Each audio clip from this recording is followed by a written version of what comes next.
Regarding the exposure of inner voices, the persona of the malicious female antagonist has crumbled. Meng Lan has transmigrated into a novel, embodying the role of the wicked. Supporting character, Shen Zhaozhao, who is the half-sister of the main heroine. Desiring nothing more than to bond with her powerful and elegant sister, Shen Wanwan, she is instead compelled by the system to continually challenge her. She deliberately orchestrates situations that lead to her sister's misfortunes, forcing her to walk to school, causing her dress to be ruined at banquets, various slanders, and even hiring individuals to harass her. However, she gradually realizes that the circumstances are not as they seem. The domineering elder sister, who should rightfully reprimand her, surprisingly permits and even collaborates with her provocations. Furthermore, her three brothers, each renowned as a genius in their respective fields, exhibit an inexplicable shift in their attitude towards her. The most astonishing revelation is that the powerful figure she intended to match with her sister unexpectedly confesses his feelings to her. Chapter 1. Transmigrating into the role of the malicious supporting character repository of thoughts, Meng Lan never envisaged that one day she would transmigrate into a novel. In the blink of an eye, she found herself struck on the head by her phone, entering the pages of this book. Where was the promised car accident, thunder, or the alignment of 9 stars? Is this truly how one transmigrates? Absurd. Utterly ludicrous. Not only has she transmigrated, but she has also inhabited the persona of the very malicious female antagonist she despises, Shen Zhaozhao, who was once dubbed by readers as a master of self-sabotage. Of course, Shen Zhaozhao's fate aligns perfectly with her misdeeds. She ends up being flayed by the male protagonist and cast into the sea by the female protagonist, left to feed the fish. What is this? Deservedly so. 18 years ago, the youngest daughter of the Shen family in S City was tragically abducted. The Shen family cherished her like a fragile gem, not realizing she was not the true heiress. It was only then that they discovered Shen Zhaozhao's true identity. As for the real intentions of Zhou Su, that is a tale for another time. The Shen family raised Shen Zhaozhao for 18 years, and her parents, unwilling to part with their daughter, resolved to keep both daughters. Fearing that Shen Zhaozhao might be heartbroken, they concealed the truth from her. Unbeknownst to them, Shen Zhaozhao, in her jealousy of the heroine potentially usurping her wealth and parental affection, began to torment the heroine, causing her to be late for school, turning the entire class against her, seducing her boyfriend, and framing her, among other heinous acts. In a climactic moment, her actions led to the heroine being kidnapped, nearly resulting in her demise. It was this incident that solidified the heroine's resolve to confront Shen Zhaozhao. At this moment, Shen Zhaozhao, having transmigrated, finds herself seated upon a lavish toilet worth hundreds of thousands, gazing at a bathroom larger than her entire previous residence. With a sigh, she laments her predicament. Should I just run away? All she desires is to hastily pack her belongings and flee. After all, this is the heroine of the novel, endowed with countless hidden identities and the affection of powerful figures. In this realm, the heroine is the favored child of destiny, adorned with myriad accolades. What could she possibly use to contend against her? Courage, this insipid voice in her head, the system, is the sole benefit of her transmigration. Silence system. Shen Zhaozhao rolled her eyes, tearing at the nearby toilet paper absent-mindedly. Host, remember your identity. You are the chosen one, selected by our Time and Space Bureau, bestowed with privileges. Believe in yourself, you can do it. You certainly can. A grandiose promise, but pray tell, what rewards await me upon completing each task? A golden bell? An iron shirt? Without such incentives, she is surely doomed to perish at the hands of the heroine. Apologies, this system does not offer such services. I do not comprehend your words. Please switch to a different language. Upon hearing this, Shen Zhaozhao parted her lips. Night. Host, please refrain from cursing. I understand. I do not. Refusal to complete tasks may result in erasure from this world, including the timeline you inhabit. The system's method of communication is utterly infuriating. At the very least, Shen Zhaozhao is now clenching her fists. Just as she prepared to negotiate, a male voice echoed from outside the door. Shen Yu, age 21, a renowned genius esports player, is your third brothera, stubborn yet naive child. The system provided real-time information about her identity, which she had already gleaned from the novel. Downstairs? Why must I go down? Shen Zhaozhao sprang to her feet. After a brief moment of realization, she quietly bent down to adjust her pants. Host, a model youth of the new era, does not engage in impropriety. Leave me be. She had no interest in hearing the system's incessant prattle. Guests have arrived downstairs, hurry up. I shall go down without waiting for you. Realizing that standing at the bathroom door was rather inappropriate, Shen Yu turned and exited. He needed to ascertain the identity of the guests and whether Shen Zhaozhao had caused any trouble once again. Shen Zhaozhao paid no heed to Shen Yu's departure. After much internal struggle, ultimately, under the system's suggestion, she resolved to let things unfold as they may. After all, with the system's presence, she could only follow its directives to complete her tasks. Was she truly prepared to face erasure? Having already transmigrated, what else could possibly transpire? The world is vast, but preserving one's life is paramount. Host, you must strive diligently, advancing each day, to become a... The system continued its incessant chatter as Shen Zhaozhao chose to selectively ignore it, stepping out of the bathroom and the dressing room. She gazed at the unfamiliar yet beautiful woman adorned in an exquisite gown reflected in the mirror, and she couldn't help but shudder. Is this a pageant? Why this elaborate attire? For whom? The dogs in the yard. After mentally berating the original owner, she removed the heavy makeup and donned a vibrant red dress. Initially, she intended to wear a t-shirt and shorts, but the system's incessant nagging forced her to settle for this instead. The color is festive enough to welcome the heroine, perfectly setting the atmosphere. Savoring her reflection for a moment, Shen Zhaozhao then padded downstairs in her slippers.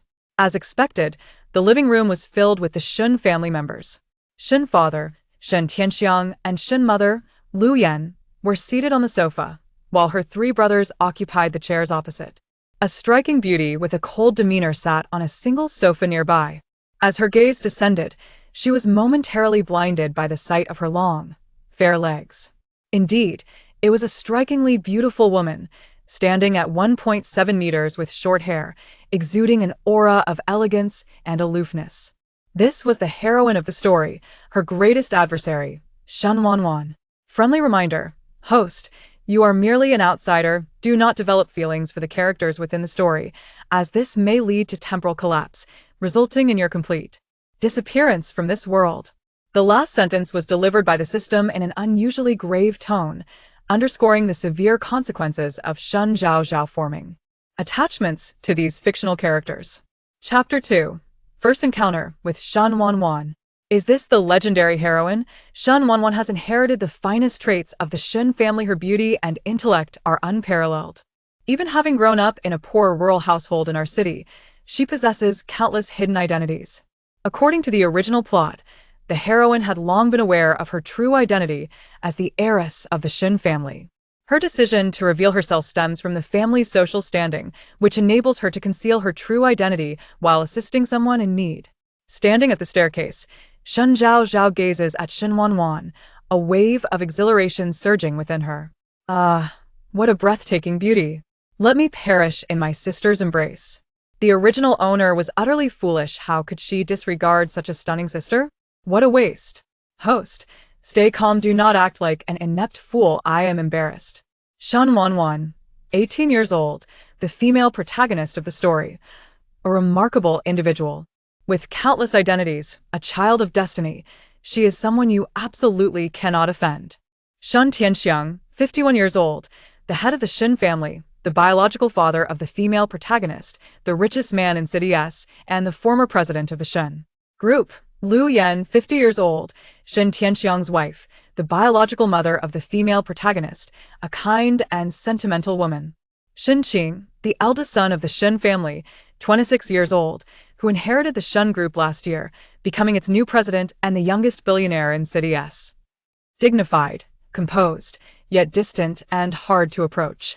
Shen Jun, the second son of the Shen family, 23 years old, the youngest medical doctor from the National Medical Academy, known for his sharp tongue and ruthless demeanor.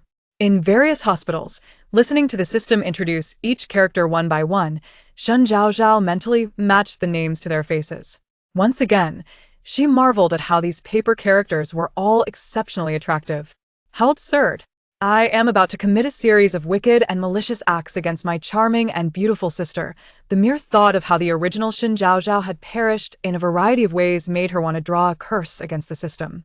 In the original story, Shen Zhaozhao had been excessively arrogant, ultimately provoking the female protagonist to her demise. To her astonishment, this wretched system had assigned her such a task. Was it not aiming to ensure her irreversible descent into the original narrative? On the sofa, Lu Yan was attentively concerned about Shen Wanwan.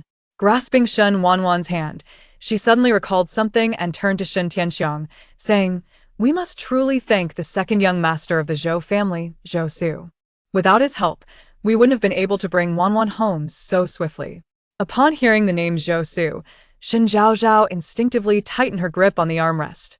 Zhou Shusha had almost forgotten this individual. In the original tale, he was the infatuated second male lead who devoted everything to Shen Wanwan. He had approached Shen Zhaozhao when she feared being cast out of the Shen family, subtly guiding her to take action against the female protagonist. It was even the Zhou family who orchestrated Shen Wanwan's initial disappearance and the mix-up with Shen Zhaozhao. His original intent had been to undermine the Shen family and elevate the Zhou family. Yet, he fell in love with Shen Wanwan and, in a bid to win her affection, pushed Shen Zhaozhao aside. A significant reason for Shen Zhaozhao's tragic end was indeed due to him. Shen Wanwan regarded the members of the Shen family with indifference, her gaze tinged with detachment. Years of estrangement could not be softened merely by a shared bloodline. Just as she was about to say something to alleviate the awkwardness, a sudden scream pierced the air. "What a stunningly beautiful young lady!" Strange words began to flood Shen Wanwan's ears, and this voice was not Lu Yan's. For the first time in many years, she grasped the true meaning of social death. Her gaze drifted toward the source of the voice. At the staircase stood a woman, clad in a red dress that accentuated her fair complexion, her slender legs adorned with fluffy rabbit slippers, a person who had clearly been pampered throughout her life. This was Shen Wanwan's first impression. Indeed, the next moment, her biological elder brother, Shen Qing, approached Shen Zhaozhao immediately upon seeing her. His voice was gentle, his tone warm. "Zhaozhao, have you awakened?" This was entirely unlike the indifference he exhibited when addressing her. Side quest. Shen Zhaozhao mocks the female protagonist, unlocking the protagonist's initial impression of her. As Shen Zhaozhao listened to the system's first task, she blinked in surprise. "Is this how it begins? I'm not prepared yet, cough. What should Shen Zhaozhao say?" Shen Zhaozhao deliberately raised her chin, looking down at Shen Wanwan with an air of arrogance. Then, with a feigned look of confusion, she asked Shen Qing, "Elder brother, I have never seen this young lady before. Dressed so plainly, could she possibly be a relative from the countryside? Look at her clothes, they are soiled. Chen Ma, please go to my wardrobe and select a few outfits for this young lady to change into. How can she wear such dirty clothes?" Shen Zhaozhao endeavored to emulate the original character's demeanor, presenting herself as a considerate and obedient young lady while a flicker of disdain flashed in her eyes. Internally, she felt as though she might well be on the brink of a mental breakdown. What an atrocity! How could I utter such venomous words against a sister so beautiful? It's all the fault of some wretched beings. Oh, heavens, strike them down with a lightning bolt. Host, don't be naive, the lightning will strike you instead. Shen Zhaozhao. The original character had never lacked material possessions throughout her life, leading her to develop a class hierarchy mentality, always looking down upon those less affluent. Then the Shen family. She would put on a facade in front of the Shen family, but when they were absent, her true nature would reveal itself. Outside, people adored her for her status, and she grew increasingly spoiled. In contrast, Shen Wanwan, in an effort to match her adoptive parents' modest lifestyle, wore a simple white t-shirt today. Her jeans were faded and worn, and she sported a pair of canvas shoes, appearing indeed ordinary and unremarkable. Not wanting Shen Wanwan to feel uncomfortable, Lu Yan quickly rose and approached Shen Zhaozhao, explaining, "Zhaozhao, this is Wanwan, your sister. She will be living with us from now on, so you two must get along well. Mother, I understand your kind heart and desire to do good, but there are far too many children without parents in this country. How could you possibly take them all in?" Shen Zhaozhao's gaze fell upon Shen Wanwan, scrutinizing her before gently squeezing Lu Yan's hand in a show of concern.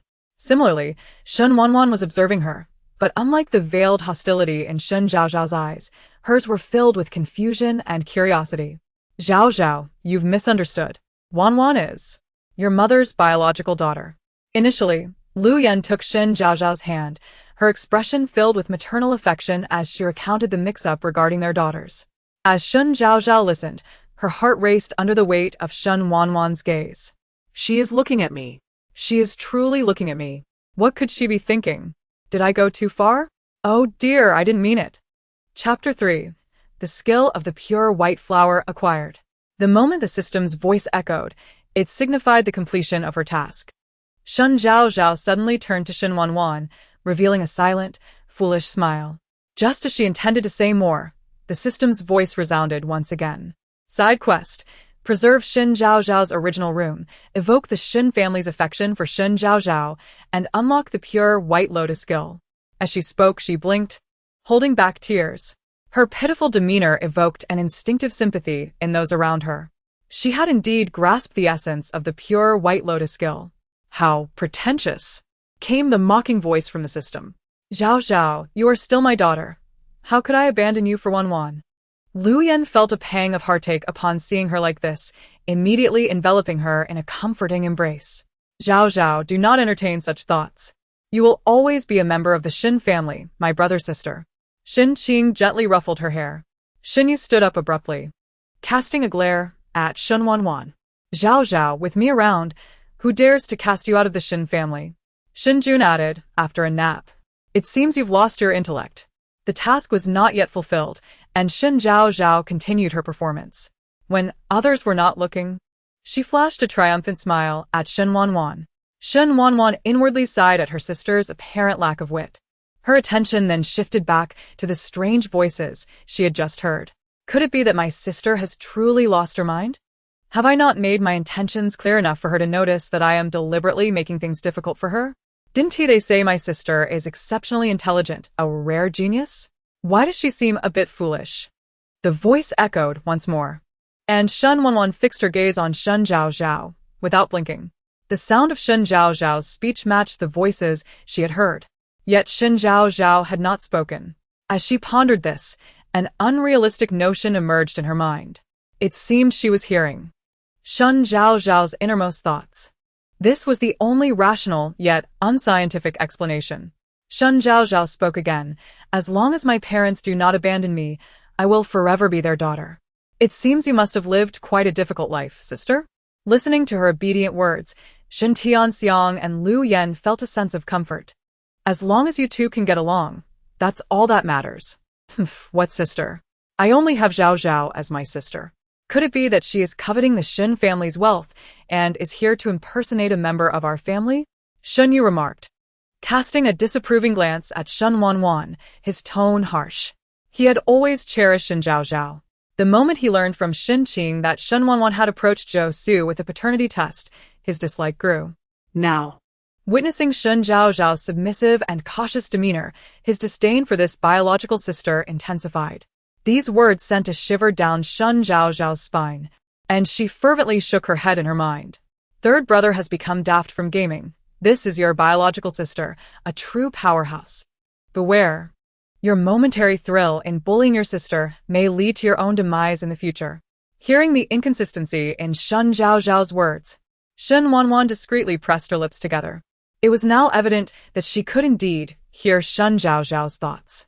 Although the reason remained a mystery, she had no intention of disclosing this to anyone else. With that thought, she quickly scanned the other members of the Shen family, noticing that their expressions were quite normal. It seemed she was the only one capable of hearing Shen Zhaozhao's inner voice. Finding this out brought her some relief. Opposite her, Shen Zhaozhao continued to play the role of the dutiful daughter. Third brother, I know you care for me, but you must choose your words wisely. Sister is your biological sibling, and such remarks should not be uttered again. They may hurt her feelings. After offering this considerate reassurance to Shen Yu, Shen Zhaozhao turned her attention towards Lu Yan. Shen Tianxiang nodded in approval. Zhaozhao has grown up. Shen Yu, why don't you quickly apologize to Wanwan? Shen Yu snorted. I have matters to attend to. I'm leaving. Without waiting for anyone else's reaction, he turned and exited. Lu Yan glanced at Shen Wanwan with a faint smile. Wanwan, your third brother has quite the temper. Don't take it to heart. I 1T. Shen Wanwan replied expressionlessly. She had been preoccupied digesting the revelation of Shen Zhaozhao's thoughts and had not been attentive to Shen Yu's remarks. As she spoke, she produced a card and handed it to Shen Wanwan. "This is 1 million, a welcome gift for you." Shen Zhaozhao's eyes widened at the sight of the card, her mind racing. 1 million. Wow. Oh my, I have never seen so much money in my life. If it were all in coins, it could surely crush someone. Hearing this, the corners of Shen Wanwan's mouth softened. Accepting Shen Qing's card, she said, "Thank you, brother," her tone becoming somewhat warmer. After watching Shen Qing depart, Shen Tianxiang turned to Shen Wanwan. "Wanwan, you are still a school age. Zhaozhao is currently attending first high school. It would be fitting for you to transfer to her class." Shen Wanwan shifted her gaze from Shen Zhaozhao back to Shen Tianxiang, regaining her previous demeanor as she nodded distantly. "All right. Mother, where will sister stay? Perhaps you could return my room to her? After occupying her space for so many years, it is time to return it to her. However, I have lived in that room for many years, and there are many belongings. It will take a few days for me to sort my things before she can move in." Shen Zhaozhao spoke with a sorrowful expression, her tone laced with reluctance. Yet within, she raged, "In truth, I genuinely wish to change rooms. That enormous bathroom terrifies me at night. Unfortunately, I cannot switch now. Wait. What if my sister truly does swap with me?" Zhaozhao has become increasingly sensible lately. Just as Shen Zhaozhao finished her sentence, Shen Jun interjected, looking at her meaningfully. Had Shen Jun not suddenly spoken, Shen Zhaozhao might have forgotten about this younger brother of hers. He was the master of sarcasm. Having remained single due to his sharp tongue, that remark was indeed a veiled jab at her. "Mother, I wish to stay next to Zhaozhao this way. I won't have to trouble anyone, and it will be convenient for her to care for me." The usually taciturn and aloof Shen Wanwan suddenly spoke. This statement caught Shen Zhaozhao off guard. Had she not known that Shen Wanwan was not the type to be sarcastic, she would have thought it was a deliberate provocation. However, she quickly dismissed this feeling. With Shen Wanwan speaking up, she would not have to exert herself any longer. Lu Yan did not hesitate. "All right, the 2 rooms are of equal size. You can go take a look and see if you like it. If you need anything else, just tell your mother." Chapter 4. Intentionally falling down the stairs. This task is rather perilous. Shen Zhaozhao found herself once more at a loss for words amidst the system's various remarks. Were it not for her current position downstairs, she would surely engage in a theoretical discussion with the system. Just moments ago, she was cultivating immortality. Now, she was ascending to the heavens. One could only wonder if her fate would lead her to the underworld in the future. Having crossed over into this narrative for less than 3 hours, this was the first instance she voiced her genuine sentiments from Meng Lan's perspective. After all, if every task were to arise as abruptly as the last, what if she failed to react in time and jeopardized her mission? Thus, it was imperative to eliminate such possibilities. "Sister." Shen Wanwan, attuned to her thoughts, raised an eyebrow, suggesting that it would indeed be troublesome for Zhaozhao. Shen Zhaozhao linked her arm with Shen Wanwan's, sporting a foolish grin. "Sister, let's head this way." Noticing their sisterly camaraderie, Shen Tianxiang and Lu Yan had no intention of intervening. Side task: slander the female lead to push Shen Zhaozhao down the stairs, thereby reinforcing the female lead's White Lotus image. Goodness. This wretched creature is indeed adhering to the script. Why can't it just act like a decent being? Surely, falling down these stairs will result in injury. I am so small and helpless. Ding. The system has detected an indecipherable language and has initiated shutdown. Please complete the task before reactivating me. Such a plant.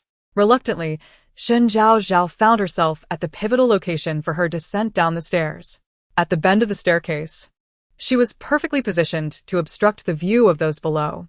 She paused, turning to face Shen Wanwan, her eyes brimming with disdain. In a hushed tone only they could hear, she recited her lines from the script. Shen Wanwan.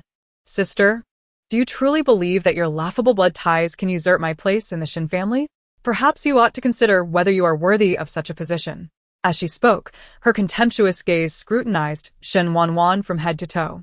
"You, a mere country bumpkin with no experience, I advise you not to contest with me.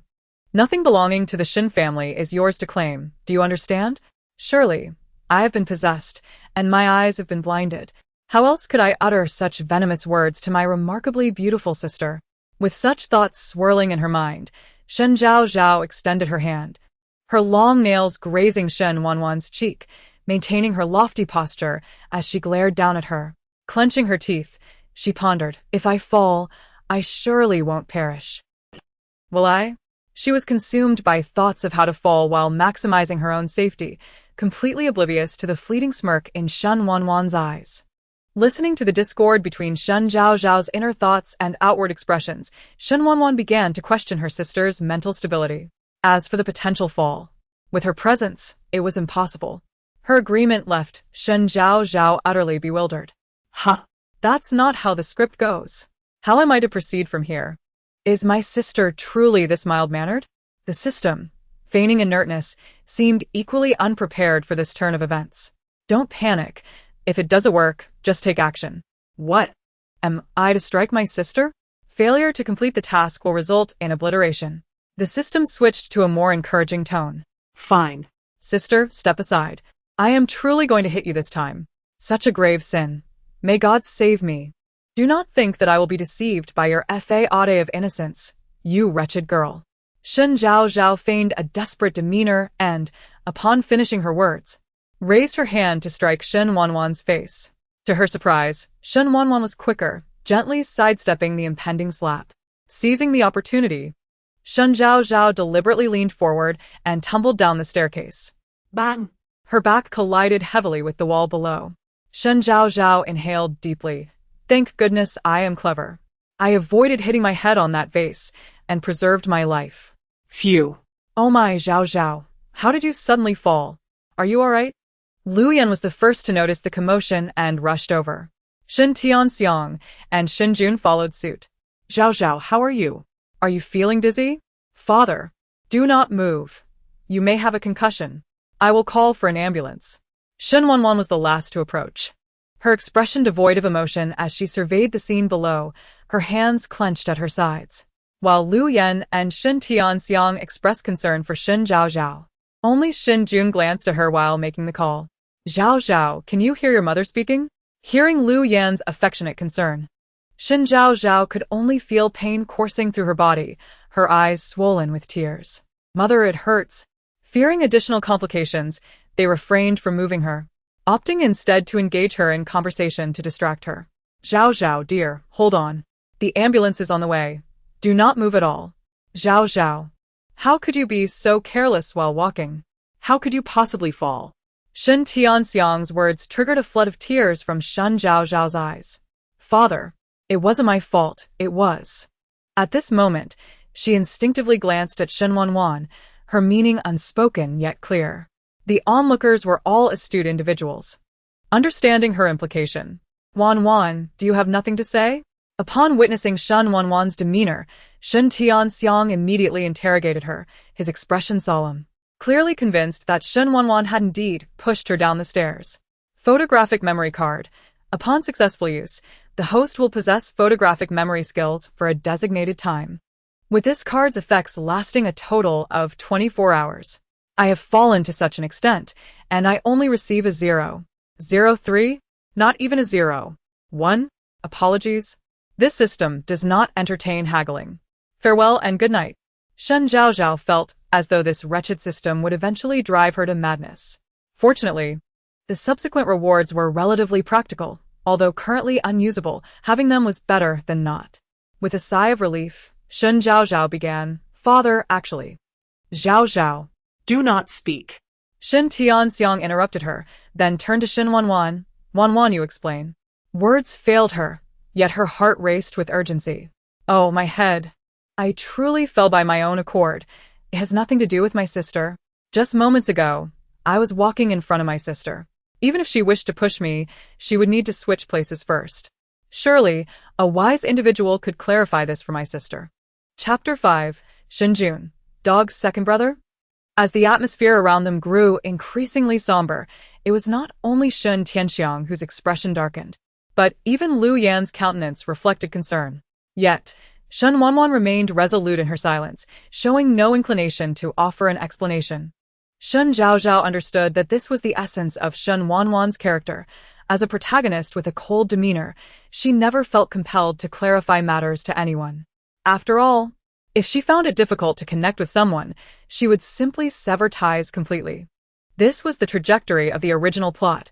When the Shen family harbored suspicions about Shen Wanwan, she offered no explanations and prepared to leave the Shen household, only to be stopped by Lu Yan. It was then that Shen Zhaozhao feigned a few words on Shen Wanwan's behalf, allowing the event to pass. Now, however, Shen Zhaozhao had transformed. Desiring to cling to the protagonist's coattails to navigate this world, she was determined to effect change. If she were to allow the original narrative to unfold, her fate would undoubtedly lead to ruin. Thinking of this, she struggled to sit up. Dad. Dad. It was Zhaozhao who walked ahead. How could it possibly be Wanwan's fault? It must have been Zhaozhao who accidentally misstepped and fell. Perhaps the heavens heard Shen Zhaozhao's plea. For Shen Yun interrupted her, defending Shen Wanwan. Wanwan, is it as Xiao Jun said? Upon hearing this, Shen Tianxiang recalled the positions of the two earlier, and his expression softened considerably. Shen Wanwan, maintaining her usual demeanor, replied coolly, I did not push Zhaozhao. There were no further explanations, consistent with her indifferent character. She had instinctively reached out to catch Shen Zhaozhao when she realized she was about to fall, yet the speed of Zhaozhao's tumble had been too swift. She could only manage to brush her fingertips against her. When did this dog's second brother start speaking up for others? At least he's here, otherwise, my sister would be misunderstood. My sister's personality is too reserved. Being so stingy with words will only lead to her being bullied, especially by second brother. Shen Zhaozhao, while perplexed, failed to notice the fleeting shadow that crossed Shen Jun's face. Ultimately, she was taken to the hospital. Lu Yan, concerned about potential aftereffects, insisted that she stay for a few days for observation. Outside the ward, Shen Wanwan leaned against the corridor wall, lost in thought. Zhaozhao has been spoiled. She did not mean to say that, Shen Jun quietly remarked, having approached her without her noticing. You fear I might blame her, Shen Wanwan stated coldly, a confirmation rather than a question. Indeed, both you and Zhaozhao are our parents' daughters, our sister. Others may differ, but I strive for impartiality. True to Zhaozhao's description. His words rang true, yet felt harsh. Had she been petty, such a statement could have fostered animosity toward Shen Zhaozhao. Shen Wanwan reflected, and after a moment of contemplation, she replied, as long as she does not behave this way again, I shall consider this incident as though it never occurred. While her words suggested forgiveness, her heart bore no resentment toward Shen Zhaozhao. After all, she had heard Shen Zhaozhao's intentions to complicate her life and push her down the stairs. Had she not overheard Shen Zhaozhao's inner thoughts, she might have felt anger, but now only confusion lingered. Why did Shen Zhaozhao's words and actions diverge so significantly? It felt as though she had been compelled to vocalize those thoughts. Had she been threatened? Of course, such musings would remain unspoken to others. That is good. Shen Wanwan did not refuse. Thank you. It is the least I could do. Following this exchange, silence enveloped them once more. Shen Wanwan remained her usual reticent self, while Shen Jun pondered the recent events. How is it that he could hear Zhaozhao's thoughts? After Shen Zhaozhao's fall, it seemed he had indeed perceived her words. Noticing that their parents and Shen Wanwan had reacted with indifference, he realized that he must have heard Zhaozhao's inner voice. Without hesitation, he had instinctively spoken on Shen Wanwan's behalf, only to hear Zhaozhao's thoughts once again. Those such revelations incited a desire to confront Shen Zhaozhao. Even the highly intelligent Shen Jun, who had accelerated through school, struggled to comprehend the mystical nature of it all. The only certainty was that he appeared to be the sole member of the family capable of hearing Shen Zhaozhao's thoughts. Following Lu Yan's directions, she found a room, pushed the door open, and turned on the light, momentarily taken aback by the decor. Expecting a color favored by Peppa, she was surprised to find a cool gray instead. The room was devoid of excessive ornamentation, featuring a large 2-meter bed with a black and white checkered quilt. Beside it lay a walk-in closet, stocked with garments aligned with her usual style. A semi-open balcony housed a long table with a computer, and the bathroom echoed the same minimalist design. Shen Wanwan rarely allowed herself a smile, but her eyes sparkled with delight. She had not anticipated such understanding from them, nor such thorough preparation. Suppressing the faint stirrings of familial sentiment, she settled onto the bed, sorting through her recent circumstances. Her primary concerns now revolved around two matters: the connection of that person to the first middle school and how she might locate him. Additionally, there was Shen Zhaozhao. Why was she able to hear Zhaozhao's thoughts, and why was she the only one in the Shen household capable of doing so? Was this truly a matter of the metaphysical? Had the initial misunderstandings between her and Shen Zhaozhao set the stage for their entangled fates? What unspoken burdens lay within Shen Zhaozhao's heart? Did it relate to her ability to hear Zhaozhao's thoughts? Meanwhile, in the hospital, once the nurse departed, Shen Zhaozhao sat up in bed. The movement tugged at her injuries, causing her to wince in pain. Why does it hurt so much? After a moment of acclimatization to her body, she resumed speaking. System. What do you want? Why did I exhaust myself completing 3 tasks only to unlock a mere 0? 03? At this rate, I will never finish the tasks in this lifetime. Calm down. The unlock time for this task is calculated based on the original plot's big data, ensuring fairness and your successful completion. And the rewards? Crunching noises. The same. Listening to the sound of it munching on chips. Shen Zhaozhao reached up to scratch her face. If completing all tasks meant certain death for Shen Zhaozhao, what about her? Would she truly die, or? This was the question that now consumed her. Without the system's tasks, she could entirely avoid following Shen Zhaozhao's path in the original plot. She could cling to the protagonist's coattails and lead a life of ease devoid of struggle. Yet now, her considerations had multiplied. Following the tasks would lead her to a dead end. If the system could not resolve this dilemma, she would need to devise a way to secure an escape route while fulfilling the tasks. From what the system had stated, Shen Zhaozhao felt somewhat reassured. Nevertheless, she resolved to cultivate good relations with both the male and female leads while executing the system's tasks. One last question lingered. How had she crossed over in the first place? I am sorry, but the real reason can only be revealed once you complete the tasks. Shen Zhaozhao. Chapter 6. Isn't this a bit too cruel? Do I really have to fall twice more? The next day. Host. The sun is already shining brightly. Hurry up and get out of bed to study. There's only a week left before school starts. The exemplary youth of today must be diligent, hardworking, and study earnestly. Early in the morning, Shen Zhaozhao was awakened by the incessant chatter of the system. She yawned and reached for her phone to check the time. It was 5 in the morning. And should you not consider where I am? This is a hospital. I am still unwell. Side mission. Shen Zhaozhao deliberately instructs the female protagonist, treating her like a servant to satisfy Shen Zhaozhao's sense of superiority. Please complete this as soon as possible. Shen Zhaozhao thought, is this how it's going to be? Is the sun rising from the west today? Zhaozhao is awake this early? Shen Jun's exaggerated voice, which he had intentionally refined, echoed from the doorway. Having been hospitalized, he had swapped shifts with a colleague, never one to work night shifts just to keep an eye on Shen Zhaozhao. Hearing his voice, she pressed her forehead, feeling a headache coming on. Yet she forced a touched expression. Second brother, you came to see me so early? Oh, dog brother, the third brother is better. He bought me a plethora of snacks yesterday, unlike him, who only knows how to criticize me. I'll dig out my snacks from under the bed and feast once he leaves. Though her words expressed understanding and obedience, her heart was filled with sarcasm. As she spoke, a smile appeared on her face. Hearing her inner thoughts, Shen Jun's expression darkened. Don't smile, it's ugly. Then, to Shen Zhaozhao's astonishment, he accurately retrieved the large bag of snacks that Shen Yu had bought from under the bed. With a cold and indifferent tone, he uttered 2 words. Confiscated. Shen Zhaozhao. Is Shen Jun a dog with a nose? How did he find it when I hid it so well? Did the heavens forget to give him a brain when they created Shen Jun, making him so insufferable? Shen Jun, smirking in a teasing manner, he said, for the next few days you are only allowed to eat hospital food to lose some weight. Boom. Shen Zhaozhao felt as if a bolt of lightning struck her forehead. The heavens are out to get me. She had intended to play the victim further with Shen Jun, but instead, he pulled the blanket over her head, forcing her to sleep. Unconsciously, she fell asleep once more. At 8 in the morning, the ward door was pushed open again, and Shen Wanwan walked in. Today, she wore a knee-length black dress, exuding an aura of cold elegance.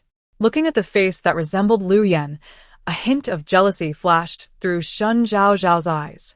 Weakly, she spoke, "Sister. You came to see me. I'm really fine. You didn't need to wake up so early." Of course, if one were to ignore the blatant flattery in her heart, Shen Wanwan might have actually believed her performance. Oh my, the short-haired goddess is too stunning. Liang Jing, that worthless man, is not worthy of my sister. Xiao Jichen is better. They are equally exceptional and can appreciate each other. The blatant compliments flowed one after another, causing Shen Wanwan's ears to redden, though her expression remained composed. Meanwhile, her mind began to ponder. Who is Liang Jing? And who is Xiao Jichen? Do these two know me? How does she know about them? Sister, I have a scrape on my wrist. The doctor said I should avoid using it so I might trouble you for breakfast. As Shen Zhaozhao listened to her own feeble words, she nearly couldn't contain her disgust. Ugh. With my acting skills as a delicate flower, shouldn't the Oscars award me a little golden man? What would you like to eat? To her surprise, Shen Wanwan readily agreed. Unbeknownst to her, Shen Zhaozhao had become quite special to Shen Wanwan. Even if their relationship was not of life and death intimacy, it was certainly closer than that of their blood relatives in the Shen family. Agreed? So easily? Why didn't she refuse me? My sister can't possibly be going mad? Shen Zhaozhao did not expect such a prompt agreement. She cleared her throat. Kanji would be good. So I'll trouble you, sister. Beside her, Shen Jun couldn't help but chuckle, having watched Shen Zhaozhao grow up. It was the first time he realized she was two-faced. Listening to her peculiar thoughts lightened his mood. May this amusement not vanish suddenly. This thought coincided with Shen Wanwan's, for due to an unexpected incident at the overseas company, Shen Qing had left early. Shen Tianxiang could only remain at the headquarters while Lu Yan personally cooked for Shen Zhaozhao at home. Red bean porridge, century egg, and lean meat porridge. Chicken shreds porridge. There were more than a dozen varieties of congee, filling the table. Seeing this, Shen Zhaozhao was momentarily stunned. But she quickly came to her senses. Her second brother must not have had breakfast yet, and her sister was thoughtful, unlike her own clumsiness. Oh. You've actually gained some self-awareness from this fall. Perhaps you should take a few more tumbles? Shen Yun remarked slowly. Shen Zhaozhao hesitated. You deserve to be single for life. I can't believe you didn't catch that I said that on purpose. You're even indirectly acknowledging me. How outrageous. What does he mean by being single for life? He is a handsome man with wealth and looks, in this day and age. If a man like him can't find a wife, then how could any other man find a girlfriend? Irritated, Shen Zhaozhao's gaze shifted to Shen Wanwan. Sister, you've worked hard. Now that I've fallen like this, I fear I'll need your care for the next few days. Having initially asked for breakfast, she now expanded it to encompass everything for the next few days. What will you have? Shen Wanwan's expression remained calm, neither agreeing nor refusing. Red bean porridge. As soon as Shen Zhaozhao spoke, Shen Wanwan took the bowl of porridge, opened it, and after cooling a spoonful, held it to Shen Zhaozhao's lips. Quietly, she consumed the porridge, her gaze fixed on Shen Wanwan, and an unfamiliar emotion welled up within her. Never has anyone fed me like this before. Fearing the consequences, she sought to balance the system's tasks with the female protagonist, Shen Wanwan. It seemed she was genuinely moved now. Foolish child. You mustn't cry. They are merely NPCs. Treat it as if you are navigating a dungeon. Paper figures possess no emotions. The system's reminder jolted her back to reality. Zhaozhao, why are you crying? Shen Jun's voice reached her. And only then did Shen Zhaozhao realize that a tear had slipped down her cheek while Shen Wanwan continued to feed her congee. She raised her hand to wipe her face and spoke with a sense of grievance. It's just that my wound hurts a bit, making second brother and sister worry. Both Shen Jun and Shen Wanwan recognized that her earlier demeanor hinted at deeper concerns, but seeing her reluctance to speak, they chose not to press her. Fool. Shen Jun uttered a single word. Shen Zhaozhao pouted, second brother. Throughout the day, Shen Wanwan and Shen Jun kept her company, and Shen Zhaozhao, adhering to the side mission's requirements, made sure that Shen Wanwan constantly attended to her. Until 4 in the afternoon, the long-awaited voice of the system finally echoed in her ears. Wish fulfillment card. Upon successful use, the host can fulfill any wish within the designated time frame. This card lasts for a total of 3 minutes. Chapter 7. The little golden figurines at home are almost overflowing side quest. Bring up Shen Wanwan's growth again, and mention that she knows nothing in front of Lu Yan to unlock the classroom scene with Shen Zhaozhao and Shen Wanwan together. Shen Zhaozhao. As he spoke, both he and Shen Wanwan had already risen from their seats, and it appeared they were about to head outside. Damn it! Shen Zhaozhao silently cursed the system, realizing he had to drag the two back to their mother. With this thought, she covered her head with her hand and sighed dramatically. Oh dear, why does my head suddenly hurt so much? Are you alright? Shen Wanwan hurriedly approached, reaching out to touch Shen Zhaozhao's forehead. However, Shen Zhaozhao swiftly dodged her hand. Zhaozhao. A look of confusion crossed her face. And just as she opened her mouth, she encountered Shen Zhaozhao's fearful gaze. Sister, do you intend to push me again? I'm sorry, sister. It's out of necessity. Please, forgive me. Well, I'll push you once you're better. Shen Wanwan paused for a moment, then with a half-smile, gazed at her and remarked, I'm openly slandering her, and she is just accepting it. Second brother, did you hear that? Yesterday really wasn't my fault. It was sister. But don't blame her. I believe she didn't mean it. It's all my fault for taking on her identity, and she has every right to be angry. As soon as she finished speaking, Shen Zhaozhao caught a whiff of tea wafting from the side. Her expression froze as she slowly turned her head to see Shen Jun holding a cup of tea, which had appeared in his hands without her noticing. White steam rose gently from the cup's rim. Stop the act. The little golden figurines at home are almost overflowing. Damn. Is this person trying to trap me? Wow. The host has gained some wit. Indeed, he is trying to ensnare you. Shen Zhaozhao. Put away your sarcastic remarks. After calming herself for several seconds, Shen Zhaozhao glanced at the door, which showed no signs of opening, and sighed. Why hasn't mother arrived yet? I'm out of topics to discuss. What if these two decide to leave? Second brother, we're about to start school, and I'm worried I might fail the entrance exams. How about you help me buy a few sets of practice papers? Upon hearing this, Shen Jun nearly spat out his tea. Was this really the topic she sought? He looked towards Shen Zhaozhao, questioning her desires. Practice papers, of course. I must study diligently to live up to our parents' expectations. Hearing her mention herself again, Shen Wanwan lifted her head, an expression flashing briefly in her eyes. As Shen Zhaozhao spoke, she noticed a figure at the doorway and immediately grasped Shen Wanwan's hand. Sister, I'm sorry, I misspoke. It's me who knows nothing, it's my fault. Zhaozhao, why the sudden apology? Did you upset your sister? Just then, Lu Yan entered, carrying a thermos of food. Shen Zhaozhao nodded. It's my fault. Sister has never received a proper education, and I brought it up, causing her distress. Shen Wanwan? Timely, she interjected no. It was unclear whether she was denying the lack of education or her own hurt feelings. Oh. Mother, why don't you let sister and me learn piano and dance together? As your daughter, she should excel beyond me.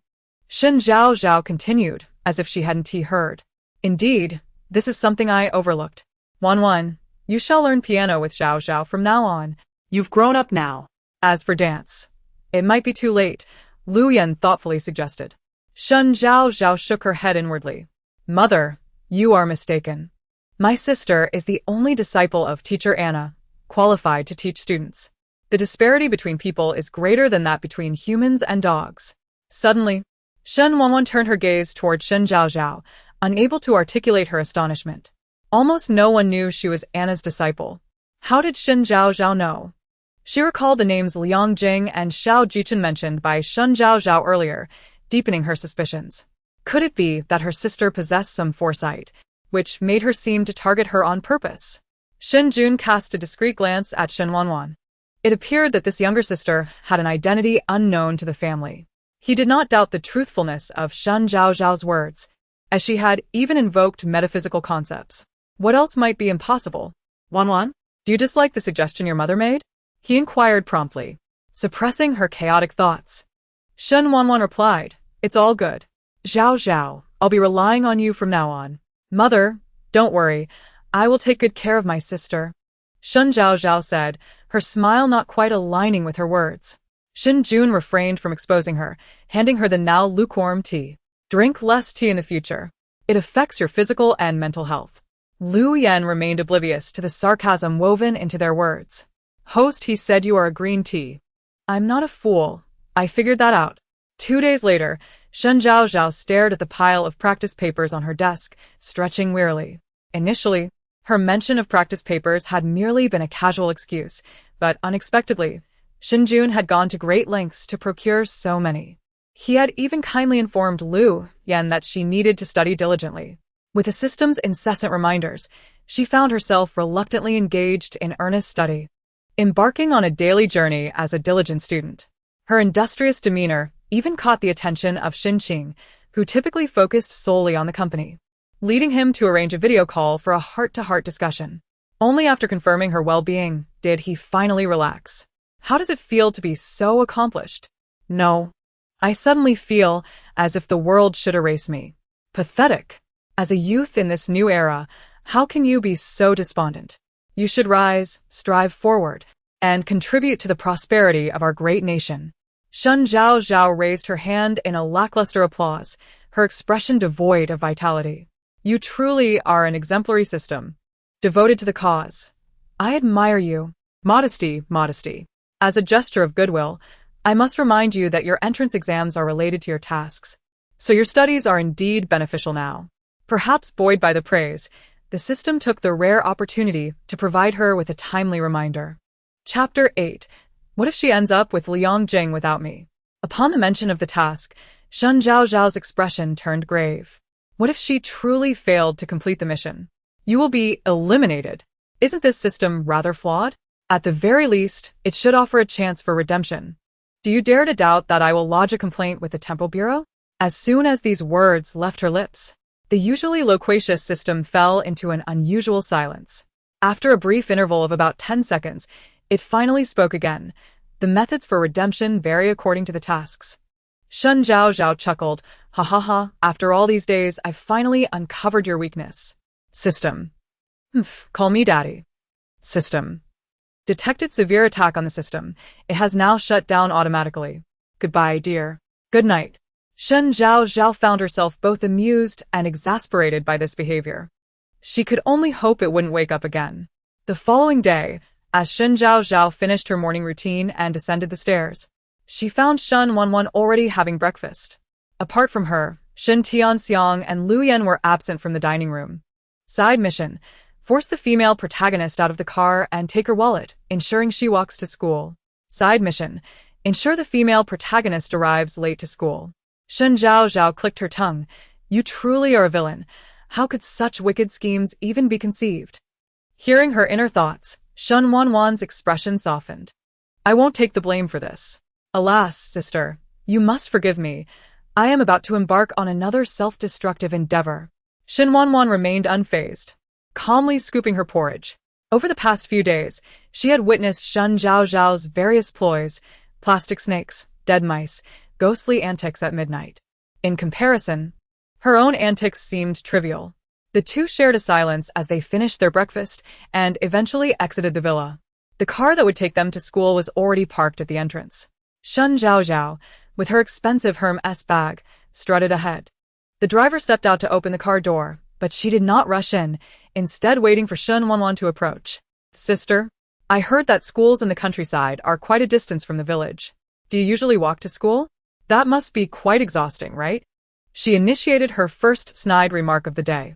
Shen Wanwan stood before her, responding with a soft How about you walk with me? No. Sister probably wouldn't adapt well. Mother mentioned I should help you acclimate, so perhaps you should walk to school alone. Shen Wanwan remained silent, simply gazing at her. Shen Zhaozhao felt a shiver run down her spine. Oh no, what if my sister is so angry that she wants to kill me? I never anticipated today would be the day of my demise, Shen Zhaozhao. Woe is me.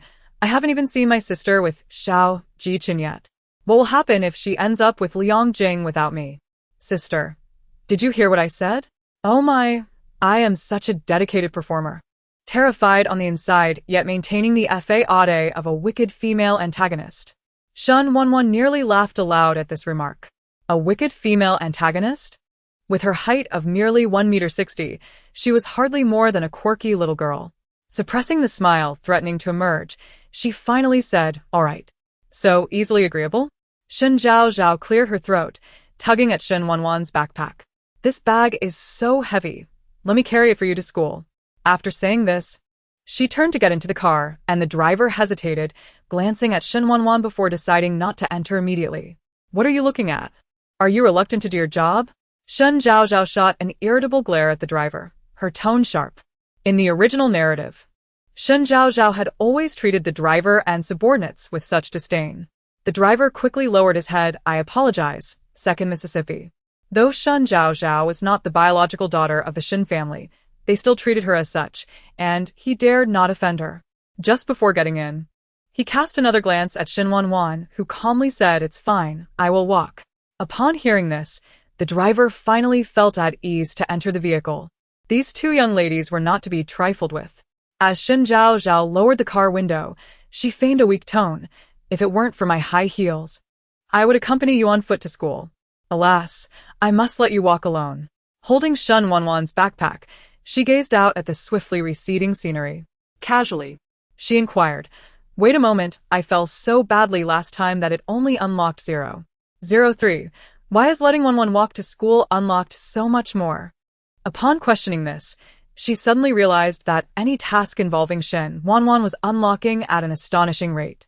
Yet for her own tasks, it barely increased by 001. Be mindful, you are not worthy of being compared to the female protagonist. Shen Zhaozhao. Alright, so you look down on me, do you? Half an hour later, the Shen family's car stopped at the school gate. Shen Zhaozhao estimated that Shen Wanwan would still need another half hour to arrive. It seemed certain that the second task would be completed. With this thought in mind, she grabbed her own bag and Shen Wanwan's backpack, heading towards the classroom. By this time, most students had already arrived. Today was not technically the first day of school. It was merely an introductory meeting with a homeroom teacher, collecting assignments, distributing new textbooks, and the afternoon would feature the opening ceremony. Classes would officially commence on the third day after exams concluded. Nonetheless, students tended to arrive early to copy homework. The news of the true identities of the Shen family's daughters had yet to break, so the classroom was free of discussions about Shen Zhaozhao. However, it would only be a matter of days. Zhaozhao, you're here. After a vacation, you look even more beautiful. As soon as Shen Zhaozhao settled into her designated seat, two girls approached her, eager to flatter her. The system's introduction echoed in her mind. Su Kursen, Shen Zhaozhao's lackey, opportunistic and an accomplice to the female protagonist's antagonists. Zhao Yanyan, Shen Zhaozhao's lackey, scheming and an accomplice to the female protagonist's antagonists. Shen Zhaozhao recalled that these two belonged to her inner circle. Under her subtle influence, they had bullied the female protagonist numerous times. Among them, Zhao Yanyan appeared to support Shen Zhaozhao, but secretly aided the female protagonist. Eventually, when Shen Zhaozhao's true nature was revealed, Zhao Yanyan played a significant role in her downfall. Zhaozhao, it's a bit chilly outside. Why not wear an extra layer? Unlike the sycophantic Su Kursen, Zhao Yanyan was more attentive and considerate, always looking out for details. This was why Shen Zhaozhao, despite her lack of security, came to trust her deeply. It's not cold at all. Zhaozhao, why do you seem so cheerful today? Su Kursen's high-pitched voice chimed again, causing Shen Zhaozhao to feel her temples throb. Oh my, is this person trying to be adorably annoying? Did I really behave this grotesquely when I was in my green tea phase? You are the one who is grotesque. A routine retort from the system. Get lost. Zhaozhao, what are you thinking? Seeing that Shen Zhaozhao had ignored her, Su Kursen patiently inquired again. Shen Zhaozhao glanced at her. I was wondering if you ever attended kindergarten, considering your poor command of the Chinese language. Warning. The host must not engage in behavior inconsistent with her character. Chapter 9. Goodness. Why does my sister have that unexpectedly charming side? How does this not align with her character? The original storyline does not contain this line. But I am no longer the original protagonist from the book. I am Meng Lan. Tell me, is my character that of a vicious female antagonist? yes.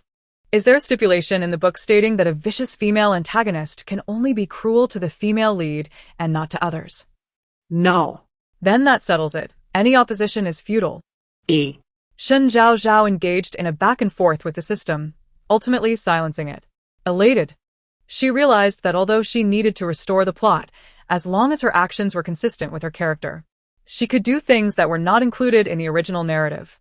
For instance, subtly aiding the female lead or assisting her in finding someone. This would increase her chances of survival. Yet, despite the system's assurances, she remained hesitant to entrust her life entirely to it. She was a human being, not a mere robot adhering to commands. When it came to her life and well-being, only she could truly be relied upon. Even though classes were not in session, the familiar sound of the class bell rang out 20 minutes later. The homeroom teacher, Ms. Lin Shuang, was clad in a formal shirt and suit trousers, the top 2 buttons of her shirt undone. Her softly curled brown hair cascaded down her back, and she wore a pair of gold-rimmed glasses. Shen Wanwan, reluctantly making her way to school, ambled along as if strolling through a market, leisurely observing her surroundings before finally striding toward the school. Upon arrival, the class was in the midst of collecting assignments, amidst a cacophony of wails and the rustling of papers. As she approached the classroom door, she noticed the teacher was on the phone, her expression serious, seemingly discussing something of great importance. So Shen Wanwan refrained from knocking and decided to wait in the corridor. However, during her wait, she once again overheard Shen Zhaozhao's nonsensical remarks. Ah, How did I not know my teacher is so alluring? Why am I not a man? If I were, I would definitely pursue Ms. Lin. She is simply too beautiful. Countless such comments followed. With each utterance, Shen Wanwan's expression darkened. Shen Zhaozhao was nothing but a silver-tongued trickster. Just yesterday, she had spoken of having children, and today, upon seeing the teacher, her affections had shifted. Humph. It was only when Lin Shuang hung up the phone that Shen Wanwan raised her hand to knock on the door. After receiving permission, she entered the classroom, and all eyes immediately turned toward her. Mind-reading card. Upon successful use, the host can hear the true thoughts of anyone within a specified range for a limited time. This card lasts for a total of 3 minutes, with a specified range of 5 meters around the user. As Shen Zhaozhao listened to the system's voice, she suddenly remembered that although Shen Wanwan was late today, since it was her first day at school and she wouldn't be attending classes, the teacher would not reprimand her. Indeed, she was the female lead of the story, basking in the glow of the protagonist's aura. She closed the book and glanced at Shen Wanwan on the stage, scoffing. What a show-off. This remark was deliberately directed at Su Kersen and Zhao Yanyan, as they were both essential to the unfolding plot. As expected, Su Kersen immediately spoke up. Zhaozhao, do you know this person? Yes, Shen Zhaozhao replied. Zhao Yanyan, Unwilling to be outdone, added, since Zhaozhao dislikes this person, we shall also dislike her. Yanyan understood her well. Shen Zhaozhao feigned a casual remark. Meanwhile, Shen Wanwan had completed her introduction to Ms. Lin, who turned to the class and clapped her hands on the blackboard. We have a new classmate, Shen Wanwan. Please introduce yourself. I am Shen Wanwan. The introduction was so brisk that everyone barely had time to react before it was over. Shen Zhaozhao feigned disdain, but inwardly she was nearly in stitches. Ha ha ha. My cool sister is truly a riot, this is too funny. With that serious expression, how does my sister possess such an unexpectedly charming side? Lin Shuang was taken aback, but quickly regained her composure. You may sit at the last row by the door. We will rearrange seats once the exam results are out. Thank you, teacher. After arranging Shen Wanwan's seat, Lin Shuang exited the classroom. Shen Wanwan settled into the last row, reclining against the back of her chair, exuding a lazy yet graceful demeanor. She remained silent, surveying the classroom before pulling out her phone to send a message. Su Kersen shot her a glance before turning to Shen Zhaozhao. Zhaozhao, since you don't like her, I shall help you teach her a lesson. This reminded her that on Shen Wanwan's first day at school, Su Kersen had indeed locked her in the restroom and doused her with dirty water. Ultimately, it was Liang Jing's sister, Liang Wan, who rescued her. With her sunny disposition, Liang Wan quickly became good friends with Shen Wanwan, a pivotal reason Liang Jing later became acquainted with Shen Wanwan. Side quest: assist the female antagonist in locking the female lead in the restroom to unlock Shen Zhaozhao's water dousing plot. Upon hearing the system announce this new task, Shen Zhaozhao refrained from the usual complaints. Otherwise, with Shen Wanwan's capabilities, if she participated in the exam, there would be no subsequent slander from Shen Zhaozhao. At this moment, she hesitated, not out of fear of failing, but rather out of concern that Shen Wanwan might fall ill. Previously, Shen Zhaozhao, like the system, had viewed these individuals merely as characters on a page. However, after living with them daily, she could no longer dismiss them as mere paper figures. After all, they were all flesh and blood, living beings. The thought of causing someone to fall ill was something she could not bear. Throughout the remainder of the time, Shen Zhaozhao pondered the matter. By the time the class bell rang, she still had not devised a satisfactory solution. Su Kursen evidently did not afford her any time. As soon as the bell rang, she dragged Shen Zhaozhao in front of Shen Wanwan, arrogantly kicking Shen Wanwan's desk. You're Shen Wanwan, right? Shen Wanwan lifted her head, initially meeting Shen Zhaozhao's gaze before turning to Su Kursen. Is there something you need?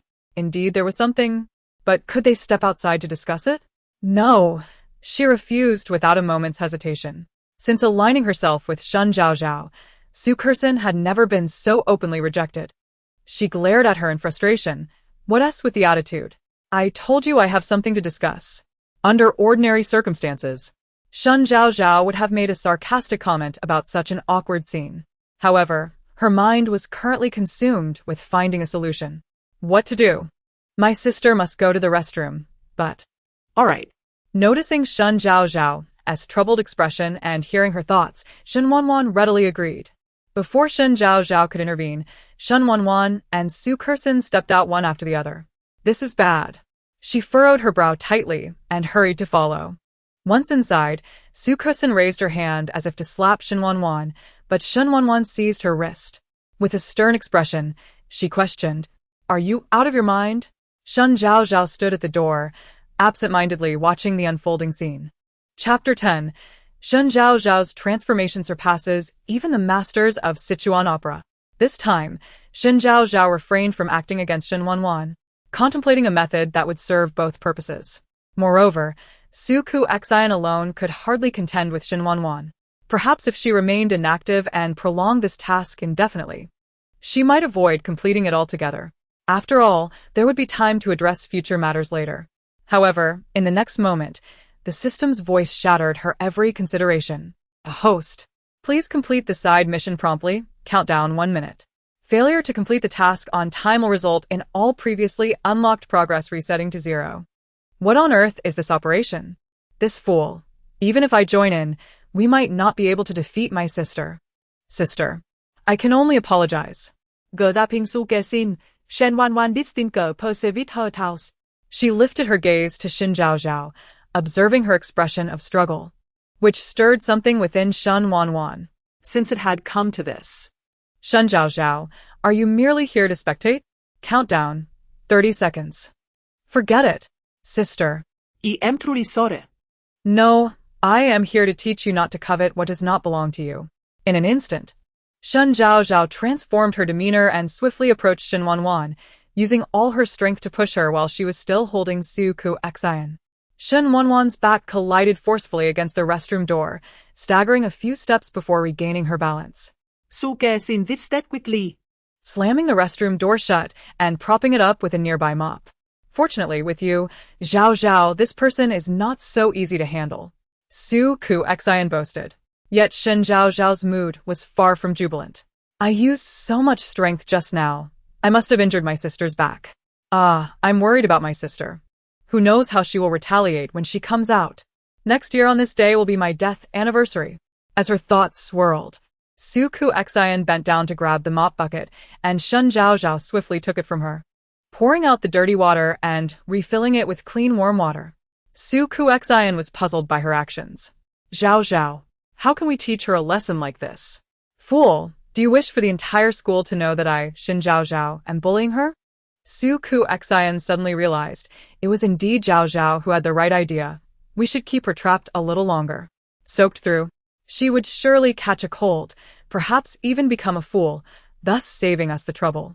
Shen Zhaozhao remained silent, turned off the tap, tightened her grip on the clothing in her hands, took a deep breath, and followed Su Ku Xian's movements with the bucket. A whole bucket of water was poured inside. The sound of water drenching Shen Wanwan filled the air. Shen Zhaozhao's hands, which hung by her sides, clenched into fists. No. I must quickly find someone to release my sister. Shen Wanwan's voice emerged from within, devoid of any emotion. Shen Zhaozhao closed her eyes. Shen Wanwan, if you are wise, you will leave the Shen family on your own otherwise. This is merely an appetizer. With that, she turned and walked away. Side mission: facilitate the meeting between Liang Wan and Shen Wanwan to unlock the female lead's best friend storyline. Suku Xian followed behind her. Zhao, don't be angry. We have plenty of time to deal with that wretched Shen Wanwan. Perhaps I should find a few men to keep her company. Enough. Before she could finish, Shen Zhaozhao coldly interrupted. If memory serves, it was when Shen Wanwan truly decided to confront Shen Zhaozhao that Suku Xian had drugged her and gathered a group of men. If it weren't for Liang Jing, Shen Wanwan would have nearly been. Suku Xian was baffled by Shen Zhaozhao's sudden anger, but dared not retort, awkwardly replying, "All right." Gazing at her retreating figure and recalling the system's task, she reluctantly resolved to seek out Liang Wan to rescue her sister. Even though she hadn't initially intended to follow the original plotline. Just as she lamented her poor memory, she suddenly spotted Liang Wan approaching. Shen Zhaozhao smiled and strode directly toward Liang Wan, colliding with her. After regaining her footing, she exclaimed in frustration, "Miss Liang, did you not see me standing here?" In the original narrative, Liang Wan was characterized as inherently kind-hearted, even somewhat naive. Thus, upon seeing the mop wedged against the restroom door, she removed it without a second thought. Now, Shen Zhaozhao simply needed to devise a way to get her inside the restroom, and she would undoubtedly assist. Zhaozhao, I'm sorry, I didn't see you just now. Did I hurt you? As expected, the moment Liang Wan spoke, Shen Zhaozhao caught a whiff of her goodness. Shen Zhaozhao shook her hand, the droplets of warm water from earlier still clinging to her fingers, splattering onto Liang Ruan's clothing. Oh dear. I'm so sorry for wetting your clothes. Look at me, so clumsy. Liang Wan, are you alright? Liang Wan glanced at her damp clothes without concern and handed Shen Zhaozhao a tissue. It's fine, you didn't do it on purpose. You should dry your hands first, otherwise, you might catch a cold. As soon as she finished speaking, Shen Zhaozhao tossed the clothing she had been holding to Liang Wan. This is not right. Take my clothes and change in the restroom, otherwise, you'll surely catch a chill. This was the garment she had specifically taken with her when Suku Xian pulled her out earlier. She had originally intended to give it to Shen Wanwan upon completing the task, but now, to facilitate the meeting between Shen Wanwan and Liang Wan, she had to hand it over to Liang Wan. Without waiting for Liang Ruan's response, she pushed her toward the restroom and turned to leave with her head held high. A few minutes later, Shen Zhaozhao stood in the shadows of the stairwell, watching as Shen Wanwan and Liang Wan approached. She breathed a sigh of relief. Fortunately, although it deviated slightly from my expectations, I managed to push Liang Wan into the restroom in time. Otherwise, my sister would have undoubtedly suffered. However, this time, I truly must oppose my sister. Shen Zhaozhao caught sight of Shen Wanwan, drenched from head to toe. Her once flowing hair clung in damp strands to her face, the ends still dripping. The majority of her clothing was soaked through, indicating she had done her utmost to evade the water. At that moment, other students emerged from the restroom, whispering amongst themselves upon witnessing the sight of Shen Wanwan. Shen Wanwan maintained her composure, calmly wringing out her clothes, yet her peripheral vision subtly darted toward the stairwell. Upon spotting that figure, her cold gaze softened. Liang Wan trailed behind her, concern etched on her face. Shen, I have some clothes here. You should change first, otherwise you'll get sick. Shen Wanwan waved her hand dismissively. No need, your clothes. They were given to me by Shen Zhaozhao. She's truly kind. She just accidentally splashed a few droplets of water on me and offered me her clothes to change into. If it weren't for her, I would never have met you. Upon hearing this, a glimmer of light flickered in Shen Wanwan's eyes. She took a step forward, paused for a moment, then turned to Liang Wan and said, Today. Thank you. Liang Wan quickly waved her hands. No worries, I didn't do anything. A hint of uncertainty flashed in her gaze. Chapter 11. Submitting to the ingenuity of this celestial being, the prosperous hotel. By the time Shen Wanwan arrived, it was already half an hour later. As she stepped inside, she immediately spotted the hotel manager, Xiao He, standing at the entrance. Jiao Jia, What on earth happened? Jiao was the name given to her by her adoptive father. Shen Wanwan was always called this when she was outside. She walked directly into the elevator, deftly pressing the button for the top floor. After sending a message, He spoke again. Jiao, have you been bullied? The Shen family? He grew up in the same village as Shen Wanwan and was familiar with her temperament. Seeing her in this state indicated she was unwilling to speak. Producing a universal room key, she opened the suite's door and walked straight into the bathroom. Water cascaded from the shower head above, and she stared ahead with her eyes wide open. Shen Zhaozhao had locked her in the restroom, an action she took after hearing Shen Zhaozhao's inner thoughts. Otherwise, there was no way she could have been overpowered by Shen Zhaozhao and that girl. Yet, when that bucket of water was indeed poured down, she felt a moment of genuine anger.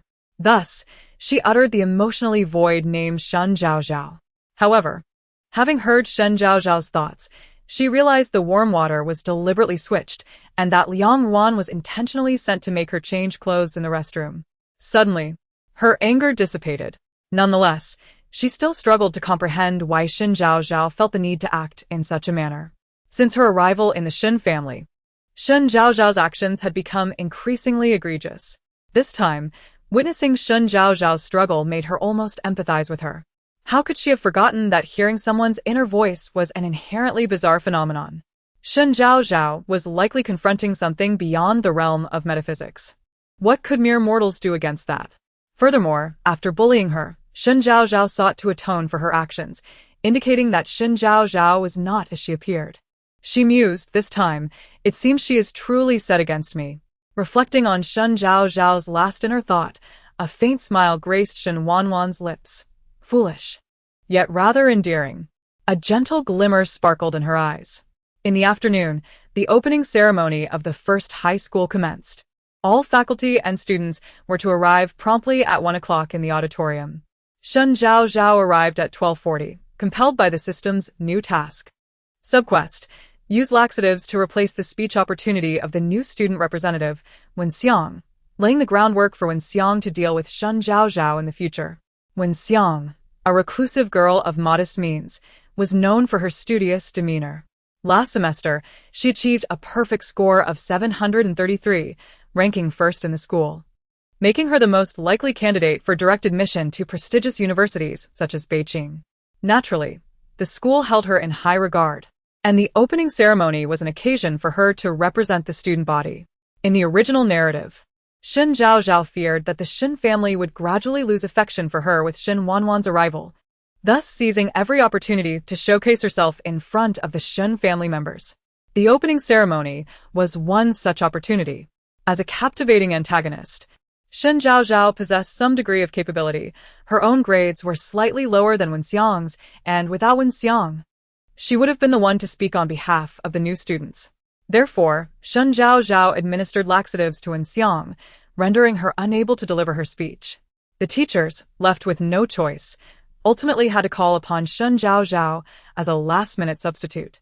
However, this incident would eventually come to light for Wen Xiang, leading her to muster the courage to confront Shen Zhaozhao for an explanation, only to find Shen Zhaozhao dismissive of her. Shen Zhaozhao even spread the word at school that no one was to assist Wen Xiang henceforth. This resulted in Wen Xiang being bullied by the entire school, and unable to endure it any longer, she contemplated suicide by jumping off a building, only to be saved by Shen Wanwan. Assisting Shen Wanwan in dealing with Shen Zhaozhao would undoubtedly create considerable trouble for the future Shen Zhaozhao. The thought of the chain reaction triggered by the completion of this task made Shen Zhaozhao sigh involuntarily. Yet, she refrained from negotiating with the system to see if this task could be bypassed. The obstinate system would undoubtedly respond that failure to complete it would result in annihilation by the world. Moreover, the task was too meticulously crafted, leaving no loopholes to exploit. She could only proceed with the task while keeping a vigilant eye on Wen Xiang. With a resigned sigh, Shen Zhaozhao muttered, "System, activate the wish card. I require a gentle laxative." At that moment, she found herself unable to procure a laxative that would minimally harm Wen Xiang, thus reluctantly resorting to using the wish card. Wish card activated successfully. The laxative has been placed in your bag, effective within 10 minutes. Upon hearing the system's announcement, she approached Wen Xiang, who sat nearby. her expression a mixture of anxiety and apprehension. When Xiang kept her head down, nervously clutching her speech, fine beads of cold sweat dotting her forehead. It was evident that she was genuinely anxious. Shen Zhaozhao. When Xiang spoke cautiously, her voice barely above a whisper. Shen Zhaozhao's reputation was illustrious within the school, excelling academically. Almost everyone recognized her, albeit they had heard rumors of her difficult personality. Uncertain of Shen Zhaozhao's intentions, when Xiang hesitated, "I heard you are representing the students to speak today. I came to see if you're nervous." When Xiang lifted her gaze, disbelief flickering in her eyes as she bit her lip and nodded, "I am afraid. I told the teacher I couldn't do it, but she insisted I give it a try." Witnessing Wen Xiang's state, Shen Zhaozhao found herself unable to follow through with her malicious intent. After a moment of contemplation, her eyes brightened as she handed Wen Xiang a bottle of water. "It's normal to be nervous for your first time. It will get better. Drink some water." Wen Xiang met her gaze, hesitating briefly before accepting the bottle and taking a large sip. "All right, practice first. I'll take my leave." Shen Zhaozhao stood, turning to exit. When Xiang called after her, "Shen Zhaozhao, thank you." "Host, your actions constitute cheating. The task cannot be completed." The system's voice suddenly echoed in her mind. However, Shen Zhaozhao exhibited no surprise, blinking as she retorted. "Did you not instruct me to drug Wen Xiang in her stead?" "Yes, but you weren't told to inform her." "Indeed." At that moment, when Shen Zhaozhao had handed the water to Wen Xiang, her other hand discreetly inscribed the character for medicine on Wen Xiang's wrist. Wen Xiang was astute enough to grasp the implications of the water bottle. Thus, Shen Zhaozhao had gambled. Had Wen Xiang not taken the bottle, her task would have been deemed a failure. Thankfully, she emerged victorious. Wen Xiang genuinely did not wish to deliver her speech. "But did you explicitly state that I could not inform her?" No. "Then it's settled. Did she drink it? Will she soon need to use the restroom? Will I not have to step up to deliver the speech?" "Yes." "Then what are you waiting for? Please submit to the brilliance of this celestial being." The system fell silent, exasperated by this tactic. Last time, Shen Zhaozhao had successfully manipulated the narrative in ways unforeseen in the original text. The Temporal Bureau had yet to raise any objections, and it appeared she would do so again. The system felt aged by 20 years. Even the chips in hand losing their appeal. Unfazed by the system's musings, Shen Zhaozhao was in high spirits. Having taken this step, she could now freely seek out flaws in future tasks. Chapter 12. It's all my fault for being too exceptional as the clock struck 1. When Xiang indeed followed the original script and hurried to the restroom due to an upset stomach. Unable to locate her, the director had no choice but to ask Shen Zhaozhao to step in. Dressed in a white shirt and a red checkered skirt uniform, Shen Zhaozhao stood at the microphone, with countless heads in the audience. Taking a deep breath, she began, "Respected teachers and dear classmates, good day." Ignoring the system's incessant chatter, Shen Zhaozhao passionately recited her speech, earning a round of applause from the audience. Little did she know they were not even at home. Upon entering, she found only Shin Jun sitting on the sofa, engrossed in his phone. Noticing her arrival, he raised an eyebrow at her mental exclamations. "Your third brother asked me to bring you some chocolate." Shen Zhaozhao's eyes lit up at once. "Really? Thank you. Second brother. What kind of chocolate is it?" Shin Jun looked up at her, leisurely replying, "It's all gone." What a letdown. I knew it. He truly is a gluttonous second brother. "Ah, my chocolate. You will pay dearly for this." "What? Do you have a problem?" Shin Jun inquired, feigning innocence as he listened to her internal complaints. Shen Zhaozhao immediately donned a standard smile. "No, it's the same whether second brother eats it or I do. I'm a bit tired, so I'll go rest now." "Wait, I heard you have an exam tomorrow. Come over and complete this paper first." Shen Jun produced a test paper from seemingly nowhere and placed it on the coffee table. Shen Zhaozhao's eyes widened in shock as she glanced at her shoes still on her feet. This is utterly outrageous. Fine. She gritted her teeth, realizing she had dug her own grave and must fill it herself. Although Liang Wan had arrived in time, Shen Zhaozhao was still concerned about Shen Wanwan's health and inquired with genuine care. As soon as her words fell, Shen Wanwan descended from upstairs. Her cheeks flushed with an unusual hue. "My sins are truly countless. If only second brother wouldn't he have to go to the hospital tomorrow? Then my sister wouldn't he have to suffer a fever for a whole day and night? Wanwan, you don't look well. Are you feeling ill? Clearly. You're sick. Stop beating around the bush. Today was another day Shen Jun had to suppress his irritation towards Shen Zhaozhao. Casting a sidelong glance at her before addressing Shen Wanwan. Wanwan, you should go upstairs to rest. I'll fetch the medicine kit to check on you. It's fine. Shen Wanwan was aware of her fever, but felt capable enough, having taken medicine when she came down. Sister Wanwan, if you're getting sick, you should see a doctor quickly. If your fever persists, it could turn into pneumonia. Shen Zhaozhao's concern did not escape Shen Wanwan's notice. She could sense the difference in Shen Zhaozhao's demeanor compared to a few days prior, especially the way she addressed her as Sister Wanwan. Shen Wanwan's thumb and index finger rubbed together in contemplation. You, hurry and do the test paper or I'll confiscate your snacks. Shen Jun poked Shen Zhaozhao's forehead with his finger. Shen Zhaozhao pouted in discontent. Fine, I got it. Then she turned to Shen Wanwan. Sister Wanwan, maybe you should skip the exam and rest at home for a few days.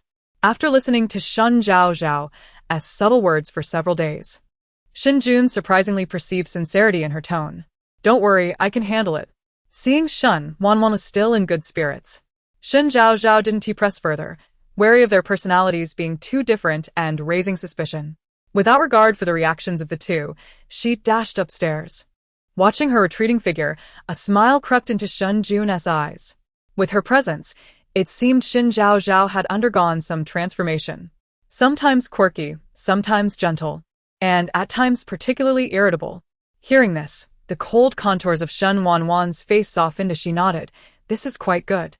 She had initially thought the Shen family would be difficult to get along with, but having arrived here, their constant care and the seemingly contradictory Shen Zhaozhao made her somewhat fond of this place. Upstairs, Shen Zhaozhao quickly changed into her loungewear, retrieved her books from her backpack, and sat at the desk. System, what rewards do I have available now? Photographic memory card, mind-reading card, time-freezing card. What are the functions of these? When the rewards were announced, her mind was preoccupied with other matters, and she hadn't listened attentively. Photographic. Listening to the system's introduction, a radiant smile blossomed on Shen Zhaozhao's face. It appeared that completing tasks had its perks after all, especially the final card, which was the ultimate safeguard for escaping danger. As long as she could run fast, peril would not catch up to her. With that thought, she cheerfully declared, "Use the photographic memory card." Photographic memory card activated successfully. A countdown of 24 hours begins now. Using this item constitutes cheating. And as a new generation successor of our nation, how can you? Keep talking and I'll report you to the Time Bureau. Shen Zhaozhao had no time to argue with the system. She was flipping through her books as swiftly as possible. The school entrance exam was tomorrow, and given the system's temperament, it would certainly assign her a task related to the exam. Even if it did not, Shen Zhaozhao was confident she could achieve second place in the whole school. She absolutely could not falter. The next day, as she settled into her seat in the classroom, the system's task notification arrived. Side mission. Ensure Shen Zhaozhao ranks first in the entrance exam. Rolling her eyes, she thought, as expected, that pesky system. She continued to pull out the unfinished test paper, her gaze sweeping over it like a swarm of locusts, all of it embedding itself in her mind. Coupled with the material she had learned in the days leading up to the school year, she was well prepared for the exam. Shen Wanwan walked in as usual. Her complexion appeared fine, showing no signs of illness. Shen Zhaozhao felt somewhat relieved. Thankfully, it was not as dire as in the plot where she had a fever for an entire day and night. Time always seemed to fly during exams. 1. Miss Shen, please be mindful of your character setting. The mission hasn't been completed yet. The system irreverently interrupted her words. And this time it was finally its turn to be audacious. Shen Zhaozhao rolled her eyes, adjusting her expression. Sister, it's just a minor exam. It doesn't matter if you don't do well. Everyone knows the education in the countryside is lacking. Once the results are out, I will speak on your behalf in front of Mom and Dad. Alas, it's also my fault. It's all because I am too exceptional. Shen Zhaozhao continued. Sister, don't worry. No matter what, you're still a part of the Shen family. Even if the Shen family is no longer yours in the future, I will not cast you out. Chapter 13. Reporting Shen Wanwan for cheating on the exam. On the topic of the common girl, I am speaking from personal experience. Who instilled in me the audacity to speak such words in front of a formidable figure? Such confidence makes you think you are the best? Concerned that her self-talk might leave her feeling lonely, Shen Wanwan kindly played along with her act. Shen Zhaozhao cast a glance at her, aware that her sister was uncomfortable. Yet one must confront reality. There is no comparison between a top student and an illiterate. This time, Shen Wanwan turned to her, picked up a bottle of water nearby, and offered it to her. Upon witnessing this gesture, Shen Zhaozhao couldn't help but chuckle inwardly. Ha ha. My sister is truly remarkable. Her retorts are simply splendid. Despite this internal amusement, a look of disdain crossed her face as she coldly remarked, "Since my sister does not appreciate it, I am eager to see how poorly she will perform." The next day at school, seating arrangements were to be redone. As students entered the classroom, they placed their bags on their desks for easy access later. Since the exams were graded concurrently, results would be available promptly. While awaiting teacher Lin Shuang, Shen Zhaozhao was so anxious that her hands and feet began to tremble. The stakes were high. It was crucial for her to fulfill the system's task. Although she had employed the photographic memory skill, there were always unforeseen circumstances. What if she did not secure the top spot? I am so nervous. Oh, God. Please let me achieve first place. Amen, hallelujah. At that moment, Shen Wanwan was engrossed in sending a message when she suddenly heard Shen Zhaozhao's nonsensical chatter. The content of her rambling made Shen Wanwan's lips curl into a smile. The loquacious Shen Zhaozhao was unaware that her true nature had already been exposed to Shen Wanwan. When their eyes met, she deliberately averted her gaze dismissively, a smirk playing on her lips. After Shen Zhaozhao had been muttering to herself for several minutes, Lin Shuang entered, holding a stack of exam papers. Shen Zhaozhao's eyes lit up at the sight. Here she comes, carrying the papers. This is a matter of life and death. The results of the entrance exam were in, and seating arrangements would be based on these scores. Without preamble, teacher Lin Shuang opened the papers and began announcing the results. First place, Shen Zhaozhao. Upon hearing her name, Shen Zhaozhao exhaled in relief, her face breaking into a proud smile. As she stood, she deliberately cast a glance at Shen Wanwan, her eyes brimming with derision, as if to say, well, first place is mine. Noticing Shen Wanwan's lack of a significant reaction, Shen Zhaozhao begrudgingly shifted her gaze away. The wish card. Upon successful use, the host may fulfill any wish within a stipulated time frame. This card lasts for a total of 3 minutes. Hearing the system's voice, Shen Zhaozhao gritted her teeth inwardly. You wretched creature, truly a despicable being. Every time it concerns me, it's 0. 010. 02. Can you not raise the stakes a little more? And why is it always the wish card? Do you have no other rewards? Or are you pocketing my rewards? Be grateful. This was specially requested by me for you, and you will use it soon. Crack, crack. The system scoffed at her. Were it not for Shen Zhaozhao's laziness yesterday, sleeping like a log and refusing to wake, it wouldn't have exerted the effort to request this card on her behalf. On the podium, Lin Shuang had already picked up the second exam paper. Upon seeing the name, she adjusted her glasses in surprise and then directed her gaze to the last seat by the back door.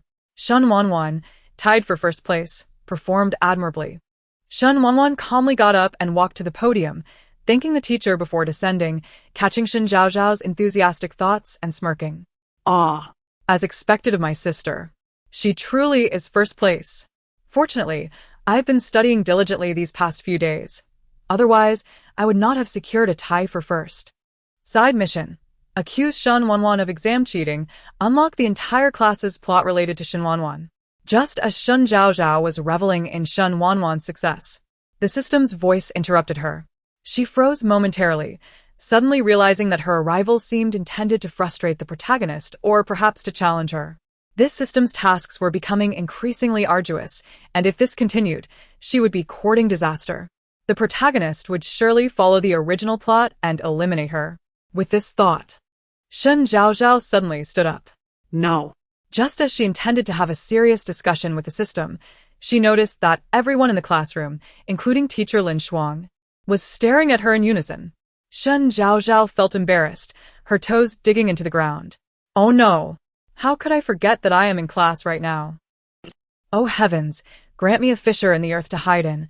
I do not wish to live any more. It seems I can indeed excavate a pink castle even more extravagant than Peppa Pig's. Sigh, I have taught so many students, and you are undoubtedly the most foolish. A sarcastic comment from the system. Shen Zhaozhao. Is there a moment when I should or shouldn't express my frustration? Ha. You silly girl. Shen Zhaozhao. Shen Zhaozhao, what is wrong? Teacher Lin's expression was impassive as she regarded her with a serious tone. Ha. Shen Zhaozhao stiffened, turning toward her, her mind racing with chaotic thoughts. Shen Zhaozhao, what are you even saying? With righteous conviction, she declared, Teacher, I suspect Shen Wanwan's scores are fraudulent. If I am not mistaken, she must have cheated. The last 3 words were laden with emphasis as she deliberately glanced at Shen Wanwan, her eyes filled with resentment. Do you understand what you are saying, Shen Zhaozhao? If you accuse Shen Wanwan falsely, I will have to call her parents. Teacher Lin's expression was stern. She was aware of the relationship between Shen Wanwan and Shen Zhaozhao.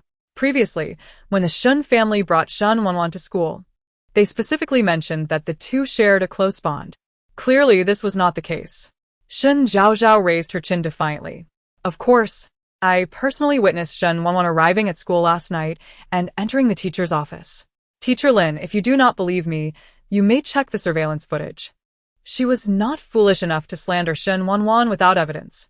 Before arriving at the Shen family, she had known that the individual was connected to a certain teacher at the school, but further investigation was necessary. Hence, she consented to Lu Yan's arrangement to attend this school to slowly uncover the truth. Otherwise, with her ability to skip grades and obtain a graduate degree, she would not need to repeat high school. In the original plot, on the day when Shen Wanwan was drenched, she had gone to the hotel where her subordinate, Xiao He, was located. There, Xiao He informed her that the person they were looking for was likely connected to a certain teacher.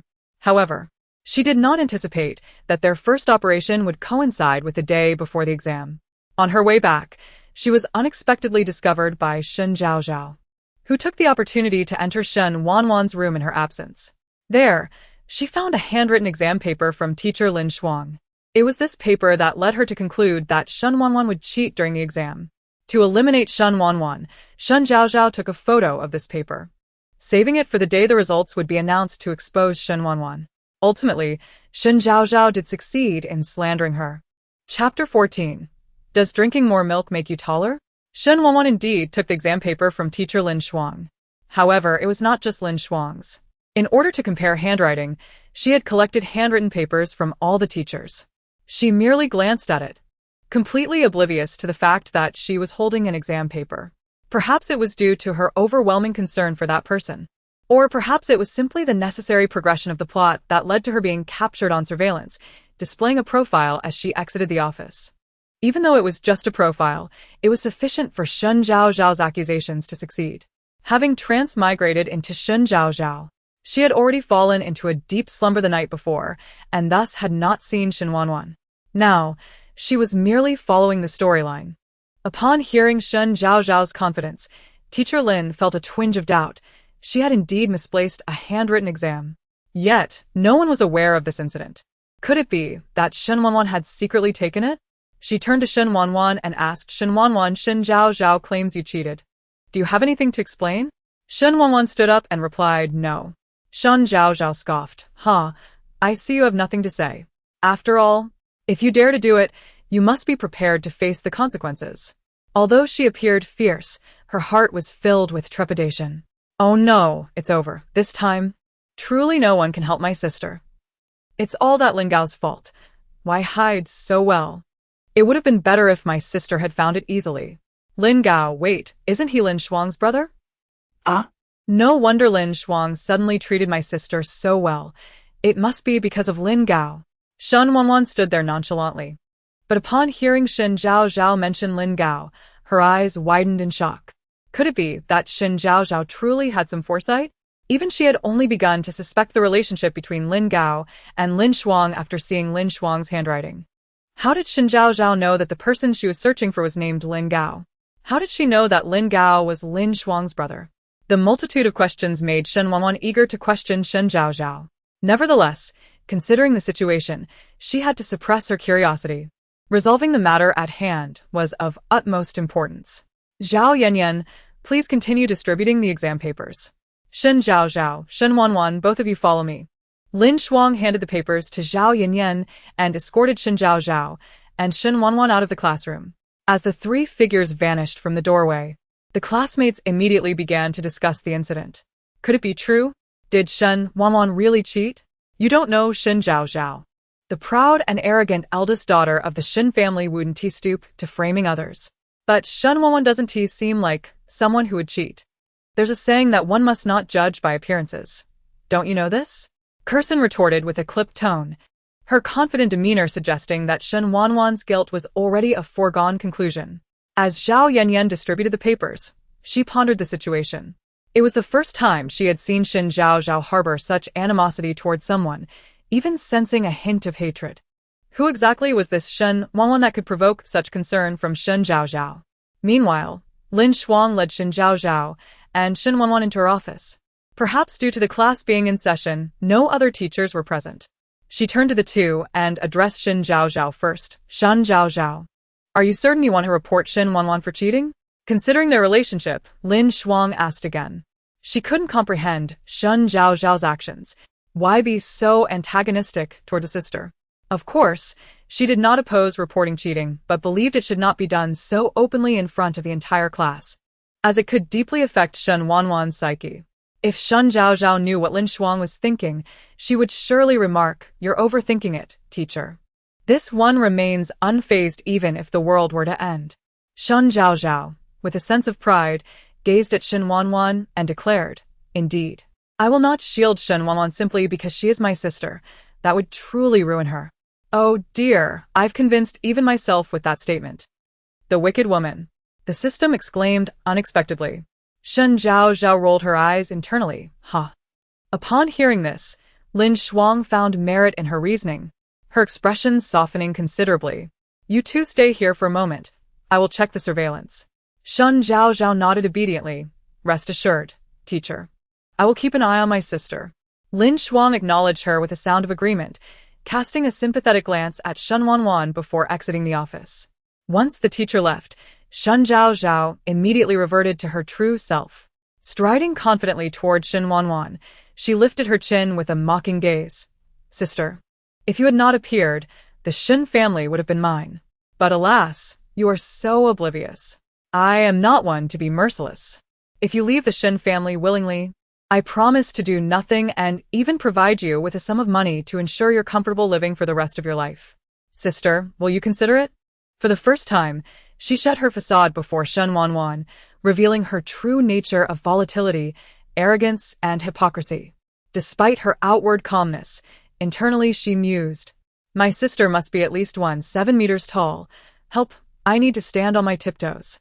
Quick, push me away, and give me a step. I am exhausted.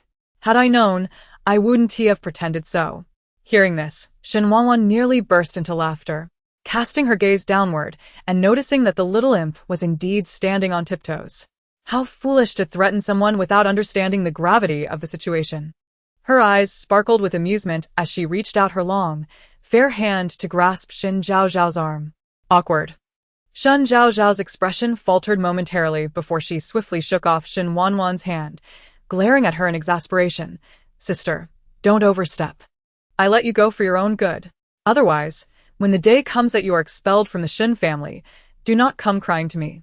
This time, Shen Wanwan could not contain her laughter, exclaiming, little imp. You wretched girl.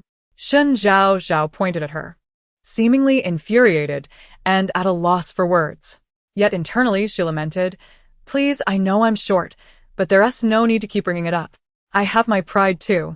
Considering Shen Zhaozhao's pride, Shen Wanwan refrained from further commentary, maintaining a gentle smile that made Shen Zhaozhao feel uneasy and chilled. Suspecting that Shen Wanwan might devise a plan to eliminate her, her expression darkened, clearly realizing that Shen Zhaozhao had seen her on the surveillance. Shen Zhaozhao puffed her chest out and boldly approached her. Teacher Lin, now you must believe me, right? Lin Shuang looked at Shen Wanwan and stated, Shen Wanwan, I indeed saw you in the surveillance footage. Do you have anything to say? Shen Wanwan remained steadfast, simply replying no. She chose not to speak further, turning to exit and leaning against the wall in the corridor. Chapter 15. The elder brother is a stickler, of course. Shen Zhaozhao could not leave. She was eagerly awaiting the opportunity to witness Shen Wanwan's misfortune. No, this was the original intention of Shen Zhaozhao in the text, but now she was undoubtedly contemplating ways to assist Shen Wanwan. She had already devised a plan. Each time she completed a task by bullying Shen Wanwan, she would also find a way to help her resolve the ensuing problems. This way, when the day came for her true nature to be unveiled, she might perhaps exchange these remedial actions for her own salvation. After all, following the recent task involving Wen Xiang, she had gained insight into how to confront the system. With these thoughts in mind, Shen Zhaozhao turned to Teacher Lin and spoke. Teacher, after all, Wanwan is my sister. Cheating is wrong, but when my father arrives, he will undoubtedly address this matter of her misconduct. Teacher Lin, having just been disheartened by Shen Wanwan's cheating, felt a wave of comfort wash over her upon hearing Shen Zhaozhao's words. A gentle smile graced her face as she responded, "It is rare to see you with such concern. You may wait here for a moment." Thank you, teacher. Shen Zhaozhao discreetly glanced at Shen Wanwan and sighed inwardly. To complete this task, she had just expended the wish card she had recently acquired. She could not be certain that Shen Wanwan would be captured by the surveillance cameras. Despite the plot, Shen Wanwan's abilities were not to be underestimated.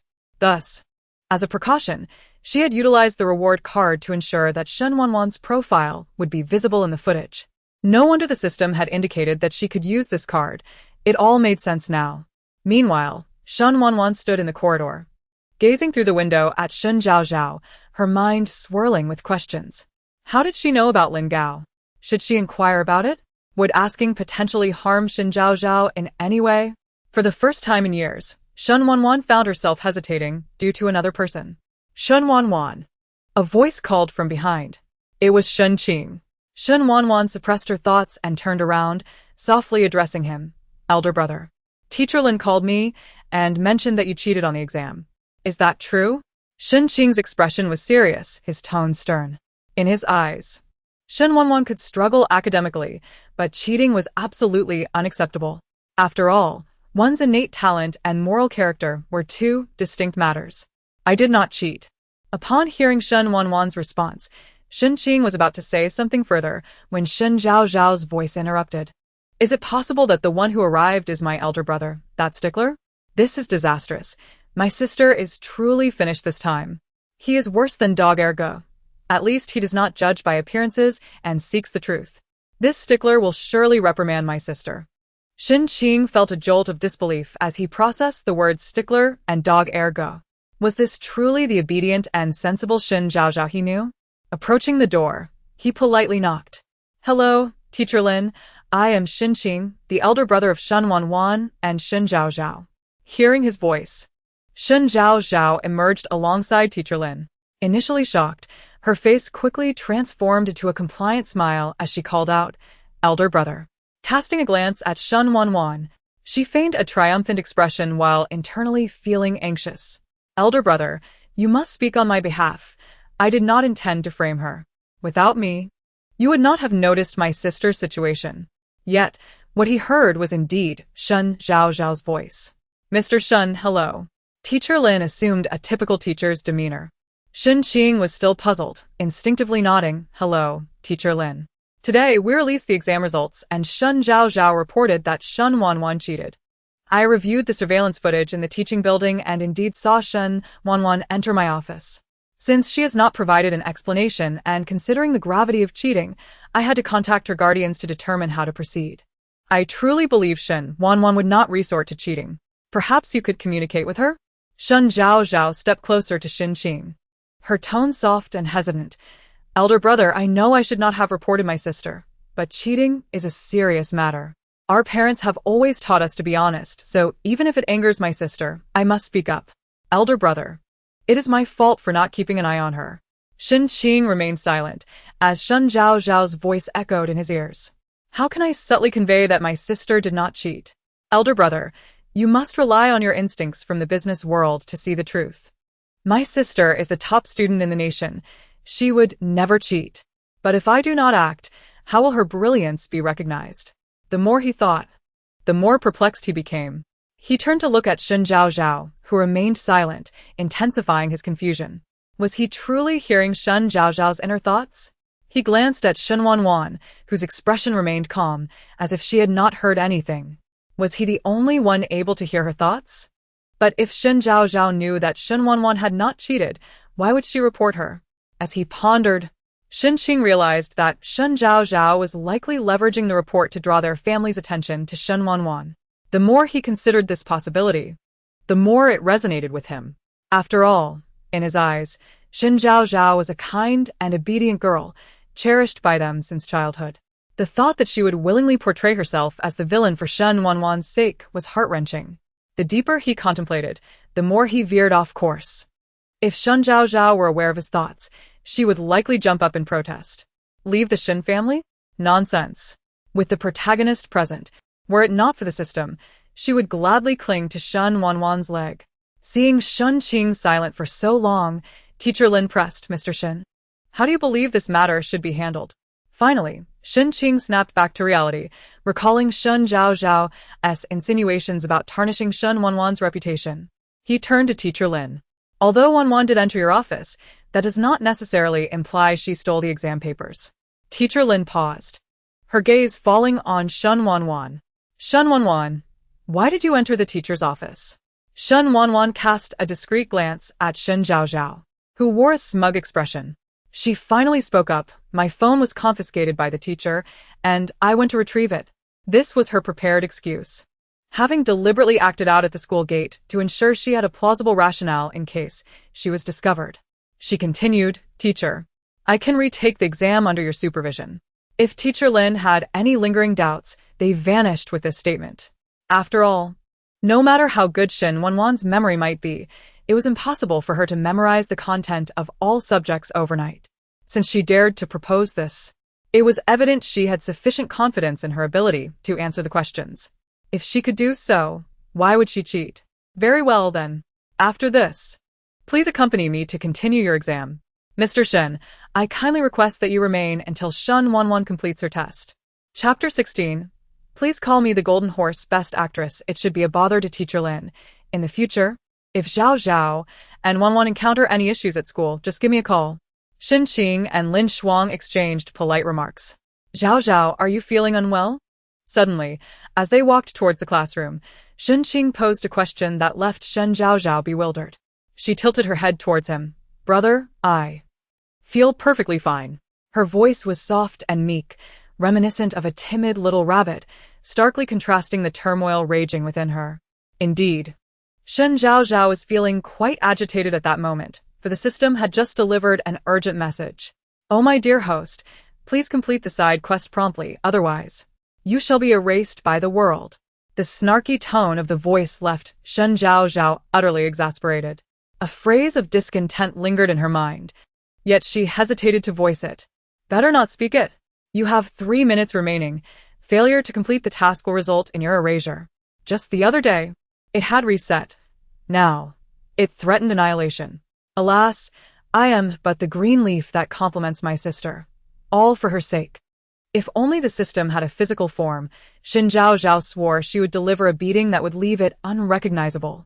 Despite her frustration, the task must be accomplished, and she found herself quickening her pace.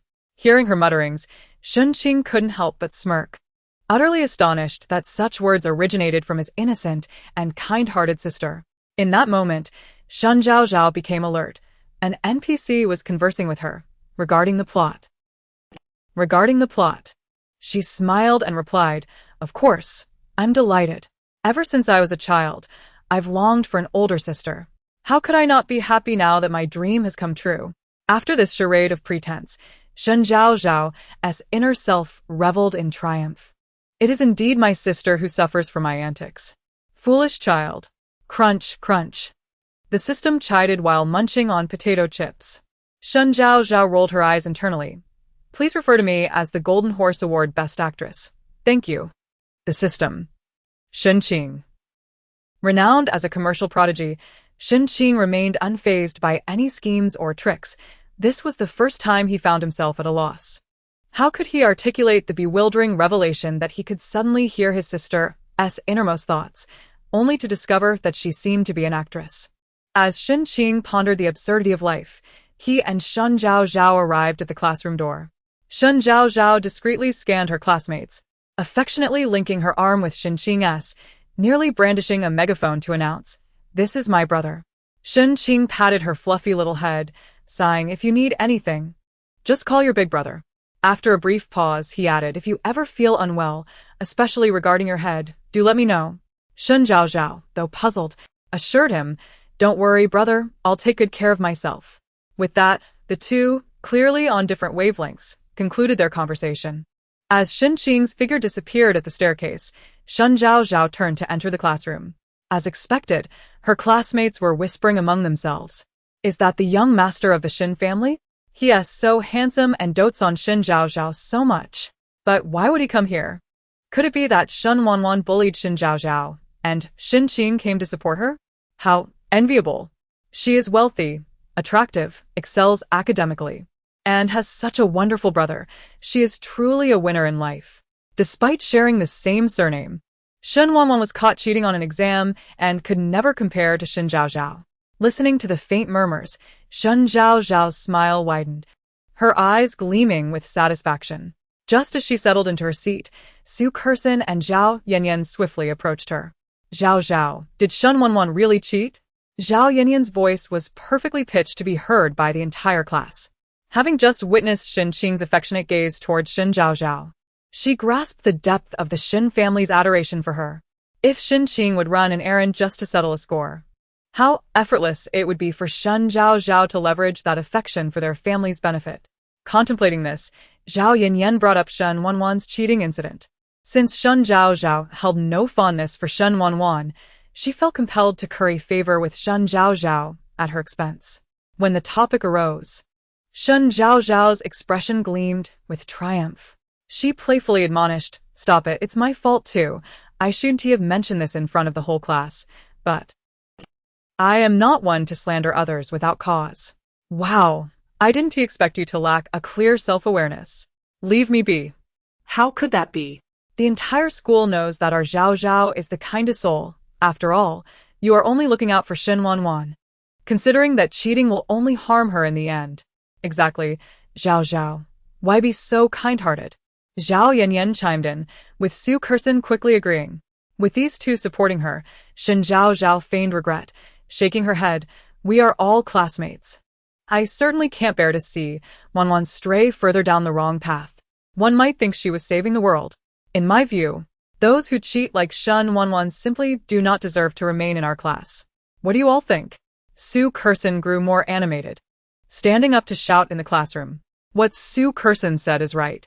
We are in class 1. Even if our grades are poor, we should never fall below 50 in the entire school, especially regarding something as disgraceful as cheating. We must resolutely oppose Shen Wanwan. Unexpectedly, she locked eyes with a boy who quickly turned shy. Shen Zhaozhao realized he might be harboring a crush on her. As this sentiment spread, other uninformed classmates joined in, chanting, "Yes, we must resolutely oppose Shen Wanwan. We must resolutely oppose Shen Wanwan. Host, can you hear your dear system speaking?" The response was a deafening silence. The system, observing through an external screen, noted that Shen Zhaozhao was lost in thought, entirely detached from the fervor in the classroom. Witnessing such a demeanor from Shen Zhaozhao, the system felt a pang of anxiety. Even the chips in its mouth had lost their appeal. "Young lady, please don't act this way. It contradicts your quirky persona. Is it too much to ask you to speak up when needed?" Chapter 17. The Greatest Fool. Ah, dear child, your father has finally uncovered your flaw. How incompetent of you to not even introduce Li Fenglin. With a soft thud, Tongzi felt a sharp pang in her heart, and the chips in her hand clattered to the ground. She should never have shown concern for that wretched creature. Just look at the inanity of her words. Tongzi has been exasperated to death by the host. For inquiries, please burn paper offerings. When it comes to dogs, you are the foremost. Once reassured that Shen Zhaozhao was unharmed, the system relaxed and exchanged a few banterous remarks with her before proceeding with its duties. Li Fenglin. The third male lead in the original narrative is a devoted admirer of Shen Zhaozhao, albeit a rather infatuated one. Such a man is not worth your time, for it would reflect poorly on your intellect. Shen Zhaozhao recalled Li Fenglin from her readings, apart from the female protagonist Shen Wanwan and the male lead Liang Jing. Only Xiao Jichen and Li Fenglin left a lasting impression. Xiao Jichen was memorable for being the only powerful figure in the tale. Once, the female lead seduced him to obtain something, thus intertwining their fates. Yet, the novel never clarified the nature of their relationship. Whenever Shen Wanwan encountered difficulties, Xiao Jichen was the first to offer assistance, seemingly indifferent to her connection with Liang Jing. It was unclear whether he harbored feelings for her or not. Nevertheless, she firmly believed that Shen Wanwan was better off with Xiao Jichen than with Liang Jing.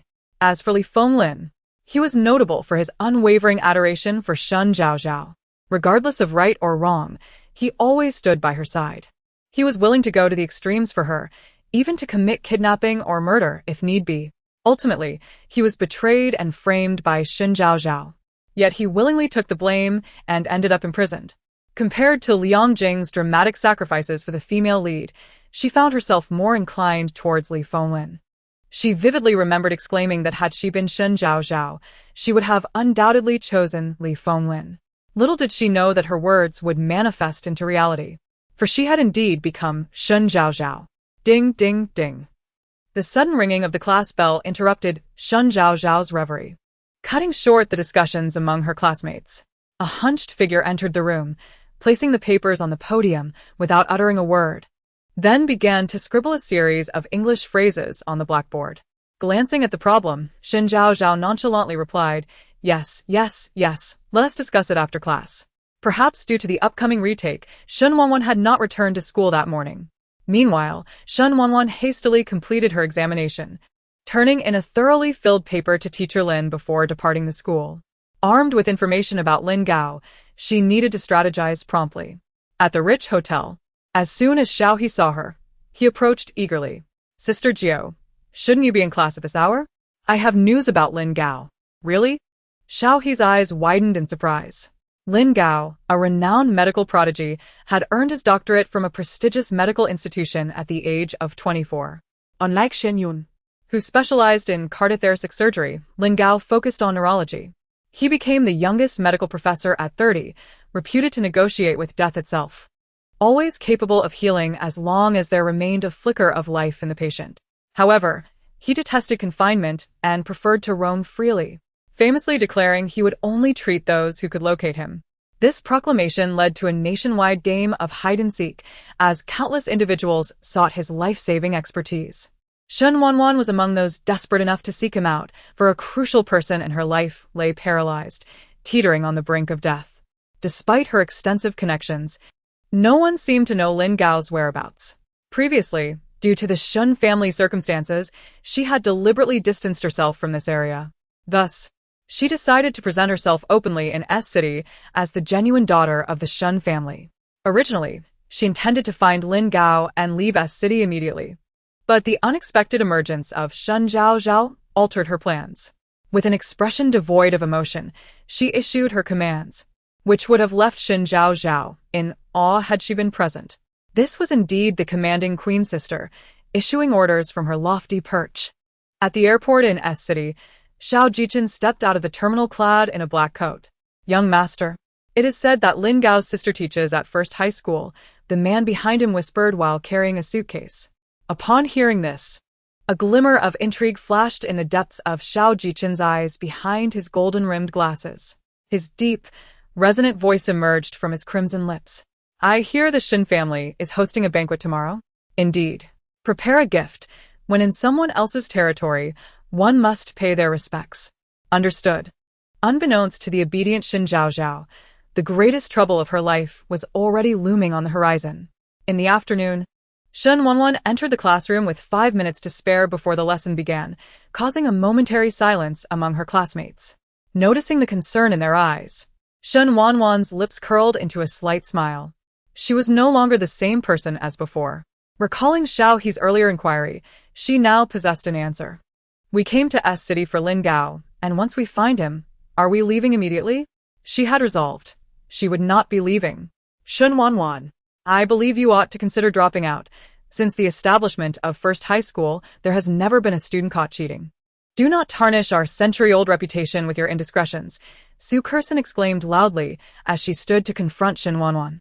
Yet, her classmates, oblivious to the impropriety of their words, echoed her sentiments. Indeed, hurry and leave. Your presence is bothersome. I cannot fathom why the school admitted you. Just go away. One after another. They hurled accusations at Shen Wanwan, completely unaware of how far they had gone. Their righteous indignation painted Shen Wanwan as a villain in their eyes, a criminal of the highest order. In that moment, Shen Zhaozhao comprehended why the original character Shen Wanwan could never forgive these individuals. They were simply unworthy. Her expression darkened as she surveyed her classmates with narrowed eyes. Some were so agitated they stood from their seats, prompting her to internally scoff. A bunch of fools. Oblivious to being mere pawns. How utterly foolish. My sister is not someone you are fit to speak of. Pa. Completely forgetting that had it not been for her initial instigation of the plagiarism incident, this farce would never have unfolded. The system quietly remarked, the greatest fool. Chapter 18. What is happening?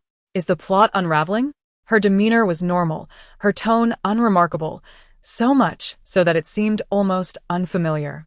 Shen Wanwan raised her gaze to meet hers, a glint of danger flickering in her eyes, evoking an instinctive fear that made one reluctant to look directly at her. Without uttering a word, a mere glance from her sent Shen Zhaozhao into a flurry of anxiety. Surely, my sister isn't contemplating violence against me. What are you looking at? You know, hitting someone is against the law. A fleeting hint of guilt crossed her eyes as she swallowed hard, feigning composure. Drink more milk. Grow taller and strengthen your bones. Shen Wanwan lightly patted her shoulder and sighed softly. Shen Zhaozhao was taken aback by this unexpected reaction. In the original story, Shen Wanwan was supposed to turn and leave at this juncture. What kind of twist is this? She would never admit to harboring enormous personal motives within this task. Just as Shen Wanwan took a step toward her designated spot, Su Kersen swiftly advanced, preemptively pushing Shen Wanwan's desk over. The desk crashed to the floor with a resounding clang. She glared at Shen Wanwan, pointing towards the door. Shen Wanwan, you are not welcome in our class. With her head bowed, Shen Wanwan glanced at the scattered books and furniture on the ground. When she lifted her gaze again, her eyes were deep and penetrating as she approached Su Kersen step by step. What did you say? Her cold voice was devoid of any emotion. Su Kersen instinctively stepped back, but seeing Shen Zhaozhao's unwavering stare, she straightened her posture. I said to get out of our class. No sooner had the words left her lips than Shen Wanwan seized Su Kersen's chin, applying just enough pressure to drain the color from her face. Su Kersen pushed at Shen Wanwan, you vile. Before she could finish, she met Shen Wanwan's fierce gaze and felt an aura of death emanating from her, causing her to abruptly shut her mouth, her body trembling involuntarily, eyes wide with fear. In that moment, the entire classroom fell into an eerie silence, the weight of the atmosphere pressing down on everyone like a heavy burden, making it hard to breathe. It is wise to maintain a low profile. Among them, Su Kersen and the others collectively exhaled, relieved, as if the specter of death had just passed. After this incident, no one dared to mock Shen Wanwan further, turning their heads away in silence. Shen Zhaozhao, however, widened her eyes. What just transpired? Observing Shen Wanwan silently picking up the desk and gathering the scattered textbooks, Shen Zhaozhao felt utterly speechless. How peculiar. She had just lamented the plot's collapse, and here it was unraveling yet again within mere minutes. It was supposed to be the banquet where Shen Zhaozhao framed Shen Wanwan. But now, everything was in disarray. What should she do? Should she feign fear? Yet that would contradict her character. Moreover, the task was completed. She was not a fool, nor would she instigate trouble. Besides, given the intense aura emanating from her sister moments ago, confronting Shen Wanwan now would be tantamount to courting death. After much internal conflict, Shen Zhaozhao remained uncertain about her next move. Should she ignore it, or perhaps turn a blind eye? Thankfully, the class bell rang shortly thereafter, providing her with a perfect excuse. As a model youth of the new era, one ought to study diligently and strive for improvement. Xin Qing had been preoccupied with company matters, often falling asleep in a nearby apartment after work. Shen Yu, busy balancing classes and gaming practice, generally resided in the dormitory. Thus, tonight unfolded harmoniously. After dinner and a shower, Shen Zhaozhao sat cross-legged on her bed, clad in gray pajamas. This is 007 calling the system, calling the system. System, if you don't come out soon, I might suspect you've perished. System, as exemplary youths of the new era, we must study diligently. The system had just settled onto the bed, ready to watch a drama, when it heard Shen Zhaozhao incessantly chattering at a rapid-fire pace without taking a breath. After waiting in vain for her to pause, the system grew irate. Dear lady, I have graciously refrained from urging you to study or complete your tasks. Yet here you are, shouting my name without a moment's respite? No need to listen. This system had recently switched to a new drama. Just let you experience this feeling. It's magic defeating magic. Speak quickly, I'm busy. The enticing aroma of chicken legs wafted through the air, only increasing the system's hunger. As the system of this world, could you kindly explain why the plot has collapsed? Reflecting on recent events, Shen Zhaozhao realized that the narrative had unraveled more than once. Especially concerning Shen Wanwan, her demeanor seemed increasingly peculiar. There was no trace of animosity, but rather a hint of indulgence. Upon this realization, she quickly shook her head. It was improbable. In Shen Wanwan's presence, she was but a scheming white lotus, a green tea bitch. Unless Shen Wanwan had lost her mind, there was no way she would not harbor disdain for her. The system, now serious, replied, I have not detected any anomalies on my end. Indeed. There are inconsistencies in the plot, but the temporal authority has not indicated any abnormalities. Just continue with your business as usual. After speaking, the system took a large bite of chicken leg, satisfaction evident on its face. Hearing this, Shen Zhaozhao's eyes lit up. That was a plot point in the original narrative that stated she could not interfere with her actions. Agreed. The system, preoccupied with its meal, failed to recognize the potential gravity of its acquiescence. With the system's assurance, Shen Zhaozhao felt emboldened to act without restraint. Content. She reclined on her bed and began playing games on her phone. The following day, at 9:00 a.m., Shen Zhaozhao was forcibly dragged from her bed by Lu Yan before she even opened her eyes. She pouted, Mom. Isn't today a day off? Why must I rise so early? Seeing her dazed expression, Lu Yan's eyes brimmed with affection as she gently replied, Tonight is the banquet revealing Wanwan's identity. You nearly forgot. Didn't you? Realizing the significance, Shen Zhaozhao blinked. Oh right, the banquet where I continually create chaos and bring about my own downfall. Thankfully, had her mother not reminded her, she might have completely overlooked it. She felt a wave of relief that her sister hadn't overheard. Otherwise, she would surely be upset with her. Pausing momentarily, a shadow fell over her mood. Mom. I've been trying to build a rapport with my sister these past few days, but she doesn't seem to like me very much. Perhaps I should just move out. Chapter 19. The malicious villain. AM ready nonsense. Both you and Wanwan are my daughters. I treat you equally. How could I possibly send one daughter away for the sake of the other? Shen Zhaozhao nodded. Yes, mother, I understand. I will take good care of my sister and help her acclimate to our home as swiftly as possible. Hearing her obedient words, Lu Yan lovingly embraced her. Outside the door, Shen Wanwan, who had just arrived, raised an eyebrow at the exchange between Shen Zhaozhao and Lu Yan. This sister, whom she had unwittingly acquired, was truly a curious anomaly. After freshening up, the professional makeup team that Lu Yan had invited awaited in the living room. By the time Shen Zhaozhao descended the stairs, Shen Wanwan was already being styled. The living room was adorned with a myriad of exquisite gowns. Side quest: steal Shen Wanwan's evening gown. Note: do not diminish Shen Zhaozhao's favorability in Lu Yan's eyes. Shen Zhaozhao calmly sipped her juice, realizing that today was filled with an endless stream of side quests to complete, each more kitsch and melodramatic than the last. In the living room, Lu Yan turned to Shen Wanwan. Wanwan, which gown do you prefer? Seated comfortably, Shen Wanwan politely glanced at Lu Yan and softly replied, They are all lovely. She had never placed much importance on such things. What do you think of this black gown? Lu Yan inquired, her gaze fixed on Shen Wanwan. Shen Wanwan glanced at the gown and nodded. It's nice. Just as she finished her sentence, She heard Shen Zhaozhao's inner thoughts echoing from the dining room. Here I come. I, the malicious villain, am ready. The black gown, right? It absolutely must be on me. Sister, I'm sorry, but the dress you like is destined not to be yours today. Shen Zhaozhao swallowed the last bite of her bun, downed her milk in one go, and wiped her mouth with her hand. Each step she took toward the living room imbued her with an air of confidence. She strode directly to the black gown, her hand caressing the fabric with evident delight. Mom, I truly adore this one. Mom, I still think the starry blue dress is more beautiful. Let us go with this instead. The two sisters spoke almost in unison, their eyes drawn to the distant blue gown. The word Shen Wanwan had just uttered about liking the black dress suddenly felt stuck in her throat.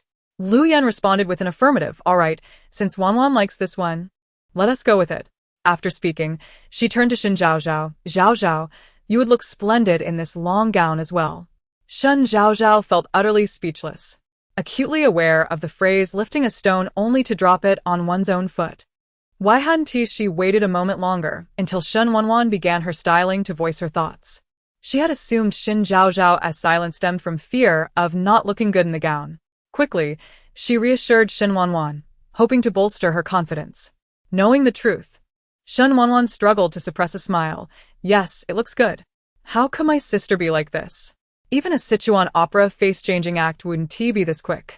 No, I must wait until my sister is styled before speaking up to avoid unnecessary effort. Shen Zhaozhao felt a pang of despair within, though her exterior remained composed. Grasping the black gown, she stole a glance at her own short legs, feeling even more disheartened. Ha! This isn't an evening gown. It's more like a floor-sweeping rag. Clearing her throat, Shen Wanwan declared, I'll wear this set. Please assist me with the styling. The stylist bowed. Miss, please have a seat. The stylist then picked up the starry blue dress right before Shen Zhaozhao's eyes and led Shen Wanwan to a nearby makeup area. Sister, if this continues, your mission will surely fail. Hearing the unmistakable glee in the system's voice, Shen Zhaozhao gritted her teeth. Mom, I just said I like this dress because it seems perfect for Wanwan. It would look stunning on her. Upon hearing Shen Zhaozhao's words, Lu Yan picked up the black gown for a closer inspection and nodded. Wanwan, as Zhaozhao said, you would definitely look good in this dress. Yet, Shen Wanwan insisted. But I really prefer this starry blue dress. Shen Wanwan's gaze fell intentionally on Shen Zhaozhao. Lu Yan sighed. Zhaozhao, how about you wear this one instead? Shen Zhaozhao felt tears welling up inside. Mom, but I want to wear that starry blue one. Boo-hoo. What should I do? I must maintain the appearance of a sweet and understanding daughter in front of Mom. I can't just snatch it away. With her back turned to them while being styled, Shen Wanwan wore a smile in her eyes. Miss, your slender figure will be beautifully complemented by this little dress. It will showcase your delicate legs exquisitely. Let us go with soft curls for your hair, my sweet little fairy. You'll surely dazzle at the banquet. The stylist's flattery flowed freely. Anyone else would have readily agreed. Unfortunately, the person before her was the aloof Shen Wanwan. In a tone only the two could hear, Shen Wanwan instructed, style it according to the black gown. The stylist was taken aback, noticing through the mirror that Shen Zhaozhao was still trying to persuade Lu Yan. Understanding dawned upon her. You and your sister share a strong bond. Shen Wanwan remained silent, watching Shen Zhaozhao through the mirror, thinking, she is indeed my sister. On Shen Zhaozhao's side, she resorted to her best act of charm.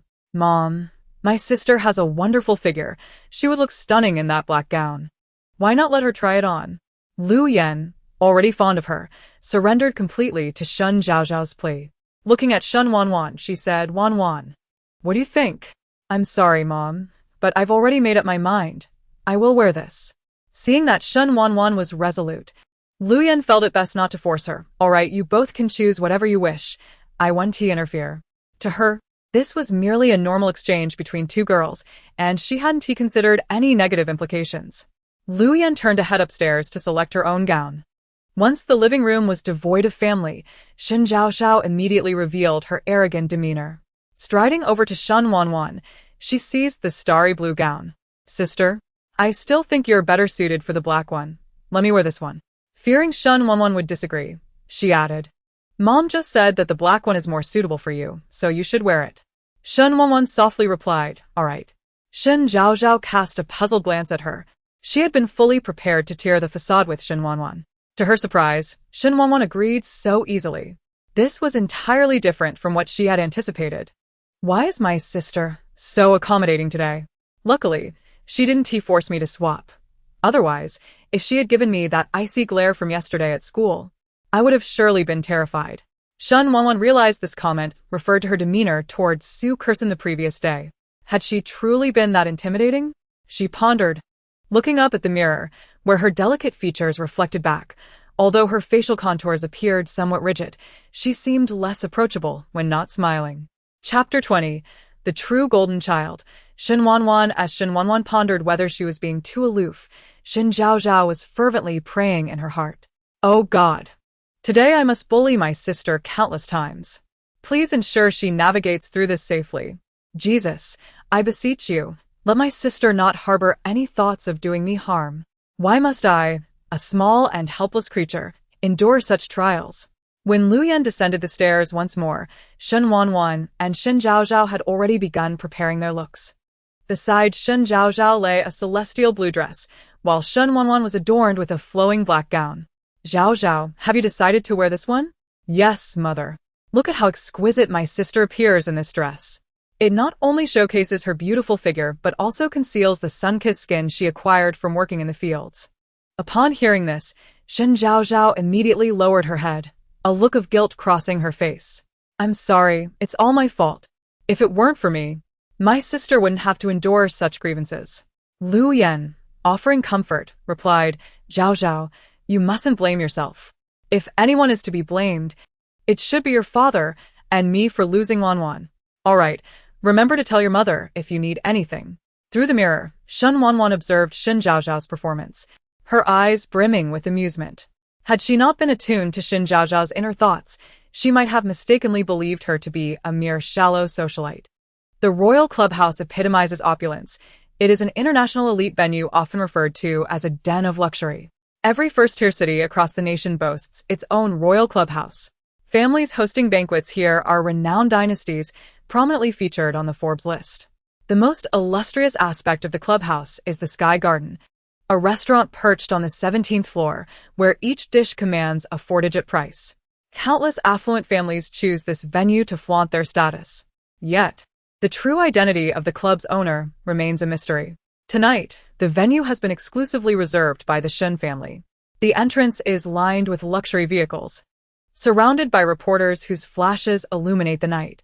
One after another, handsome men and beautiful women emerge from their cars and enter the clubhouse. Numerous executives and celebrities, previously seen on television, make their appearances, all in honor of the Shen family's gathering, with few daring to deny them respect. At 7 o'clock, a black Rolls-Royce pulled up at the entrance, causing attendees to instinctively step aside upon seeing its license plate, seemingly wary of offending those within. A novice guest, witnessing the spectacle for the first time, quietly inquired of a nearby individual, "Whose car is that? Why does everyone seem to avoid it? You don't know?" This Rolls-Royce is one of a kind in the world, crafted using the most advanced technology by dozens of master artisans. It was originally a coming-of-age gift for the son of the Zhao family, rumored to be worth $1.55 billion. I can't believe the Zhao heir is attending the Shen family's banquet. Whispers of speculation circulated among the crowd, prompting another question. Which family is more powerful, the Shen or the Zhao? Who can say? One is the wealthiest in S City, and the other in Beijing. It's impossible to determine. I believe the Zhao family is more formidable. They are a century-old lineage with one branch in commerce and another in politics, far surpassing the Shen family. At the entrance, the driver exited the vehicle and opened the back door.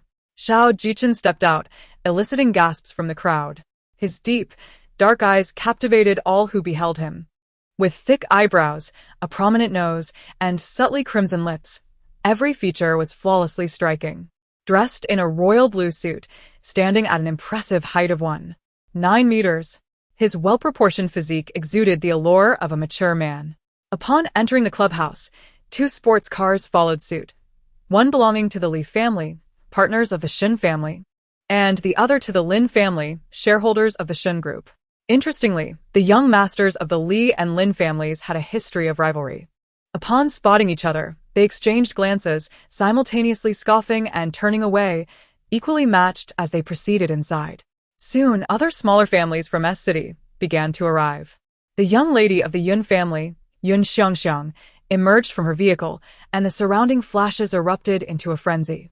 At merely 21 years of age, she had inherited the Yun family, rescuing it from the brink of bankruptcy and becoming S City's youngest corporate chairperson. Will your wedding still take place as scheduled? The reporters pressed, seizing every opportunity for news. Yun Xiangxiang, known for her gentle demeanor, maintained a warm smile even in the face of harsh comments. The Yun family will issue a statement regarding this matter in a few days. Today is the Shen family's occasion, and I shall not overshadow it. Su Kersen arrived with her parents and immediately noticed Yun Xiangxiang, observing the attention lavished upon her as if she were the center of the universe. She glanced at the reporters who failed to capture her own image. Jealousy filled her eyes as she clenched her fists, teeth gritted. What's wrong? Are you feeling down? Zhao Yanyan, who had come with her mother, inquired as she approached Su Kersen. Nothing, Su Kersen replied, adjusting her expression before joining Zhao Yanyan and the others in entering. Liang Jing and Liang Ruan arrived later, driving a rather inconspicuous BMW, and discreetly made their way into the clubhouse, unnoticed by the surrounding crowd. Inside the banquet hall, the grandeur was evident, with a golden opulence that epitomized wealth. Crystal chandeliers sparkled from the high ceiling. Guests, adorned in exquisite attire, mingled while holding flutes of champagne and glasses of red wine. Mr. Jiang, we must rely on your expertise in this collaboration, one executive remarked. Director Cheng, how about considering me for the lead role in your next production? My range is quite extensive. Is that not Mr. Lin? I wonder when he'll have time for a meal with me? Lawyer Zheng, will you be able to resolve my case? Isn't that Miss Yun? I heard her fiancé has been unfaithful. How can she still attend such a lavish event? What kind of banquet is the Shen family hosting? It's quite a spectacle. Meanwhile, Xiao Jichen casually sipped champagne, preferring solitude to mingling with others, positioning himself beside a flower bed. He had merely come to make an appearance, intending to greet a few guests before departing. Today, apart from the Shen family, he was the most eye-catching presence in the clubhouse. Since his arrival, many had attempted to approach him, yet his icy demeanor deterred them all. Moments later, a spotlight illuminated the staircase, silencing conversations as everyone turned their attention in that direction. Lu Yan, arm in arm with Shen Tianxiang, was the first to descend the stairs, taking her place at the microphone. Shen Tianxiang began. Thank you all for attending today's banquet. This day is of great significance for the Shen family, as I have found my biological daughter, who went missing over a decade ago. I am now honored to introduce my daughter, Shen Wanwan. As those final words echoed, Shen Tianxiang and Lu Yan gazed toward the left staircase, where the spotlight followed suit. Chapter 21 Greetings, I am Xiao Jichen. Shen Wanwan, with her short hair elegantly swept back, revealed a full and delicate forehead, adorned at her temple with a black camellia. Beneath her slender willow-leaf brows lay a pair of indifferent black eyes. She wore a floor-length black gown, understated in decoration except for a belt cinched at her waist, accentuating her alluring figure, exuding an air of cool detachment. As she descended the staircase, she approached the space between Shen Tianxiang and Lu Yan, her red lips parting softly. I am Shen Wanwan. Xiao Jichen observed the trio on stage with an impassive demeanor, betraying no astonishment like the others. He was merely present out of courtesy, uninterested in the proceedings. Just as he was about to step aside for a breath of fresh air, a sudden, impatient yet melodious voice pierced through the crowd. Oh my goodness! This is my sister. She is truly stunning. I want to have children with my sister. Truly. She is the perfect embodiment of our parents' best traits. She is simply breathtaking. Xiao Jichen narrowed his eyes, instinctively scanning the crowd for the source of the voice. How can my sister be so beautiful? This dress suits her perfectly. As if sensing a connection, he abruptly lifted his gaze towards the right side of the staircase, where a figure stood. After the speaker, Shen Qing, Shen Jun, and Shen Yu followed up the stairs, positioning themselves behind, serving as mere background for the occasion. Lu Yan turned to Shen Zhaozhao, Zhaozhao. Another beam of light illuminated Shen Zhaozhao as she gracefully descended the staircase. Her long black hair was styled with curling rods, and she adorned her head with a diamond hairpin. Her lively eyes sparkled with brilliance. She donned a knee-length gown in starry blue, its hem draped with a layer of sheer fabric, embellished with countless tiny diamonds. The strapless design showcased her elegant, alabaster neck, complemented by a blue gemstone necklace. On her feet were crystal shoes, reminiscent of a fairy inadvertently wandering into the mortal realm, radiating charm. Every movement captivated the audience. Shen Wanwan's gaze fell upon her, her previously cold expression softening. Indeed, this outfit was most befitting of Zhaozhao. Xiao Jichen's attention remained fixed on Shen Zhaozhao, his eyes reflecting curiosity and scrutiny. This voice. Steady yourself. It would be mortifying to fall in front of so many people. Deep breath. I am the best. In a murmured mantra, Shen Zhaozhao managed to reach Lu Yan's side unscathed. She flashed a sweet smile to the crowd. Hello everyone, I am Shen Zhaozhao. As she spoke, her gaze instinctively flicked to a distinguished man in the crowd. Captivated by Xiao Jichen's striking visage, surprise flickered in her eyes, her heart racing. Mom. This man is incredibly handsome. The royal blue suit, he is the epitome of allure. What should I do if I want to pounce on him?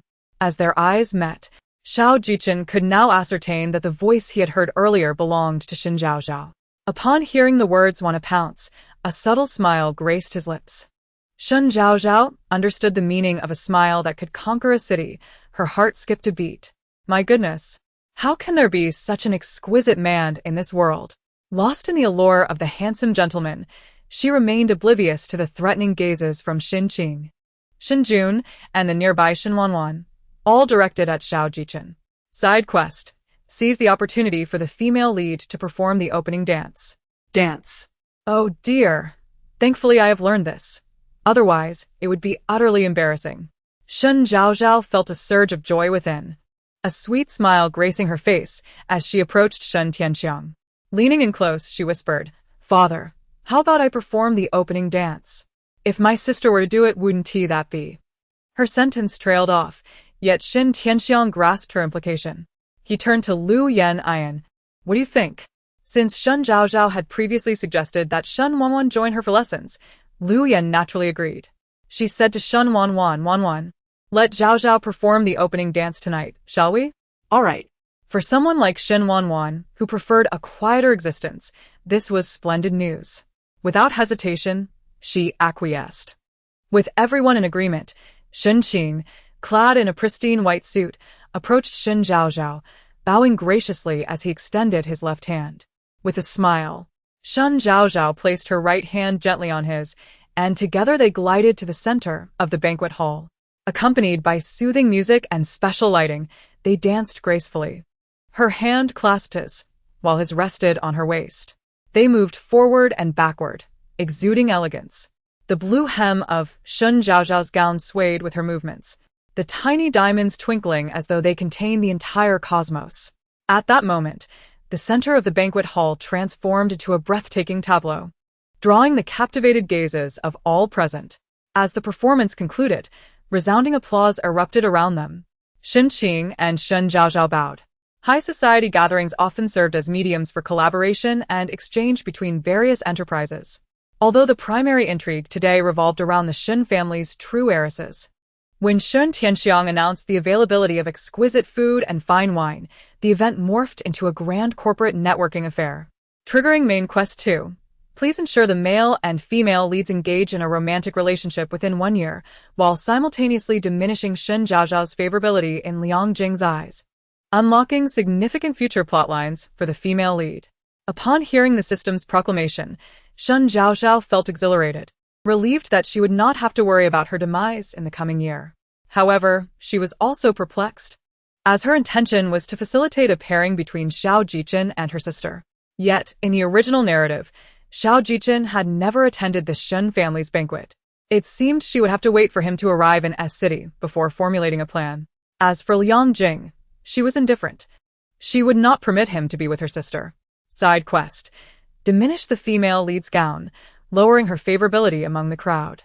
Prepared and composed, Shen Zhaozhao now calmly took a glass of red wine, her gaze tracking Shen Wanwan's movements.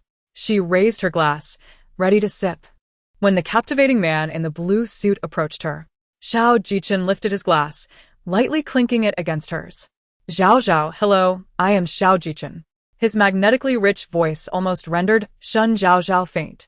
Help, how can someone be so handsome, with such an enchanting voice? Recovering from her astonishment, she stared at the man. Inquiring, Xiao Jichen? He nodded, indeed, that is me. Shen Zhaozhao was utterly unprepared for Xiao Jichen's presence at the banquet, let alone for him to initiate a conversation with her. The narrative had diverged dramatically. This person is Xiao Jichen. It truly is him? Maintaining a facade of composure. Her heart raced as she began to stammer internally. This was the character she had favored most in the original story, now standing before her, looking exceptionally dashing. Wow. No wonder he is Xiao Jichen. He is worthy of my sister. Upon hearing this, Xiao Jichen's expression darkened instantly, mistaking her admiration for herself when it was actually directed toward her sister. What delusion had led her to believe he should pursue her sister? Chapter 22, The Uncharming Antagonist. Zhou Su emerges. Mr. Xiao was about to speak when Shen Qing's voice resonated from behind. Turning around, Xiao Jichen saw Shen Qing and Shen Jun had approached, though he was unsure when they had arrived. Mr. Shen, young Master Shen, he acknowledged. Shen Qing offered a slight nod, mentioning that her father had heard of Mr. Zhao's presence and wished to have a word with him. In truth, it was not Shen Tianxiang who wished to meet him. Rather, it was Shen Qing's concern after hearing Shen Zhaozhao's innermost thoughts that prompted her to intervene, worried that Shen Zhaozhao might be enchanted by Xiao Jichen. Shen Jun shared a similar sentiment, silently grateful that others could not hear Shen Zhaozhao's musings. As soon as Shen Qing finished speaking, Shen Yu approached with a sour expression. Within the Shen family, he was the only one who harbored disdain for Shen Wanwan. Shen Qing cast him a glance before addressing Xiao Jichen. Allow young Master Jun to escort Mr. Xiao. I shall join shortly. Xiao Jichen nodded in appreciation. I am grateful for your assistance, young Master Shen. With a faint smile gracing his lips, Shen Jun replied, Mr. Xiao is too courteous. As they watched the two depart, Shen Qing's demeanor shifted to one of seriousness as he turned to Shen Yu. Why do you wear such a grimace at a fine gathering?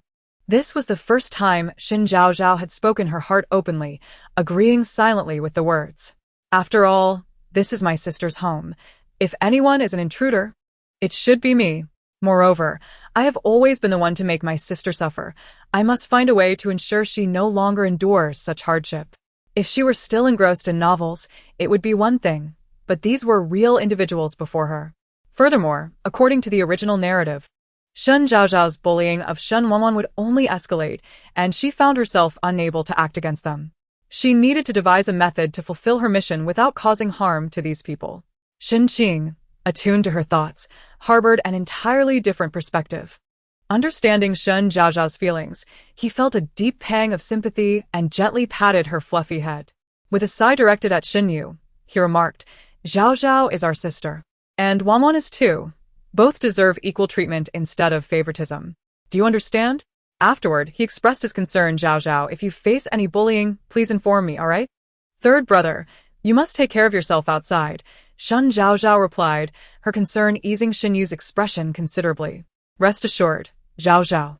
I shall take my leave now, she said, watching Shen Yu's figure vanish at the doorway. With thoughts of Xiao Jichen lingering, Shen Qing spoke, Zhaozhao, I must visit father. Will you be alright here for a while? He could have taken Shen Zhaozhao along, but out of consideration for Xiao Jichen, he decided to leave her for a bit. All right. Shen Zhaozhao eagerly awaited his departure, fearing that the side mission would soon be on a countdown. Indeed, just as she contemplated this, the voice of the system chimed in. Please complete the side mission promptly. There are 19 minutes and 33 seconds remaining. Sighing, she scanned the vicinity for Shen Wanwan's figure. Currently, Shen Wanwan was in a nearby garden, having retreated there to escape the flurry of sycophants that had approached her upon the revelation of her identity. Disdaining the insincerity of their flattery, she had sought refuge. Placing her glass on a nearby table, her thoughts were consumed with Shen Zhaozhao. I wonder what that foolish girl is up to. Should she not be making a spectacle of herself at this gathering? She mused. Surely she is not attempting to flirt with that man, is she? Miss Shen. A refined male voice called, causing Shen Wanwan to furrow her brow in annoyance. However, her well-bred demeanor compelled her to pause and glance in the direction of the voice. Zhou Su approached, clad in a white suit, his face adorned with a warm, sunlit smile. Young Master Zhou, I apologize for the lack of hospitality today. Please forgive me. Shen Wanwan recognized him as the second son of the Zhou family, Zhou Su. She felt a sense of gratitude towards him. Suppressing her impatience, her expression softened. I wonder when young Master Zhou has time. May I treat you to a meal? No sooner had she spoken than she heard Shen Zhaozhao's thoughts echo nearby. I must admit, my sister's acting skills are not inferior to mine. Shen Zhaozhao had entered the garden a minute prior, and upon her arrival, she had overheard the system introducing the NPC. Zhou Su, 20 years old, second son of the Zhou family in S City. A lovesick second male lead willing to sacrifice everything for the female protagonist and one of the major culprits in Shen Zhaozhao's downfall. This name was one that Shen Zhaozhao could now utter with clenched teeth in her dreams. After all, the current Shen Zhaozhao was she herself, not the foolish original character. Nevertheless, Zhou Su would likely seek to win favor with Shen Wanwan by targeting her, thereby fulfilling the original plan he had devised for the Shen family's demise. Thus, Zhou Su became her greatest adversary. Grinding her teeth, Shen Zhaozhao declared, Zhou Su, should you wish to eliminate me, do not blame me for striking first. She articulated this with the fiercest tone she had employed since entering the narrative. Shen Wanwan's gaze sharpened suddenly. What did Zhaozhao mean by that? Did Zhou Su intend to harm her? As realization struck, she understood why Zhou Su had so readily introduced her to the Shen family. Was it merely to embarrass Zhaozhao? If this were the case, then Zhou Su could not be allowed to remain. Unbeknownst to him, in just a matter of minutes, both Shen Wanwan and Shen Zhaozhao had come to regard him as an enemy. Shen Wanwan regarded him with a meaningful smile, somewhat surprised. They have been very kind to me. That is good. I was worried you might be. Bullied, Zhou Su hesitated, almost revealing that he believed Shen Zhaozhao was the source of her troubles. Chapter 23. Putting on a show, dear host. Please complete the task promptly. There are only 14 minutes and 17 seconds remaining. The system only adopts a serious tone when there is a task at hand. As soon as she speaks, she embodies the essence of a scheming temptress. Zhou Su maintained his composure and greeted her, Miss Shen, hello. I am Zhou Su, a friend of Wanwan's. A mere acquaintance. It seemed as though he was being considerate of Shen Wanwan, ensuring she would not be misunderstood. He added with a hint of sarcasm, if my sister were to take an interest in you, I would gladly stand on my head and eat excrement. It turns out that I was right. My sister's gaze seems quite discerning, not susceptible to overlooking the unpleasant aspects. Shen Zhaozhao spoke with a sardonic tone. As the system had yet to disclose the task regarding Zhou Su, she was free to express herself as she pleased. Moreover, in the original narrative, Shen Zhaozhao's attitude towards Zhou Su was initially far from amiable. She witnessed Zhou Su conversing with Shen Wanwan in the small garden, consumed by jealousy over Shen Wanwan's admirers. Consequently, she deliberately damaged Shen Wanwan's dress, hoping to see her humiliated. Furthermore, she pointedly criticized Shen Wanwan's behavior as coarse, inciting gossip about her. Zhou Su was no fool. He swiftly discerned the underlying implications of Shen Zhaozhao's words, a shadow flickering in his eyes as he suppressed his displeasure. He replied, the second young lady still delights in jest. He had unwittingly provided her with an avenue of retreat. Yet, today, Shen Zhaozhao had no intention of allowing him such an escape, quipping, how could young Master Zhou possibly know that I take such pleasure in jesting with the petty-minded? Could it be that the elusive Tuesday Shao is, in fact, the very embodiment of the legendary figure? In those years, the Zhou family schemed to usurp the Shen family by plotting to abduct the newly born Shen Wanwan. Just as the Shen family was on the verge of locating Shen Wanwan, the then 5-year-old Zhou Su proposed a cunning plan of substitution. They procured an orphan, bereft of parents, to replace the genuine Shen Wanwan and deliver her to the Shen family. This individual was Shen Zhaozhao. This act marked the genesis of Shen Zhaozhao's eventual moral decay as Zhou Su drew close to her, subtly guiding her to inflict harm upon the Shen family step by step. Ultimately, in a bid to win Shen Wanwan's favor, She unhesitatingly betrayed Shen Zhaozhao. Little did Zhou Su anticipate that he would one day fall irrevocably in love with Shen Wanwan, to the point of no return. Even when Shen Wanwan and Liang Jing uncovered the Zhou family's conspiracy, they remained oblivious to the fate of this hypocritical scoundrel. After all, who could fathom that a 5-year-old child could harbor such profound intentions?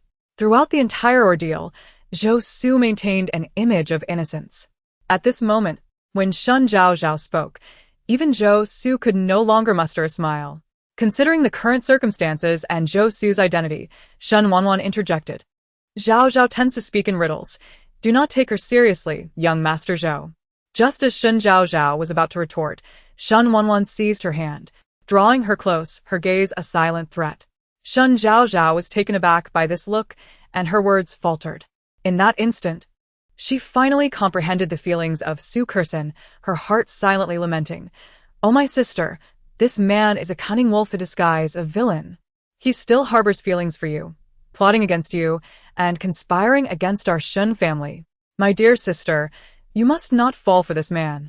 Certainly, the second young lady has been cherished and pampered like a little princess, so such a temperament is quite understandable.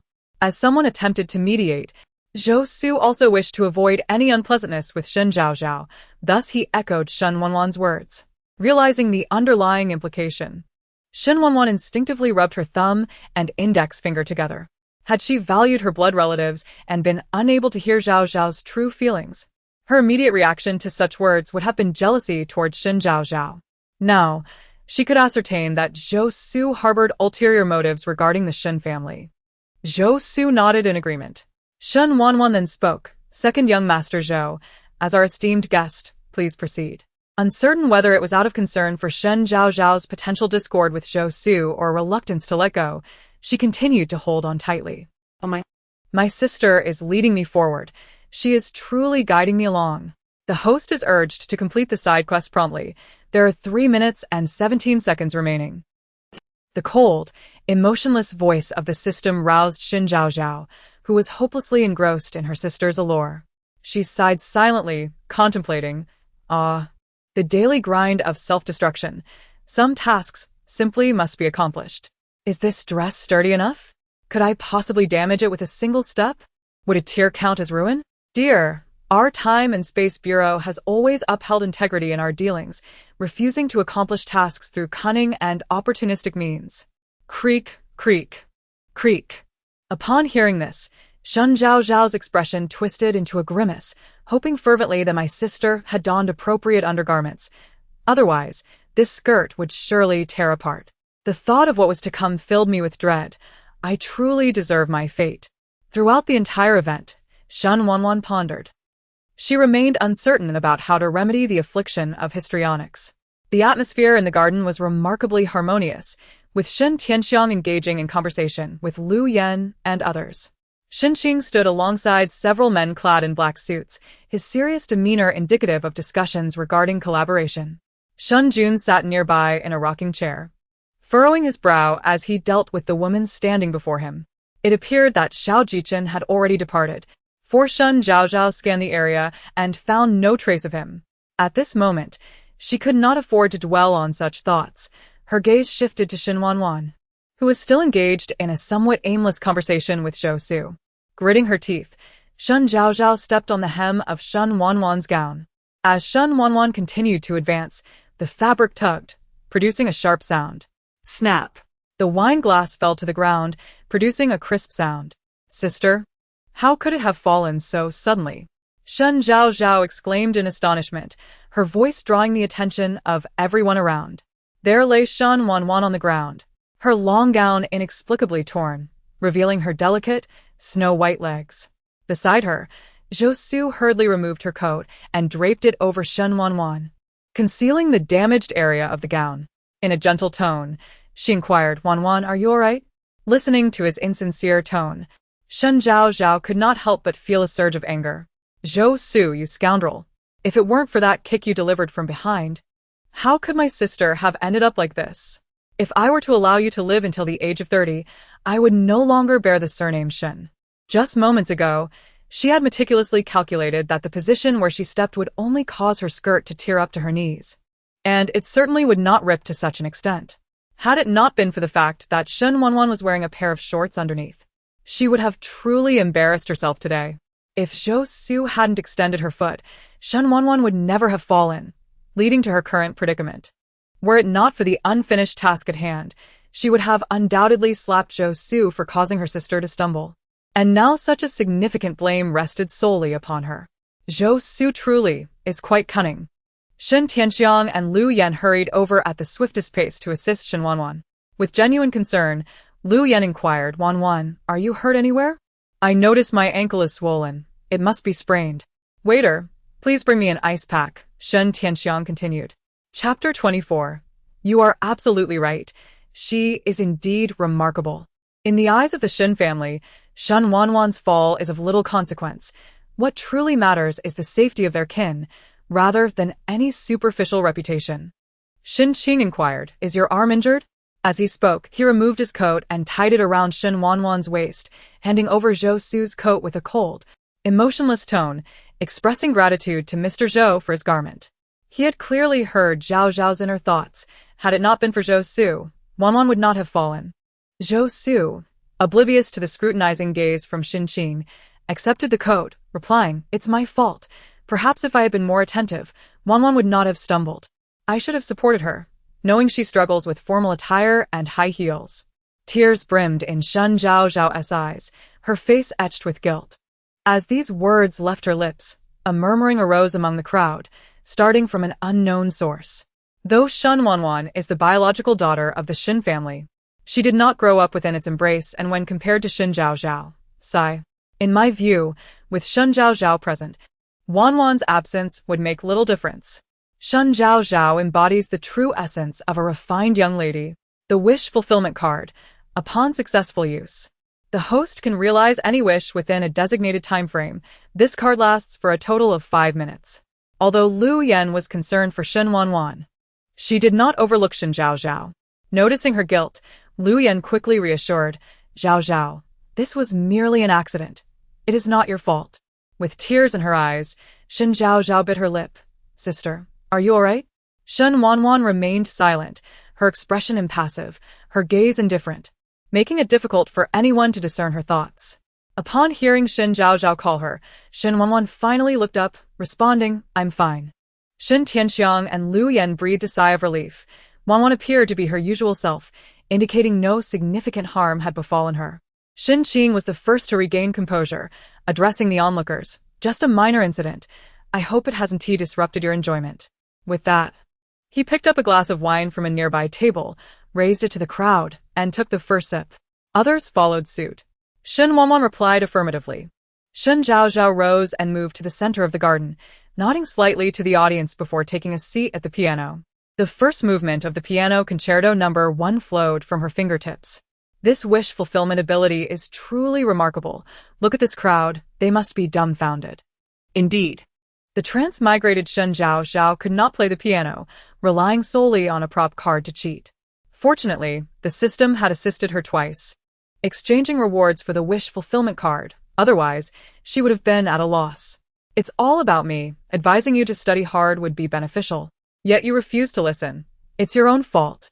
For the sake of the piano piece and the dance, I shall refrain from scolding you this time."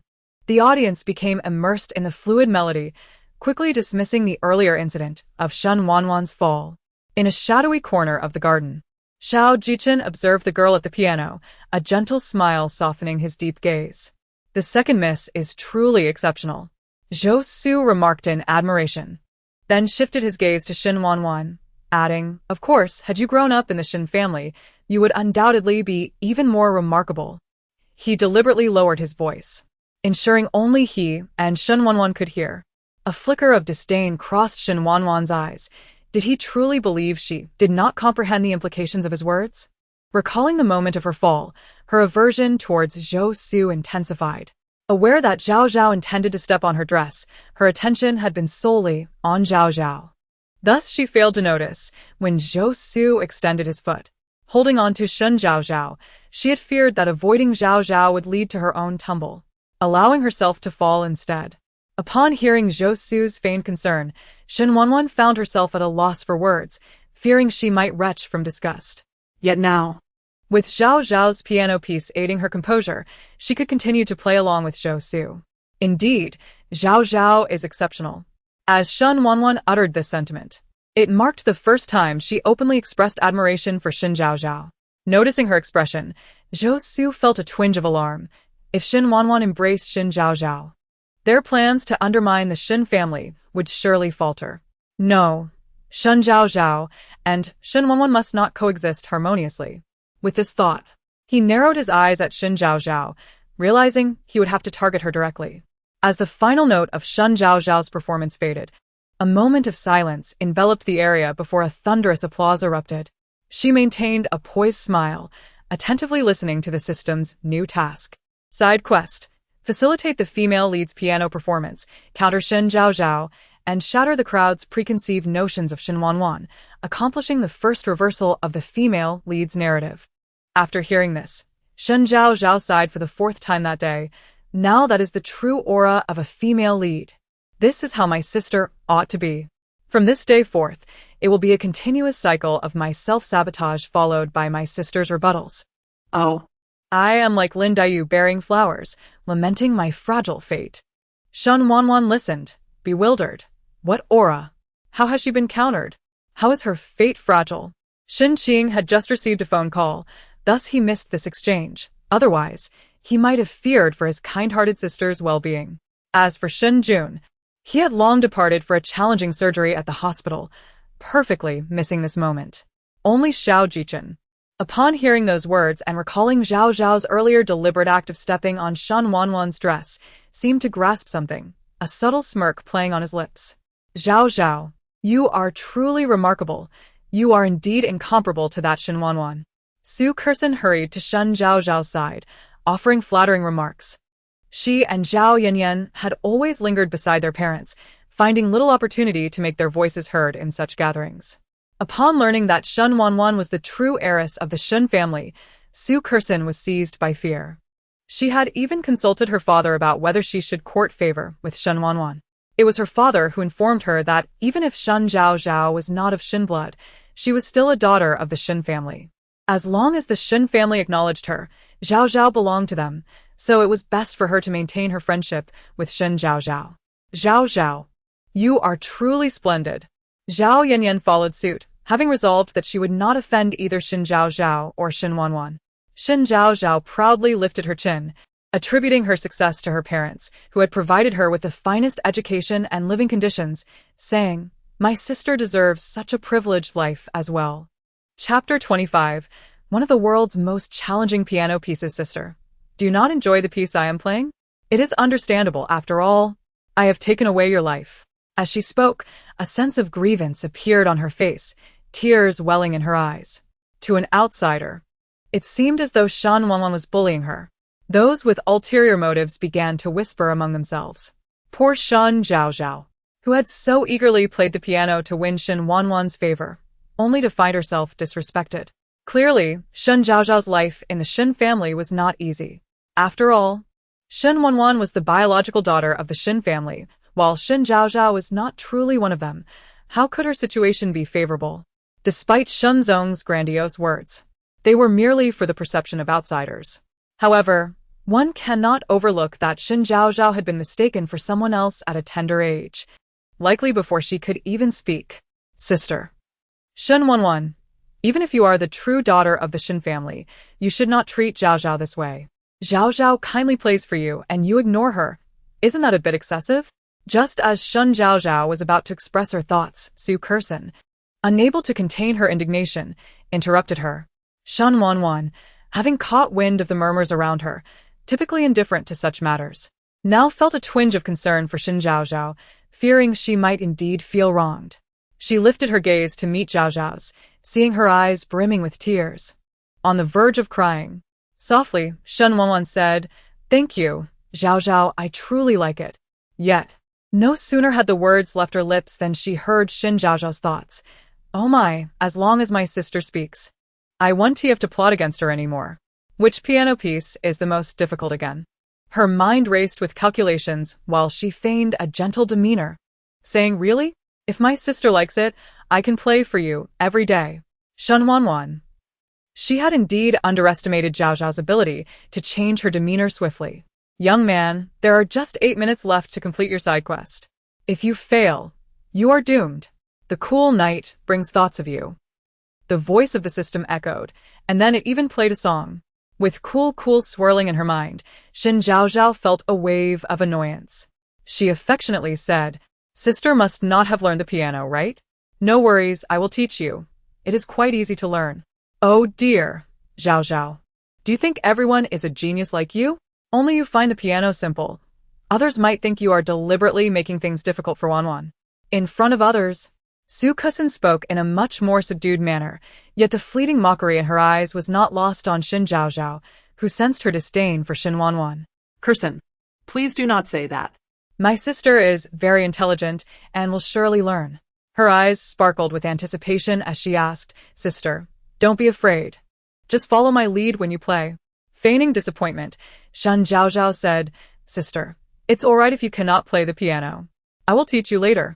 How about we go out for a bite?" "Oh dear, my sister's teacher is the renowned pianist, Teacher Yuqing. That is a dream many pianists aspire to. I hope to hear Teacher Yuqing play one day. But what if my sister doesn't want to play? I cannot force her. I must think of a way." Ever since the last time Shen Zhaozhao mentioned her dance teacher was Anna, Shen Wanwan had grown calm at this mention. Although she remained curious about how Zhaozhao knew such things, she refrained from asking, respecting Zhaozhao's wish to remain silent. After all, she could not very well say, "I know what you are thinking, because I heard your thoughts." Yet, while she could not hear Teacher Yuqing's piano, she could certainly listen to her own. Contemplating, Shen Wanwan's eyes flickered as she looked at Shen Zhaozhao, wondering what she wanted to hear. "Sister, are you truly going to play the piano for me?" Shen Zhaozhao feigned surprise, raising her voice to a higher pitch, making it impossible for Shen Wanwan to back out now. Wow. "I can finally hear my sister play the piano. Shen Wanwan, if it is a simple piece like Twinkle Twinkle Little Star, I think it would be better for you not to embarrass yourself." Sugesinskop. Not believing that someone raised in a poor rural family could possibly know how to play the piano. She likely only knew a few simple tunes and wanted to show off. She completely forgot that, although her father had allowed her to continue her friendship with Shen Zhaozhao, he had not given her permission to offend Shen Wanwan. This oversight would later lead to the downfall of the Su family, leaving Su Kursin filled with regret. Shen Wanwan cast a glance at Su Kursin but said nothing as she slowly approached the piano. The scattered individuals in the garden gathered around, watching as Shen Wanwan raised her hands without hesitation and pressed the keys. One by one, notes flowed from her fingertips, gradually forming a renowned composition. Yet this piece, much like her demeanor, carried a certain chill. Standing below, Shen Zhaozhao's eyes sparkled with admiration and affection. "Malicious supporting character, please manage your image." At the reminder from the system, Shen Zhaozhao recalled that her task remained unfulfilled. How she despised Shen Wanwan. Glancing around, she noticed that everyone was captivated by Shen Wanwan. Letting out a breath of relief, she immediately donned a mask of jealousy. Unbeknownst to her, Shen Wanwan, while playing, had observed Zhaozhao's subtle expressions. Remembering Zhaozhao's earlier scheming, she smirked inwardly, fool. However, Shen Wanwan's focus on Shen Zhaozhao meant she was unaware that Liang Jing in the crowd had been watching her intently. As the final note faded, silence enveloped the surroundings. Moments later, as if awakening from a trance, the crowd erupted into thunderous applause, even more prolonged than when Shen Zhaozhao had played. Goodness, this is Chasing Snow, revered as one of the 10 most difficult piano pieces in the world. This piece can only be perfectly performed by the original composer and teacher Yuqing. Who would have thought Shen Wanwan could play it too? Who said that growing up in a rural area meant one could not play the piano? If she could not, then who could? This was of masterful caliber. "I want to take Shen Wanwan as my teacher. Teacher, please accept me." "Teacher." Sugesin, Litsten. Found it grating. "I told you Shen Wanwan could play the piano. She did it on purpose to embarrass Zhaozhao." "Enough," Zhao Yanyan whispered, fearing that if this continued, it would be Zhaozhao who would be embarrassed.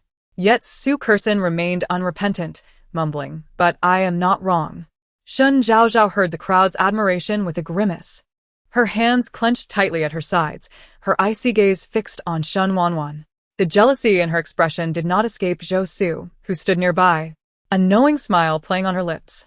Little did they know that Shen Zhaozhao was secretly relieved. Oh my, thank goodness I didn't keep my nails too long, otherwise it would have hurt so much. What a relief. Chapter 26. The enigmatic male fox spirit enticing Shen Zhaozhao. Shen Wanwan approached Shen Zhaozhao, her eyes betraying an unintentional tenderness. Do you like it? The piece she played, Chasing Snow, was not merely a display of skill. It was her teacher, Yu Qing's favorite among countless piano compositions. Whenever given the choice, Yu Qing would invariably select this piece for casual chats or stage performances. With her mentor absent, Wanwan decided to let Zhaozhao indulge in a melody cherished by Yu Qing. Wow, I never expected your piano skills to be this impressive. Had I known, I wouldn't have embarrassed myself earlier, Shen Zhaozhao exclaimed, her earlier jealousy transformed into wide-eyed surprise. Yet, beneath her delight, there lingered a faint undercurrent of frustration. The scene around them was filled with Shen family sisters exchanging pleasantries. Remarkable, Miss Wanwan. My daughter plays the piano too, but compared to you, she hardly measures up. A middle-aged woman in a deep green gown remarked. Another woman chimed in. Indeed, as expected of a Shen family heiress, you are truly exceptional. With these two voices leading the way, others soon followed suit, showering Wanwan with compliments and attempting to ingratiate themselves, their intentions clearly etched on their faces. Suddenly, Shen Zhaozhao found herself pushed to the outskirts of the crowd, a pressing urgency in her abdomen compelling her to hasten towards the restroom. Oh dear, I can hardly hold it anymore. She had managed to maintain her composure during the earlier task, but now she had little choice. These cursed heels, I must hold on, or else it would be utterly embarrassing. Why is the restroom so far away? Calm down, there's no need to rush. It's merely a moment of awkwardness, nothing to fret over. Shen Zhaozhao's internal panic intensified, while the system continued to meddle. She inhaled deeply. If I wet my pants here, how could I possibly complete the task? I might as well end it all. Ugh. Don't speak so gloomily. If it comes to that, I would certainly assist you, the system replied. Sure. Sure. The sudden whistle from the system made Shen Zhaozhao shudder. Just as she was about to lose control, she finally spotted the restroom sign and, disregarding the system's chatter, dashed inside. Miss Zhaozhao? As half her body crossed the threshold, Zhou Su's voice called out from behind her. Damn system. I'm just going to the restroom. And you have to conjure up some hidden plot? Sure. Keep it down, the system urged, heightening her urgency. Shen Zhaozhao drew a deep breath. Speak plainly. The system, aware of her precarious situation, began to explain. Ha, you were also quite chatty when you deceived me into completing tasks. I forgot. Ah, it's all the same. If you wish to avoid an embarrassing accident, you must hurry. Shen Zhaozhao found it hard to refute the system's words. Adjusting her expression, she turned to Zhou Su. If you're not in a hurry, perhaps we can talk once I'm out? Zhou Su, feeling slightly displeased yet maintaining his composure, replied, My apologies for the abruptness. Please, Miss Zhaozhao. As she pressed the flush button, Shen Zhaozhao noticed something amiss. Zhou Su had addressed her as Miss Zhaozhao, not Miss Shen, indicating a desire to connect with her. But was this the moment he began to pursue her? In the original plot, did Zhou Su start courting Shen Zhaozhao at this point? That will occur when you return to school in 2 days. Understanding the implication of her question, the system kindly elaborated. It seems the disruption in the storyline has created a butterfly effect, causing certain events to unfold prematurely. When did the Zhou family go bankrupt? 5 years from now. 5 years. Does that mean I must pretend with Zhou Su for another 5 years? No. You will be utilized by Zhou Su for 5 years. Your intelligence is insufficient for pretense, the system bluntly stated. With a sigh, she dried her hands, approached the mirror, and donned a composed smile before exiting the restroom. Zhou Su awaited her nearby, clad in a pristine white suit, exuding an air of refined elegance. As she emerged, he greeted her with a warm and charming smile. Miss Zhaozhao, how about we share a drink? Of course, I would be delighted to accept young Master Zhou's invitation. After finally escaping the clutches of the affluent women attempting to ingratiate themselves, Shen Wanwan lifted her gaze only to see Shen Zhaozhao departing the garden with Zhou Su. Just as she contemplated following them, Xiao He approached, holding 2 glasses of red wine. "Miss Shen, you look stunning today." Receiving the glass, Shen Wanwan inquired, "What is going on?" Xiao He moved a little closer, speaking in a hushed tone. "Xiao Jichen, the heir of the Xiao family, and Liang Jing from the Red String Employment Company have both arrived." Shen Wanwan recognized Liang Jing as Liang Wan's brother, whose name resonated throughout her city. However, she had no recollection of the Xiao family heir, Xiao Jichen. Xiao Jichen? Xiao He briefly explained his identity, mentioning that he was dressed in a deep blue suit. Instantly, Shen Wanwan's expression darkened, a cold smile forming on her lips. I thought it was someone significant. Turns out it's just that male fox spirit." Her thoughts were consumed by the image of Shen Zhaozhao's excitement upon encountering that male fox spirit, completely forgetting that Zhaozhao had once hoped to pair her with Xiao Jichen during their first meeting. Male fox spirit? Xiao He was taken aback. Was this the term used by the usually aloof Shen Wanwan? Moreover, was her focus somewhat misguided? Even though the Shen family's status in S City was illustrious, it didn't warrant the sudden arrival of 2 prominent figures. Investigate what brings Xiao Jichen and Liang Jing to S City. Once Shen Wanwan's command was issued, Xiao He exhaled in relief. It must have been his imagination. Truly, keeping a close watch on the movements of rivals was the norm for Jiao Jia.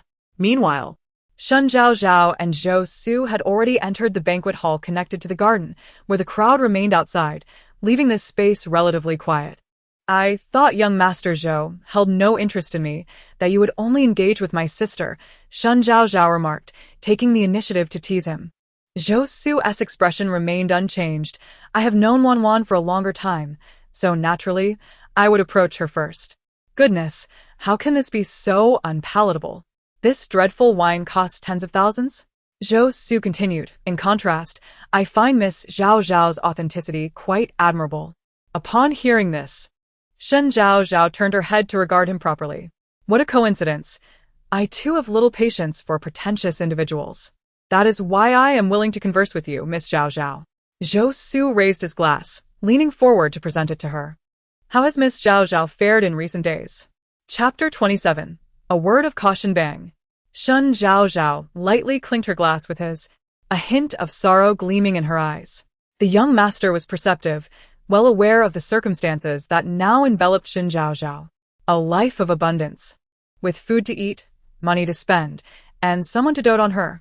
Ultimately, this predicament stemmed from Shen's past misjudgments, yet it was hardly fair to hold Miss Zhaozhao accountable. Indeed, this is all your fault. Noticing Shen Zhaozhao's silence as she gazed down, Zhou Su mistakenly believed he had deciphered her thoughts. He continued, "Alas, there is little that can be done. Should you feel troubled, do not hesitate to confide in me. While I may not be able to remedy your woes, I can certainly help alleviate your sorrow. No, you are the very source of my distress."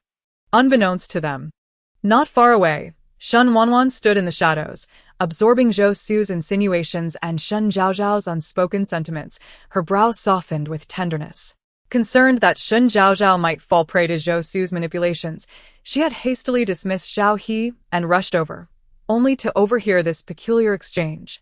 Although she was puzzled as to why Shen Zhaozhao would engage with someone she knew harbored ulterior motives, she sensed that Shen Zhaozhao must be grappling with her own unspeakable burdens. Thus, she chose to remain a spectator, allowing Shen Zhaozhao to navigate her own path, assured that she would protect her from any harm. Within the banquet hall, Shen Zhaozhao feigned attentiveness to Zhou Su's honeyed words. What was his sudden overture aimed at? As if awakening from a trance, she fixed a sharp gaze upon Zhou Su, bringing their conversation to the forefront. Of course, her demeanor was a fade. With the script in hand, she was acutely aware that Zhou Su's ultimate ambition was to engulf the entire Shen family. However, she could not afford to reveal this knowledge. Her reactions were merely those of a typical Shen Zhaozhao. Zhou Su's unexpected friendliness warranted scrutiny. After all, in their circle, genuine altruism was a rarity. She needed to remain cautious while gradually accepting Zhou Su into her fold. This was a delicate process, necessary to maintain the integrity of the original narrative. Most importantly, as long as Zhou Su believed in her, she could clandestinely orchestrate her own schemes. Zhou Su, maintaining his composure, explained, Zhaozhao, you misunderstand my intentions. I merely admire your beauty and your authenticity, wishing to befriend you. In simpler terms, he was captivated by her visage, with all other sentiments being mere pretenses. Yet, only such a narrative could hold water. Indeed, upon hearing his words, a flicker of pride danced in Shen Zhaozhao's eyes, categorizing Zhou Su among the men who were enamored with her. Perceiving her thoughts, Zhou Su pretended to be oblivious and reassured her. Zhaozhao, I harbor no malicious intentions. Of course you do not, for otherwise, your Zhou family would be no more, Shen Zhaozhao retorted, her tone brimming with disdain. For the Zhou family was insignificant in comparison to the Shen family. Zhou Su's eyes flickered momentarily. Then I must thank you, Miss Zhaozhao, for sparing the Zhou family. Ha! I find conversing with you rather amusing, she chuckled, her haughty demeanor gradually dissipating. Alas, my acting skills are truly remarkable, simply impeccable. Meanwhile, Liang Wan spoke while Shen Wanwan listened intently. Wanwan, I never expected you to be the true daughter of the Shen family. So, that day in the restroom, it couldn't have been. Realizing her words had slipped, Liang Wan abruptly halted, covering her mouth, her round eyes blinking in surprise. No, Shen Wanwan di plaid kuli. Liang Wan exhaled in relief. You nearly frightened me. I thought it was Shen Zhaozhao. She wouldn't he. The mention of Shen Zhaozhao softened Shen Wanwan's features. Liang Wan suddenly pointed in a direction. Oh, my brother is here today, right over there. Following Liang Wan's gesture, Shen Wanwan's gaze landed on a man clad in a silver-gray, custom-tailored suit, estimated to be around 185 meters tall. His crew-cut hairstyle imbued him with a significant masculine presence. He stood upright while conversing, his fingers gracefully resting at his sides, devoid of any drink in hand. He exuded an entirely different aura than the man in the blue suit. He was a soldier. That was her immediate conclusion. The surname Liang, a military man. Suddenly, a thought struck Shen Wanwan, her eyes narrowing slightly as she gently tapped her glass. The Liang family of our city. She had never considered that Liang Wan was the sister of Liang Jing. The two bore little resemblance to one another. Simultaneously, Shen Zhaozhao, approaching, was also absorbing the system's information about the man. Liang Jing, the male lead in the story, 24 years old, the sole heir of the Liang family in our city, possessing a modicum of the protagonist's charisma, albeit slightly less than the female lead. Liang Jing's father was a major in the Army's 2nd Division. Liang Jing had previously served as the captain of a special forces unit, but had sustained injuries in the line of duty a year prior, leading to his retirement. He now operated a multinational mercenary company in our city. Of course, this was merely the information available to the public. Shen Zhaozhao's gaze lingered on Liang Jing. He seems quite compatible with my sister. Hearing this, Shen Wanwan felt a wave of exhaustion wash over her. What is your brother's name? Though she had already surmised that the man was Liang Jing, she sought reassurance due to Shen Zhaozhao's words. Liang Jing, isn't he handsome? Wanwan. Would you consider getting to know him? From this moment onward, Liang Wan was on an unyielding path to matchmake Liang Jing and Shen Wanwan. What to do? Although Liang Jing and my sister seem well suited, I still do not wish for them to be together. Shen Zhaozhao shifted a few steps to the side, gaining a clearer view of Liang Jing. Do not forget, your second main task is to bring them together. Do not resist, as they are fated to be. Should I go and entice Liang Jing instead? Shen Zhaozhao felt a twinge of dissatisfaction. She believed Xiao Jichen was a better match for her sister, with their contrasting charms creating a captivating pairing. However, for now, she could not disrupt Liang Jing and Shen Wanwan, bound as she was by the constraints of her task. Liang Wan, on the other hand, was secretly delighted, alternating her gaze between Liang Jing and Shen Wanwan. Both were exceptionally talented. She felt they were a match made in heaven. Initially, Liang Wan had merely intervened out of a dislike for bullying, but after getting to know Shen Wanwan, she discovered her to be warm-hearted beneath a cool exterior, contrary to the unflattering opinions of others. Only now did she realize she had stumbled upon a treasure. It was not remarkable to play the piano, but to perform chasing snow indicated a level of mastery beyond mere competence. She sensed that Shen Wanwan possessed talents far beyond what she was willing to reveal. As Liang Wan pondered, she nodded in agreement. Yes, the more I see, the more I believe that Shen Wanwan and my brother are truly meant for each other. She still needed to maintain that rapid-fire conversational style. The banquet concluded 10 minutes later, with Shen Tianxiang delivering a few formal remarks before departing with Lu Yan, Shen Wanwan, and Shen Zhaozhao leading the way. Chapter 28. Congratulations to the host for drawing a bowl of snail noodles before departing. Shen Zhaozhao deliberately scanned the crowd for Xiao Jichen and Liang Jing. These two had indeed arrived quietly and departed just as discreetly. Others were dispersing as well. The incident involving the Shen family's false daughters had spread throughout the social circle. After performing all day, she felt utterly exhausted.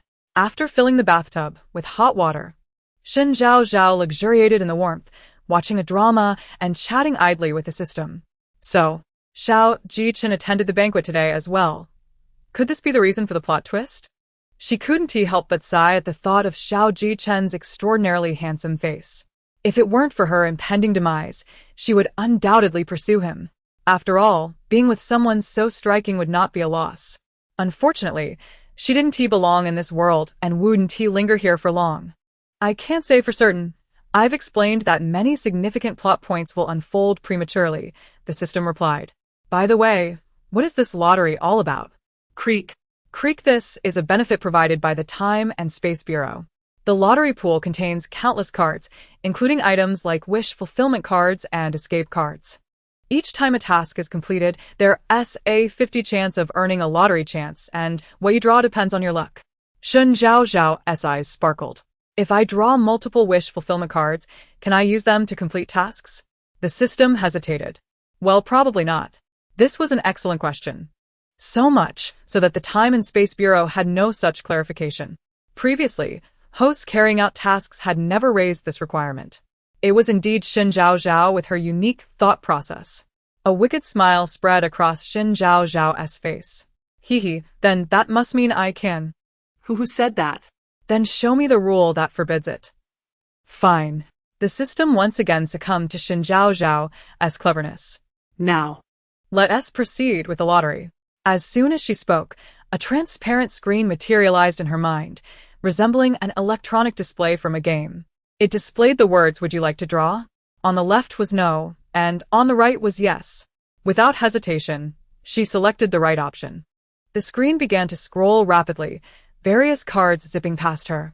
Shen Zhaozhao clasped her hands in prayer at her chest. Wish fulfillment. Wish fulfillment. In the next moment, a card appeared on the screen, accompanied by a line of text. Congratulations to the host for drawing a life-saving card. A life-saving card? What was that? What purpose did it serve? The system clicked its tongue, envious of Shen Zhaozhao's good fortune, and explained with a hint of sarcasm. Life-saving card. The host can choose to use it for themselves or for another. Upon successful use, as long as the patient has breath remaining, they will gradually recover until healed. Shen Zhaozhao smiled. This was perfect for her. Did it mean she wouldn't die? While the wish fulfillment card was good, it had a time limit, whereas this card was different. It could save lives without any time constraints. Let us draw again. With her words, the screen began to scroll once more. A few seconds later, another line of text appeared. Congratulations to the host for drawing a bowl of snail noodles. Upon seeing the words snail noodles, Shen Zhaozhao fell silent. How could she possibly describe her current feelings? If there were someone in front of her, she would have thrown them head over heels. What on earth are these snail noodles? If it weren't for Shen Wanwan living next door, she could have screamed at 100 decibels just from this. Calm down. With your dreadful luck, it would be strange to draw something good, the system countered. Feeling a sense of balance restored, it seemed clear that Shen Zhaozhao was not the type to possess good fortune. Indeed, her first draw was merely a fluke. Fine. Just speak. Shen Zhaozhao threatened, word by word. Since it's a lottery, it surely can't consist solely of good items. The system, adopting a more cautious tone, replied, Well, let's go again. I refuse to believe I'll keep drawing snail noodles. Congratulations to the host for drawing a bowl of snail noodles. Shen Zhaozhao. Continue, your lottery chances have been exhausted. Thank you for participating. Shen Zhaozhao found herself staring at 2 bowls of cooked snail noodles, plunged into a prolonged silence. Oh well, having something to eat is still good, she reassured herself. An hour later, Shen Zhaozhao lay flat on her bed, clutching her stomach. After consuming those 2 bowls of snail noodles, she felt as if she might burst. Gasping for breath, she admitted that, despite being overly full, the noodles were quite delicious. But what if, one day, she drew snail noodles consecutively for a dozen times? She simply wouldn't be able to finish them all. Realizing this dilemma, she shot up in bed, her expression conflicted. She couldn't possibly take a basket of snail noodles to sell on the street, or could she? As her thoughts grew increasingly absurd, the system finally interjected, unable to hold back any longer. Actually, you can store them with me. My time is frozen. So you can take them out to eat later just the same. Shen Zhaozhao. Why didn't you mention this earlier? You didn't ask. The system replied, feigning innocence. Taking a deep breath, Shen Zhaozhao glanced at the clock approaching midnight and decided not to engage further with this troublesome entity. After pacing around the room a dozen times, she finally went to wash up and prepare for bed. Monday, 6:30 a.m. With dark circles under her eyes, Shen Zhaozhao descended the stairs, yawning as she walked. Watch out! A sudden warning from Shen Wanwan startled her. Caught off guard, she lost her footing, teetering on the brink of falling. In an instant, Shen Wanwan reached out, pulling her into an embrace. Shen Zhaozhao felt as though she had collided with 2 fluffy clouds, and she immediately regained her composure, her cheeks flushing crimson. Inside her mind, a frenzy erupted. Ah! I'm losing my mind! Sister, you truly are both fragrant and soft. Goodness, my sister looks so slender, yet feels so comfortable. I'm smitten. It was Shen Wanwan's first experience being bumped into, and hearing Shen Zhaozhao's flustered thoughts brought a hint of shyness to her eyes. Noticing that Shen Zhaozhao showed no intention of moving, she finally spoke up.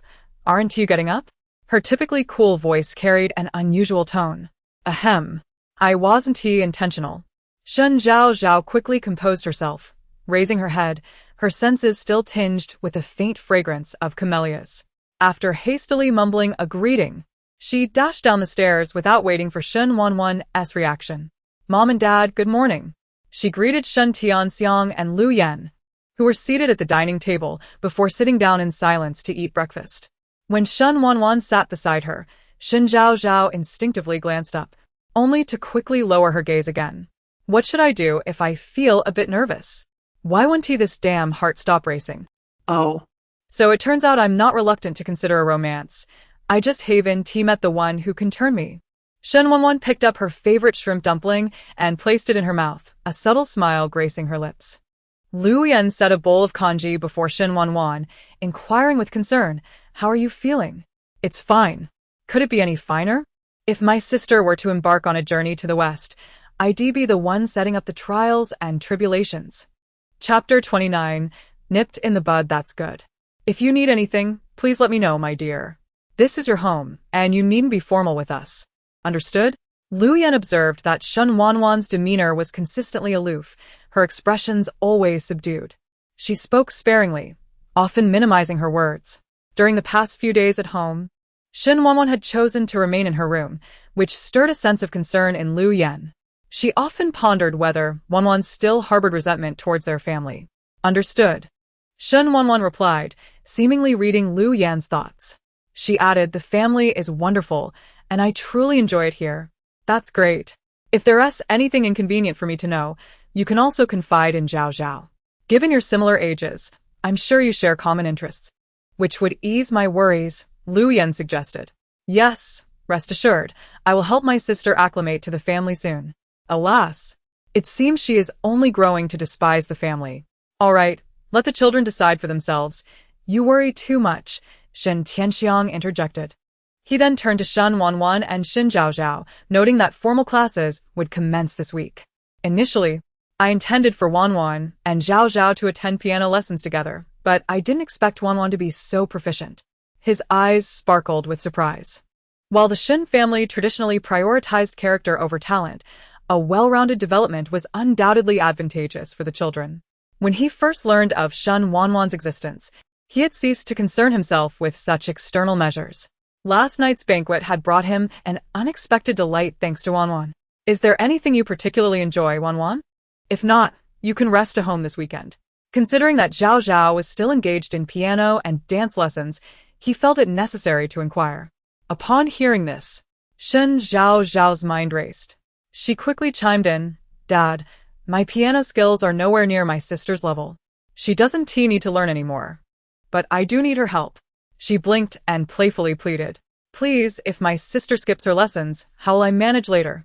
How will I continue to tease her? No, we must nip this possibility in the bud." "Oh dear, you needn't be reminded by me. You seem quite aware of the need to strive for the unfolding narrative." "How reassuring. Enough of this nonsense. You have teachers for your lessons. Let one attend. Where else would the instructor be?" Shen Tianxiang playfully admonished, his eyes sparkling with mirth. Her unreasonable request made him surrender. All right, I cannot win against you, but whether you go or not still depends on Wanwan." Upon hearing this, Zhaozhao immediately pouted and turned to Shen Wanwan, saying, "Sister, please accompany me. That teacher is quite intimidating, and with you there, he surely won't scold me. I beg you." Her large, watery eyes looked at Shen Wanwan with a pitiful gaze, softening Wanwan's resolve. Not only had Shen Tianxiang surrendered, but Wanwan also relented. She sighed in resignation and agreed. "All right, I will go." "Thank you, sister." Shen Zhaozhao exhaled in relief. Good thing my act of feigning vulnerability proved effective. Otherwise, I would have had to devise a way to drag my sister along later. With her goal accomplished, she ceased further discussion. The system did not issue any new tasks, and she and Shen Wanwan traveled to school together. Their interaction during the journey was quite pleasant. Meanwhile, at the Shen group in the Yaoyang building, after finishing his morning routine, Secretary Xiaowen knocked and entered. She placed coffee on Shen Qing's desk and presented a document before him. "President Shen, this concerns the renovation project at the resort. There has been an issue. A stubborn resident refuses to vacate, causing delays in our preliminary work, resulting in losses of over 100,000 daily. The shareholders are concerned that this will affect the timeline, and recently, some discontent has surfaced. We cannot resort to coercion. Let our team explore alternative solutions. Once I finish my tasks in the coming days, I will personally assess the situation. Should any shareholder have objections, let them come to me," Shen Qing responded. Xiaowen nodded, understood. She then placed another document before him. "The Xinhua apartments have been completed. This was delivered by our partner, the Lu Group. Please review it. If there are no issues, we can hand over the new homes to the owners." Shen Qing perused the document, instructing to have professionals test for formaldehyde levels in all furnished units. If all is well, contact the owners to arrange the handover ceremony. Remember to present our gifts to each owner. These documents require your signature, Xiaowen said, presenting the remaining papers for his review. Shen Qing uncapped his pen, quickly scanning to confirm the contents were satisfactory before signing his name in elegant strokes. "By the way, the Xiao Group has reached out, expressing interest in collaborating with us." Upon hearing the mention of the Xiao Group, an unpleasant image of Xiao Jichen flashed in Shen Qing's mind. Recalling Shen Zhaozhao's remarks about him the previous night stirred his discontent. "Instruct the Xiao Group that the Shen family has no interest in collaboration." Before Xiaowen could relay the conditions from the Xiao side, Shen Qing had firmly declined. Though perplexed, Xiaowen complied, understood. Once outside the president's office, she contacted Xiao Jichen's assistant, Yin Shua, to convey Shen Qing's message. The call ended without incident, but Yin Shua was left frustrated on the other end. Gazing at the closed study door, he inhaled deeply and knocked. "Come in." Yin Shua lowered his head. President Shen has declined. He couldn't fathom why the proposal put forth by his superior would be deemed unfavorable by Shen Qing, especially as it seemed a lucrative opportunity for the Shen family. How could Shen Qing dismiss a potential profit of billions without even a moment's consideration? Xiao Jichen seemed to have anticipated this reaction, pausing his typing. "What projects does the Shen Group currently have?" As an empathetic assistant, he added one final note. "I will arrange for you to be on the same flight as President Shen." Xiao Jichen smiled slightly, refraining from further comment. Yun Shua quietly exited, but as he closed the door, he accidentally stepped on someone's foot. "What are you doing?" The man yelped in pain.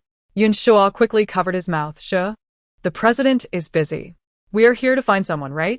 Why has the president suddenly proposed collaboration with the Shen family? The man, Yu Rui's, was another assistant to Xiao Jichen, always accompanying him wherever he went. Chapter 30 Warning. The host's actions do not align with their character.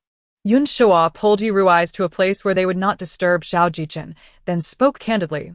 I suspect that the gentleman has fallen in love at first sight. Yu Rui's blinked. Are you joking? He did not attend the Shen family banquet yesterday, thus unaware that Xiao Jichen's gaze had been fixed on Shen Zhaozhao throughout the evening. Known for his composure and restraint, Yu Rui's, though the statement seemed far-fetched, understood its truth. What a pity. I am curious to know just how beautiful Miss Shen is. To capture the gentleman's heart so thoroughly that he would personally deliver gifts to her. Upon hearing Yu Rui's words, Yun Shuo fell into deep contemplation. At that moment, Shen Zhaozhao and Shen Wanwan approached the classroom door, clearly overhearing their whispered conversation. Hey, have you heard? Shen Zhaozhao ISN, the biological daughter of the Shen family. What's so surprising about that? I attended the Shen family banquet last night, and let me tell you, you would never guess that Shen Wanwan is the true heir of the Shen lineage. This plot is more melodramatic than a novel. If I were her, I would find a crack in the ground to hide in and never come out again. Shen Wanwan is no saint either. She cheated on her exams, unlike Shen Zhaozhao, whose grades are genuinely earned. Do you think Shen Zhaozhao and Shen Wanwan can truly coexist amicably? As this statement hung in the air, Shen Zhaozhao and Shen Wanwan entered the classroom one after the other, taking their seats. Due to the cheating incident, Lin Shuang had yet to rearrange the seating, so they remained in their original spots.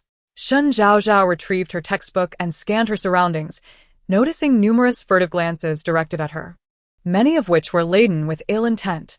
She rolled her eyes. Now they feel emboldened to stare so brazenly at me because they know I am not a Shen family member. It's also to blame on the former Shen Zhaozhao for her ignorance. Otherwise, she wouldn't have faced such hostility now. She referred to the original plot. Following the revelation that Shen Zhaozhao was not a Shen family member, both within the classroom and the upper echelons of society, many began to target her, subjecting her to both overt and covert trials. It was not until the Shen family intervened, with Shen Qing even addressing several companies, that the harassment subsided. Naturally, the repercussions of these events only deepened Shen Zhaozhao as animosity toward Shen Wanwan, leading her to become increasingly ruthless. Listening to Shen Zhaozhao's grievances, Shen Wanwan cast a sharp glance around the classroom.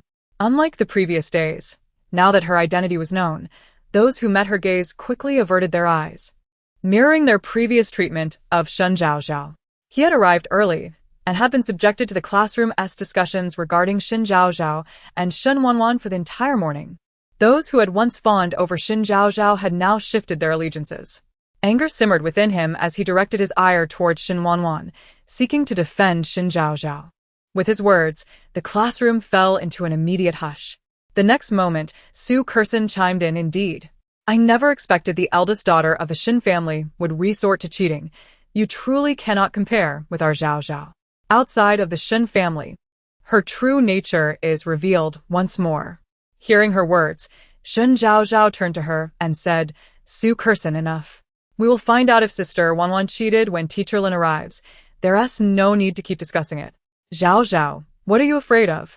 Mr. Shen stated that you are also a member of the Shen family. You need not fear her. Moreover, what era are we in? Family ties are no longer judged by bloodline. I refuse to believe that her scandalous act of cheating will go unnoticed. Su Kersen. When did I ever say Shen Wanwan cheated on her exams? Before Su Kersen could finish her sentence, Lin Shuang entered, interrupting her.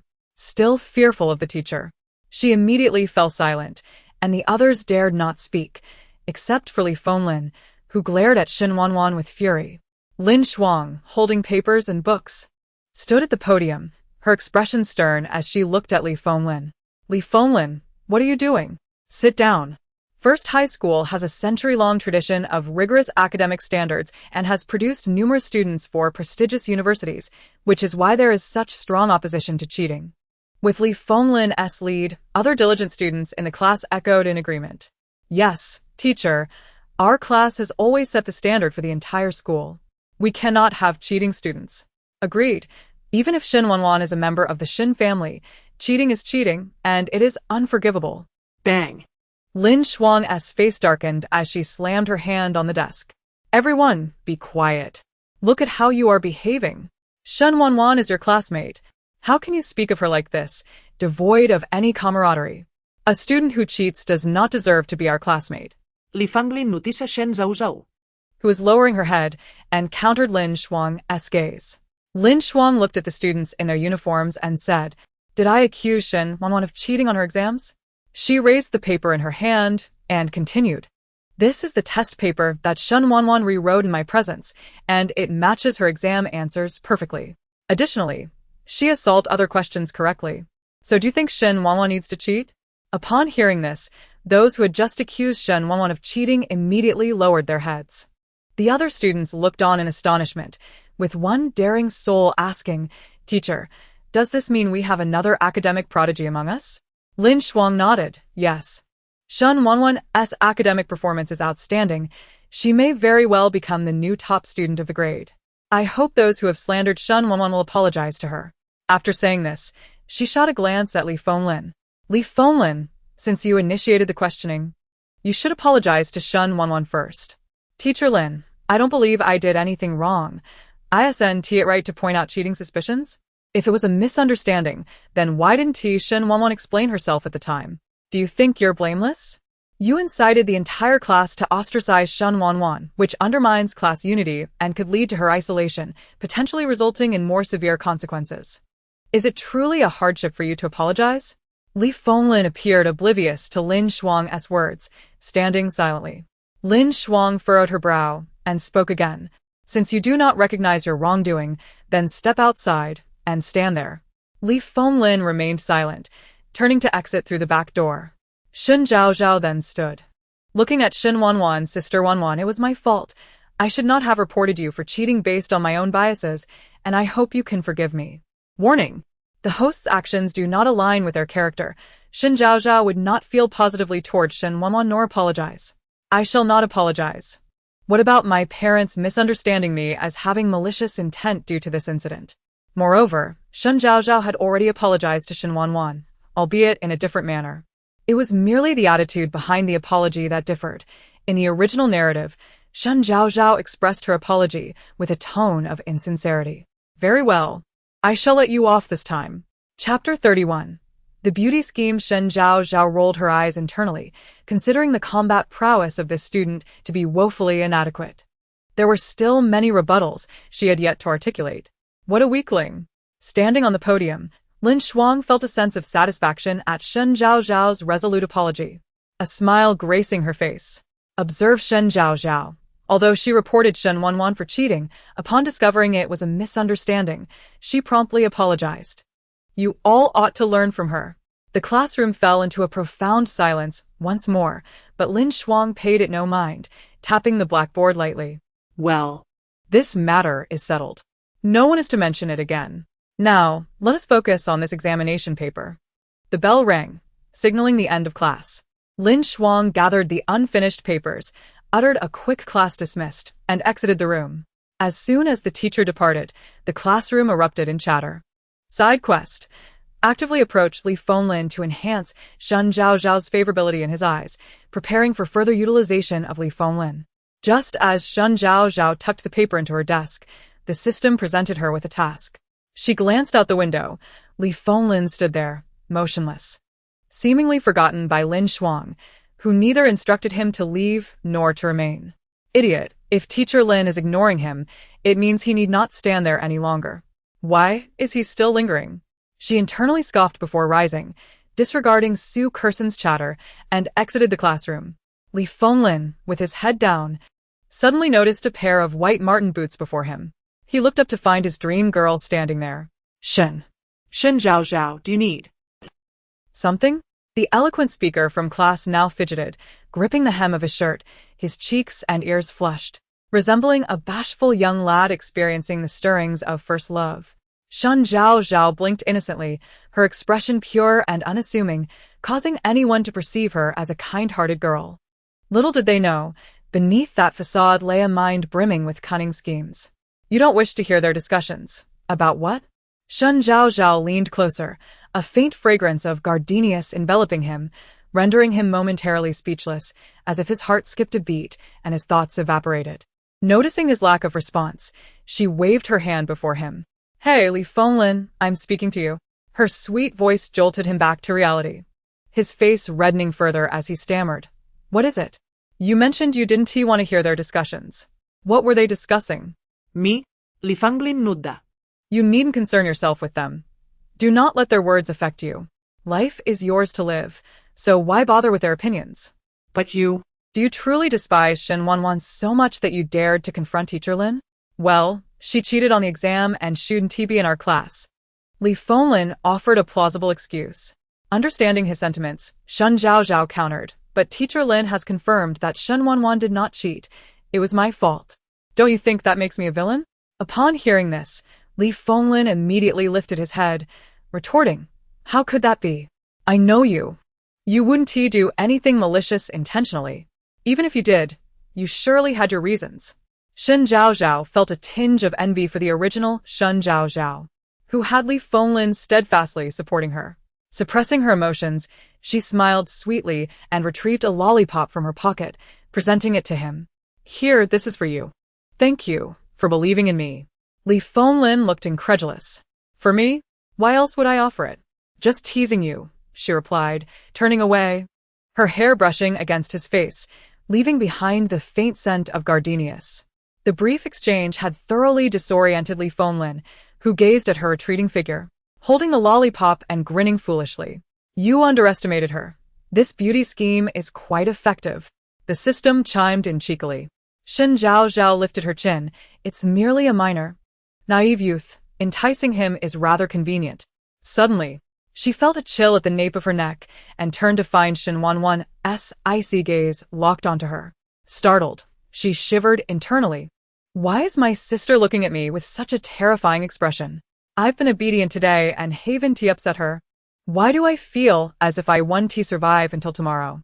Swallowing hard, she timidly asked, Sister Wanwan, is something the matter?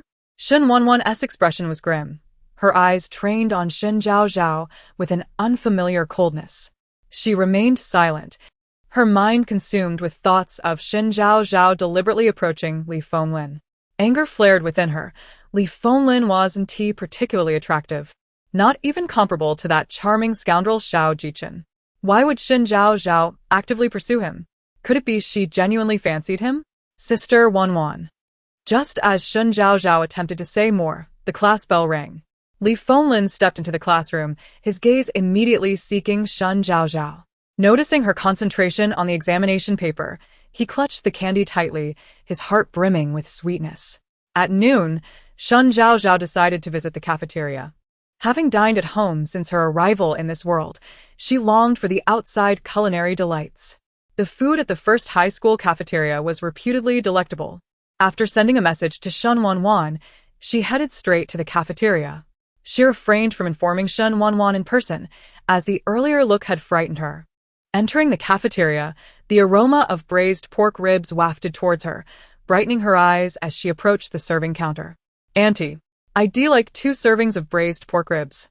The cafeteria staff were accustomed to the affluent students and never faltered in their service. With 2 generous servings of ribs and a bowl of rice in hand, Shen Zhaozhao happily found an empty table.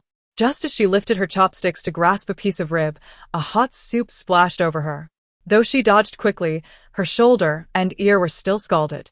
She pinched her clothing with her thumb and forefinger, trying to shield her skin from the pain, but still let out a small yelp. Oh dear, I'm so sorry. I didn't mean to spill. Shen Zhaozhao, are you alright? Chapter 32. A fallen phoenix is no better than a chicken. The girl's voice was piercing, unmistakably that of one who relished stirring up trouble. Shen Zhaozhao lifted her gaze towards her, recognizing neither the individual nor the situation. Internally, she summoned her system. Dog 2. What on earth are you doing? I've been burned, and yet you remain unresponsive. Zhao Xiaomei, 16 years old, is the heiress of Leiden technology. Known for her arrogance and bullying tendencies, harboring jealousy towards anyone superior to her, including Shen Zhaozhao. Zhou Fan, 16 years old, the second daughter of the Zhou family, is the half-sister of Zhou Su and a close friend of Zhao Xiaomei, who harbors a deep disdain for Shen Zhaozhao, primarily due to her infatuation with Li Fenglin. At this moment, Shen Zhaozhao realized her purpose in traversing this narrative was to mend the relationship between Shen Zhaozhao and Shen Wanwan, rendering individuals like Zhao Xiaomei inconsequential. Since they are irrelevant to the mission, may I act freely? Consider it compensation. Do as you wish, and if trouble arises, I shall handle it. The system proclaimed in an oddly authoritative AI manner. With this assurance, Shen Zhaozhao could not afford to dismiss the situation lightly. Rising to her feet, she directed her attention to Zhao Xiaomei, the scion of Leiden technology. Zhao Xiaomei tucked a strand of hair behind her ear, regarding Shen Zhaozhao with a haughty expression. Oh, the esteemed Miss Shen recognizes a nameless girl like me?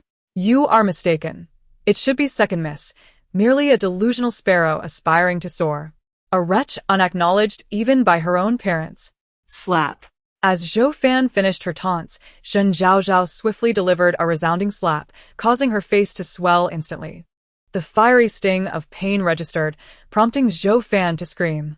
Ah! Shen Zhaozhao, have you lost your mind? How dare you strike me, a girl of influence? Slap. Shen Zhaozhao, demonstrating her resolve, struck her a second time. Her countenance darkened as she cast a frigid gaze at Zhou Fan. In a low, composed voice, she declared, "They say a fallen phoenix is no better than a chicken. The Shen family has not disowned me, so what audacity do you possess to lay hands upon me?" With this proclamation, she exuded an imposing aura, sufficiently intimidating both Zhao Xiaomei and Zhou Fan. She grasped Zhou Fan's cheek between her slender fingers, tilting her chin upward. Looking down upon her, "What do you represent to dare speak thus in my presence?" As she intensified her grip, Zhou Fan could barely endure before Shen Zhaozhao finally released her. Producing her phone, she dialed Zhou Su. "If you cannot keep your sister in check, do not blame me for disregarding our past camaraderie." It took Zhou Su a moment to grasp who the sister was. Why was Zhaozhao so incensed? Had my family mistreated her? Overlooking the familiarity in his tone, Shen Zhaozhao coldly responded, "You should be aware that my father has not forsaken me. Should Zhou Fan disturb me again, I will hold the Zhou family accountable." Without waiting for Zhou Su's reply, she hung up. Upon hearing her call, Zhou Fan was genuinely frightened. Retreating from the cafeteria in disarray, wordlessly, Shen Zhaozhao then turned her attention to Zhao Xiaomei. "Is Leiden technology truly formidable?" As she inquired, she approached Zhao Xiaomei, unhesitatingly striking her across the face. The sound echoed, drawing the gaze of everyone in the cafeteria. "Next time, it won't just be a slap. It will be the entirety of Leiden technology." Shen Zhaozhao spoke with utmost seriousness, her eyes glinting with a chilling resolve that filled Zhao Xiaomei with dread. Trembling uncontrollably, she was visibly shaken. Shen Zhaozhao reveled in her current display, scanning the faces of the onlookers, witnessing their expressions of apprehension. Her earlier phone call had been a deliberate act, meant to brandish the Shen family's name. She intended for everyone to recognize her as a member of the Shen family, a former young lady of the house, not one to be trifled with lightly. In essence, she was wielding the power of a tiger, albeit not out of fear but rather to sidestep unnecessary conflict. As long as she bore the identity of the Shen family, few would dare to overtly bully her. She often needed to accomplish her tasks, and how could she afford to be bothered by such nuisances repeatedly? It was prudent to let everyone know she was the second miss of the Shen family. "Oh my, I suddenly feel rather impressive. Surely, I've frightened them. Alas. My poor ribs have gone cold. All because of these two. Would it not be more delightful to indulge in a few more pieces of meat instead? Get lost." Shen Zhaozhao's gaze fell upon the discarded ribs with a hint of sorrow, angrily directing her words at Zhao Xiaomei. Meanwhile, Shen Wanwan, who had been observing from the doorway, smirked softly and murmured, "Not too foolish after all." Seeing her sister return to purchase another meal, Shen Wanwan felt reassured and turned to leave. At that moment, Zhou Fan and Zhao Xiaomei were seated in class, tending to their wounds. Shen Wanwan strode into the classroom, seizing Zhao Xiaomei with a firm grip. Startled, Zhao Xiaomei cautiously inquired, "Shen, Miss Shen, what brings you here?" Her demeanor was a stark contrast to how she had addressed Shen Zhaozhao earlier. "If I ever witness you bullying Zhaozhao again, I shall ensure both the Zhou and Zhao families are expelled from S City. Do you understand? Unlike Shen Zhaozhao's makeshift threats, Shen Wanwan's words chilled Zhao Xiaomei to her very core. Fear radiated from within her. Had Shen Wanwan not been holding her, she might have collapsed to the ground. Zhao Xiaomei, apprehensive of a potential backlash from the Shen family, nodded vigorously. I won't dare again. This is the last time. She glanced at Zhou Fan, who mirrored her fear, simply nodding in agreement. Shen Wanwan finally released Zhao Xiaomei and departed the classroom. Once the teacher announced the end of class, numerous students hurriedly grabbed their bags and exited. Today was Shen Zhaozhao's turn for duty. She messaged Shen Wanwan not to wait for her. Once everyone had left, she took out a broom to begin cleaning the classroom. Half an hour later, after discarding the garbage bag, Shen Zhaozhao felt two hands grip her own. And, before she could react, she was being pulled in a particular direction. As she observed the receding buildings, unable to escape their grasp, she resolved to remain calm. The system, watching the electronic screen, commented, Have I mentioned this before? I seem to lack memory of it. Did you forget? Shen Zhaozhao mentioned it on the yacht. And it wasn't just Shen Wanwan present. Liang Jing and Xiao Jichen were there as well. Never mind, with that dim-witted brain of yours. It's a miracle you can recall anything. Allow me to assist you. As the system's words concluded, a flood of memories surged into Shen Zhaozhao's mind, revealing the original plot. Chapter 33. Is it difficult to acknowledge one's own foolishness? What was merely brushed over in the original text now demands a full performance from her. Must it be so cliché? System. May I strike them? There are likely many of them. With your meager strength, you certainly would not prevail. No. Are you suggesting I allow myself to be bullied without any defense? You won't actually be MMM'd. Just adapt as needed. If you were truly to be beaten to death, I would collect your remains, and we could try again. Even in death, I would not perish. Shen Zhaozhao gritted her teeth, mentally uttering this phrase. As she communicated with the system, she was dragged into the storage room of the gymnasium, the most secluded and unmonitored spot in the school. It was now evening, and the setting sun cast a forlorn glow through the window, making the entire room appear even more desolate. She was roughly thrown to the ground in the corner. Besides the two who had brought her here, 4 or 5 others stood in the room. Unsurprisingly, the leader was also a woman. Perched on a table with her legs crossed, regarding Shen Zhaozhao with an air of arrogant disdain. The upper half of her uniform was sleeveless, and a tiger's head was tattooed on her left shoulder. Shen Zhaozhao felt a strange familiarity. She had read about this person in the original book. Lu Qingshan, 19 years old, a supporting female character from the original work, transferred from Jing City to S City, the daughter of a wealthy family, a quintessentially deranged persona. She harbors contempt for any girl who surpasses her, having once driven a girl to suicide in Jing City. As the system provided this introduction, Shen Zhaozhao quickly recalled the information about her. System. Is this the person who conspired with Shen Zhaozhao to ruin the Shen group?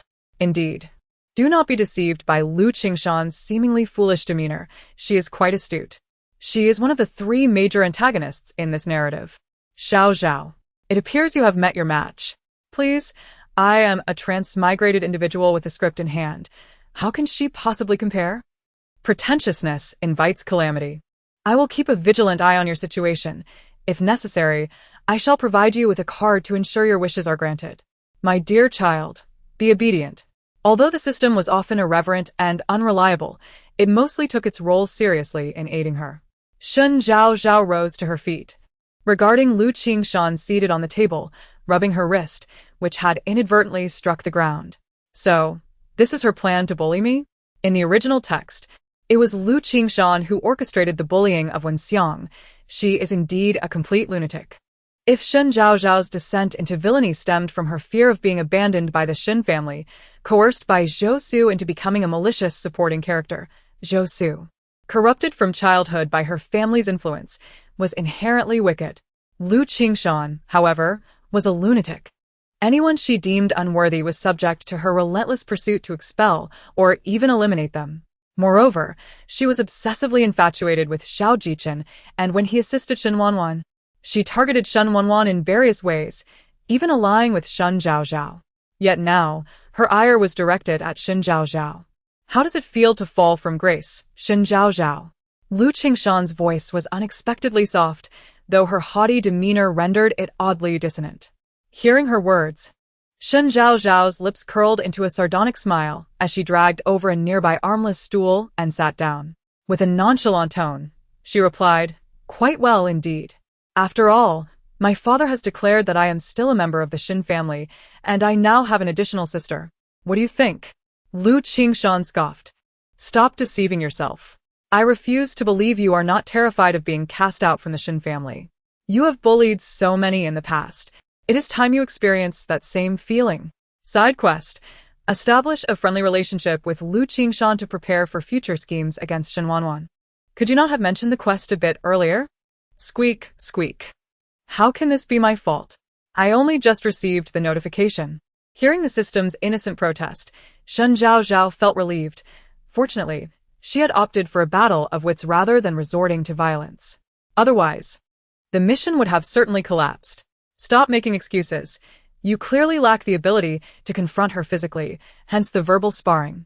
The system silently undermined her. Shen Zhaozhao. Another day of wanting to obliterate this wretched system. Sisters, come now. Let our young mistress Shen truly experience what it feels like to be bullied. As Lu Qingshan spoke, she activated the camera standing beside her. In that instant, Shen Zhaozhao understood her intentions, to strip her on camera and upload it online to ruin her reputation. However, whether it was the original Shen Zhaozhao or her current self, Lu Qingshan would ultimately fail. The others in the room displayed smug grins as they approached. Lu Qingshan, how did you find yourself exiled from Jing City to S City? Have you not learned your lesson? Where do you think you'll be banished next? The grasslands? The deserts? Or perhaps abroad? As the group drew closer, Shen Zhaozhao spoke calmly. The circumstances surrounding Lu Qingshan's exile to S City were unknown to most. She had always boasted of her independence, claiming to have escaped from her pampered family to liberate herself. In truth, the entire Jing City was aware that she had bullied a girl to the point of suicide, which had impacted the IPO of Yunxiang Company, resulting in her family abandoning her to fend for herself in S City. Upon hearing this, Lu Qingshan's expression shifted dramatically as she leapt from the table. Shen Zhaozhao. What do you mean by that? This time, it was Shen Zhaozhao's turn to cross her legs, nonchalantly resting her arms on the nearby table, adopting a posture of arrogant defiance. Let them leave, and I shall say nothing. All of you out. Without hesitation, Lu Qingshan shouted for the others to exit. One girl, feeling emboldened by her connection to Lu Qingshan, questioned, "Qingshan, are you really going to let her go? You needn't fear the Shen family. Get out." Realizing Lu Qingshan was genuinely angry, they hastily vacated the room. This scene bore a striking resemblance to when Shen Zhaozhao and Su Kersen bullied Shen Wanwan, prompting Shen Zhaozhao to chuckle softly. "No wonder my sister is willing to engage with us. She appears utterly foolish. At last, you acknowledge your own foolishness. How comforting it is to your father." What are you laughing at? What did your earlier comment mean? What do you truly know? Oh, I know quite a bit. Such as why you came to S City and what you did in Jing City, including the girl who took her own life. Enough. Lu Qingshan interrupted sharply before Shen Zhaozhao could finish. "Speak, what do you want? I will not disclose your secrets to anyone, but you must refrain from targeting me in the future. Additionally, when I require assistance, you must comply unconditionally, without question. Otherwise, I shall ensure your reputation is tarnished nationwide." Will Yunxiang Company even survive its IPO then? After hearing her words, Lu Qingshan fell into a deep silence. Shen Zhaozhao did not interrupt but patiently waited. After what felt like an eternity, Lu Qingshan finally spoke. "All right, I will help you." Chapter 34, A Reunion with Xiao Jichen. Shen Zhaozhao smiled as she extended her right hand, wishing for a pleasant collaboration in the future. Lu Qingshan regarded her with a complex expression but ultimately grasped her hand, responding in kind. Shen Zhaozhao was the last to leave. By the time she exited the gymnasium, it was already past 7. The sky outside gradually darkened, and she chatted with the system as she walked. "System, I recall that in the original story, Shen Zhaozhao's clothing was partially torn. Does this count as altering the plot? I haven't made a judgment, so it doesn't count. However, you will need to remove your clothing shortly." "What? Do you mean? Side quest. Shen Zhaozhao falsely accuses Shen Wanwan of colluding with Lu Qingshan to bully her, diminishing Shen Wanwan's favorability in the Shen family's eyes. Understanding dawned on Shen Zhaozhao. In the original narrative, Zhou Fan, incensed after being slapped by Shen Zhaozhao, sought Lu Qingshan's assistance for revenge. Coincidentally, Lu Qingshan also harbored disdain for Shen Zhaozhao, leading to the earlier confrontation. Subsequently, Shen Zhaozhao adeptly resolved the situation using her connections within the Shen family. She had always believed that Lu Qingshan was brought in by Shen Wanwan to complain to the family, resulting in a misunderstanding of Shen Wanwan. Ultimately, Shen Wanwan investigated and cleared Zhou Fan's name, prompting Shen Qing to take action against the Zhou family, while Zhou Su used an apology to cultivate a closer relationship with Shen Zhaozhao. With her thoughts clarified, Shen Zhaozhao sighed, limping into the restroom of the teaching building. When she emerged, she was transformed. The upper half of her t-shirt was in tatters, barely concealing her undergarments. The red plaid skirt was missing a significant portion. Her hair was disheveled, her face coated in dust, her arms and palms bruised, and a long wound marred her calf. Dried blood trickled to her ankle. She had lost her shoes and limped toward the school gate. Thankfully, the surveillance only began after she exited the building, otherwise, her disguise would have faltered. Zhaozhao, you truly know how to be hard on yourself. The system, recalling Shen Zhaozhao's earlier actions in the restroom, felt a peculiar pride. Merely observing had been painful enough. One could only imagine her own discomfort. It was a mystery how she dared to inflict such harm upon herself. Understood. The system responded obediently. Upon seeing an Aston Martin parked at the school entrance, Shen Zhaozhao ceased her conversation with the system. Her expression shifted in an instant, her eyes brimming with tears, presenting herself as a pitiable victim. Before she could approach, the rear door of the vehicle swung open. Her gaze first fell upon a pair of black leather shoes, prompting her to frown. Wait, could it be my elder brother come to fetch me? In the Shen family, only Shen Qing, who worked at the company, would wear such exquisite Gucci shoes. Zhaozhao?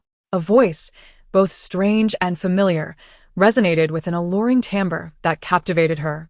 It was indeed Xiao Jichen, the man who had left her in awe at the banquet the previous night.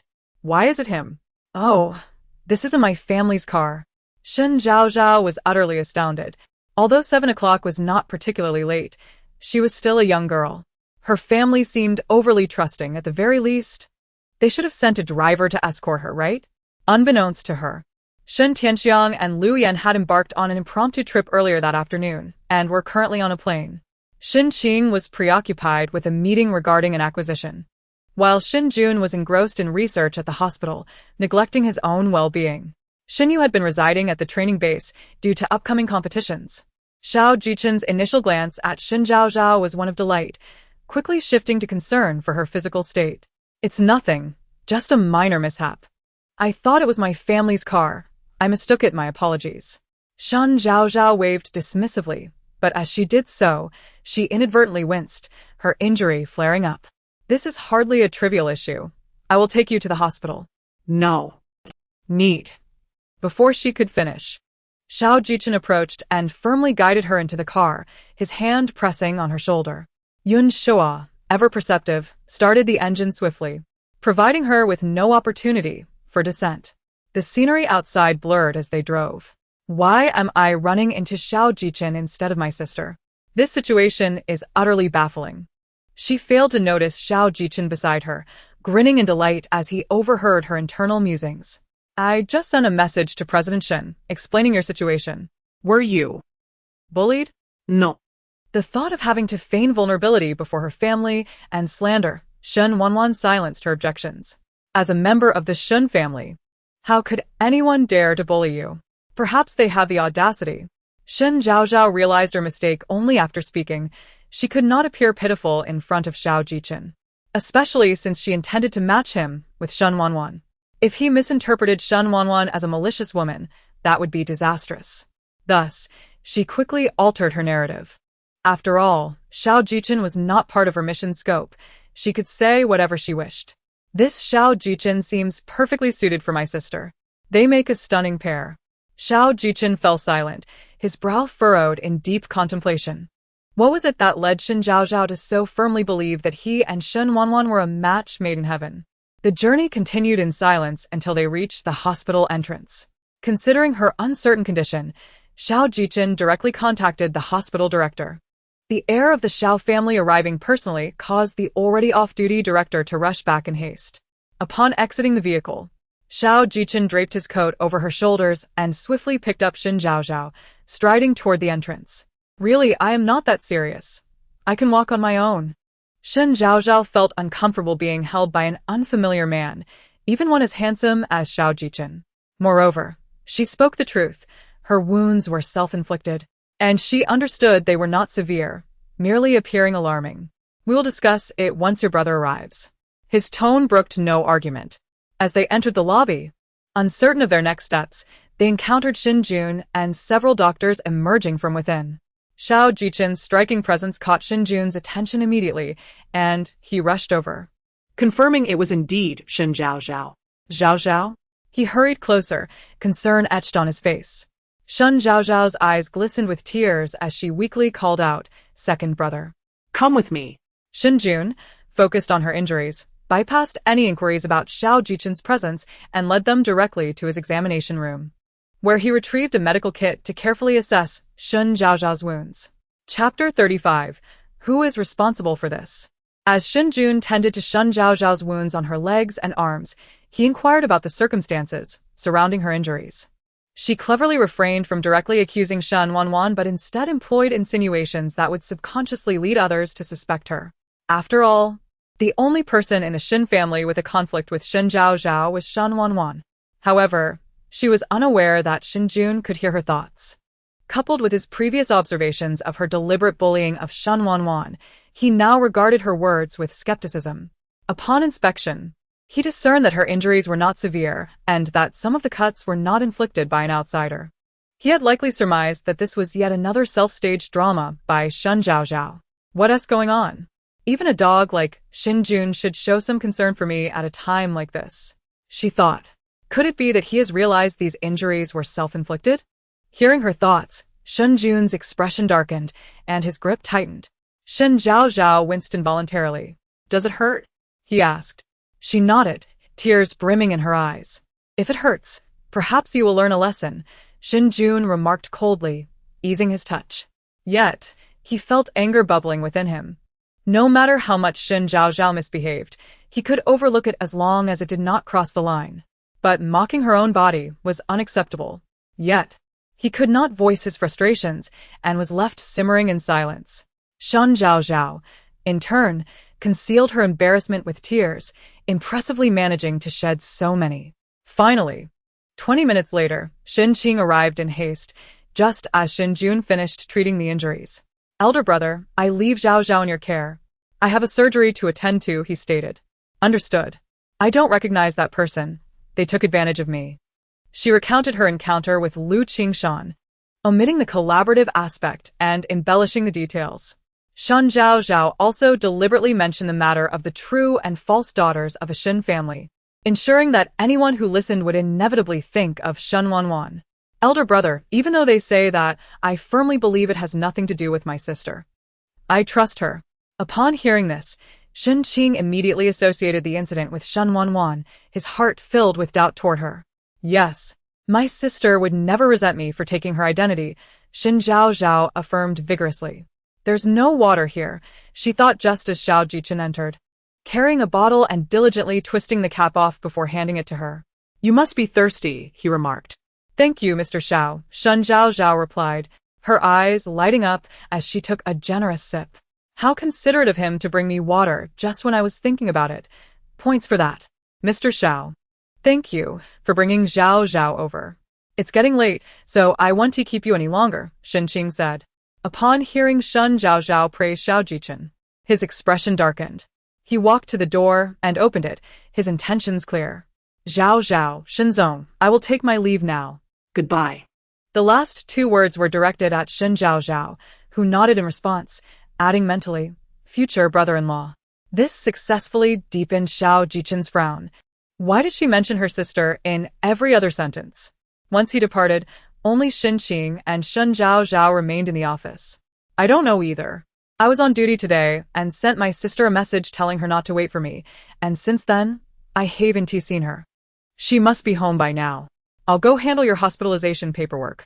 You should stay in the hospital for a couple of days for observation, Shen Qing suggested, preparing to leave. Shen Zhaozhao quickly grasped his hand.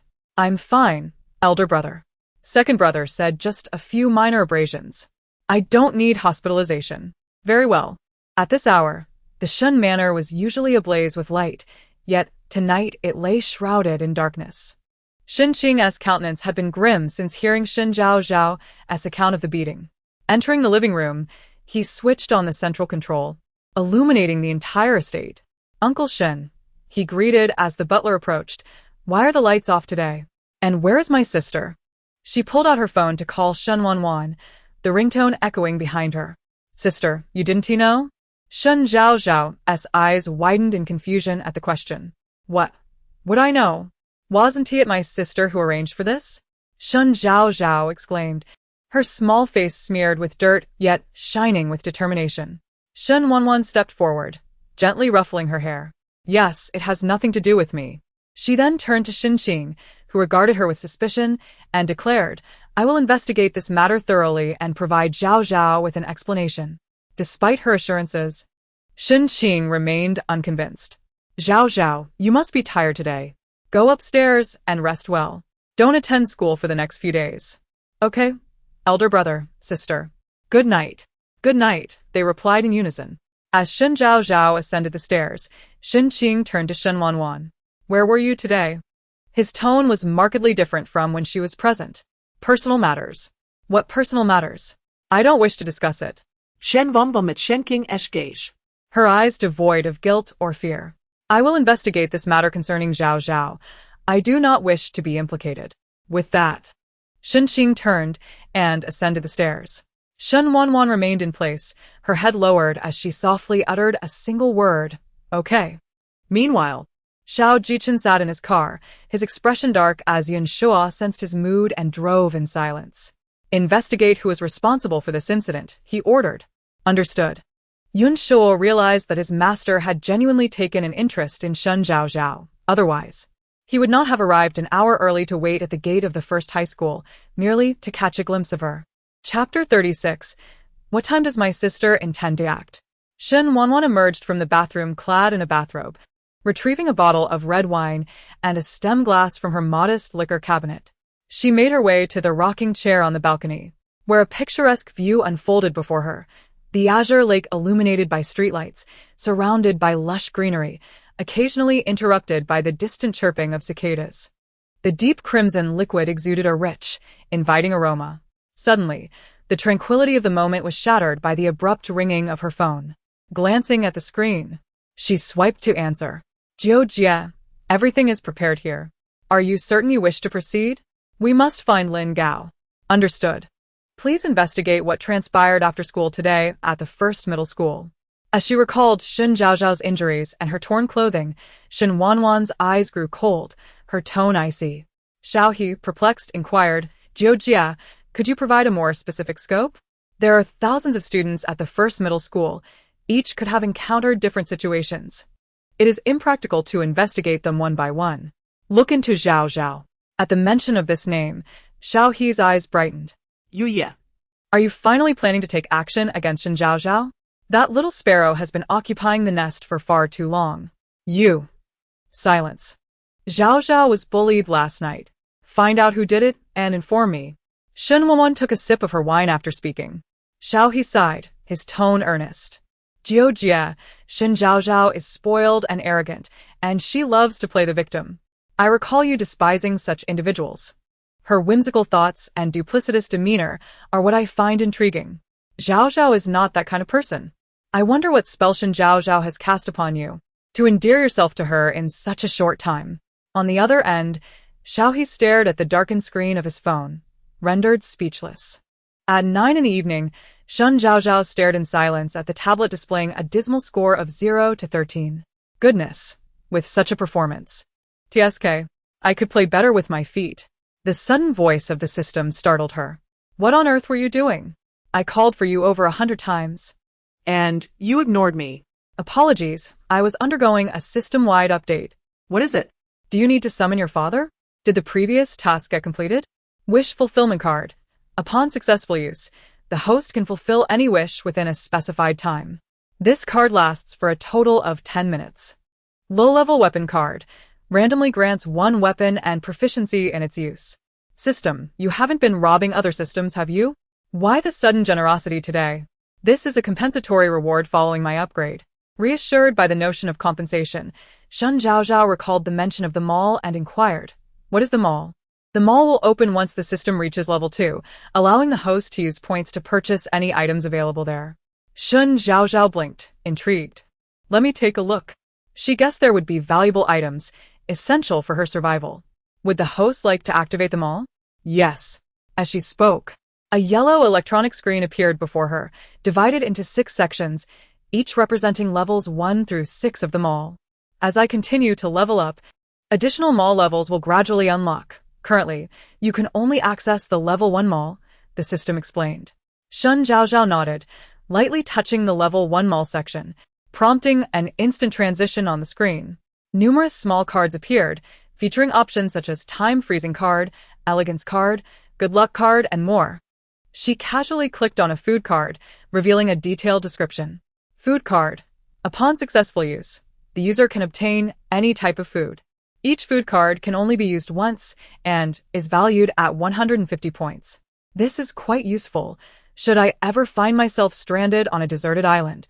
At least I 1 TLAC sustenance. At the top of the screen, a search bar was conveniently provided, allowing her to input directly if she couldn't locate a desired card. Excellent. If I run out of rewards like before, I can simply shop at the mall. Indeed. Is the mall, the lottery, and rewards all the same? Shen Zhaozhao asked while scrolling through the screen. Not quite. Only the basic items are consistent. You cannot exchange lottery chances in the mall. However, once you unlock the level 6 mall, you can exchange items across all system malls in the Time-Space Bureau. Shen Zhaozhao paused, processing the information. Are you implying I can purchase items from other realms in the level 6 mall? That's correct. There are countless small worlds in the universe, each with its own system. Once you reach level 6, you can open the interconnected mall, where you can purchase items from all worlds. That's wonderful. But what benefits does the lottery offer? The hidden rewards of the lottery are exceedingly rare, with only a 0.01 chance of winning. Unfortunately, your current permissions do not allow me to disclose further details. Very well. Shen Zhaozhao closed the electronic screen and flopped onto her soft bed, her thoughts drifting to the visage of Xiao Jichen. She had encountered him twice, and each instance deviated from the expected narrative of the original story. The system had yet to assign any tasks related to Xiao Jichen. Could it be that he was of little significance in this narrative? As she pondered, fatigue overcame her, and she gradually succumbed to slumber. The following day, Shen Zhaozhao was once again roused by the system's persistent nudging. Oh dear, my kind and lovely host, it's time to rise. A new day has dawned. You should get up and study diligently, striving for improvement every day. But you still have tasks to complete. Primary side quest.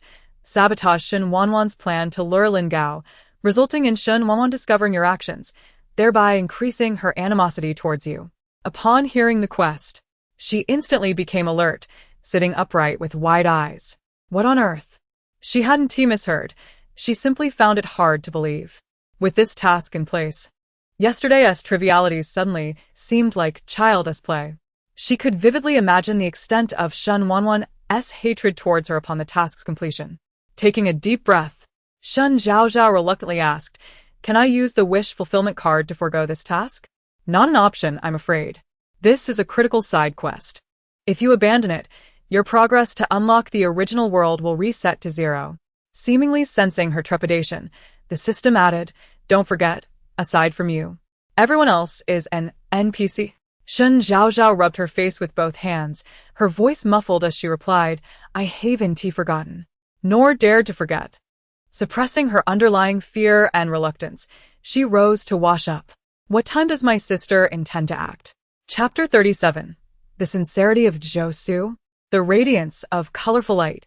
If memory serves me right, did teacher Lin Shuang not suffer an accident one afternoon after school in the original story? Suddenly, Shen Zhaozhao recalled. It is today, she thought as she placed her toothbrush in her mouth, gazing at her reflection in the mirror, lost in contemplation while brushing her teeth. Meanwhile, Shen Wanwan strolled into the classroom just as the bell rang, entering alongside Lin Shuang. Casting a glance at her, Lin Shuang proceeded directly to the podium, announcing, "Before we begin class, I will first quiz you on the vocabulary words I assigned for memorization yesterday." Su Ge Xin, Li Feng Lin. Come up to the board. The others were instructed to clear their desks, leaving only a blank sheet of paper, upon which they were to inscribe their names in the upper left corner, forbidding any wandering glances, as the vocabulary words among classmates differed. All right, those on the left side write increase, and those on the right write private. As Shen Wanwan silently transcribed the words, she discreetly observed Lin Shuang. A wave of guilt surging within her. Had it not been for her inability to locate Lin Gao, she would never have wished to hurt teacher Lin Shuang. Yet, contemplating the individual lying in the hospital bed, all she could offer was her apologies to teacher Lin Shuang. At noon, Shen Wanwan received a phone call from Xiaohe. She went to ask Lin Shuang for leave, and then made her way to the Fortune Hotel. Upon entering, a man rushed towards her, exclaiming, "Xiao Jiao, I truly missed you." Shen Wanwan had anticipated this and evaded the man, fixing him with a serious gaze. Mu Xian. Merely uttering those two syllables rendered Mu Xian instantly silent, obediently standing to the side. "All right, I'll be good, Xiao Jiao. Please don't be harsh with me." As a muscular man standing at 6 feet tall, hearing such nauseating words from him made Shen Wanwan furrow her brow. "How are things on the R city front?" As Xiaohe approached, handing documents to Shen Wanwan, he continued, "Jiao Jia. We found out that the assailant was Lu Qingshan, the daughter of a wealthy family from Jing City, Yunxiang Company. And the one who incited her to act against Shen Zhaozhao is Zhou Fan. Zhou Su's sister from the Zhou group?" Shen Wanwan's expression darkened upon reading the information. Since it was connected to Zhou Su, the other party's motives were likely not merely jealousy directed at Zhao Zhao. "Jiao Jia, should we handle the Zhou family?" Mu Xian interjected to assert his presence. Xiaohe rolled his eyes at him, "Fool. The Zhou family appears pristine on the surface. You have no grounds to act against them. Even if Zhou Fan was responsible, the Zhou family could easily claim that Zhou Fan was simply jealous of Shen Zhaozhao, and it wouldn't implicate them at all.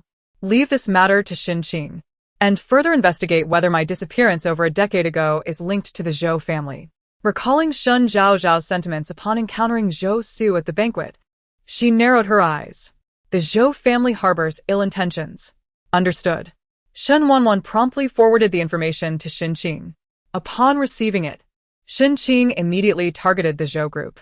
Within 2 hours, the stock of the Zhou group plummeted. At 3 in the afternoon, Shen Zhaozhao received a call from Zhou Su. "Zhaozhao, do you have a moment? I would like to invite you for coffee." As Shen Zhaozhao was repairing her nails, a wry smile graced her lips. "Coffee? You truly want me to persuade Xin Qing to spare the Zhou family, don't you?" "I do have time. Please send me the address, young Master Zhou." With that, she hung up the phone. Moments later, Zhou Su's message arrived. But Shen Zhaozhao did not even glance at it, instead amplifying the television's volume and continuing her nail repair. At the CAF, seated by the window, Zhou Su ended the call and lifted the coffee before him, savoring it while gazing outside. The golden glow of the setting sun streamed through the window, casting a picturesque aura around him.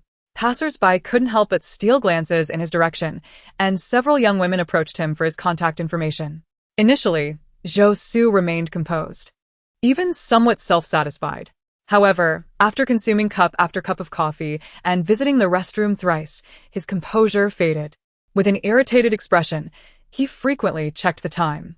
Finally, when he could no longer sit still, Shen Zhaozhao appeared, elegantly clad in a pure white dress. "Young Master Zhou, I apologize for keeping you waiting." After speaking, she turned to the approaching server, "A cappuccino, please." Thank you. Zhou Su forced a smile, his face rigid. "It's all right. It's my honor to wait for Zhao Zhao. As long as young Master Zhou is not upset, I cannot abide men who grow impatient after a brief wait." Shen Zhaozhao observed a fleeting smile in his eyes, her spirits lifted considerably. Side mission. Agreed to Zhou Su's request, facilitating the first collaboration between the Shen and Zhou families. Listening to the system's voice, She took a sip of her coffee and inquired, "What brings young Master Zhou to seek me out this time?" "I have come specifically to express my apologies to Miss Zhaozhao. My younger sister lacks understanding, and I hope that Miss Zhaozhao can be magnanimous and not hold it against her. This small token is merely a gesture of goodwill." Zhou Su pushed a square jewelry box toward Shen Zhaozhao. She set down her coffee and opened the box to reveal a luxurious, white gemstone necklace. She had seen this necklace in a magazine, rumored to have been worn by the Queen of Country Y, adorned with a total of 108 gemstones. Of these, 107 were cut into hexagonal shapes and embedded in the necklace, while a gemstone the size of a pigeon egg hung below in an oval form. The entire necklace shimmered with a kaleidoscope of colors under the light, having once been sold for over 9 million by a wealthy merchant. To her surprise, it was in Zhou Su's possession. Contemplating this, Shen Zhaozhao displayed a look of delight. "Is this the radiance of colorful light? I never imagined this necklace would be with young Master Zhou. Such a lavish gift, I cannot accept." Zhou Su maintained an expression of apology. "The individual who caused harm to Miss Zhaozhao last night was my younger sister Zhou Fan. This necklace is merely to make amends." What?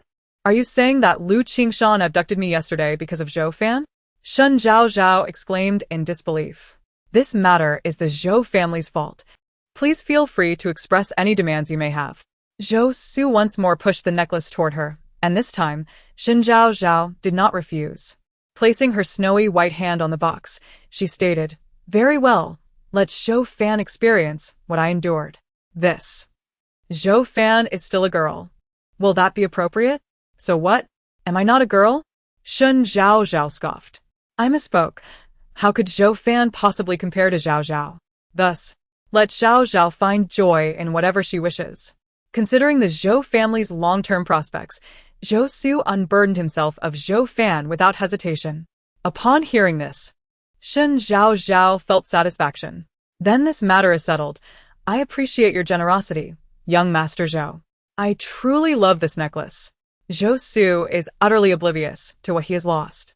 "Xiao Zhaozi, are you planning to use Zhou Fan against the Zhou family? What are you saying?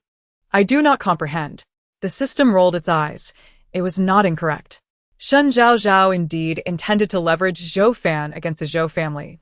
Zhou Su would unknowingly plant Shen Zhaozhao as a thorn within the Shen family, while she would also incite Zhou Fan, that ticking time bomb. When the moment was right, she would ensure Zhou Su understood the magnitude of Zhou Fan's influence. Sometimes, the destruction of a family merely requires the most unassuming blade of grass. Chapter 38. Could it be that Shen Zhaozhao has come intentionally to create chaos? Tomorrow, when Miss Zhaozhao goes to school, I shall have Zhou Fan seek you out. Do as you please. My gratitude to young Master Zhou is immense." After a brief pause, Zhou Su spoke. "I have a rather ungracious request. I wonder if Miss Zhaozhao would be willing to assist? Here it comes." He approaches with a true agenda. Shen Zhaozhao remained vigilant within, though her countenance betrayed none. "Young Master Zhou, please proceed.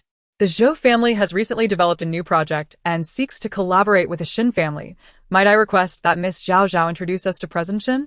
Upon finishing his statement, Zhou Su feigned hesitation, saying, "Well, matters of the company are traditionally managed by my elder brother, and I have never involved myself.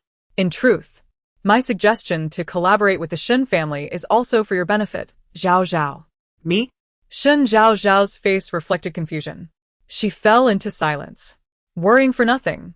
I would prefer they simply provide me with funds and leave me be, for that is my greatest aspiration. Such a lack of ambition." The system lamented in exasperation. I am content. I relish being idle, for it brings me joy." "Unambitious," Zhou Su continued. "Miss Zhaozhao, you are not a biological member of the Shen family. Surely you do not novelly believe that the passage of time can outweigh the bonds of blood? Your relatives share blood ties with you, yet I did not observe you holding back when dealing with them. You must have heard Shen Wanwan's piano performance at the banquet. I suspect her talents extend far beyond that.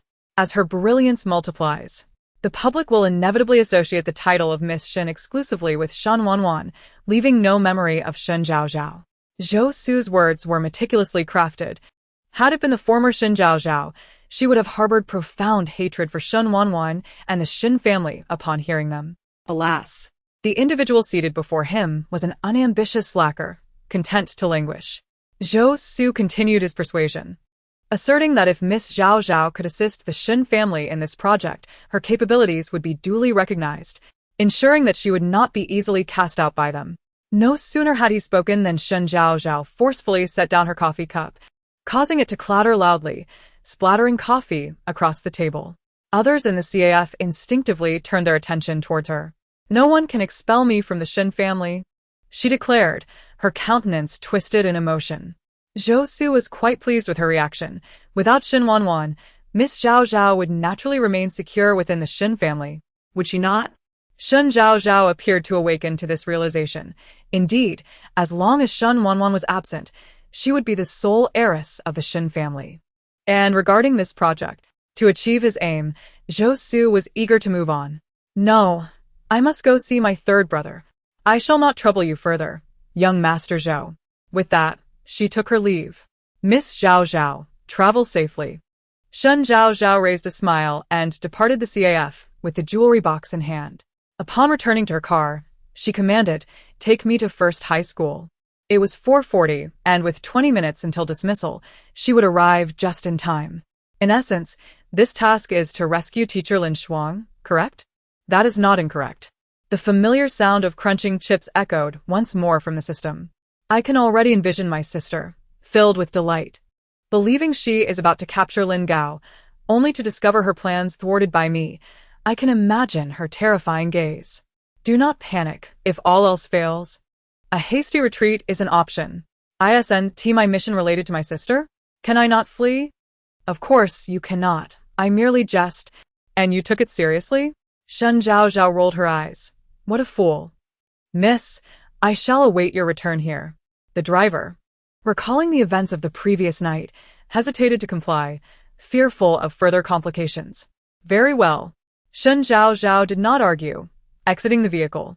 The location where she alighted was under surveillance, and she deliberately positioned her face within view of the camera.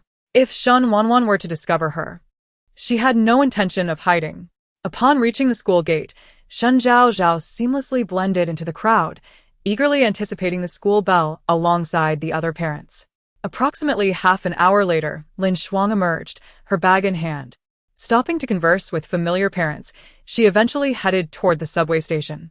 First High School was 3 streets away from the station, and Shen Zhaozhao followed at a leisurely pace. I bet a pack of spicy strips that Lin Shuang will encounter an accident at the next intersection. I wager 2 buns that it will happen at this corner. She dashed toward that direction, shouting, "System, activate the time freeze card." Time freeze card successfully activated. Countdown begins.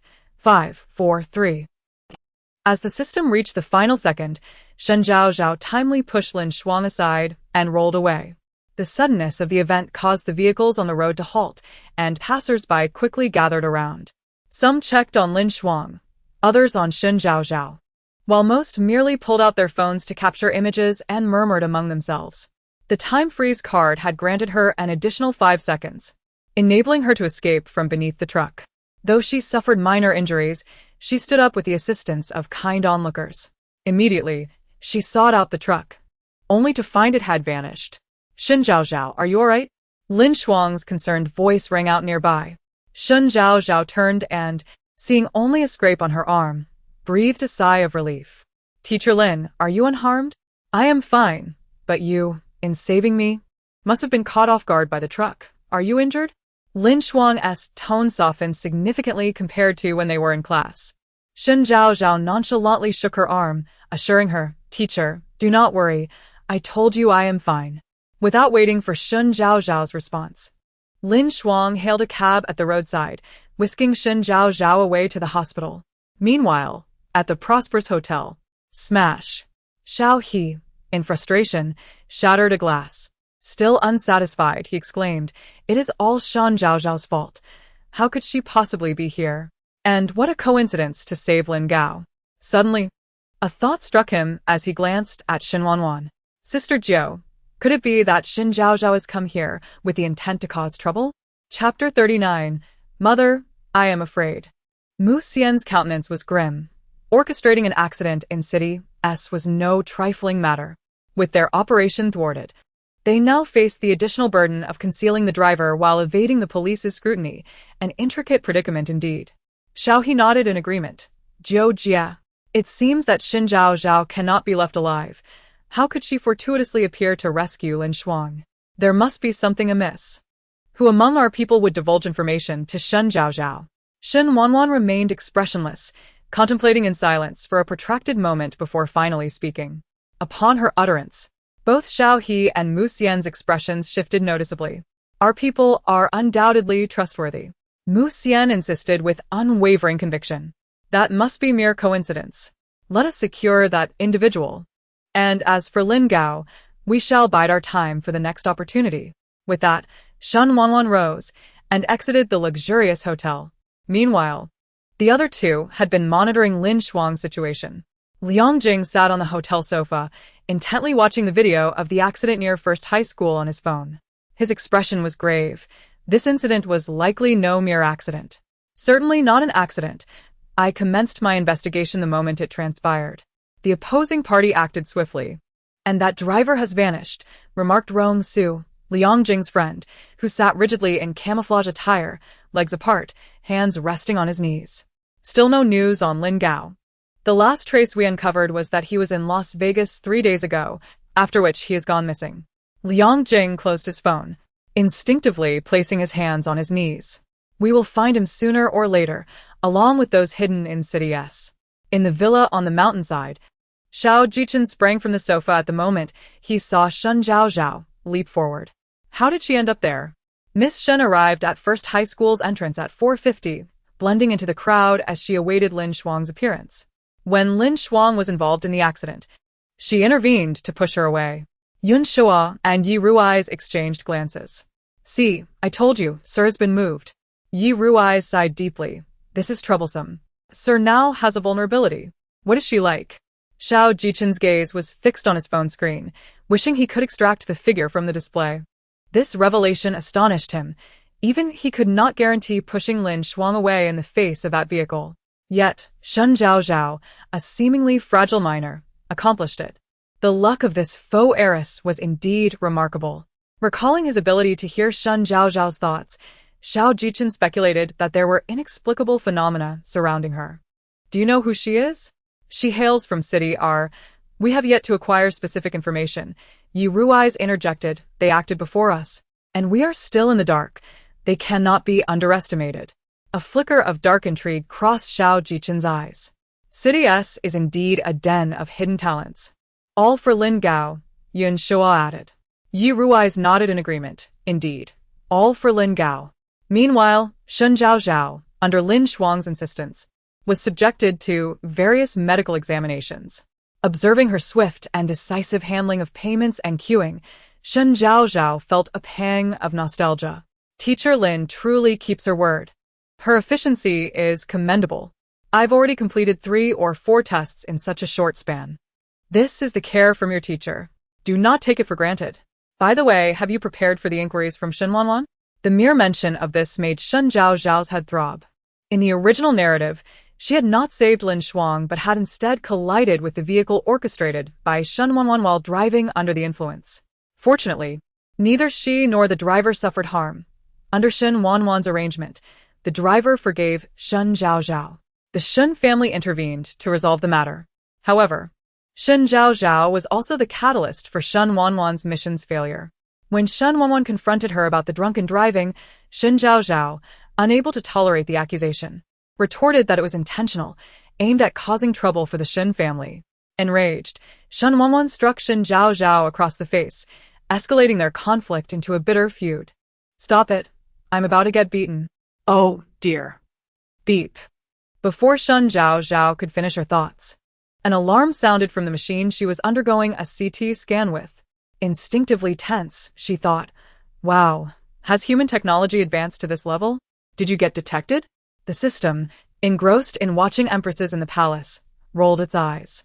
You should indeed check your head. It's filled with mush, which is rather concerning. As the system finished speaking, the doctor in the CT room reassured her, no need to panic.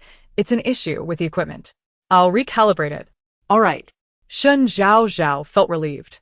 After completing all her examinations, it was already 6 in the evening. Shen Jun accompanied her through the procedures, ensuring her safety before hastily attending to a scheduled surgery. Teacher Lin, would you like to have a checkup as well? Observing Lin Shuang's arm injuries, Shen Zhaozhao expressed her concern. Are you hungry? Let's grab a bite. Having only sipped coffee that afternoon, her stomach protested after the day's tribulations. Lin Shuang nodded, sure. As Shen Zhaozhao approached the increasingly familiar estate, a sigh escaped her lips at the thought of the impending confrontation. Why can't I get along harmoniously with my sister? The creator of this narrative, Hong Guizi, made her smile. I must have a profound conversation with him. Go on. Xiao Zhazi, don't forget you still have 2 tasks pending. Shen Zhaozhao took a deep breath, steeling herself, and ventured inside. Upon entering the living room, she instinctively searched for familiar faces, only to find that all the servants, including Butler Shen and Aunt Shen, were absent. Sensing a gaze upon her, she raised her hand, locking eyes with Shen Wanwan's cold stare from the second floor. Have you eaten? Shen Wanwan asked flatly. I have, Shen Zhaozhao replied. Then come up. I wish to speak with you. All right. Shen Zhaozhao tilted her head, a slight smile gracing her lips. Despite her outward composure, her legs trembled as she ascended the stairs. What should I do? I am terrified. Is my pretty little face truly going to be struck? Am I really going to be beaten? I was coerced into this. Can't they spare me? Oh, dear. Mother, I am afraid. Chapter 40. The inquiry from Shen Wanwan. As the two entered Shen Wanwan's room, Shen Zhaozhao found herself inexplicably intrigued. Taking a moment to scrutinize the decor of her sister's bedroom, internally, she compared it to her own space. Indeed, she is my sister. The elegance of this decor is truly exquisite. In contrast, what can I say about my own room, which resembles that of a nouveau riche? This was the first time Shen Wanwan had called Shen Zhaozhao's name with such seriousness, perhaps even anger. The task at hand was not yet accomplished, and despite her anxiety, Shen Zhaozhao had to maintain her composure. Why are we going to the first high school? Of course, to follow Lin Shuang. Naturally, to save Lin Shuang. Is it not permissible for me to seek trouble with her, since I harbor no fondness for her? If the intention was to create trouble, why was there also a desire to save her? In that fleeting moment, Shen Zhaozhao felt momentarily disoriented, as if Shen Wanwan's inquiries were peering directly into her thoughts. The notion was quickly dismissed by Shen Zhaozhao herself. Impossible, it cannot be, this is not a realm of mythology. Surely, she does not possess supernatural abilities. Why the silence? Shen Wanwan probed again, her cold gaze seemingly capable of penetrating Shen Zhaozhao's innermost feelings. That is a life at stake, dear sister. Do you not regard human life with seriousness? What if one day someone faces peril in front of you? Would you stand idly by? Suddenly, Shen Zhaozhao recalled an incident. Her sister should have already left the school by then. How did she know that her younger sister and teacher Lin were on the same path? Her sister's lofty rhetoric was met with a silent inner critique. Oh dear, I nearly divulged the truth out of fear. Thankfully, I held my tongue. If Lin Gao values his sister so highly, the moment he learns that my sister was responsible for Lin Shuang's hospitalization, their collaboration would surely crumble. Xiao Zhaozhao, you must cultivate your courage. Should you accidentally reveal the truth, we might be obliterated by the will of fate. Fear not. My lips are sealed. I am not foolish. If I were to confess my intent to sabotage my sister's plans, she would undoubtedly be furious enough to eliminate me. No need to fear. I am safest at home. As Shen Zhaozhao ruminated and vented internally, she remained oblivious to the shift in Shen Wanwan's gaze, which now held confusion, curiosity, and a hint of relief. Her demeanor softened. Today, my attitude was poor. Your intentions to save are commendable. Are you unhurt? Yet, the sudden change in her sister's demeanor did not bring warmth to Shen Zhaozhao. Rather, it sent a chill down her spine. Instinctively, she swallowed hard and replied, I am fine. Oh my, why did her attitude shift so abruptly? Surely, she does not intend to lower my guard before striking? Goodness. I am terrified. So frightened I feel the urge to urinate. Good night, Sister Wanwan. Shen Zhaozhao hastily uttered the words before making a swift exit from her sister's room, dashing to the bathroom. Once seated on the toilet, a wave of relief washed over her.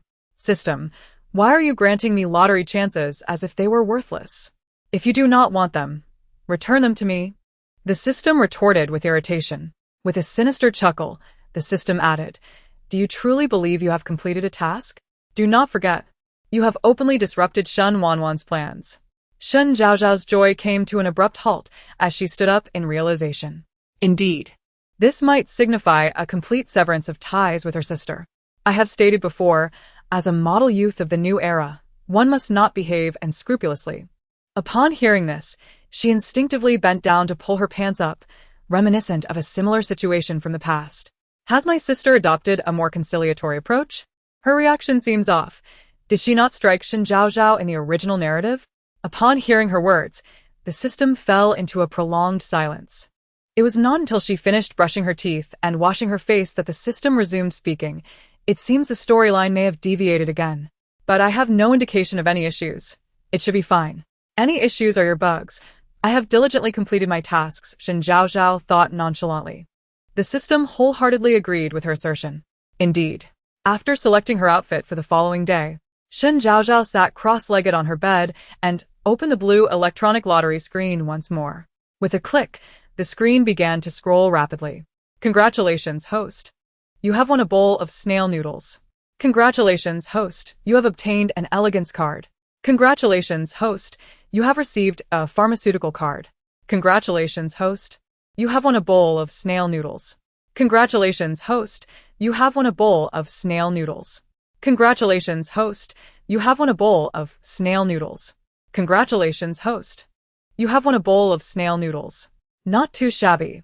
At the very least, I have an A-level up card, and the snail noodles will satisfy my hunger.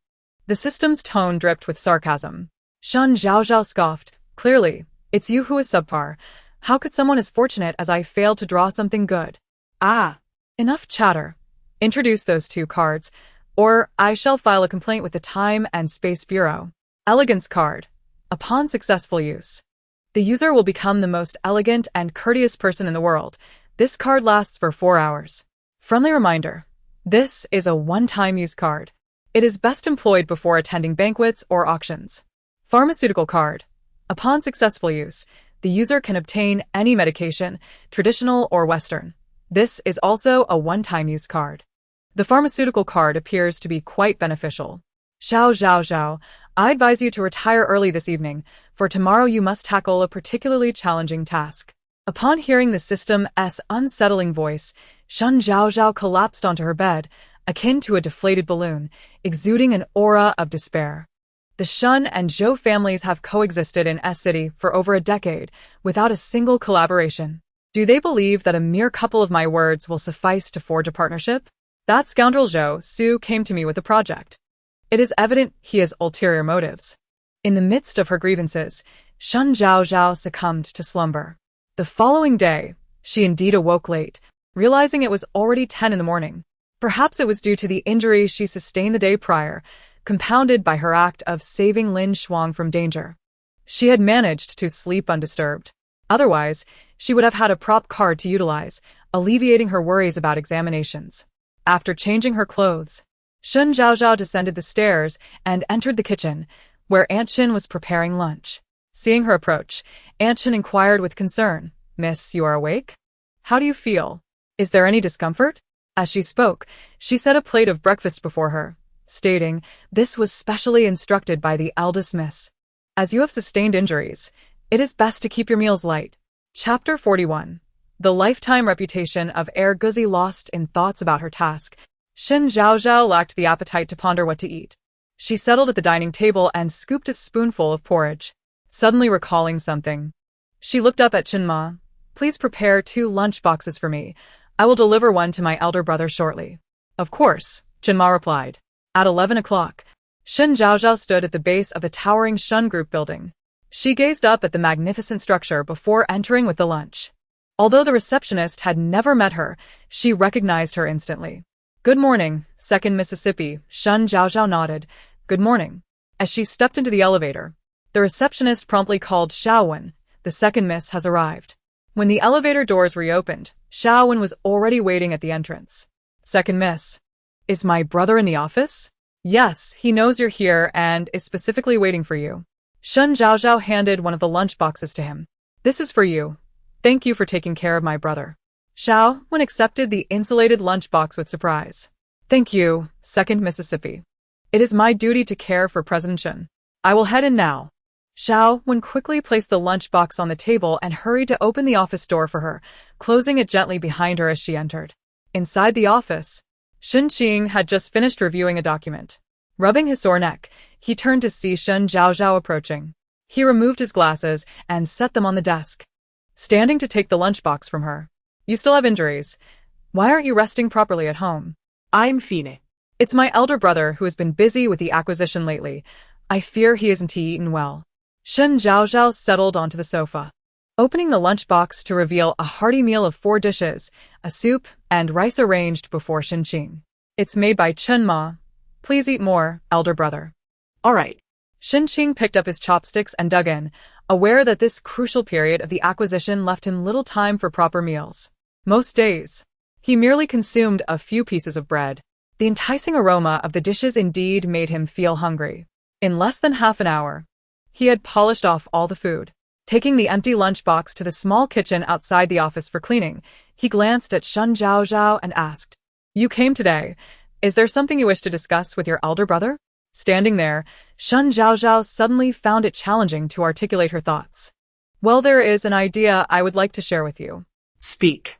Though Shen Qing was typically stern and serious, he was rather indulgent toward Shen Zhaozhao.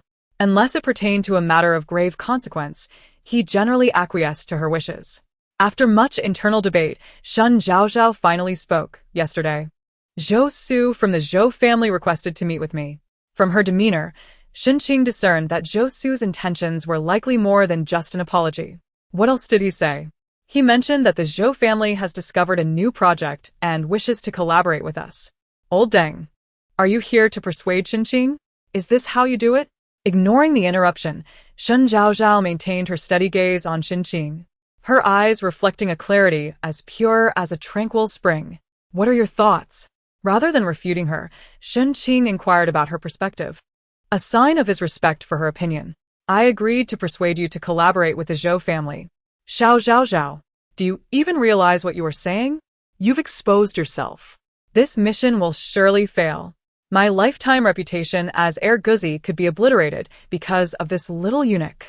How unjust is the heavens? The incessant chatter from the system left Shen Zhaozhao exasperated. Were it not for her focus on Shen Qing, she would have scolded the foolish entity for being so clueless. Do you realize that the Shen family has never collaborated with the Zhou family in all these years? Shen Zhaozhao nodded, understanding.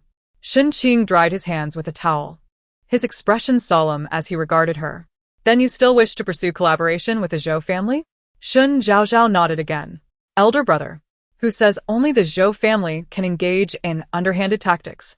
We are capable of it too. Hearing this, Shen Qing's lips curled into a smile as he affectionately ruffled her hair. Zhaozhao has grown up. With this remark, the system ceased its incessant chatter, falling into silence for a moment before launching into another round of complaints. My goodness. Zhaozhao, your heart is quite ruthless. You intend to undermine the Zhou family covertly. No, I disagree. This was never part of the original plot. Your actions do not align with your character. Shen Zhaozhao could no longer endure the interruptions. Elder brother, I need to visit the restroom. Xiaowen, please escort Zhaozhao. Xiaowen promptly stood up, this way, Second Mississippi. Once in the restroom, Shen Zhaozhao could no longer contain herself and unleashed her frustrations at the system. How do I not align with my character? Am I not following the task? Did I not persuade Shen Qing to collaborate with the Zhou family? No. Then why do you keep talking? Did you not agree that as long as I complete the task, I can do as I please at other times? When did I? The system, alarmed, quickly checked the regulations regarding systems and their hosts. Upon seeing the rule prohibiting hosts from altering the plot during non-task periods, it sighed in relief. Do as you wish. The system's voice sounded drained, as if it had been emptied of energy. Unperturbed, Shen Zhaozhao added fuel to the fire, suggesting remedies and foods to restore vitality. Oysters, chives, and more. Here, 108 types of revitalizing foods were omitted. The system was left fuming, nearly bursting with indignation. Returning to the office, Shen Qing sat in contemplation on the sofa. Elder brother, have you considered my suggestion? Why has Zhaozhao suddenly decided to target the Zhou family? Shen Qing tilted his head to look at her, his expression thoughtful. Shen Zhaozhao blinked. I heard the Zhou family has a poor reputation outside. Zhou fan has been bullying me at school, so I want to retaliate. Please, elder brother? Zhou Su and the Zhou family abducted my sister over a decade ago and painstakingly plotted against the Shen family. They must be dealt with. After speaking, she tugged gently at Shen Qing's sleeve. Shen Qing was eager to hear her true feelings.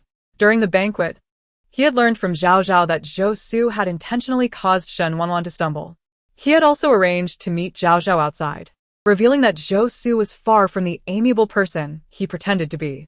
Now, hearing Shen Zhaozhao's heartfelt thoughts, a dangerous glimmer appeared in Shen Qing's eyes. It was evident that the Zhou family should not be allowed to feel too comfortable. All right, I will assign this task to Xiaowen. Zhaozhao, do not worry. Thank you, elder brother. By the way, elder brother is currently troubled by the acquisition of Chaoyang Company, isn't he? Actually, the owner of Chaoyang is reluctant to sell his shares due to his wife and child overseas. Once those matters are clarified, he will sell the company without hesitation. However, how can I hint at this to my elder brother? Unable to devise a clever strategy and aware that school was approaching, she prepared to leave. Unbeknownst to her, Shen Qing's eyes sparkled with newfound determination as he watched her depart. Chapter 42. The Devoted. Left with nothing in the end. My elder brother has already agreed to collaborate with the Zhou family. You may head to the Shen family headquarters now. Thank you, Zhaozhao. Don't forget to have Zhou fan come find me after school today. Rest assured, now that Zhou Su has opened the door to cooperation with the Shen family, he hardly cares about Zhou fan, his half-sister. He is enveloped in the joy of his successful scheme, completely unaware that he has fallen into a trap meticulously set by Shen Zhaozhao. The system's voice this time is weak and weary. It is exhausted and finds it increasingly difficult to comprehend Zhaozhao's tactics. Lu Qingshan is still wearing that sleeveless t-shirt, her shoulders exposed. However, today her hair has been dyed pink. Upon seeing her, Lu Qingshan unexpectedly reveals a hint of a gentle smile. Zhaozhao, good afternoon. Those nearby are taken aback. The most abrasive girl at First High School has suddenly become so tender? Just 2 days ago, hadn't they kidnapped Shen Zhaozhao together? Lu Qingshan is apprehensive about revealing the reason for her arrival in S City, fearing that discussions here might adversely affect the Yunxiang company back in Jing City, leading to further disdain from her family. Nodding, Lu Qingshan leads a group toward the school gate, while Shen Zhaozhao heads in the opposite direction, toward the teaching building. She and Lu Qingshan are destined to remain strangers, even though they are currently in a tenuous partnership. Upon returning to the classroom, Su Kersen rushes over. Zhaozhao, you finally made it to school. How are you feeling? I heard you saved the Great Demon King Lin yesterday. I was so worried. The Great Demon King is an affectionate nickname given to Lin Shuang by their classmates. After 2 days of silence, hearing her voice again makes Shen Zhaozhao frown. Worried? You seem just fine now. She retorts casually and then glances at Zhao Yanyan, who is sitting quietly at her desk, reading a textbook. Unlike before, Zhao Yanyan does not greet her, making her attitude unmistakably clear. As the class bell rings, Teacher Lin enters wearing a black suit, exuding an air of seriousness. She stands at the podium, adjusting her glasses perched on her nose, surveying the class. When her gaze lands on Shen Zhaozhao, her expression softens for a moment before reverting to her usual stern demeanor. Before we begin class, I have an announcement. The school has decided to organize a 3-day outing for all students. Does anyone have suggestions? 2 years ago, a tragic incident occurred at a high school in S City, where 4 students collectively jumped from a building, causing a nationwide uproar. Although they were ultimately rescued, the Ministry of Education took the matter very seriously, even convening a national meeting of education ministers in Jing City. When school resumed in September, all students noticed a marked change. Not only were teachers no longer monopolizing extracurricular classes, but even those known for extending class time adhered to the schedule. Physical education, art, and music classes were conducted as intended, and the spring and autumn sports events were no longer canceled. In fact, Some schools with better facilities began organizing regular group outings for students every semester. Subsequently, there have been no reports of students taking their own lives due to academic pressure.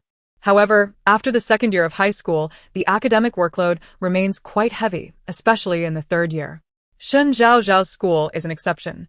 It is not only a place for academically gifted students, but also for those from affluent backgrounds, with most students unconcerned about the pivotal crossroads of life, such as the college entrance examinations. They even continue to organize class outings regularly, much like in the first year. After all, there are hardly any high schools in the nation that dismiss students at 5 o'clock. Upon hearing this, the entire class erupts in excitement. The noise from the corridor indicates that other students have already caught wind of the news. Teacher, how about we go to Las Vegas? I've wanted to go for ages. A well-off male classmate suggests. Lin Xuan glances at him. We only have 3 days, so we can only go to places near S City. If you want to go, do it during the summer vacation. Teacher, why not visit the ancient town next door? There's a history museum there. We can learn while having fun. A girl with gold-rimmed glasses and a passion for history proposes. Lin Xuan considers this suggestion seriously and glances around at the others. Does anyone else have good suggestions? Teacher, I agree with the ancient town idea, Shen Zhaozhao chimes in. Do not misunderstand her. She does not have any lofty reasons. It is simply because the system has been chattering in her mind for a while. In the original story, the school ultimately decided on the ancient town as the destination, considering that its scenery and culture could indirectly influence the students. It offers both archaeological exploration and leisure, enhancing their learning interest, which the school naturally supports wholeheartedly. Her input is merely to ensure the original plot progresses smoothly. Lin Xuan nods. Since everyone agrees on the ancient town, I will report this to the school. If the teachers from other classes concur, we will finalize it there. Now, take out your books. We are starting class. As expected, it will be the ancient town. She reminds everyone of a few important points to consider during the outing before dismissing class. After packing her backpack, Shen Zhaozhao takes out her phone to scroll through videos as she waits for Zhou Fan to find her. This was Zhou Su's promise to her yesterday. Seeing that she hasn't moved, Shen Wanwan approaches and asks, Zhaozhao, are you not leaving yet? Zhou Su said to have Zhou Fan come to apologize. I'll wait here for a moment. I'll wait for you in the car. All right, Wanwan Jia, I'll be quick. Shen Zhaozhao raises her hand in assurance, her adorable demeanor causing Li Fenglin, who had yet to leave the classroom, to pause in his tracks. The devoted, left with nothing in the end. The system retorts in exasperation. My sister is so handsome and beautiful that I just adore her. I'm willing to kiss and hug her. Just as Shen Wanwan steps out of the classroom, she hears this remark and a smile tugs at the corners of her mouth. Bah. Women, huh? You're just jealous. Unable to reach the grapes, so you say they are sour, single dog. Wait. Why is there no task today? This doesn't align with your character design. Zhao. Refrain from personal attacks. Rest assured, tasks will inevitably arise. Shen Zhaozhao senses a chill in the system's tone. Typically, calm seas foretell a brewing storm. Could this system be holding back a major surprise for her? Zhao, it's after school. Aren't you leaving? Li Fenglin inquires cautiously, approaching her with his backpack. He has been nervously clutching a lollipop she gave him that day in his pocket. Shen Zhaozhao glances at him and lowers her head to continue looking at her phone. Her demeanor is somewhat cold, contrasting sharply with the warmth she exhibited in the corridor that day. Chapter 43. Shen Zhaozhao, an unremarkable artist. Li Fenglin remained silent, neither speaking nor leaving, completely oblivious to Shen Zhaozhao's drastically altered demeanor. No, he was absorbed in his own world, clutching that lollipop, his gaze fixed intently upon her. Shen Zhaozhao initially intended to disregard him, but his fervent stare proved impossible to ignore. Impatiently, she glanced at him. Li Fenglin, do you have something to say? No. I'm waiting for someone. If you have no business here, why not leave? All right then. I shall see you tomorrow. Li Fenglin rose reluctantly, departing from the classroom. A heartless woman, changing her expression so swiftly. The system's voice echoed coldly, laced with disdain.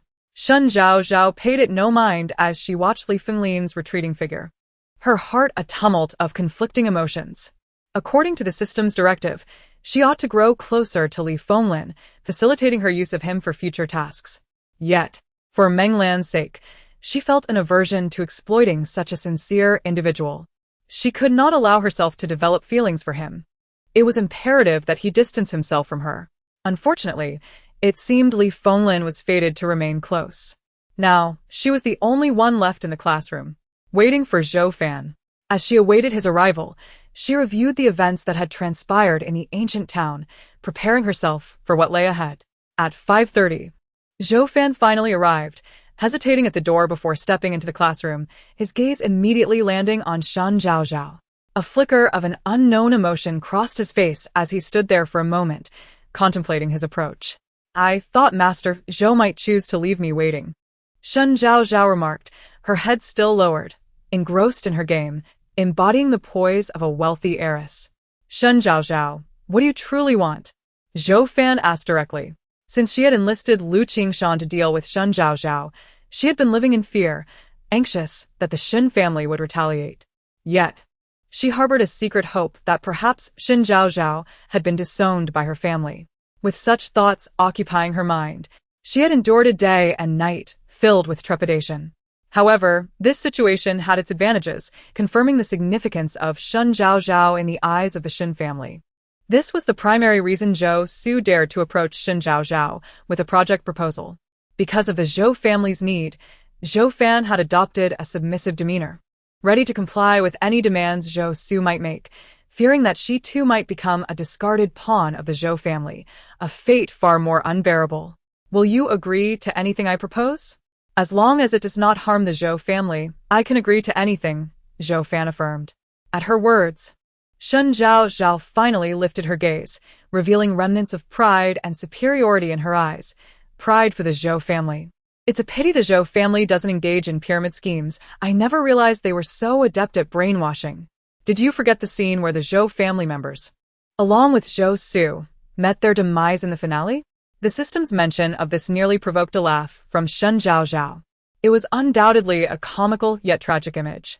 With a sudden movement, Shen Zhaozhao stood and, without warning, slapped Zhou Fan across the face. A cold smile curled her lips. "Because I struck you. You thought to have someone take naked photos of me? Truly, you lack intelligence." With that, she delivered another blow, this time without holding back as she had in the cafeteria. Zhou Fan's face instantly swelled and turned red. Staggering back 2 steps from the force of the slap, she felt the sharp sting on her cheek and instinctively clutched the hem of her shirt. "What? Are you unwilling?" Shen Zhaozhao inquired, raising her hand once more. Zhou Fan instinctively turned her head, but this time, the slap did not land. She looked up in disbelief, only to see Shen Zhaozhao merely scratching her head. Seeing her fear, Shen Zhaozhao revealed a mocking smile. "Such a timid spirit, are you?" She lifted her chin and continued, "Aren't you fond of taking naked photos? Come. Allow me to assist you." With that, she activated her phone's camera, directing it toward Zhou Fan, her lips parting slightly. "Undress." At those 3 words, tears welled in Zhou Fan's eyes, her defiance surfacing as she retorted, "Why should I? You didn't manage to take any that day. What gives you the right to ask me now?" Shen Zhaozhao found herself amused by this retort. What did it mean that she had failed to be photographed that day? It was precisely because she was clever and held leverage over Lu Qingshan that she had escaped that fate. Had she been oblivious, her nude photos would likely have circulated the internet by now. "You cannot afford to offend me." Shen Zhaozhao's voice turned icy as her gaze toward Zhou Fan chilled. In an instant, Zhou Fan seemed to grasp the depth of Shen Zhaozhao's animosity, her body freezing in place, trembling involuntarily. Though Shen Zhaozhao had done nothing, an overwhelming sense of fear enveloped Zhou Fan. "If you do not undress, I shall call Zhou Fan." "Wait." "I will undress." It was evident how terrified Zhou Fan was of Zhou Su. The mere mention of her name rendered her nearly paralyzed. Zhou Fan extended her hands, slowly unbuttoning her blouse, revealing her fair, delicate skin beneath, complemented by a white bra that enveloped soft curves. The corridor's breeze seeped through the classroom door, sending a chill across her skin, causing her to shudder.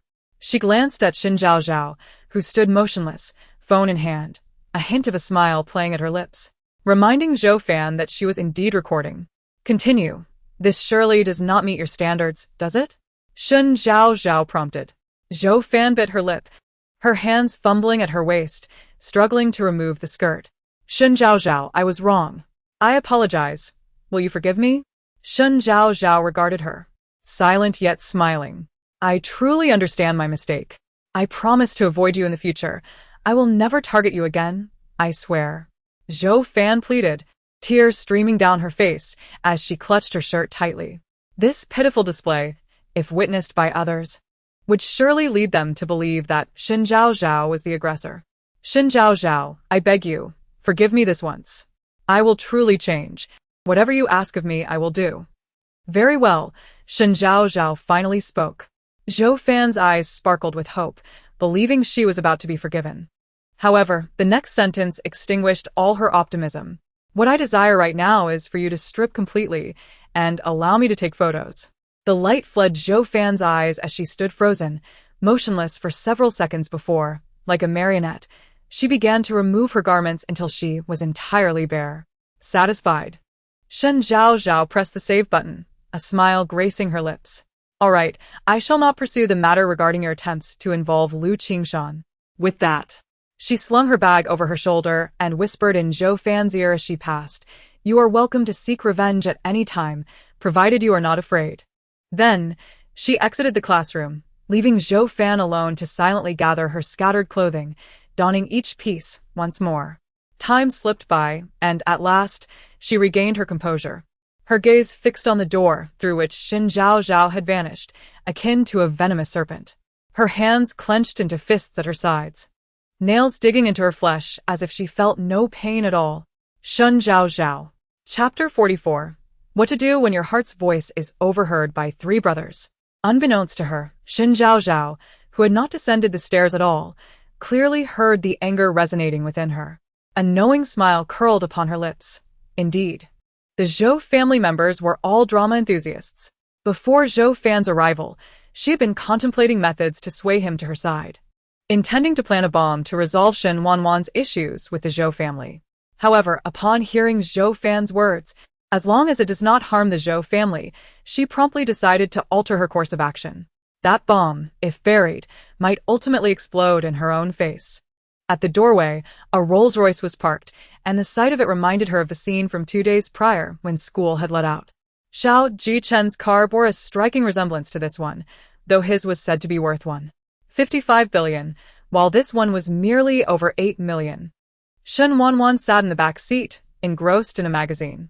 Upon noticing Shen Zhaozhao's entrance, she glanced up and, satisfied that her sister was unharmed, returned her attention to the pages. Sister Wanwan. Shen Zhaozhao settled herself comfortably, relishing the carefree nature of greeting her sister. Hee. Was it truly so easy to let the Zhou family off the hook? Shen Wanwan flipped through the magazine, seemingly idly inquiring. With this leverage, my sister might one day use Zhou Fan against the Zhou family. Shen Wanwan's features softened as she contemplated whether to delve into the milk production industry, pondering how the consumption of milk had seemingly nurtured her intellect. What does that mean? Shen Zhaozhao wondered, puzzled. Am I interpreting this incorrectly, or did my sister misspeak? It seemed improbable that her sister could err in speech, so why the mention of milk? She means you've become smarter. That's absurd. Shen Zhaozhao firmly rejected the notion that Shen Wanwan intended such a sentiment. She sweetly replied in affirmation. Following Shen Wanwan into the living room, she was surprised to find all but Shen Tianxiang and Lu Yan present. Shen Qing sat on a single sofa, typing away on his computer while wearing Bluetooth headphones. Occasionally murmuring a non-committal, Shen Jun sat at the dining table, his expression grave as he fiddled with something unknown. Shen Yu was sprawled on the sofa, engrossed in a game, reveling in the excitement. As Shen Zhaozhao's innermost thoughts escaped, Shen Wanwan's lips curled into a smile. Shen Yun's hand trembled, causing a raw egg he had been peeling to shatter. Shen Qing glanced toward the entrance, then at Shen Jun, nodding in agreement. Indeed, the term Zhaozhao suited her well. The second brother was both sharp-tongued and rather mischievous. Only Shen Yu remained oblivious, too engrossed in his game to notice. Big brother, second brother, third brother. Shen Zhaozhao took the lead in addressing them, while Shen Wanwan maintained her silence. Shen Yun turned, resting his hand holding a pair of tweezers on the back of his chair, gazing at Shen Zhaozhao. Zhaozhao, you seem to be feeling unwell lately. I've prepared this raw egg for you. Do come and try it.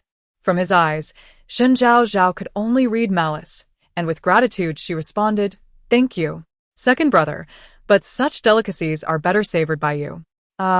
We are all cunning foxes here. The moment you spoke, I sensed your ill intentions. Last time, you devoured all the snacks that third brother bought for me. How excessive." A glimmer of light flashed behind Shen Er's glasses. "Oh, and I forgot to mention, your injuries have yet to heal, so I took the liberty of removing all the snacks from your room." Shen Zhaozhao. All right. You wish to play this game, do you? Just wait until I take something of yours. But wait, does this dog even have a weakness? Despite Shen Yu's impulsiveness and lack of cunning compared to Shen Qing and Shen Jun, he was the one who cared for Shen Zhaozhao the most. He worried that Shen Zhaozhao might be bullied by Shen Wanwan and feared that the love and affection from the Shen family would diminish now that Shen Wanwan was present. Because he understood Shen Zhaozhao's feelings, he had always harbored an aversion to Shen Wanwan. His fear stemmed from the notion that interacting with Shen Wanwan would divert Shen Zhaozhao's affection toward her. "Third brother, I always knew you were the best," Shen Zhaozhao exclaimed told Shen Jr. After speaking, she noticed Shen Wanwan from the corner of her eye and turned to Shen Yu, saying, "Third brother, what you're doing is not right." Her abrupt accusation left Shen Yu bewildered. "What? Is buying you snacks wrong?" "Ignore what second brother said. He is merely jealous of you. He has no snacks, so he resorts to stealing yours." Shen Yu assumed Shen Zhaozhao was hesitant to indulge in snacks due to Shen Jun's remarks and attempted to console her. Shen Zhaozhao shook her head. "That's not it. Why do you not call her Sister Wanwan? She is your biological sister, is she not? You always seem so fierce towards her. This is not right. You ought to treat Sister Wanwan with more kindness." Her words left all four, including Shen Wanwan, in a state of shock.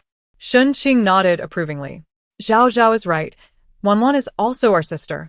Xiaoyu, you cannot show favoritism. When had Zhaozhao become so understanding?" Shen Jun regarded her with a bemused expression. Shen Wanwan's emotions were complex at this moment, although she had always been able to hear Shen Zhaozhao's thoughts. She had never experienced her sister speaking up for her so openly before. It felt as though Shen Zhaozhao had been somewhat different these past few days, rarely targeting her. If the system could hear this, it would certainly retort, "It is not that she no longer targets you. Rather, she is biding her time for a grand move." "Third brother, are you listening?" Noticing Shen Yu's lack of response, Shen Zhaozhao approached him, tugging on his arm.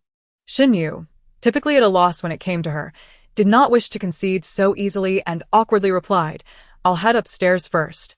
With that, he shook off Shen Zhaozhao's hand and proceeded up the stairs. Watching his figure disappear around the corner, Shen Zhaozhao's eyes twinkled with delight. Her third brother was simply stubborn, like a stubborn mule. She added silently, for when his obstinate temperament flared up, he heeded no one's words. Yet, his silence, as he ascended the stairs, indicated that he had indeed listened. Acceptance of Shen Wanwan was merely a matter of time. Shen Qing increasingly felt that Zhaozhao was correct. Shen Yu's temperament truly resembled that of a stubborn mule. He looked toward Shen Zhaozhao and Shen Wanwan, remarking, "He is just being obstinate. Do not concern yourselves with him. Let us proceed to dinner." Chapter 45. Hellish Difficulty. A new side quest, September 12th, 6:07 a.m. In a resplendent room, a petite girl lay on a soft lavender bed. Shen Zhao slowly opened her eyes, greeted by the soft, yellow light emanating from the bedside lamp. After a few moments of awakening, she stretched her fair, delicate arm to grasp her phone, glancing at the time with a soft moan. Ugh. Is the sun rising from the west today? Or have I lost my vision? How can I see little Zhao awake? Could it be that, under my persistent influence, you've finally decided to strive for greatness? Oh my, I am so moved. With a sleepy, slightly hoarse voice, she rubbed her eyes and yawned, then inquired about her current rewards. Certainly. Mind-reading card, photographic memory card, life-saving card, wish fulfillment card, weapon card, medicine card, elegance card, 1 lottery draw, 15 points, and 6 bowls of snail noodles. You have quite a few assets now, but they may not suffice. If you encounter a challenging task, you will be left defenseless, relying solely on your rewards, which may not be enough. Shen Zhao nodded in agreement with the system's words, pondering how she could predict when these tasks would arise. After a pause, she asked, "Is there any other way to acquire these rewards besides completing tasks? Achieve the heavenly Tao's recognition in this small world to gain fortune. Not only will your rewards double, but new hidden features may also be unlocked." Hidden features? Apologies, your permission level is insufficient to access that information. Feeling disheartened, Shen Zhao buried her face in the blanket, mumbling, "Then you might as well not mention it. The heavenly Tao only protects the male and female leads. And here I am, opposing them. Thus, diligently completing tasks is your only path to survival." The system observed with an amused expression, entirely unconcerned. Sigh, such a diligent worker. Shen Zhao remained silent for a few minutes before reluctantly accepting this reality. She rose to wash up. After changing into a set of athletic wear, she carried her neatly packed small suitcase downstairs, where Shen Qing and others were having breakfast. Good morning, Zhao. Shen Qing greeted first. Good morning, big brother, second brother. Sister Wanwan. She placed her suitcase aside and took her seat, as Aunt Shen served breakfast before her. Noticing the milk that was exclusively hers, she couldn't help but twitch her lips. Didn't they say drinking more milk was beneficial? Why weren't her siblings drinking any? Drinking milk every day. I feel like I'm turning into a cow. I don't need to grow my brain. Shen Jun leisurely sipped his porridge, as if savoring a divine elixir. What does that mean? Why is it related to the brain again? Suddenly, Shen Zhao recalled the system's taunt. Perhaps it is implying that your lack of intellect necessitates more calcium. Considering this, she glanced at Shen Wanwan, who was eating breakfast with her usual indifference. She then looked at Shen Jun, who was also watching her, a mischievous smile in his eyes. No way. Is this dog truly suggesting I lack intelligence? Zhao, you won't guess that I encouraged you to drink milk for a reason, will you? Shen Jun teased, poking her forehead. Shen Zhao. What a do. I can't believe this charming and lovely girl is being pushed to the brink of wanting to hit someone. You really are something. Zhao, your second brother doesn't speak much. If you wish to hit me, I'll help you. Shen Qing suddenly offered. Shen Wanwan also chimed in. Feel free to take action. Just look at you, with no brains. Everything is written on your face. Look at how tightly you're gripping those chopsticks. Had it not been for the system's reminder, Shen Zhao would not have noticed how forcefully she was holding the chopsticks. Soon enough, I'll definitely knock that dog of a second brother down, and he won't be able to get up again. Breakfast passed as they shared laughter and banter. Shen Yu stood at the staircase, listening to Shen Jun and Shen Zhao engage in their playful battle of wits, occasionally joined by Shen Qing and Shen Wanwan. He couldn't help but smile, realizing that this life was truly pleasant. At 7, Shen Zhao and Shen Wanwan were driven to the entrance of First Middle School. Dozens of buses were lined up, each labeled with its respective class, and the homeroom teachers stood beside them. Many students had already arrived and were gathering in small groups at the gate. I heard a student's parent knew we were going to the ancient town and booked the entire place for us. The expenses for this trip are also covered by that parent. What a generous gesture. Our school must have many wealthy families otherwise. We wouldn't enjoy such a fine educational environment. I heard there's a museum in the ancient town too. We can feast our eyes. Bookworm, what time is it? And you're still thinking about studying? Finally, we can enjoy the snacks at the ancient town's sweet potato skins and grilled durian. Here I come. At 7:30, everyone found their respective buses and boarded. At 7:40, the buses began to enter the highway, heading toward the ancient town. Shen Zhao, having woken up a bit too early, casually chose a seat and fell asleep again. When she next opened her eyes, it was Li Fenglin's gentle voice that roused her. Zhao, wake up, we've arrived. Li Fenglin kept his distance, calling her softly. Little Zhao, hurry up, your task awaits. The system's voice boomed suddenly, startling Shen Zhao wide awake. What the heck? Are you trying to scare me to death, only to have me recognize you as my father again? Side quest. Prevent Shen Wanwan from saving someone. Unlocking the plot of Shen Wanwan meeting Xiao Li in Jing City. Xiao Li, the grandfather of Xiao Jiqing, initially. Shen Wanwan met Xiao Jiqing when she stole something from him. The two became rivals for a time, until one day, Shen Wanwan was injured and unexpectedly caught by Xiao Jiqing just as they were locked in a heated argument. They were interrupted by Xiao Li. At that moment, Xiao Jiqing learned that Shen Wanwan had once saved Xiao Li. Owing to this life-saving grace, Xiao Jiqing set aside past grievances and befriended Shen Wanwan. Of course, Shen Zhao played a crucial role in this. During their outing to the ancient town, Shen Wanwan encountered Xiao Li, who suffered a sudden heart attack. Without hesitation, Shen Wanwan rushed to help. However, upon seeing Xiao Li covered in dirt, Shen Zhao mistook him for a beggar and feared being entangled. Later, at an auction, Shen Zhao discovered Xiao Li's true identity and claimed credit for the deed in front of Xiao Jiqing. Only when the conflict between Shen Wanwan and Xiao Jiqing gradually became public and Xiao Li witnessed it did Xiao Jiqing learn the truth. When Xiao Jiqing took action, Shen Zhao nearly faced dire consequences. Had it not been for the Shen family's protection, she might not have survived that incident. Since then, Shen Zhao became even more proactive in collaborating with Zhou Su to create difficulties for Shen Wanwan, culminating in a scheme with Su Kersen to drug her, driving Shen Wanwan to utterly despise Shen Zhao. No way. I must find a way to change all of this. Chapter 46. How embarrassing. Did my sister overhear that? Shen Zhaozhao truly lacks common sense. How could she casually take on such a life-saving responsibility? Zhaozhao, why must you berate yourself so? Shen Zhaozhao found herself at a loss for words. She looked up to find that other than her and Li Fenglin, the others had already departed. Is my sister not here? Before she fell asleep, Shen Wanwan was beside her, but upon waking, it was Li Fenglin who occupied that space. His gaze lingered on her adorable, drowsy visage, while Shen Wanwan seemed to have received a phone call and left. After a brief moment of hesitation, he inquired, Zhaozhao, do you not like Shen Wanwan? Not at all. Shen Zhaozhao yawned, rubbing her eyes as she searched outside for Shen Wanwan's figure. Li Fenglin, with a misguided sense of concern, believed she was being bullied by Shen Wanwan. Fearing that revealing his thoughts would upset the Shen family, he forced a smile, enduring his own discomfort. Observing the indignation on Li Fenglin's face, Shen Zhaozhao suddenly became alert. She fixed her large eyes on him and coolly asked Li Fenglin, do you have feelings for me?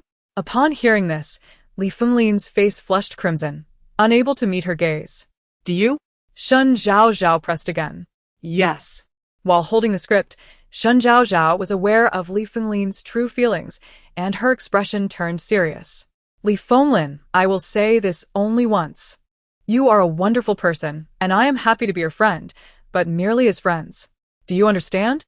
Li Fenglin paused, a look of melancholy crossing his features as he replied, I understand. Good. Then I shall take my leave. As she stepped out of the car, Li Fenglin could no longer maintain his composure.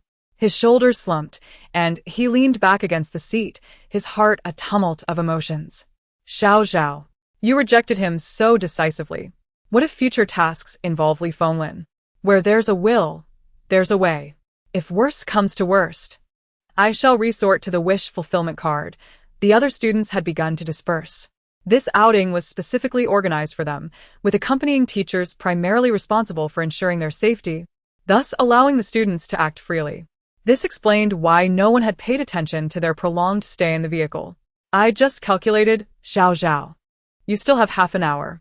The thought that Xiao Jiqing might take action against her afterward filled Shen Zhaozhao with dread. After all, he was the most formidable character in this narrative.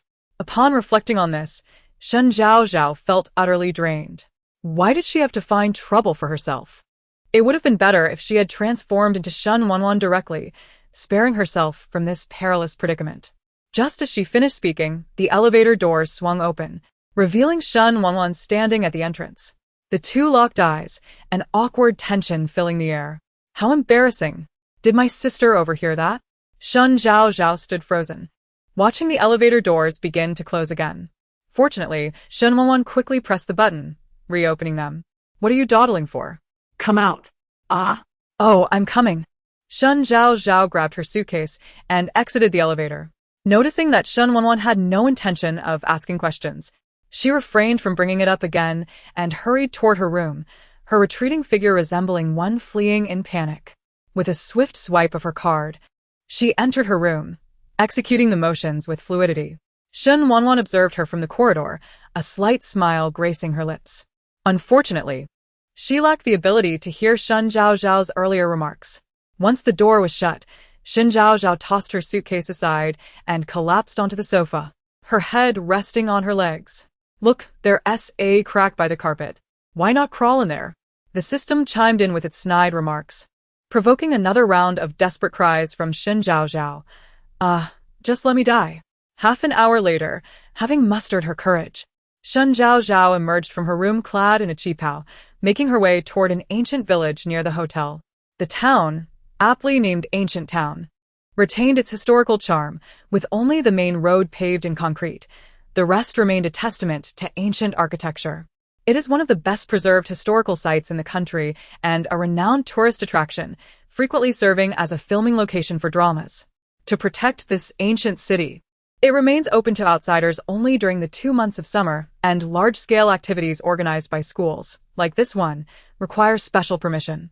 Had it not been for the generosity of a wealthy parent, it might not have been approved at all. The ancient village Shen Zhaozhao was headed to is among the many historical structures within the town. Legends suggest that bandits once inhabited this village centuries ago. However, unlike typical brigands, they did not commit murder or plunder. Rather, they defended the townsfolk. Consequently, when the authorities attempted to eradicate the bandits, both the outlaws and the commoners resisted fiercely, almost leading to a massacre. In just a few minutes, Shen Zhaozhao arrived at the village's entrance, flanked by stone walls with a pair of wooden doors standing in the center, nothing like the grand iron gates depicted on screen. Following the dirt path uphill, she observed that the cottages lining the sides were made of straw, with walls of rammed earth. Zhaozhao, I thought you were resting in your room. A familiar voice broke her reverie. It was Su Kersen, arm in arm with an unfamiliar girl as they approached Shen Zhaozhao. Kersen, who is she? Shen Zhaozhao inquired, unable to place the NPC before her despite holding the script. This is Chun Mo from the adjacent class, Su Kersen introduced, as Chun Mo flashed a flattering smile at Shen Zhaozhao. Hello, Shen Zhaozhao. Hello. Shen Zhaozhao recognized the name Chun Mo. She was one of the few underprivileged students at their school, relying annually on financial aid to support her living expenses. Always wearing a smile, she seemed to get along well with everyone. Yet, Shen Zhaozhao harbored a dislike for her. Though both were from humble backgrounds, unlike Wen Xiang, who strived to improve her circumstances through diligent study, Chun Mo preferred to take shortcuts, often ingratiating herself with the wealthy in hopes of climbing the social ladder. Su Kersen was one of her targets. Zhaozhao, I noticed you fell asleep as soon as you got on the bus. Are you still unwell? Su Kersen approached with a feigned concern, speaking as if they were the best of friends. Shen Zhaozhao saw through her intentions, but chose not to expose her. I'm much better now, just stayed up late last night, and woke up early this morning. I wanted to take a walk. Perfect. Will accompany you. Chun Mo quickly chimed in. With a forced smile, Shen Zhaozhao replied, great. She continued along the path, flanked by Su Kersen on one side and Chun Mo trailing behind. Chapter 47. Here I come, striding down the path of self-destruction. Suddenly, a faint murmur of conversation wafted through the air. What's wrong with that person? Look at his tattered clothes. He must be trying to pull a scam. Everyone knows our school has taken over this ancient town for 3 days, and he isn't from our school. He probably snuck in from somewhere. What luck to run into young Miss Shen while attempting his scheme. Step aside. I want to post about this on social media, showcasing this scammer. Zhaozhao, Gessin. Do you see something happening over there? Chun Mo pointed ahead. Shen Zhaozhao and Su Xian followed her gaze and noticed a crowd gathered in the distance, clearly comprised of students from their high school. Isn't that Shen Wanwan? Su Xian remarked, glancing at Shen Zhaozhao as she mentioned Shen Wanwan. Noticing Shen Zhaozhao's intrigued expression, she suggested, Zhaozhao, since we have no pressing matters, why don't we go take a look? Sure. Shen Zhaozhao thought to herself, even if she remained silent, she would still approach. With a heavy breath, she mused, here I come, embarking on the perilous road of self-destruction. Good luck, she whispered. As the trio approached, the crowd parted to allow Shen Zhaozhao through. In the center of the throng lay an elderly man clad in athletic wear, appearing to have fallen, his body coated in mud and grime. His face was ashen, and he seemed to be drawing shallow breaths, evidently faint due to illness. Yet, the surrounding students, lacking medical knowledge, remained oblivious to his condition. Assuming he was merely feigning to scam them, Shen Wanwan knelt beside the elderly man, gently laying him flat and examining his eyes. This is a life at stake. I fear I might face divine retribution for failing this task. Don't hesitate. As long as Shen Wanwan is here, he won't perish. But if you fail to complete the task, you will face dire consequences. Ah, living is indeed a challenge. Shen Zhaozhao closed her eyes, silently repeating the word NPC before finally speaking. Sister, haven't people been saying he's a scammer? Why do you still dare to touch him? As she spoke, a flicker of disdain crossed her gaze. The Shen family may be affluent, but if one were to assist a different person today and another tomorrow, soon enough, the Shen family might find itself in ruin. Indeed, Zhaozhao is right. Shen Wanwan, everyone now knows you are a kind-hearted person. There is no need to continue putting on an act, Su Ku Xian interjected. In that instant, Shen Wanwan transformed from a benevolent figure into a hypocrite seeking to cultivate a reputation. The crowd's perception of her shifted as well. Unperturbed, Shen Wanwan remained focused on the elderly man. Shen Zhaozhao clenched her hands tightly and spoke again. Sister, why don't we call the police? Let them handle it this way. No need, Shen Wanwan interrupted decisively. She took a few steps forward before turning to the others. Just as she was about to leave, Shen Zhaozhao grasped her arm, saying, Sister, even if he's not a scammer, shouldn't we call 120 immediately? Why are we preventing anyone from touching him? ISNT. As her words trailed off, tears welled in her eyes. Sister, you questioned me when I saved Teacher Lin before. Now, when a life is at stake, you still refuse to call 120. Are you only concerned about your reputation and not about human lives? Upon hearing this, others joined in, expressing agreement. I think Shen Zhaozhao is right. Since we know he is unwell, we should call 120 right away. Wait, I'll make the call. Don't listen to Shen Wanwan. She isn't a doctor. If that doesn't work, we can drive him to the hospital. Don't touch him. Someone shouted, and as if struck by a bolt of lightning, Shen Wanwan yelled back. You can call 120, but until they arrive, no one can touch this man. Otherwise, you'll be deemed a murderer. With that, she disregarded the crowd's reaction and hurried toward the hotel. Perhaps startled by her fierce demeanor, the classmates who had intended to assist the elderly man froze in place. Once Shen Wanwan departed, Shen Zhaozhao retrieved the emergency heart-saving pills she had prepared. Ku Xian, hand me the water. Zhaozhao, what are you planning to do? Su Ku Xian queried, bemused, as she handed over the bottle of water. Shen Zhaozhao's expression had shifted from disdain to determination. She knelt beside the elderly man, placing the pills in his mouth, then carefully supporting his head to give him a sip of water. Zhaozhao, you're doing this again. Can't you follow the script and not cause a scene? Stop your blabbering.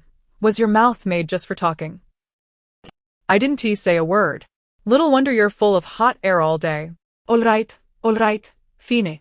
Just remember, when you get warned, don't come crying to me. Daddy won't help you.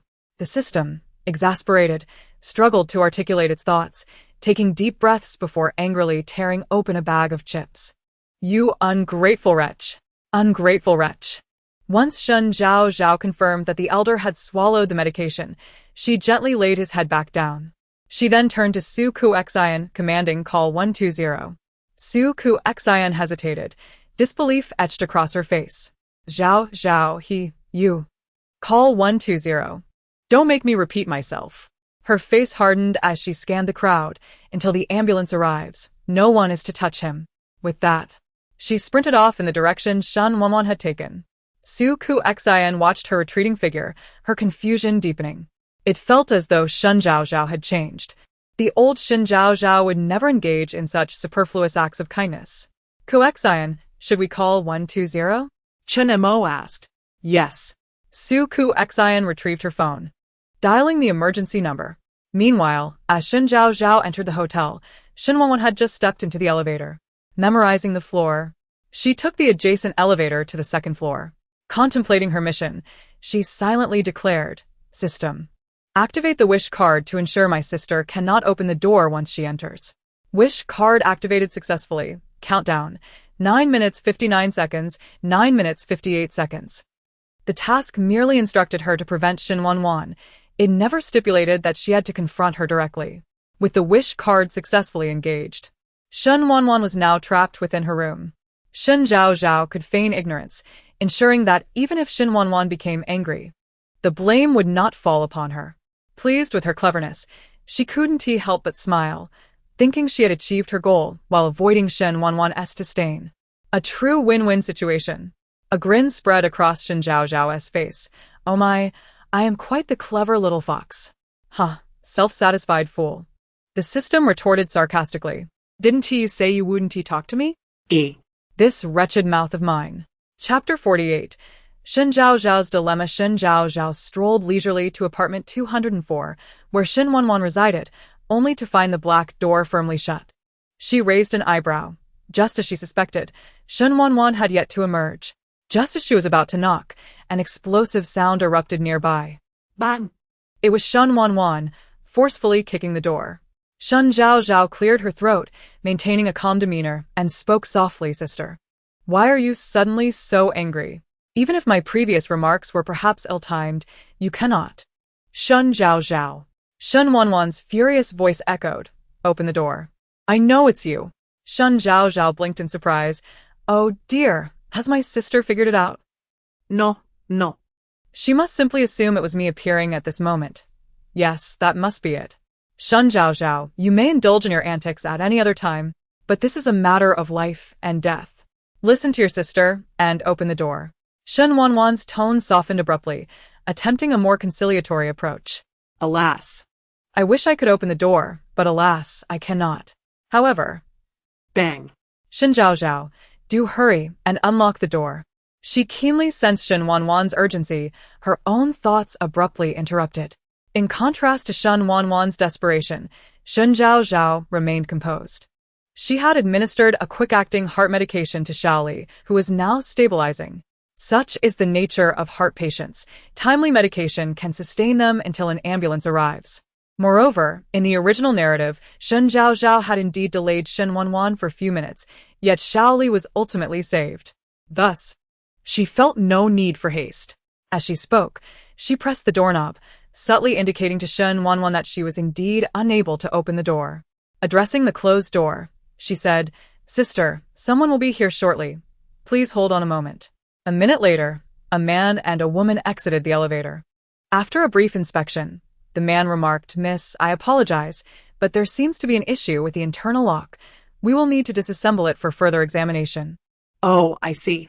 Sister, don't worry about that person. The ambulance will arrive shortly, and he won't perish.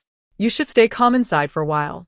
Should I inform my sister that she could climb down from the second floor?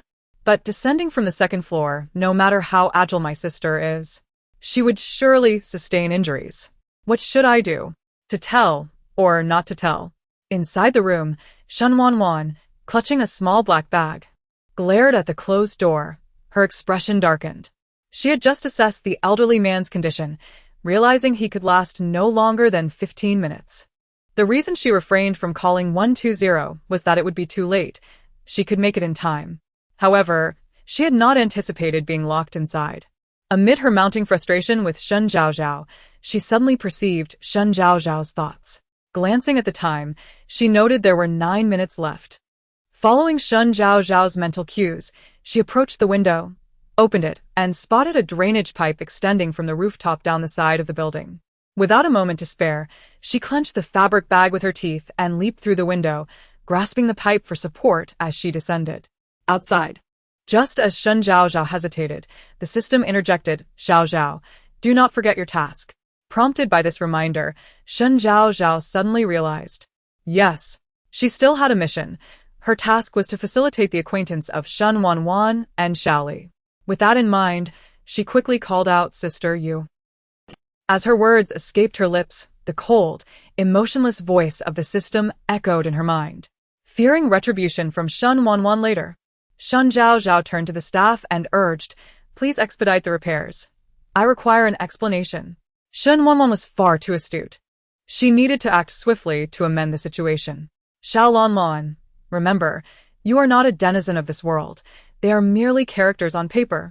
Your NPCs for mission completion. Do not invest your emotions. The system suddenly interjected this statement. Perhaps aware it could not deter Shen Zhaozhao. The system refrained from making any further comments that deviated from its character. After all, it had not received any warnings from the Time-Space Bureau, allowing it to turn a blind eye. Rest assured, all my actions are for self-preservation. I am not foolish. Yet, what she truly felt remained a mystery, known only to her. Shen Zhaozhao's gaze darkened, her lips pressed tightly in contemplation. Meanwhile, having jumped from the second-floor window, Shen Wanwan disregarded her bruises and sprinted toward the ancient village. At the last possible moment, she reached the elderly man. She quickly assessed his condition. Noting a marked improvement, he no longer bore the pallor of impending doom, and his breathing had steadied. A flicker of confusion crossed her eyes. Yet she refrained from questioning him. She opened the black bag to reveal a meticulously arranged array of silver needles, swiftly taking one without a second glance as she plunged it into the man's head. Shen Wanwan, what are you doing? We've already called 120. Why are you meddling? Su Xian had never encountered such a situation and was worried that Shen Wanwan's actions might lead to dire consequences for them all. As she spoke, others chimed in. Indeed, you won't let us take him away, yet you are recklessly administering needles. We all witnessed this. It was solely Shen Wanwan's doing. If anything goes awry, do not implicate us. Exactly. Shen Wanwan, perhaps you should wait for the doctor. The clamor grew louder. Yet Shen Wanwan appeared to be deaf to their protests, continuing her needlework. Finally, upon administering the last silver needle, she released a sigh of relief. She had saved this man's life. After approximately 10 minutes, she meticulously withdrew the needles, just as the ambulance arrived. As a doctor clad in a white coat stepped out, Suge xin zushet over. Doctor, please check on that elderly man. Our classmate has been meddling with him, and he still hasn't regained consciousness. With that, she effectively shifted the blame for Xiao Li's collapse onto Shen Wanwan. The doctor followed her gaze, spotting the young girl still extracting needles, and his expression soured. Young lady, I am a professional physician. You must cease your actions immediately so that I can assess the patient's condition. His tone was far from cordial, evidently influenced by Su Xian's words, and he viewed Shen Wanwan as a reckless meddler. By this time, Shen Wanwan had removed the last needle. Hearing the doctor's command, she glanced at him and silently took a few steps back. As the doctor approached, just as he squatted down, the elderly man slowly opened his eyes, displaying none of the weakness indicative of a recent ailment. Chapter 49. Not worth my attention. Xiao Li was assisted by the doctor to rise, his somewhat murky eyes scanning the surroundings. Yet, he did not find the little girl from his memories, a flicker of disappointment surfacing in his gaze. Turning to the doctor, who had just administered the injection, Shen Wanwan, he managed to muster a grateful smile through his wrinkled face. Although Xiao Li had suddenly fallen ill, he had not completely lost consciousness. Vaguely, he recalled a little girl placing a pill in his mouth. Soon after swallowing it, he felt a significant improvement in his heart, which explained his swift awakening. The doctor, upon observing his complexion, recognized that Xiao Li was now out of danger. Sir, how do you feel now? Upon hearing this, the doctor appeared somewhat embarrassed and gestured toward Shen Wanwan. Sir, it was this young lady who saved you. We arrived just in time. You should express your gratitude to her. With the doctor's affirmation, the onlookers, excluding Su Xian and Shen Mo, regarded Shen Wanwan with a newfound respect. Goodness. Shen Wanwan can truly heal? Did you see that? With just a few swift movements, the old man came back to consciousness. Indeed, the Shen family was enviably exceptional. Xiao Li followed the doctor's gesture, his gaze landing on Shen Wanwan's previously cold demeanor. Approaching her, he spoke first. Thank you, young lady, for saving this old man. Shen Wanwan's expression remained unchanged, devoid of pride or smugness, as she replied in a cool voice, It was my duty. As she spoke, her peripheral vision caught a familiar chatter, and the hard contours of her face softened slightly. I don't understand. I mean, my sister needs to know him anyway. Why should I go out of my way? Is it just to complicate matters? But since I arrived late, my sister shouldn't suspect me, right? If it's not too much trouble, could you share your contact information? Xiao Li inquired, already retrieving his phone. The doctor, standing nearby like a human signpost, quickly followed suit. I'd like to add you as well. This young girl, so proficient in acupuncture at such a young age, must possess significant knowledge of traditional Chinese medicine. Conversing with her could potentially lead him to a mentor in the field. Unbeknownst to the doctor, the very mentor he sought in the future would be Shen Wanwan herself. Reluctantly, Shen Wanwan agreed, exchanging contacts with them, and then advised, "Sir, although you are fine now, it would be prudent to visit the hospital for a thorough examination, just to be safe." The doctor echoed her sentiment. "Indeed. Please accompany me to the hospital for a detailed checkup. We will do our utmost to ensure your health and prevent any future incidents." He seamlessly slipped in a bit of self-promotion. It was only when the ambulance departed that Shen Zhaozhao approached. Su Kersen quickly moved beside her, whispering the events that had just transpired. "Zhaozhao, I never imagined your sister was so capable." The last remark carried a hint of envy, her eyes brimming with disbelief. Shen Zhaozhao cast her a sidelong glance. "My sister is indeed talented." A note of pride punctuated her tone. Su Kersen, taken aback, witnessed her walk over to Shen Wanwan, her demeanor shifting to one of flattery, revealing a dawning realization. "Sister Wanwan, you were incredible. If it weren't for you, that man might have met a dire fate. I was foolish to speak poorly earlier. Please don't take offense." Not worth my attention." Shen Zhaozhao mimicked Shen Wanwan's tone in her thoughts. She couldn't help but chuckle inwardly. "Oh, a sweet little thing like me who admits her mistakes. My sister would surely say something like that." Hearing her inner voice, Shen Wanwan's lips curled slightly as they walked toward the hotel, teasing her. "Is that so?" Shen Zhaozhao eagerly nodded. "Of course, Sister Wanwan. You don't know, but I'm not particularly bright. Please don't hold it against me." That sounds a bit odd." The system, engrossed in a drama, muttered, "Fool." Shen Wanwan sighed. "Remember to drink more milk." Shen Zhaozhao paused, her thoughts conflicting. "I'm unsure. I believe my sister and I arrived at the hotel around the same time. That must have been me. If I hadn't given him the quick-acting heart pill, how could he have lasted this long?" The little voice in her head proclaimed proudly. Shen Wanwan's gaze flickered with intrigue as she regarded Shen Zhaozhao. "Oh."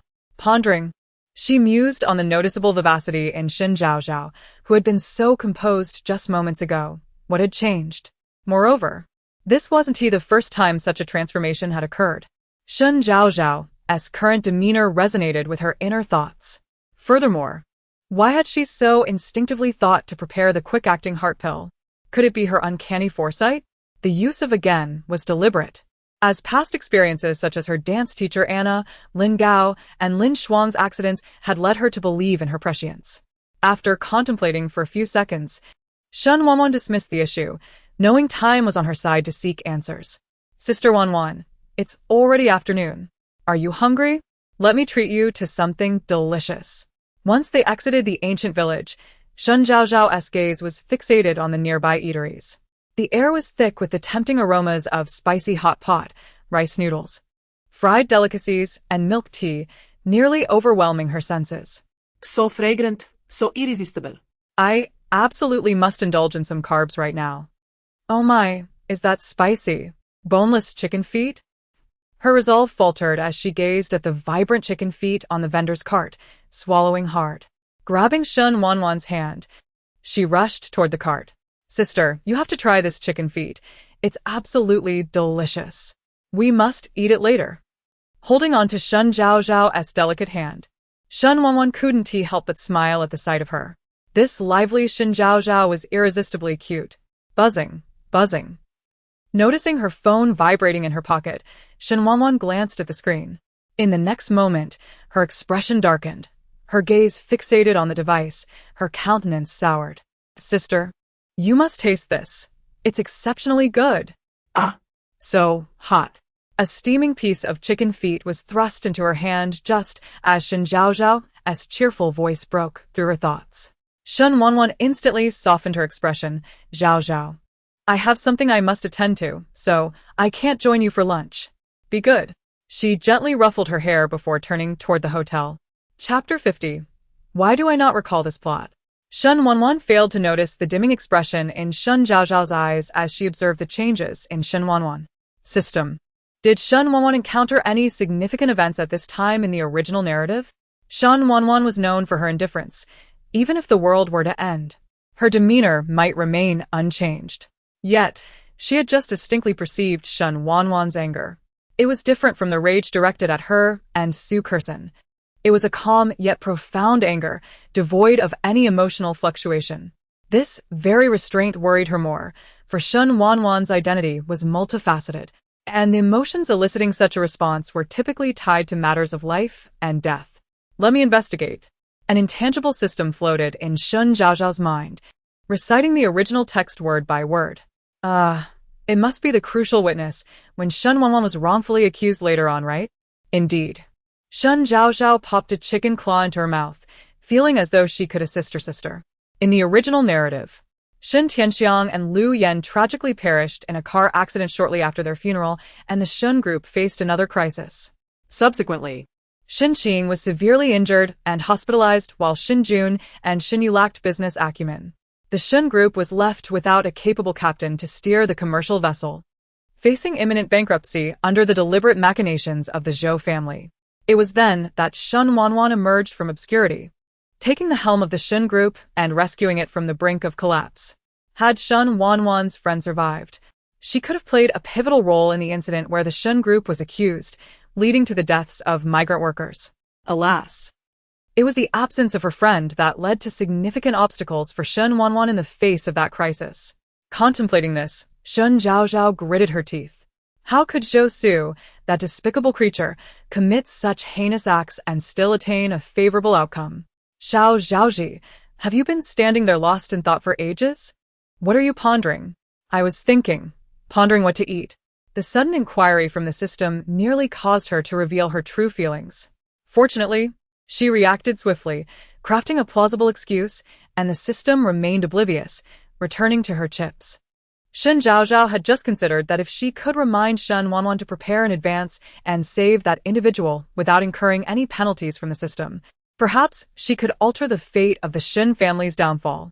With a chicken claw in hand, she ambled toward the noodle shop, wavering in her decision. If Shen Wanwan's friend survived, the subsequent narrative would undoubtedly shift significantly, potentially transforming the original plot entirely. Would the system acquiesce to such changes? Would the heavenly principles of this world consent? However, lost in thought, a bowl of plain noodles was placed before her by the server. Shen Zhaozhao suppressed her chaotic musings, retrieving her phone to snap a photo. She registered a new account on a certain social media platform and, for the first time, shared her feelings publicly. A glimmer of soul from another world. Is an individual's life more significant than the outcome of an event? Image. The moment she successfully sent the post, she had already made her choice in her heart. Meanwhile, at the headquarters of the Shen Group in City S, Xiaowen hurried into the office, excitement illuminating his face as he held the newly uncovered information. President Shen, I have found the details you requested. How is it? The usually composed Shen Qing had lost his usual steadiness, as the acquisition and resort were now his utmost concerns. With prospects for the acquisition looking promising, his elation was palpable. Chen, the president of Chaoyang Company, was currently abroad due to his 3-year-old daughter's grave illness, necessitating a substantial sum of money for her treatment, prompting his decision to sell the company. Was he merely putting on a show to inflate the price? Shen Qing inquired, studying the documents. Xiaowen nodded. That seems to be the case. Have you uncovered the nature of President Chen's daughter's illness? It's a severe heart failure. This condition is unbearable even for adults, let alone a 3-year-old child who is currently dependent on machines for survival. Upon hearing this, Shen Qing texted several messages to Shen Jun. Chaoyang Company was merely a small enterprise in City S. Under normal circumstances, the Shen Group would hardly pay attention to such a minor entity. However, last year, President Shen had discovered a technological prodigy, a genius capable of developing autonomous driving technology. Countless companies had sought to recruit this individual, yet for reasons unknown, he ultimately joined Chaoyang Company, stating that wherever the company went, he would follow. The market for autonomous driving was an emerging one, vast and lucrative. The company that first secured this talent could rapidly expand into that market. Once the project succeeded, the company associated with it would undoubtedly ascend to new heights. Xiaowen remained in the office, promptly sending a message to President Chen's assistant. In less than a few minutes, Shen Qing received a call from President Chen. President Shen, do you have time to meet with me? It was evident that President Shen was quite anxious, skipping pleasantries and diving straight into the matter. A victorious glint sparkled in Shen Qing's eyes. Of course, I have time. Then we shall meet shortly. In a quaint town, as Shen Wanwan entered the hotel lobby, the manager immediately approached her. Miss Shen, on behalf of the hotel, I sincerely apologize for the incident regarding your door being unexpectedly locked. A component in the lock malfunctioned, but we have replaced it with a new one, ensuring that this issue will not recur. Please rest assured. After disassembling the lock, the maintenance department had inspected it for a considerable time without identifying any issues. Strangely, after a few moments, the lock had miraculously returned to working order. But such details could not be divulged to the guests. Consequently, the manager instructed all parties aware of the situation to refrain from speculation, simply attributing the matter to a faulty component. Understood. Shen Wanwan's eyes flickered. Had she not heard Shen Zhaozhao's thoughts, she might have misunderstood her. Fortunately, the outcome was favorable. Moreover, she had no time to dwell on such matters. How is the situation in City R? Rest assured, everything is under control. His tone relieved Shen Wanwan, suggesting the matter was not severe. It was merely capturing a traitor. If I cannot handle such a trivial task, I need not accompany you any longer. The sound of a lighter crackled from the other end of the line, likely indicating Xiao he was lighting a cigarette.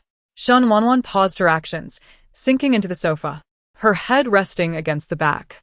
Message me at any time. Understood. After hanging up, Shen Wanwan closed her eyes to rest, unaware of how long it had been when the room filled with soft, rhythmic breathing. Chapter 51. Are we all one family in the future?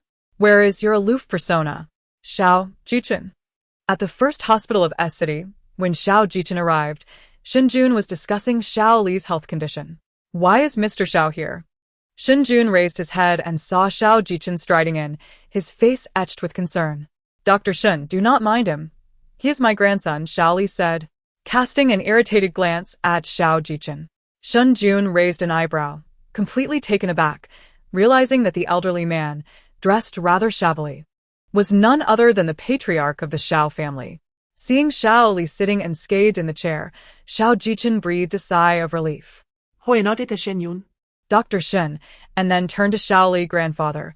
Why did you not inform me of your visit to S City? I could have sent Yun Shua to pick you up. Pick me up? I came here on business, telling you would only delay me, Xiao Li retorted, then turned back to Shen Jun. Dr. Shen, continue. Do not mind him. Very well, the old gentleman is still quite robust. However, he must avoid alcohol and tobacco. It is essential to carry nitroglycerin at all times, as your recent episode was triggered by drinking. Xiao Jichen could not help but interject, grandfather, you must always have someone accompany you when you go out. Just look at how dangerous the situation was. Dr. Shen has just mentioned that without timely treatment, I might not have seen you again.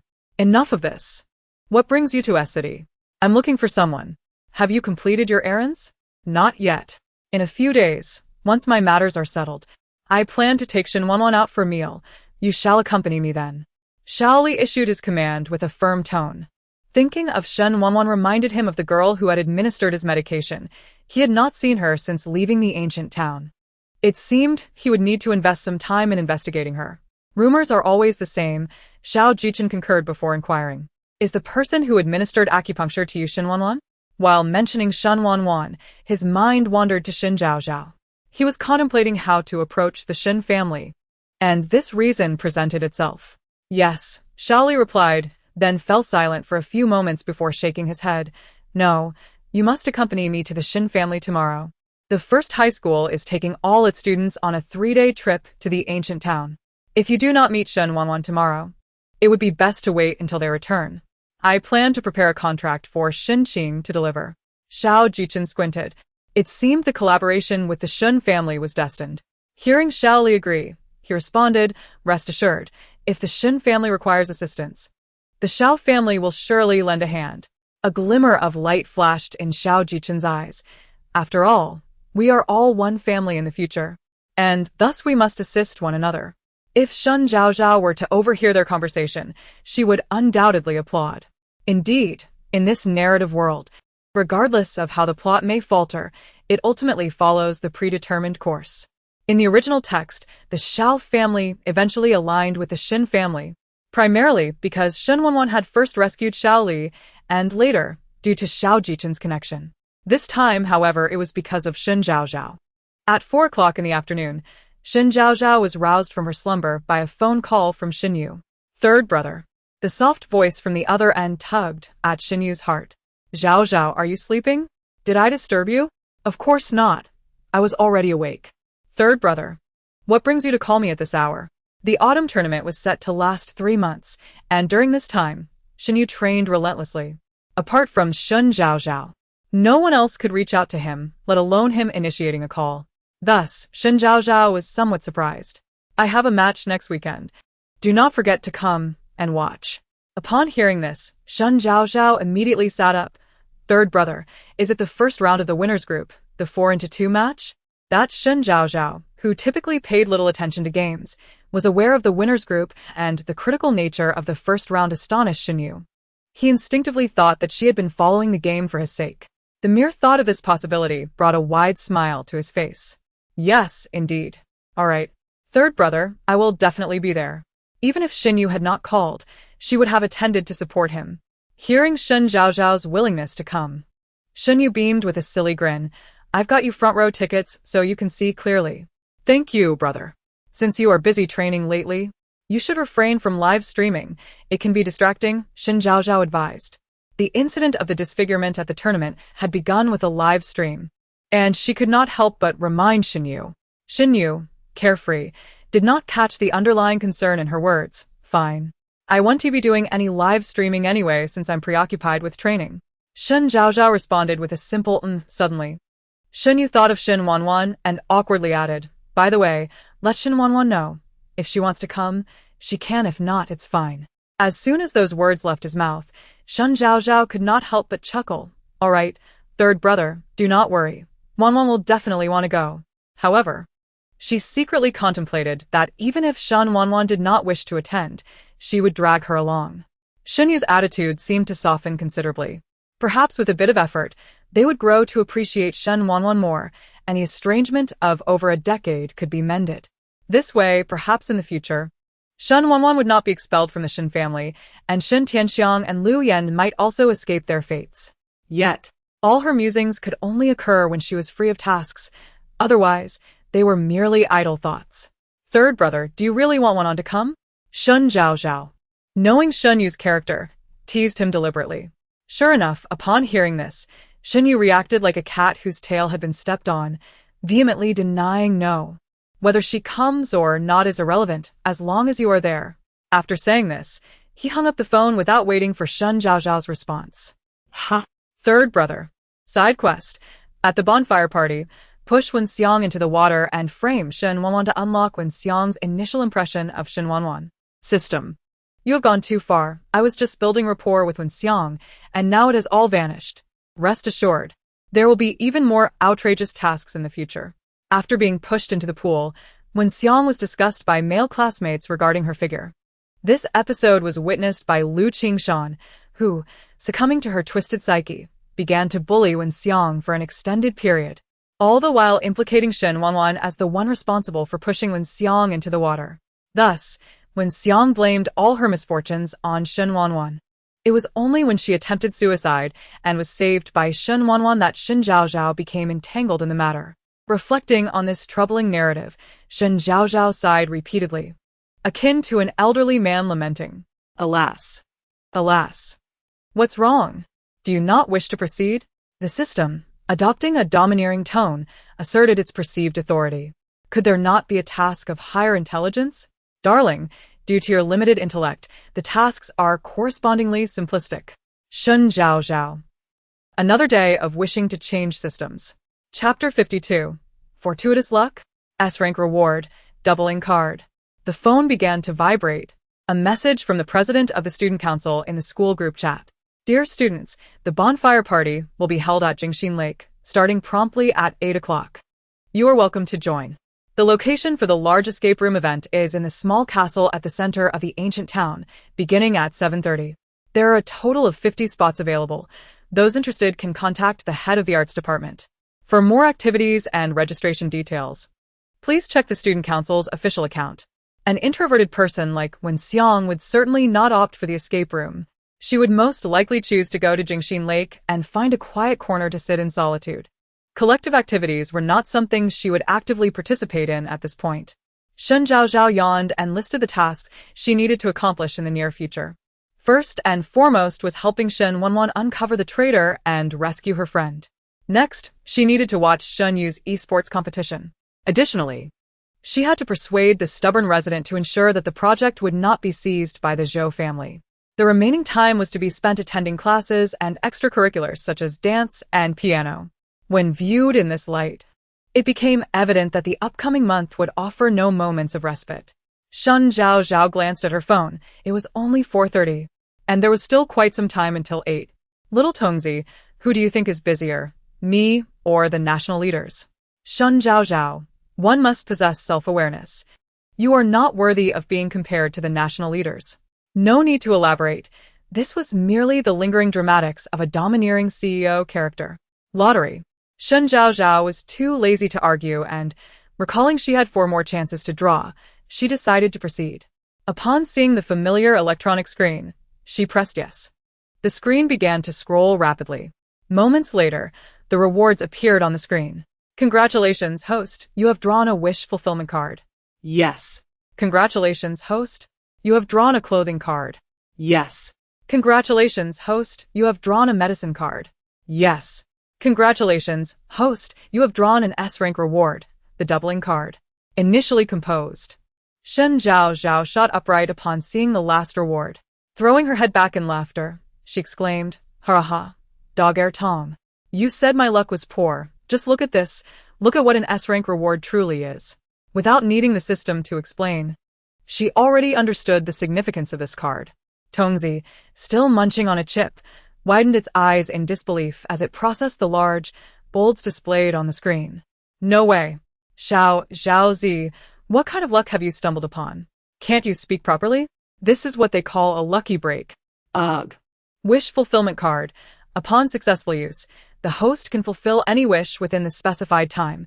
This card lasts for a total of 10 minutes. Basic clothing card. Upon successful use, the host can acquire any one piece of clothing. This card is a one-time use item, lasting 1 hour.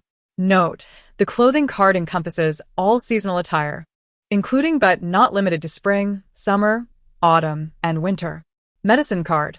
Upon successful use, the host can obtain any type of medicine, whether traditional or Western. This card is also a one-time use item. S-rank doubling card. The host can choose to use this card for any single task, including those already completed and upon successful use.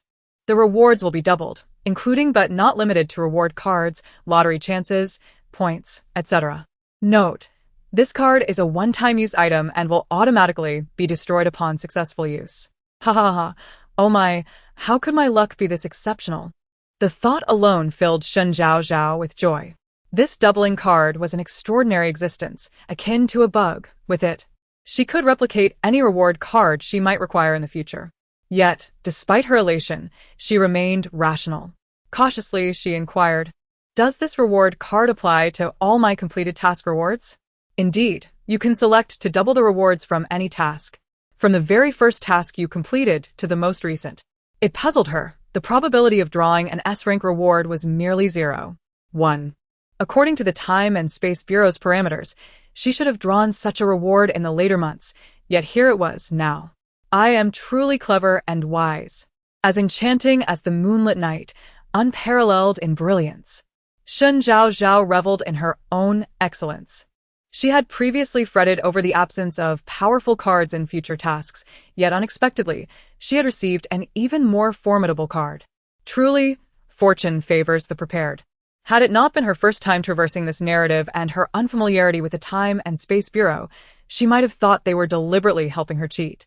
At 7:30 in the evening, Shen Zhaozhao arose from her bed, washed her face in the bathroom, and exited her room with her room card in hand.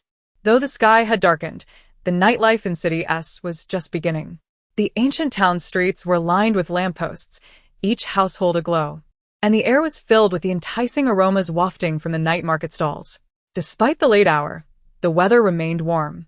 Participants for the bonfire party streamed out of the hotel toward Jingxin Lake. This lake, naturally formed, lay to the right of the ancient town, requiring approximately 15 minutes by bicycle from their hotel. She found a bicycle downstairs, and as she sat upon it, she couldn't help but smirk. The original owner would likely not even have glanced at it, let alone ridden one. Shen Zhaozhao could hardly have imagined that she would ever ride a bicycle in her lifetime. Shen Zhaozhao has been spoiled. She has never faced the harsh realities of society. The system interjected softly. Meng Lan's Shen Zhaozhao nodded in agreement. You speak the truth. The ancient town shone brightly under the evening lights, and the gentle evening breeze was delightfully refreshing. She pedaled straight to Jingxin Lake, where a good number of people had already gathered. Some strummed guitars, others engaged in conversation, while a few shared kisses. Shen Zhaozhao quickly surveyed the area. Wen Xiang was seated by the lake, wearing a black fisherman's hat and seemingly preoccupied with something. Not spotting Shen Wanwan, she made her way toward Wen Xiang. Shen Zhaozhao. Wen Xiang noticed someone approaching and looked up, observing Shen Zhaozhao casually sitting beside her. Since their encounter at the opening ceremony, Wen Xiang had grown somewhat accustomed to Shen Zhaozhao. Good evening, she greeted. Good evening, Shen Zhaozhao replied. I have come to bully you, my sister. Wen Xiang, clad in a cream-colored, knee-length dress, subtly shifted closer to Shen Zhaozhao, while holding a book. Are you alright after last time?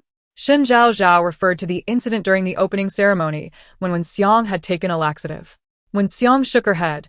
I'm fine. I owe you for that. No need for thanks. After all, I will soon wrong you again. Shen Zhaozhao added silently in her mind. As she gazed at the clear waters of the lake, her mind raced with strategies to salvage this task, striving to ensure Wen Xiang would not suffer too much embarrassment. However, before she could formulate a plan, Shen Wanwan and Liang Wan approached one after the other. Shen Zhaozhao, Wen Xiang, you two are actually sitting together? Chapter 53. The unsatisfactory feeling of mischief aside from Shen Zhaozhao and Wen Xiang. No one else was privy to the events that transpired on the day of the opening ceremony. To everyone's knowledge, Shen Zhaozhao and Wen Xiang were strangers. Hence, Liang Wan was taken aback to see them seated together. Given Shen Zhaozhao's disposition, one would assume she would prefer not to engage with someone of Wen Xiang's humble background. It seems that Shen Zhaozhao has undergone some transformation this semester. Liang Wan mused. Engaging in idle chatter, Shen Zhaozhao spoke with a nonchalant demeanor. Liang Wan nodded, expressing her concern. It would be best if you two kept your distance from the water. Should you accidentally fall in, it would be quite difficult to rescue you in such murky depths. Shen Zhaozhao thought to herself, can't this person wish us some good fortune? Nevertheless, she does have a point. Someone will indeed fall in shortly. You, come here. Upon hearing Shen Zhaozhao's inner thoughts, Shen Wanwan's expression darkened, and she spoke sternly. She was worried that Shen Zhaozhao might intentionally trip down the stairs again, as such self-destructive antics were characteristic of her sister. Since her sister had spoken, we should indeed keep our distance, Wen Xiang. If Wen Xiang stands up, I can push her and frame it for my sister. This requires quite a bit of cunning. Shen Wanwan furrowed her brows upon hearing Shen Zhaozhao's thoughts. Was she to push Wen Xiang? Or was she contemplating pushing herself? But why would she do that? Confusion clouded her mind as she struggled to comprehend Shen Zhaozhao's intentions, her instincts warning her that it could not bode well. Unbeknownst to Shen Zhaozhao, her ulterior motive had been laid bare. She obediently rose to her feet, supporting herself with her hands on the ground. With a frown, she inadvertently let out a hiss. Ouch! Zhaozhao, what is wrong? Wen Xiang, closest to her, immediately approached with concern. Shen Wanwan quickly joined her, both gazing at Shen Zhaozhao. Did you twist your ankle? Shen Zhaozhao detected a hint of tenderness in Wen Xiang's cool voice and sighed inwardly. In truth, not at all. I merely needed a convenient pretext for my mischief. A glint of cunning flashed in Shen Wanwan's eyes. Can you still stand? Shen Zhaozhao feigned great pain, her big, watery eyes looking pleadingly at Shen Wanwan. I can't, sister. It seems I've twisted my ankle. It truly hurts. Could you assist me? Using Shen Wanwan's support to rise, the moment Shen Zhaozhao released her grip, her right hand swiftly pushed Wen Xiang into the lake. With a splash, the water erupted. Oh my! Wen Xiang. A gasp drew the attention of all nearby. Damn it. My hand trembled while pushing her. Should I go rescue her? Shen Zhaozhao knew Wen Xiang would be fine, yet a twinge of anxiety gripped her. This was a person. She had just pushed someone into the water. She had never done such a thing in either this life or her previous one, and she could scarcely articulate the tumult of emotions within her. No, I cannot intervene. The task remains unfinished, and to save her would equate to failure. The system promptly reminded her. Damn it. Shen Zhaozhao cursed inwardly, turning to Shen Wanwan. Oh, dear sister. How could you suddenly push classmate Wen into the lake? She feigned innocence, tugging at Shen Wanwan's arm, continuing, Sister, Wen Xiang cannot swim. What shall we do now? Perhaps you should save her. Having grown up in the countryside, you should be quite adept at such matters, shouldn't you? It turns out that engaging in such antics truly induces anxiety. Sister Wanwan is remarkably composed. If this continues, Wen Xiang may truly be in peril. Why hasn't he, my sister, acted yet? I'm getting anxious.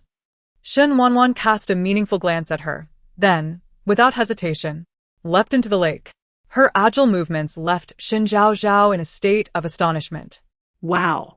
Sister Wanwan is incredibly impressive. Her skills are nothing short of professional.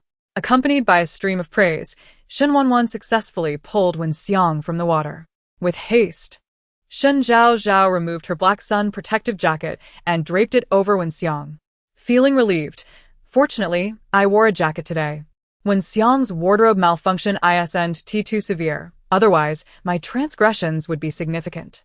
As Wen Xiang was not a strong swimmer and the incident was sudden, she struggled briefly before choking on water. When she finally coughed up the excess water and opened her eyes, the first face she saw was Shen Zhaozhao's. Zhaozhao. Wen Xiang, are you alright? It's all my fault for not catching you in time. Wen Xiang shook her head. The once gentle breeze had transformed into a chilling gust, prompting her to clutch her jacket tighter. Shen Wanwan, why did you push me? Despite being submerged, Wen Xiang had heard Shen Zhaozhao's accusations clearly. She looked perplexed, timidly voicing her question.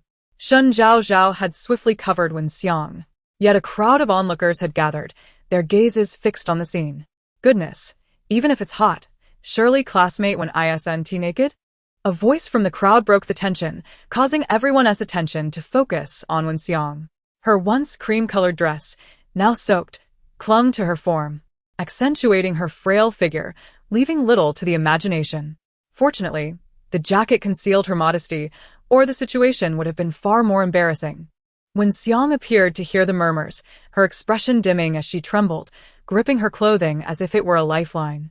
These wretched individuals, Shen Zhaozhao, bound by her mission, could only seethe silently in her mind, oblivious to the scrutinizing gaze Shen Wanwan cast upon her. Shen Zhaozhao had prepared for mischief, yet she could not fathom why. If she intended to instigate trouble, she would also make prior arrangements. This did not seem to be the first time. The last time she was confined to the restroom, the clothes Liang Wan had sent were also prearranged by Shen Zhaozhao.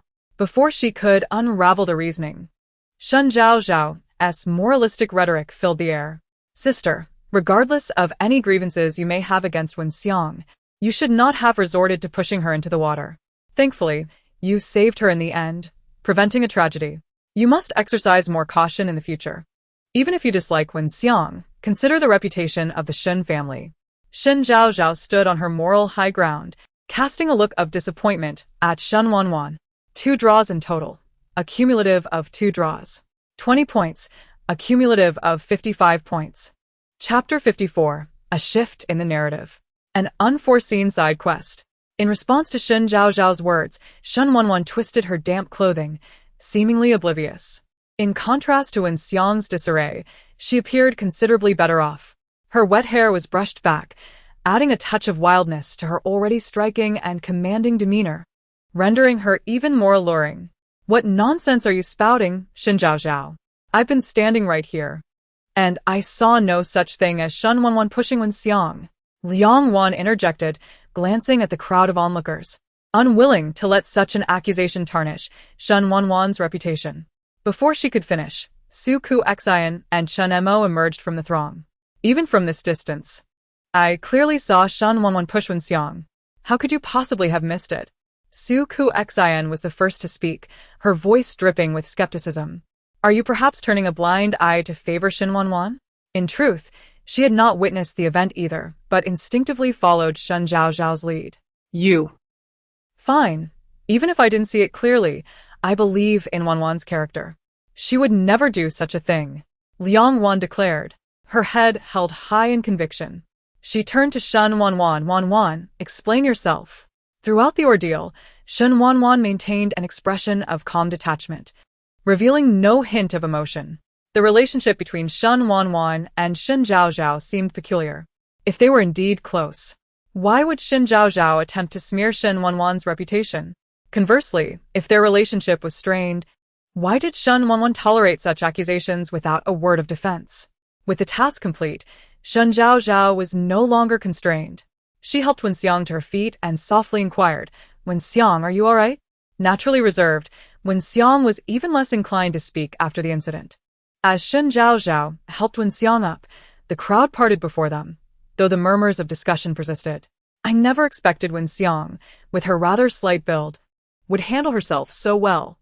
Surely, she didn't fall into the water intentionally to draw our attention? One voice suggested.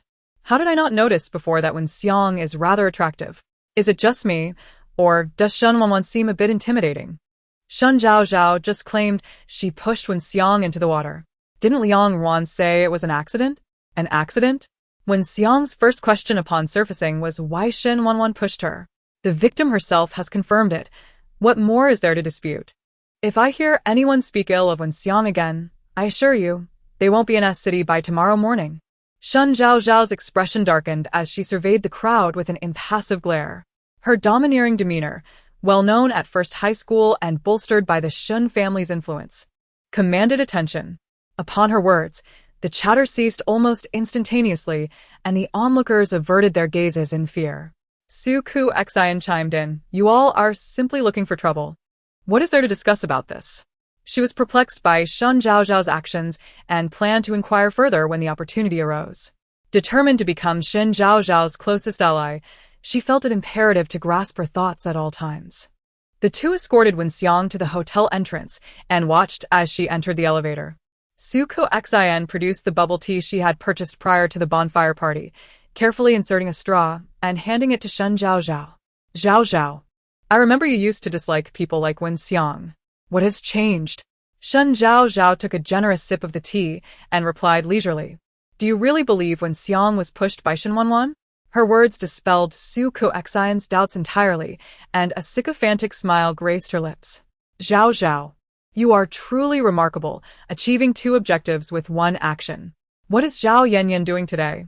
Since arriving in the ancient town, Shen Zhaozhao had not laid eyes on Zhao Yanyan. It seemed she had not come this time due to some family issues. Before she could ponder what she might have overlooked, the system's voice interrupted her. Side quest. Command the female antagonist to capture a photo of Shen Wanwan entering a luxury car, thereby tarnishing her reputation online. If her memory served her correctly, this task should typically have taken place 3 months later in S City. The incident involving Shen Wanwan and the luxury car had indeed occurred at the school gates during their senior year, when an elderly gentleman picked her up, though that gentleman was Shaoli. Thus, when Shen Zhaozhao commanded Su Ku Xin to publicize the matter online, it inadvertently prompted Shaoli to declare Shen Wanwan as a savior, striking a severe blow to Shen Zhaozhao's intentions. The system rolled its eyes, grinding its teeth in frustration. Had Shen Zhaozhao not acted impulsively, she would not have encountered Shen Wanwan, who was just about to leave the hotel. This task would thus not have arisen. Shen Zhaozhao chuckled silently, cough. You have a point. Drama is inescapable. I wonder where my sister is now. To your left. Little squint. Creak, creak. Yet you and Shen Wanwan are indeed destined adversaries. Despite her attempts to remain inconspicuous, you still stumbled upon her. The workings of fate are perplexing. Zhaozhao, where is Shen Wanwan headed? Su Ku Xin's voice broke through her thoughts. Shen Zhaozhao looked up to see Shen Wanwan exiting through the side door of the hotel, a secluded path with few passers-by. She had changed into a black tracksuit, blending seamlessly into the shadows, reminiscent of a nocturnal assassin from a martial arts film. Had they not been in the right position, they would have entirely failed to notice her. What could be so significant? This warrants our attention. Unable to contain her curiosity, she whispered to Su Kuexine. Let us follow her quietly. Why do I feel like you're not going to complete a task? Nonsense. I'm going to catch my sister in the act. She must be up to no good, and I will expose her. I don't believe you. The system rolled its eyes dramatically at her. Given that her actions aligned with the task at hand, it refrained from intervening. Su Kuexine, with her more simplistic thoughts, believed Shen Zhaozhao was tailing Shen Wanwan to catch her in some scandalous act or misdeed, intending to teach her a lesson. After leaving Jingxin Lake, Liang Wan hesitated for only a moment before pursuing Shen Wanwan. Thank you, but no need. In stark contrast to the trembling Wen Xiang, Shen Wanwan displayed an expression of stoic calm, as if she were not the one drenched in water. She remained indifferent to the various glances from passers-by, demonstrating her remarkable mental fortitude. Chapter 55. Who would have thought? Xiao Jichen is actually a romantic fool. Liang Wan gazed at her in admiration. Wanwan, how can you remain so composed? Your calmness borders on the abnormal. Isn't it something trivial? But Shen Zhaozhao and the others are slandering you so blatantly. Don't you feel angry? At this remark, Shen Wanwan abruptly halted, lowering her gaze to meet Liang Ruan's eyes. In an unusually serious tone, she asked, you don't truly believe I pushed Wen Xiang, do you? Of course not. Even when Shen Zhaozhao shamelessly usurped your home and targeted you overtly, you remain unfazed. How could you possibly bully someone else?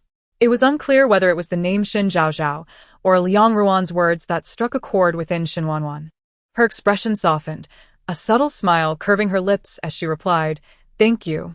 Pausing for a moment, she clarified, Shen Zhaozhao has not bullied me. She is merely a foolish little girl devoid of common sense. Internally, she added, I thought I was quite benevolent, yet you seem even more kind-hearted. It's truly foolish to be so unconcerned about such matters. Liang Ruan sighed in exasperation, clearly misunderstanding Shen Wanwan's character. Kind-hearted? Shen Wanwan cast a glance at her own hands, a flicker of sarcasm gleaming in her eyes. She was among the least deserving to speak of kindness in this world. Upon returning to her room, Shen Wanwan drew the curtains, shedding her damp clothing before stepping naked into the bathroom. As she passed the mirror, her reflection revealed a myriad of intricate scars adorning her skin, a tapestry of wounds that belied her youthful age. Buzz. The sound of her phone vibrating filled the room as a slender, fair hand pressed the answer and speaker buttons. Xiao He's voice emerged from the device. Jiao Jia. I couldn't he stop Mu Xian. He has gone to find you. Shen Wanwan calmly wiped the droplets from her skin. How are things in our city? Everything is normal for now. You need not worry. By the way, the USB drive is in Xiao Jichen's possession. He is not an easy opponent to deal with. Xiao He said, his expression laden with concern. Shen Wanwan paused, as if a thought had crossed her mind. She narrowed her eyes. Just a male vixen. He is manageable. Her tone was chilling, akin to discussing a lifeless entity. Xiao He shuddered slightly on the other end of the line, perplexed by Jiao Jia's sudden animosity toward Xiao Jichen. He felt an unshakable sense that she wished to eliminate him. Xiao Jichen is currently residing at the Shirshu apartment in S City. Jiao Jia, I wish you success. With that, he hastily ended the call. He dared not speak further when she was angry, fearing her wrath. Dressed in a convenient black tracksuit, Shen Wanwan descended the stairs via the emergency exit, deliberately evading the hotel's surveillance as she exited through a side door. Little did she anticipate that Shen Zhaozhao would be nearby. As soon as she stepped outside, she heard Shen Zhaozhao's excited thoughts. Listening to her gossiping tone, Shen Wanwan felt for the first time that Shen Zhaozhao possessed some intelligence. She stood in the shadows, observing Shen Zhaozhao, who was also gazing in her direction, yet oblivious to her scrutiny. It appeared that Shen Zhaozhao had resolved to follow her. Shen Wanwan hesitated for a mere few seconds before deciding to proceed with her plan. Mu Xian awaited her nearby. She had countless methods to shake off Shen Zhaozhao. After all, tracking Xiao Jichen was no simple feat, and missing this opportunity could mean there might not be another. Meanwhile, Xiao Jichen, the sole heir of the Xiao family, brazenly lingered in S City without any intention of leaving. Did he truly fear that no one would attempt to assassinate him? Unbeknownst to him, Yun Shoa and Yi Rui's were grappling with the same dilemma. The Zhao family was divided into two branches, one in politics and the other in business, with an esteemed elder who had witnessed the founding of the nation, holding significant influence in Jing City. The political branch was manageable, but the business branch led by Zhao Jichen's father was more complex. Beneath the surface of legitimate enterprises, there were also some legally dubious undertakings abroad. This was the reason for the establishment of those mercenary companies. In essence, former assassins now operated under the guise of legitimate business, still engaging in life-and-death dealings for profit. As the spotlighted heir of the Zhao family, Zhao Jichen was viewed as a prime target. Thus, he was accompanied by Yun Shoa and Yi Rui's wherever he went, with his whereabouts kept unpredictable to mitigate risks. Yet, despite residing at the Shishu apartment in S City for nearly a week, there was no inclination to change locations. Yun Shoa and Yi Rui's were growing anxious. Go persuade him. It's time for the sir to relocate, Yi Rui's urged, poking at Yun Shoa. Yun Shoa shrugged. What can I do? He is a romantic fool. What? A femme fatale. Yi Rui's gritted his teeth. The USB incident is leaked. It contains. Shut up. Though Yi Rui's felt some resentment, he refrained from arguing further. Silently, he lay down near Zhao Jichen's bedroom. On the other side, Shen Wanwan hurried to the most secluded area of the ancient town, where a car was parked on the road. As she approached, Mu Xian sprang from beside the vehicle and embraced her. Zhao Jiujiu, I missed you so much. Shen Wanwan's expression darkened as she extricated herself from his grasp. The incessant excited thoughts of Shen Zhaozhao echoed in her ears. Oh my gosh, what am I seeing? No way. My sister had a man before Liangjing? What a midnight rendezvous. My sister actually let this dog man hug her for so long? Yes, even worse than that foolish Liangjing. At that moment, Shen Zhaozhao stood in a position where Shen Wanwan could easily see her. Su Kersen was beside her, with a tree trunk conveniently obscuring her body. Shen Zhaozhao was internally screaming while maintaining an enigmatic smile on her face. Kersen. How could my sister, barely an adult, be so eager to find a man? Coming from a modest family, she is utterly shameless. Zhaozhao. You cannot let her off so easily this time.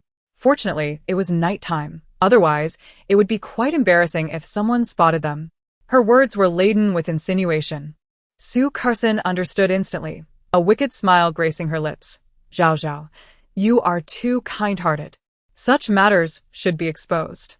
If Shen Wanwan were to do something even more outrageous in the future, wouldn't her actions tarnish the Shen family's reputation and implicate you as well? Shut it. Su Kersen, that little schemer, before I could even say anything, she's already plotting what to do. She's a natural-born villain. Stop chattering. You have 5 minutes left for your task. Hurry up. Here, 100 words of curses were omitted. Chapter 56. Suddenly understanding Shen Zhaozhao's joy. You are right. I cannot allow my sister to stray from the right path. Kersen, you shall handle this matter, and remember to capture it clearly. Understood, Su Kersen replied, taking out her phone and finding an appropriate angle to activate the camera. It was quite a coincidence that today, Mu Xian had dyed his hair white, and he was bending down to embrace Shen Wanwan. From another perspective, it appeared as though Shen Wanwan were embracing an elderly man. Seeing that the man had no intention of releasing her, Shen Zhaozhao bit her lip.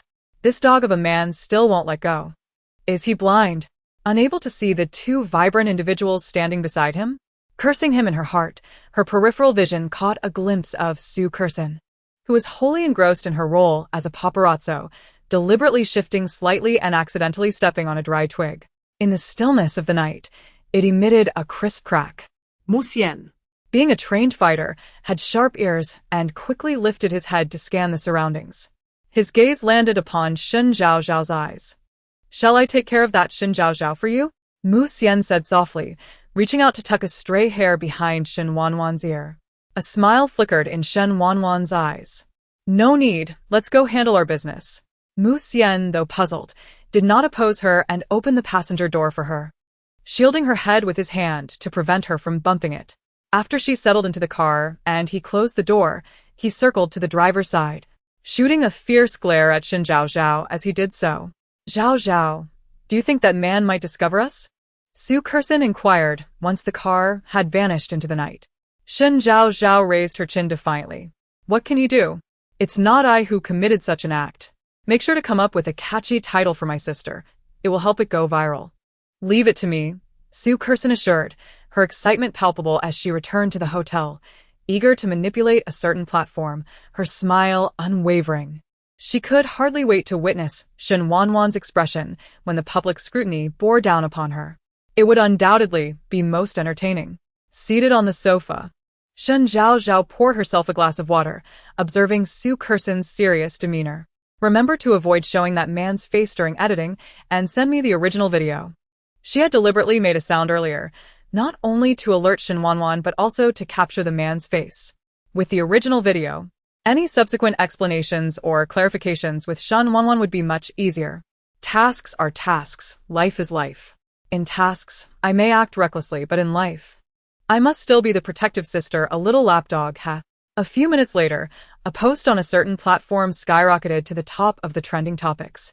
Shen family's true heiress meets with elderly man in the dead of night. Pure and elegant sister reveals a surprisingly open side. With Su Kerson's purchase of promotional services and traffic, this post rapidly ascended to the pinnacle of various platforms' trending lists. Isn't the Shen family wealthy? Why would this beautiful sister seek out such an old man? One wonders what she sees in him. Perhaps there's some hidden identity? I fail to comprehend the aesthetics of contemporary youth. The Shen family is filled with scoundrels. Shen Qingqiang is acquiring land to build a resort. What a swindler. Shen Wanwan's gaze grew cold as she read the comments. Zhou Su, your true colors are showing. The reward draw will take place 4 times, accumulating to 6 draws. Reward points, 50, total points, 105. As the system's voice echoed, Shen Zhaozhao sensed something amiss. You little rascals, speak. Do you have some scheme? What nonsense are you spouting? What is this sudden increase? The system, startled by her abrupt tone, trembled, scattering chips everywhere in its fright. Previously, the increments were so minuscule. Now it's leaped from 143 to 1.6. This is not your usual style. What scheme do you have? Good memory. Rest assured. This is the normal reward structure. The reasons will become clear to you later. Shen Zhaozhao chose not to press further, knowing she would eventually discover the truth. Yet, inexplicably, a sense of foreboding stirred within her. Meanwhile, in the Zhou family's villa, Zhou Su observed the trending topic on his computer screen, a smug smile gracing his face. Second young master, we've traced the IP address of the post to an ancient town, came the voice of his secretary over the phone. It seemed Shen Zhaozhao truly despised Shen Wanwan, willing to jeopardize the Shen family's reputation. Zhou Su had no need to guess. No one besides Shen Zhaozhao would dare to bring the Shen family into such public scrutiny. A raspy voice interrupted his thoughts. Zhou Su immediately hung up the phone and stood to bow. Father. Zhou Zhengkong paid him no mind, bypassing him to take the chair Zhou Su had vacated. How is the collaboration with the Shen family proceeding? Zhou Zhengkong nodded slightly. I hear that President Chen has decided to sell an R to Xinqing. R, also known as Qiuyang, was recently the subject of a bidding war among various companies. It was unclear how Xinqing managed it. All that was known was that President Chen had made a phone call to Xinqing, and after their meeting, he consented. Useless. Zhou Zhengkong shot him a disdainful glance. Contact Shen Zhaozhao and see if there's any room for negotiation before signing the contract. Understood. The resort project is still in contention. Once the acquisition concludes, Xinqing will likely make a personal visit. I hope that this project ultimately belongs to our Zhou family. Rest assured, father. Zhou Zhengkong rose, casting a brief glance at Zhou Su before exiting. As the study door closed behind him, Zhou Su's expression turned inscrutable, his clenched fists betraying his tumultuous thoughts. In the ancient town, at the hotel, Su Kerson erupted in laughter. Ha ha ha, Zhaozhao, look. Shen Wanwan has truly fallen this time. The entire nation as scorn will drown her. Let us see how she remains arrogant afterward. She reveled in the flood of negative comments beneath the post, unable to contain her delight. However, before she could bask too long in her glee, Shen Zhaozhao approached her, raising her hand and delivering a sharp slap. Smack. Why has my strength suddenly diminished? in comparison to Su Kerson's future actions. This slap feels too light. I must deliver another. Such a splendid opportunity must not be wasted. Tears welled in Su Kerson's eyes, shocked that Shen Zhaozhao would strike her, staring at her in disbelief. Zhaozhao, why? Smack. Before she could finish her sentence, Shen Zhaozhao slapped her once more. This time, Shen Zhaozhao exerted all her strength, causing Su Kerson's face to instantly redden and swell. Ah, indeed, symmetry feels most satisfying. I have suddenly come to understand Shen Zhaozhao's joy. Fool. Have you no sense? You directly exposed Shen Wanwan's identity, putting our Shen family in jeopardy. Chapter 57. Did Shen Wanwan bully Shen Zhaozhao? Zhaozhao, I apologize. It was unintentional, I simply forgot. Su Kerson explained, covering her face. Shen Zhaozhao's expression darkened slightly. Fortunately, it was not a grave matter. She only hoped it wouldn't affect my company. Her tone softened, as she understood the strategy of giving a slap, and then a sweet date. Zhaozhao, do not worry. The one at fault is Shen Wanwan, not you.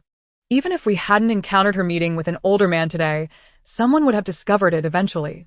In my opinion, the Shen family should be grateful to you for stopping Shen Wanwan before she could commit something even more outrageous. As soon as she finished speaking, Shen Zhaozhao shot her a glance. Kerson, you filmed this video. Please do not misstep. Su Kerson quickly responded, of course, rest assured, Zhaozhao. The video is indeed from me. After Shen Zhaozhao spoke, Su Kerson immediately looked up at her, disregarding the pain in her cheeks, and beamed with ecstatic delight. Zhaozhao, do you mean? Exactly what you think, Zhaozhao replied. Thank you. It's a trivial matter. It is getting late. I need to rest. At that moment, having secured the collaboration, Su Kerson could scarcely contain her admiration for Shen Zhaozhao. Upon hearing she wished to rest, she quickly stood up. Then please take care and good night. She paid no mind to Shen Zhaozhao's lack of response and left with a beaming face. Watching her retreating figure, Shen Zhaozhao revealed a knowing smile. She would keep a watchful eye on Su Kerson. Meanwhile, on the other side, Mu Xian drove towards the Shirshu apartment. Xiao, Jiu, that Shen Zhaozhao is clearly following you with ill intentions. How could you let her off so easily? In his memory, Shang Jiu had always been a decisive person who detested individuals like Shen Zhaozhao with their young lady temperament in the past. She would have dealt with Shen Zhaozhao long ago and would not have allowed her to act so arrogantly for so long. Unbeknownst to Mu Xian. The current Shen Wanwan resembled a foolish ruler blinded by lust. Whenever she encountered Shen Zhaozhao, she would consistently indulge her beyond reason. At this moment, Shen Wanwan's mind was preoccupied with Shen Zhaozhao's nonsense sentiments. She was not inherently bad. In fact, she was somewhat foolish, Shen Wanwan added in her thoughts. Mu Xian glanced at her, astonished. Xiao Jiu, who has taken over your body? That Shen Zhaozhao is clearly targeting you. Last time, when they orchestrated the car accident for Lin Shuang, Shen Zhaozhao deliberately sabotaged their plans. I heard from Xiao He that she even splashed water all over you. At the banquet, she intentionally ruined your outfit. Such incidents are countless, and now she is brazenly following you, clearly with malicious intent. Shen Wanwan casually glanced at Mu Xian, who immediately recoiled. Xiao, Jiu, do not blame me for being verbose. I have a strong feeling that Shen Zhaozhao will be a significant problem. He turned to see Shen Wanwan feigning sleep with her eyes closed. A few minutes later, the car halted not far from the Shirshu apartment. As the vehicle stopped, Shen Wanwan opened her eyes. Are we there? Yes, we received word that Xiao Jiqing has been residing here since arriving in S City. It is said that his grandfather currently lives here as well, Mu Xian continued. Xiao Jiu, with Yun Shua and Yi Rui's both present, acquiring the USB drive may not be easy. They were unaware of where Xiao Jiqing had concealed the USB drive and could only search inch by inch upon entering. However, this meant she would need to remain inside for an extended period, increasing the likelihood of being discovered by Xiao Jiqing and his associates. If it were that easy to obtain, it would have been taken long ago. Shen Wanwan retrieved a silver mask from the back seat and donned it. Aside from their own people, no one knew Shang Jiu's true appearance. Yet, upon seeing the silver mask, everyone would recognize the individual as Shang Jiu. Be cautious. If things go awry, retreat. We will devise another plan next time. Understood. As Shen Wanwan opened the car door, her foot barely touched the ground when Mu Xian's phone rang with an urgent call from Xiaohe, a missed call. She glanced at the time and turned to Mu Xian. Answer it. Troublesome, Mu Xian muttered, yet pressed the answer button. Xianer, has Jiao Jia taken action? Not yet. That's fortunate. Tell Jiao Jia that action cannot proceed today. Mu Xian handed the phone to Shen Wanwan, who did not take it but spoke directly. The reason? If we proceed, Xiao Jiqing may deduce your identity. Mu Xian's expression soured. It was undoubtedly Shen Zhaozhao's doing. This woman was nothing but a disaster. As soon as the words left his mouth, he received Shen Wanwan's piercing glare. Not a disaster. Mu Xian fell silent. Xiao, Jiao Jia, I simply cannot comprehend. She has caused you so much trouble, yet you remain unperturbed? If this continues, she will create even greater chaos in the future. The last remark was in a rare serious tone for Mu Xian. Do you think she is a fool? Intentionally making noise for you to notice? As Shen Wanwan recalled how Shen Zhaozhao had deliberately positioned herself where she could be seen and was subtly making noise, she could not help but chuckle. Mu Xian quietly countered, what if she is just a fool? She is not. She has her own secrets. Perhaps worried that Xiaohe and Mu Xian might genuinely take action against Shen Zhaozhao one day, she offered a brief explanation. The sentiment was too abstract. Had she not truly heard it, she would have dismissed it as nonsense.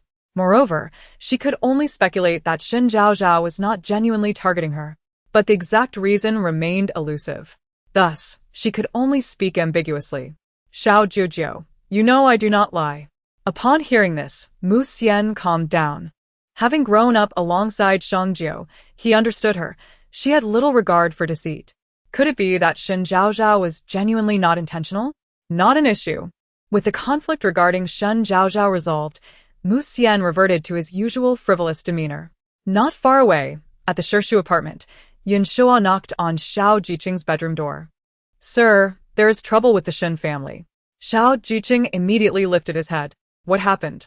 Someone has posted online about Shen Wanwan, claiming she is engaging in clandestine meetings with older men, alleging her personal life is in disarray. The reputation online is quite poor. Yun Shua said as he handed his phone to him. Upon merely glancing at the title, Xiao Jiqing furrowed his brow. Have you found out who did this? Yes. The IP address traces back to Guzhen. It is someone from the Su family who has a close relationship with Miss Zhaozhao. Yun Shua nearly implied that it was Shen Zhaozhao who orchestrated this. Having spoken, he was also curious. His master had never favored the likes of Shen Zhaozhao. The White Lotus and green tea type. Previous attraction due to her beauty was understandable. However, this incident revealed Shen Zhaozhao's true nature, and he could hardly believe his master would continue to hold affection for her. Yet, the next moment, Xiao Jiqing's words left Yun Shua feeling helpless and speechless. Did Shen Wanwan bully Shen Zhaozhao? Yun Shua was taken aback. No. Not at all. Keep an eye on it. If the Shen family bullies Shen Zhaozhao over such trivial matters, immediately bring her away. Yun Shua. Suddenly understanding what Yi Rui's meant by a beautiful woman brings disaster. Understood. Chapter 58. How to cope with being terrified by my older sister. In the Shen household, Shen Jun had just awakened to the barrage of news flooding the internet. Brother, have you seen the news online? At that moment, Shen Qing was enjoying dinner in the dining room. How is the hospital doing lately? The moment this post was published, it caught his attention. Such matters were trivial to him, and he dismissed them from his mind. Who is the male protagonist in this post? Shen Jun poured himself a cup of tea. Curiosity etched on his face. I couldn't find any information. It seems that our Miss Shen Wanwan is not as simple as she appears, Shen Jun remarked. Suddenly recalling that he had once heard Zhao Zhao's heartfelt whispers about Shen Wanwan being a disciple of the internationally renowned dance master, Anna. In light of this, Shen Wanwan's identity might indeed be more complex than it seems. Shen Qing, noticing the inquisitiveness in Shen Jun's eyes, spoke up. What do you know? I've heard some rumors, but nothing has been confirmed. As long as Shen Wanwan does not pose a threat to the Shen family, particularly to Zhao Zhao, he would refrain from interfering in her affairs. In truth, it was not only Shen Yu who was suspicious of Shen Wanwan's sudden appearance. Shen Qing harbored the deepest doubts. What a coincidence it was that Zhou arrived in our city just as they encountered the true daughter of the Shen family who had been lost to the world. During their brief interactions, Xinqing observed that Shen Wanwan did not seem to hold them in high regard. Her attention was primarily focused on Zhaozhao. Nevertheless, she was his biological sister. As long as he ensured that her intentions would not harm the Shen family or, more importantly, Zhaozhao, he did not wish to intervene further. Zhaozhao seemed to care for Wanwan, perhaps out of fear. Remembering Zhaozhao's pitiful and helpless sentiments, Xinqing felt a pang of compassion. He realized he needed to treat Zhaozhao with more kindness to provide her with a sense of security. Shen Jun raised an eyebrow but chose to remain silent. He had not observed any signs of fear from Zhaozhao. He suspected that this audacious act of bringing the Shen family into the limelight was instigated by that little rascal. The next day, Zhaozhao, wake up, wake up. Today is bright and sunny. Perfect for striving for success. Host, our country greatly needs talented individuals like you. Having grown somewhat immune to this familiar wake-up call, Shen Zhao could at least manage to stay awake for a minute longer before rising. Get up now. Wake up. Up now. Now. Shen Zhao sat up, her head lowered, eyes barely open. Dear, what do you require of me? Nothing much. I just can't sleep. The system stated calmly, devoid of any embarrassment. Shen Zhao rubbed her eyelids, feeling exasperated. Her greatest aspiration at that moment was to concoct an atomic bomb to unleash upon the system. Knock, knock, knock. It's Shen Wanwan. The straightforward announcement at the door was entirely in line with Shen Wanwan's character. Upon hearing that cool voice, Shen Zhao jolted awake. Oh no! My sister is here. Is she here to settle scores with me? She thought, feeling grateful for her presence. You're welcome. Shen Zhao rolled her eyes. And just as another knock echoed from outside, she finally reacted, shouting towards the door, coming. She quickly scrambled out of bed, tidying up the blankets in a flurry. Throwing on a jacket, she approached the door, stepping back 2 paces. She swiftly groomed her hair in the mirror before opening the door. Hey, Wanwan, good morning. Shen Zhao greeted her older sister with a silly grin, her disheveled hair only adding to her foolish appearance. Shen Wanwan instinctively raised her hand to pat Shen Zhao's head, a subtle smile gracing her lips. Not letting me in? Come in quickly. Shen Zhao nervously retreated 2 steps as Shen Wanwan stepped inside, closing the door behind her. My sister looks too captivating like this. Shen Wanwan appeared to have just finished a shower, her hair damp and droplets occasionally falling. She wore a loose-fitting shirt, the top button undone, revealing her delicate collarbone. Below, she sported black, relaxed pants that accentuated her long legs, emanating a languid aura. In contrast to her usual aloof and tense demeanor, she seemed like a different person altogether. Perhaps this was the true Shen Wanwan. As their gazes locked, Shen Wanwan took a step closer to Shen Zhao. Shen Zhao instinctively backed away until her back hit the wall, leaving her no room to retreat. She lifted her head to meet Shen Wanwan's gaze. At this moment, they were merely a fist's distance apart. Wanwan, are you here to have breakfast with me this early? Shen Zhao stammered, her mind clouded by the fragrance of camellias around them.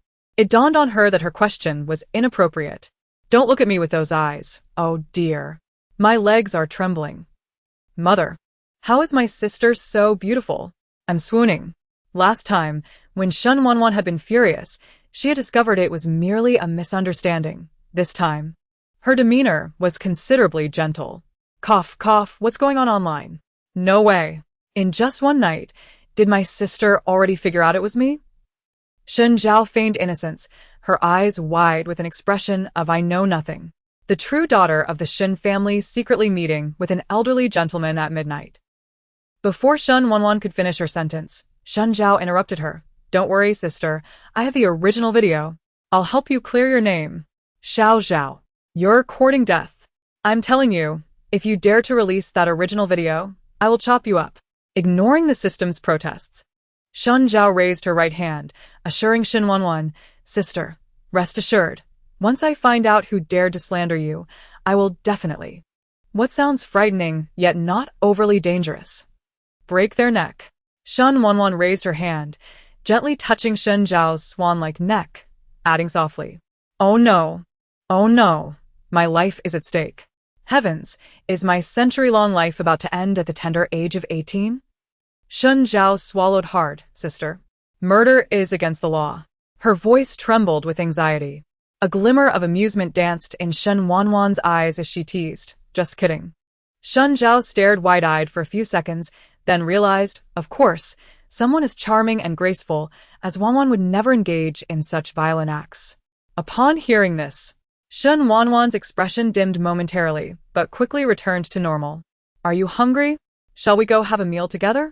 Sure, let me just wash my face quickly. It'll take 3 minutes.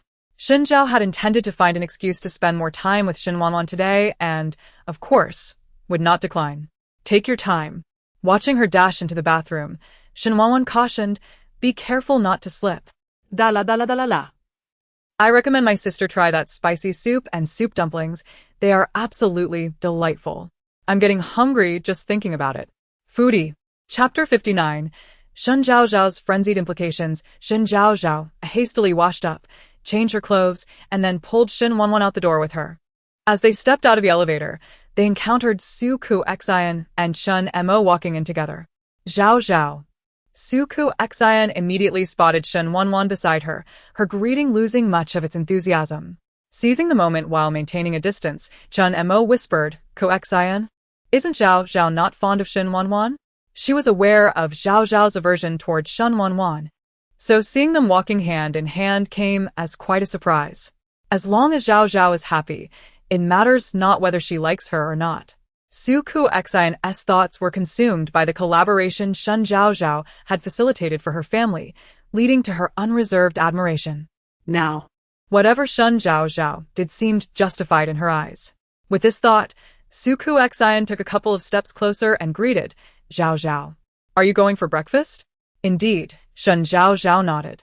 I'm going with my sister, so I can't play with you today. While speaking, she shot Su Ku Xian a meaningful glance. Su Ku Xian received it successfully, interpreting it as Zhaozhao as planned to deal with Shen Wanwan, and thus refrained from further questioning. That's fine. We can hang out when you have time. I won't disturb you, Zhaozhao. After a fade of pleasantries, Shen Zhaozhao and Shen Wanwan continued on their way. That Su Ku Xian, pretending to be oblivious, really has a knack for it. But I'm no slouch in acting either. We'll see who ultimately prevails. Hearing Shen Zhaozhao's inner thoughts, Shen Wanwan's gaze flickered. Zhaozhao. Be cautious with Su Ku Xian. She is not someone to be too deeply involved with. I know Su Ku Xian is not a good person. I'm not naive. A faux innocent who plays the fool. I must keep her close under my watchful eye. With this in mind, Shen Zhaozhao's eyes darkened significantly. Suddenly, Shen Wanwan burst into laughter. So obedient. She felt relieved, realizing Shen Zhaozhao is not merely a simple-minded girl. Sister, let us get some spicy soup, let's go. Shen Zhaozhao tugged her swiftly into the breakfast shop, deliberately seeking a quiet corner. Shen Wanwan was not fond of noisy places. Waiter, she called while already perusing the menu. 2 servings of spicy soup, 2 servings of soup dumplings, 2 chicken legs, 2 servings of beef. As Shen Wanwan observed the lively and vibrant Shen Zhaozhao, a smile involuntarily graced her lips. She believed this was the true essence of Shen Zhaozhao. The breakfast shop had prepared everything in advance, and within minutes, a table laden with Shen Zhaozhao's selected dishes was set before them. Can you finish all this? Shen Wanwan inquired, looking at the table filled with chicken legs and beef, rubbing her temples. She had not noticed before how much Shen Zhaozhao could eat. Of course, this may not even be enough. As Shen Zhaozhao spoke, she placed clean spoons and chopsticks in front of Shen Wanwan, then proceeded to pop a dumpling into her mouth, devouring it with gusto. Delicious. This is exquisite. How can there be such delectable dumplings in this world? Shen Wanwan watched her, reaching out to grab a dumpling for herself, taking a bite. It was indeed quite good. Only after finishing a bowl of spicy soup and a steamer of dumplings did Shen Zhaozhao leisurely pick up a chicken leg to savor. How should I broach the subject with my sister? I must find a conversation starter. What topics from our city can I discuss? Shen Wanwan paused, suspecting that what Shen Zhaozhao was about to share might be significant. She set down her chopsticks and took the initiative to ask, Zhaozhao, have you ever been to our city? Is this a case of mutual understanding? Shen Zhaozhao felt a surge of joy internally. maintaining an outward calm. No, sister. Is our city fun? Not bad, with skyscrapers, bustling streets. It's no different from S City. As Shen Wanwan mentioned our city, her gaze softened considerably, revealing her fondness for the place. Had it not been for Lin Gao, my sister would likely not have left our city voluntarily. Sister, I heard there's a bar in our city called Music. Do you know about it? Shen Zhaozhao steered the conversation towards serious matters. Shen Wanwan looked at her, her youthful countenance betraying a hint of caution. You're too young to drink. Yet, while appearing composed, her heart raced. The music bar was hers. The bar was currently managed by her people, but some issues had recently arisen. Oh, I'm just curious. I heard there's a particularly beautiful girl there named Zhao Wanwan. Shen Zhaozhao spoke up. Shen Wanwan narrowed her eyes. You haven't been to our city, nor have you visited the music bar. So, how do you know Zhao Wanwan? Of course, I saw it online. I stumbled upon it while browsing trending topics yesterday. Shen Zhaozhao replied, producing her phone, tapping the screen a few times, and then presenting it to Shen Wanwan. Sister, look. The phone screen displayed a webpage featuring Zhao Wanwan seated on a park bench. Interestingly, Zhou Su occupied another bench behind her. An accompanying caption read, "What a fateful connection. The male and female leads are intertwined from their past lives." My goodness. I stayed up late to create this webpage. Surely my sister won't discern it's photoshopped. This hint should suffice. Zhao Wanwan is a traitor. A treacherous traitor. Haha. It's amusing to think this might be Zhou Su's first time taking the fall. Yet, I have no choice. My sister's identity is confidential, so I must find someone who raises her suspicions without making her doubt me about Zhao Wanwan being a traitor. A traitor that could endanger Tao Yao. Upon hearing this, Shen Wanwan's expression suddenly sharpened. She seized Shen Zhaozhao's hand. What did you just say? Shen Zhaozhao was taken aback. I said there's a particularly beautiful girl at the music bar named Zhao Wanwan. Zhaozhao. Did you see Tao Yao on that webpage? Shen Wanwan instinctively inquired. Shen Zhaozhao felt a wave of complexity wash over her. How should I respond? Should I admit I know? But I didn't create a webpage for Tao Yao. Had I known, I would have made one as well. Yet if I don't say anything, what if my sister doesn't care? Tao Yao could be in danger. After much internal conflict, she finally spoke. Tao Yao? I don't know who she is, but I did see a girl in ancient attire holding a sword directed at this girl. She pointed at Zhao Wanwan. Tao Yao loves to wear traditional costumes. Now my sister should sense the urgency. We must save Tao Yao. After all, she could be of help to my sister in the future. Are you sure you saw her with a sword? Yes, definitely with a sword. Shen Wanwan rose abruptly. Zhaozhao, I need to handle something. Can you manage on your own? Of course, no problem. Shen Zhaozhao understood that Shen Wanwan had realized the need to rescue someone. She didn't hesitate for a moment as she proceeded toward the door.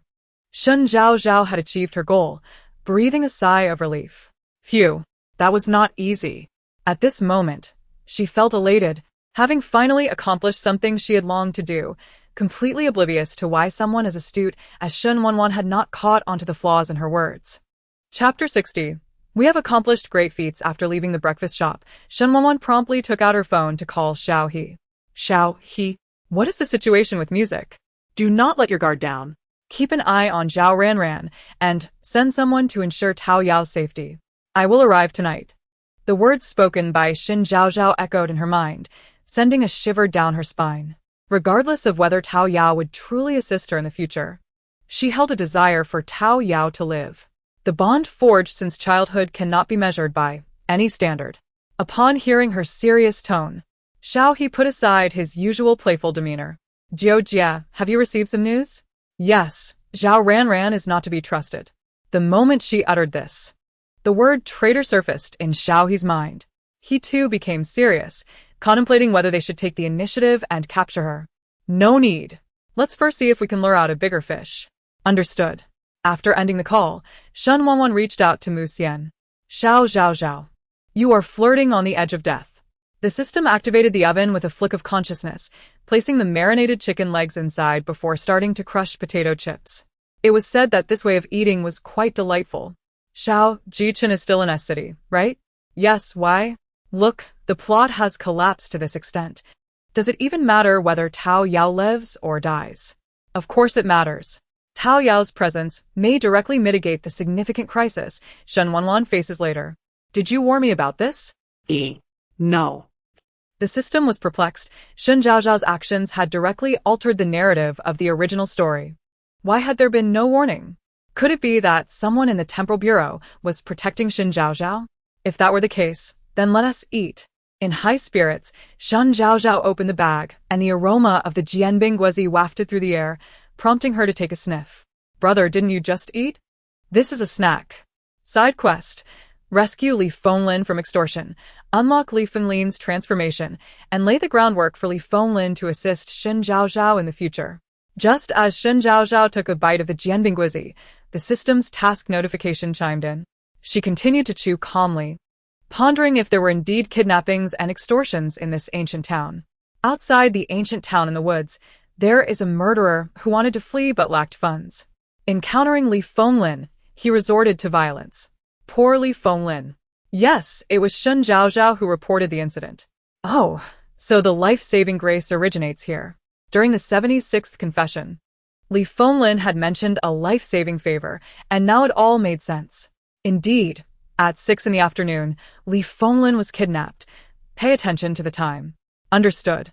Xin Qing's call came at 5 in the afternoon, coinciding with the end of the workday at the Shen group. Brother, Zhaozhao, there is a post online concerning Wanwan. Have you seen it?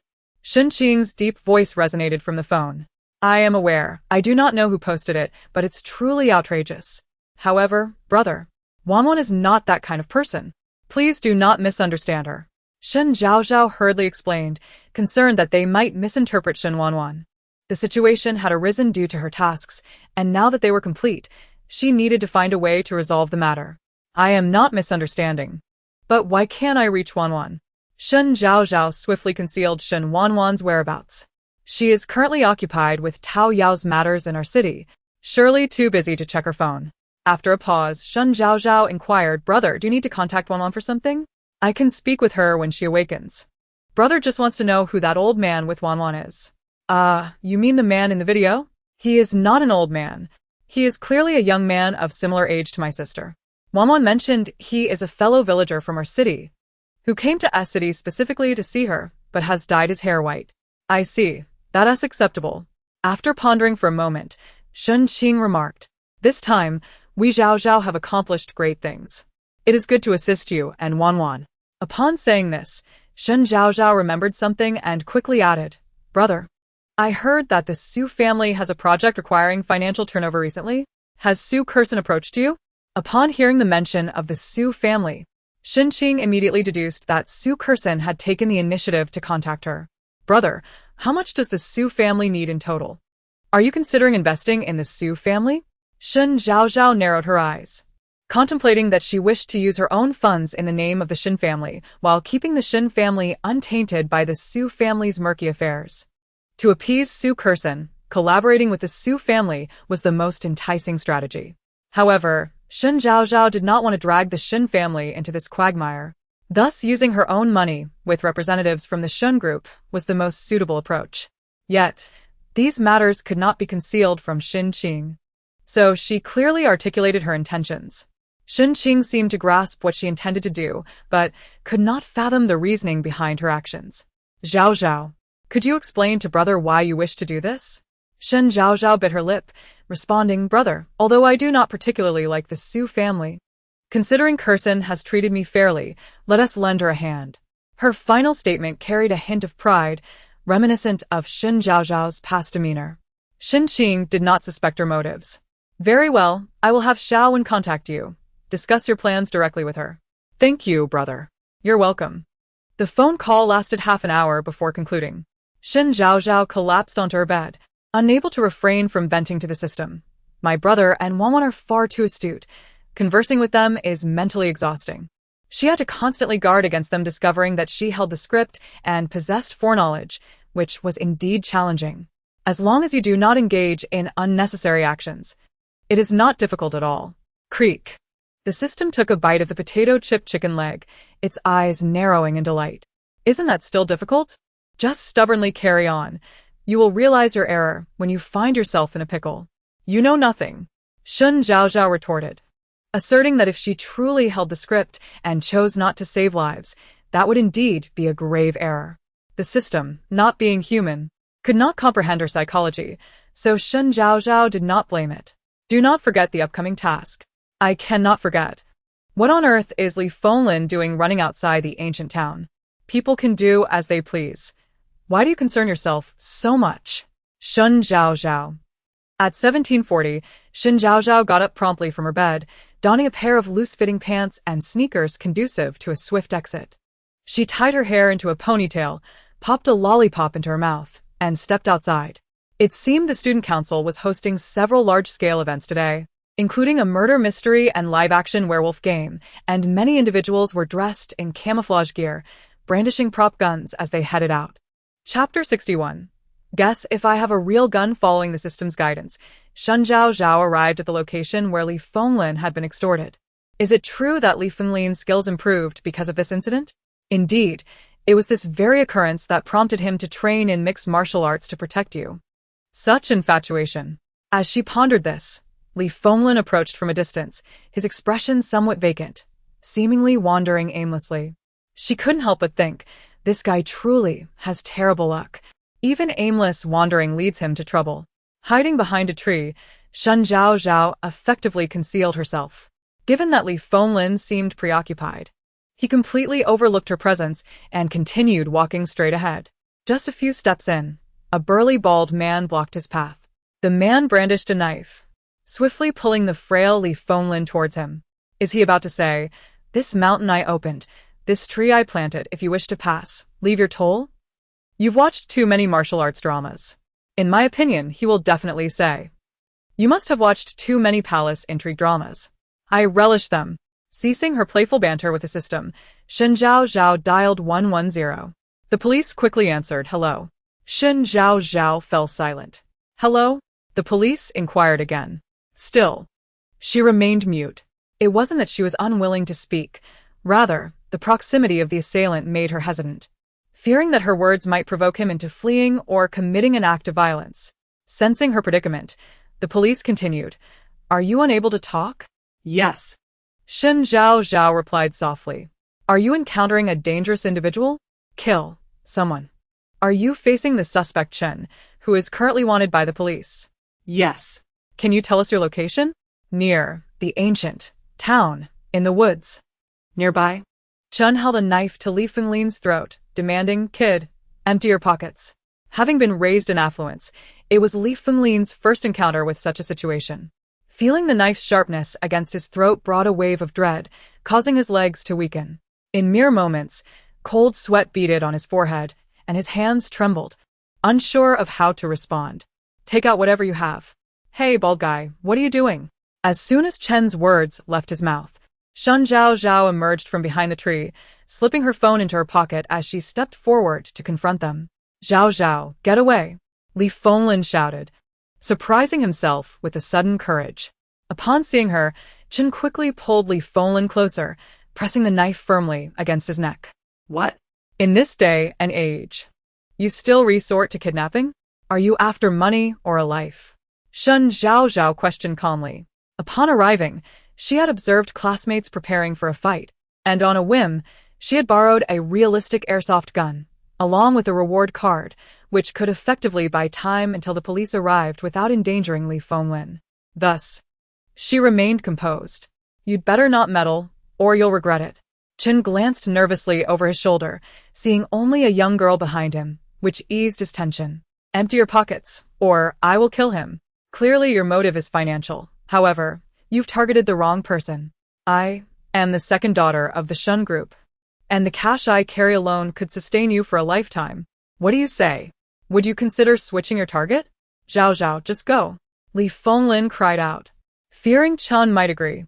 But as soon as he spoke, Chen kicked him, barking, "Shut up." Turning back to Shen Zhaozhao, he demanded, "What kind of trick do you have up your sleeve? Are you hiding someone nearby?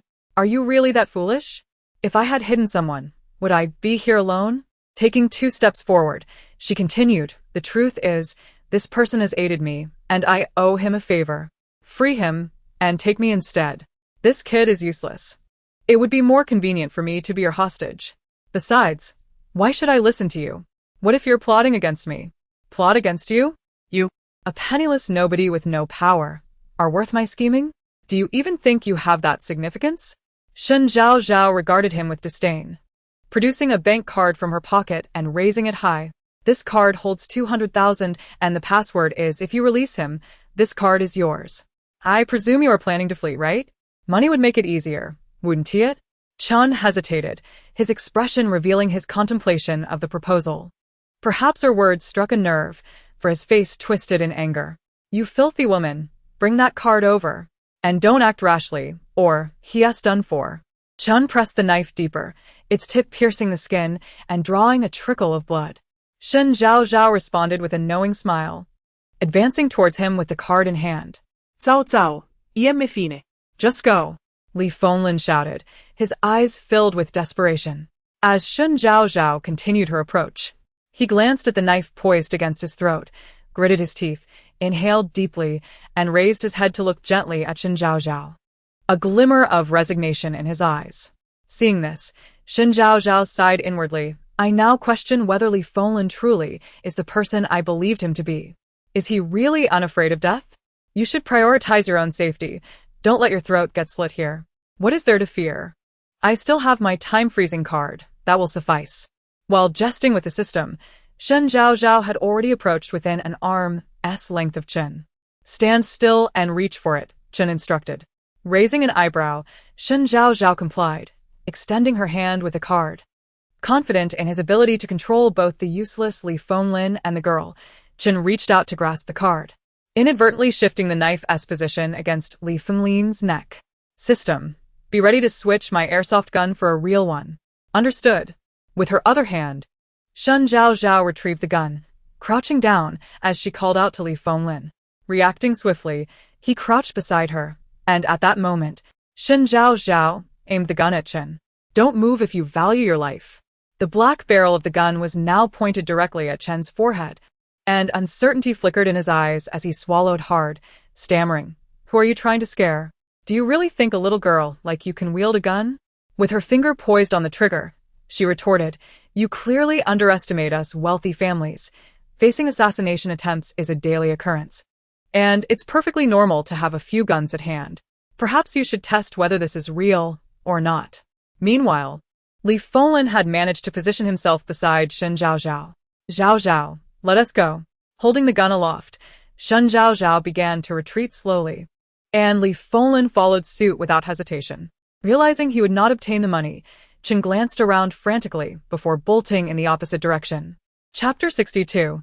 My third brother truly admires esports. In the next moment, the sound of sirens echoed in the distance. Shen Zhaozhao glanced at Li Fenglin.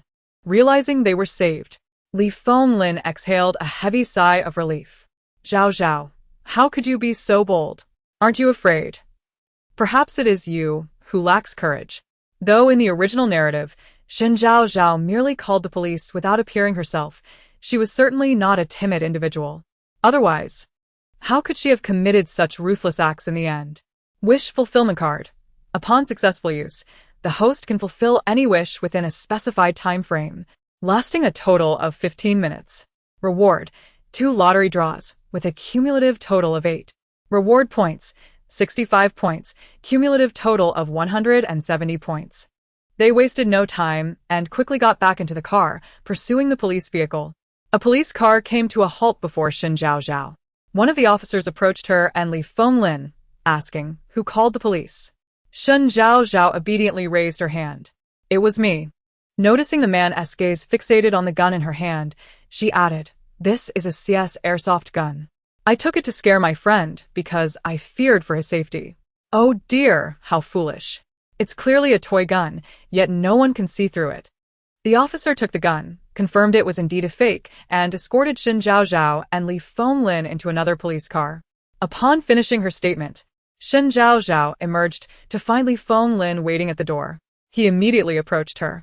Zhaozhao, thank you for today. As a man saved by a woman, particularly one he cherished, he felt an indescribable mix of emotions. Did you think I wanted to save you? If it weren't for the system's task, I would have run off faster than anyone else. Selfish woman. Shen Zhaozhao wore a distant smile. I merely happened to be there. I would have done the same for anyone else, so there's no need to take it to heart. Shen Zhaozhao interrupted him, turning away to hail a taxi and departed. She had nothing more to say to Li Fenglin and, knowing they wouldn't end up together, wanted to avoid giving him any false hopes. Li Fenglin gazed at the taxi as it drove away, his hands clenched tightly at his sides. At that moment, he made a decision that would profoundly influence the course of his life. At the Shen residence, Shen Qing and Shen Jun were both away, leaving only Aunt Shen busy in the kitchen. Something came up, so I want to be staying in the ancient town. Yes, 2nd Mississippi. Are my brothers not home? Shen Zhaozhao nodded. Then I'll head upstairs. Please send dinner to my room. Of course. Once back in her room, Shen Zhaozhao took a shower and then video called Shen Tianxiang and Lu Yan. Seeing the two of them in a tender moment, she refrained from interrupting and, after dinner, lay on her bed engrossed in her phone. The next afternoon, while lying in bed, Shen Zhaozhao received a call from Su Kuoxian. Zhaozhao, your elder brother posted the original video. Now many people are attacking me in the comments saying I claim you're slandering, that you're not a good person, envious of the Shen family, and harboring malicious intent. So you're blaming me, Kuoxian? No, how could I blame you? I just don't understand why you suddenly helped Shen Wanwan clarify things. Because I wanted to, and because it's meant to leave you puzzled. Shen Zhaozhao took a sip of tea, speaking slowly.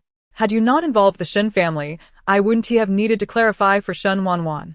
Su Kuoxian fell silent for a moment. Zhaozhao, it's my fault. But don't worry, I'll make sure Shen Wanwan pays next time. Please don't. It's hard for me to establish my presence with my sister. It's not easy. If you act on your own and make my sister angry, I want to be able to explain myself later. Kuoxian, I dislike those who take matters into their own hands. I understand. By the way, remember to have your father contact my brother's assistant on Monday to discuss matters. Oh, dear, my money hurts. I'm really going all out for the future. Upon hearing this, Su Kuoxian perked up. Zhaozhao, I truly don't know how to thank you enough. I'm really grateful. As long as you don't do anything to betray me. I'm speaking of the future. Of course, I would never betray you, rest assured. Heh. A woman who plays the innocent is indeed not to be underestimated. Alright, let us end this call. If she continued conversing with this little schemer, she feared she might lose her temper. Subsequently, she sent a message to Shaowen. Whatever amount the Su family demands, I will comply.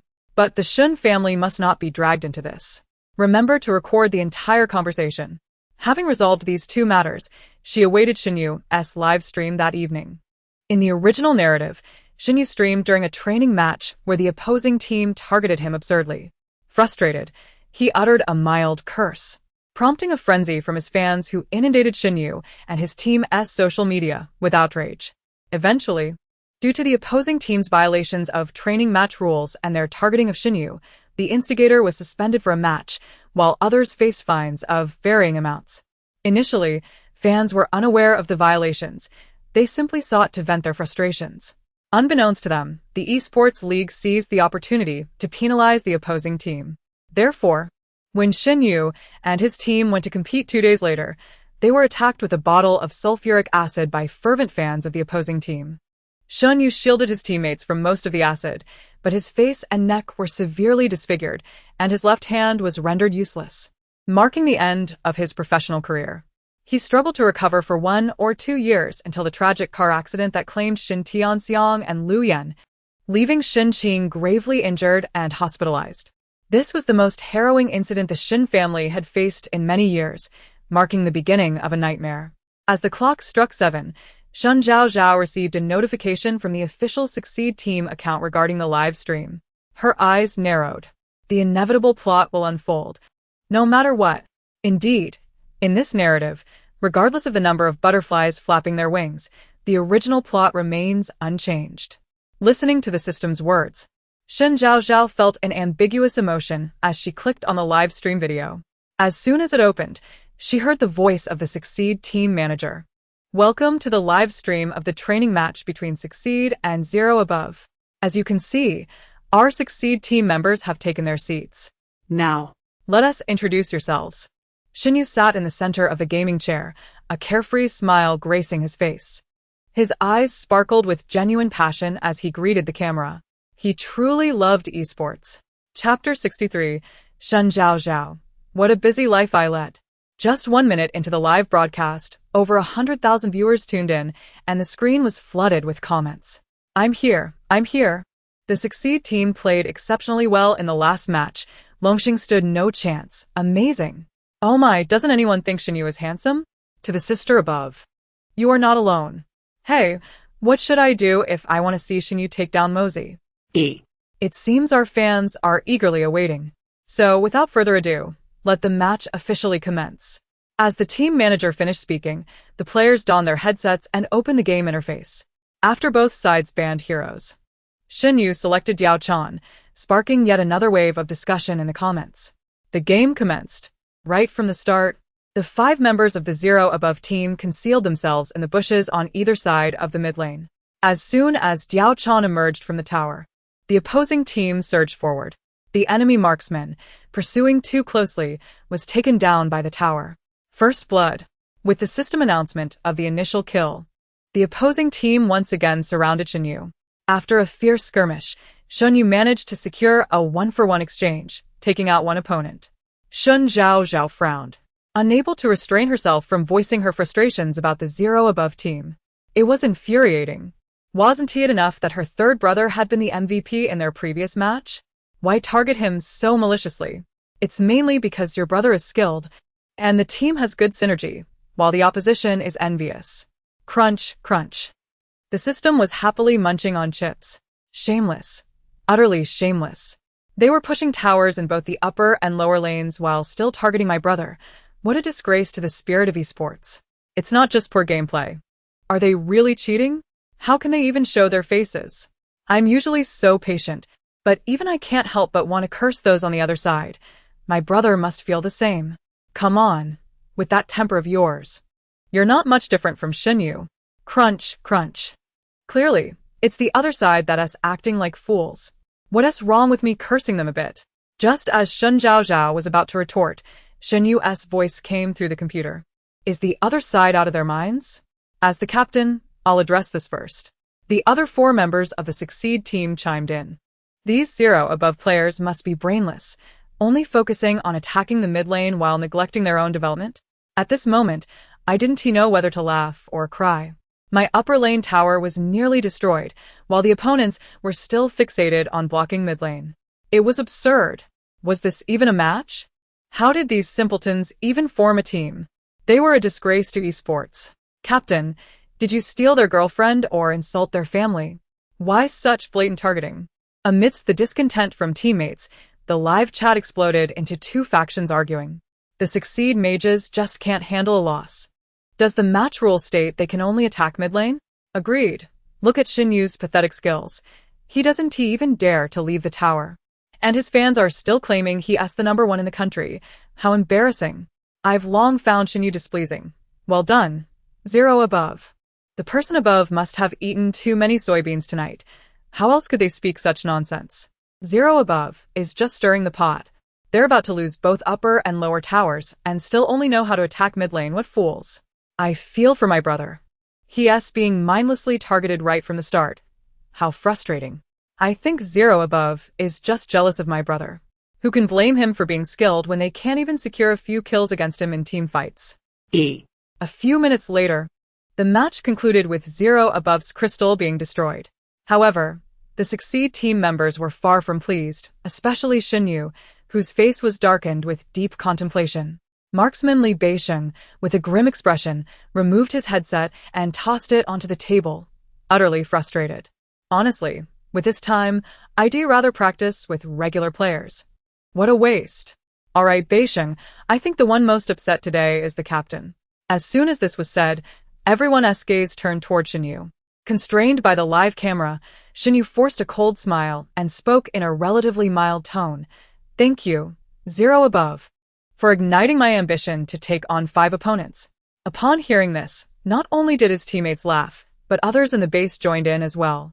The comment section was filled with laughter, with occasional remarks criticizing Shen Yu for his arrogance. Ha! Shen Zhaozhao couldn't help but chuckle at his words. Well said. Delusional fans. Please, the real delusional fans are those from zero above, who can't distinguish right from wrong. The team manager casually wrapped up the live stream with a few remarks.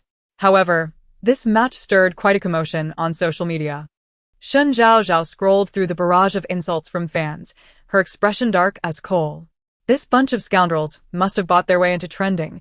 How shameless. I need to help my brother. Shen Yu is such a lively and cheerful person. I cannot bear to imagine him sulking, nor do I wish to think about it.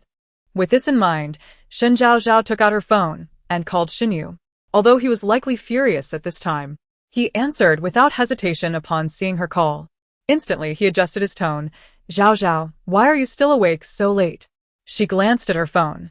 It was only 9:30 p.m. For an esports player like Shen Yu, this hour was merely the beginning of his day. Are you okay, third brother? Shen Zhaozhao cautiously inquired. On the other end, Shen Yu fell silent for a moment before replying, I'm fine. I stooped to their level. She could tell he was putting on a brave face. Indeed, Shen Yu's pursuit of esports was to give his all against every opponent on the battlefield. The zero above team, devoid of sportsmanship, did not deserve to compete with them. He was not disappointed by the attacks from zero above, but rather by their failure to honor such a splendid match. If you're truly unhappy, shall we just give up? Shen Zhaozhao worried about what might unfold on the day of the match, but thankfully, she had thought of several solutions. If all else fails, she could use the time freeze card. Yet even so, there could still be unexpected complications. Recalling how the world consciousness had repaired the plot after she altered events, she felt compelled to persuade Shen Yu further. Perhaps he would heed her. Shen Yu remained oblivious to Shen Zhaozhao's inner thoughts, his face resolute. Zhaozhao, don't worry. My skills are solid. Next time, I'll show you my new 1 versus 5 technique. Shen Zhaozhao's eyelids drooped. All right then. But third brother, you must take care and protect yourself. Her concern brought a sweetness to Shen Yu's heart.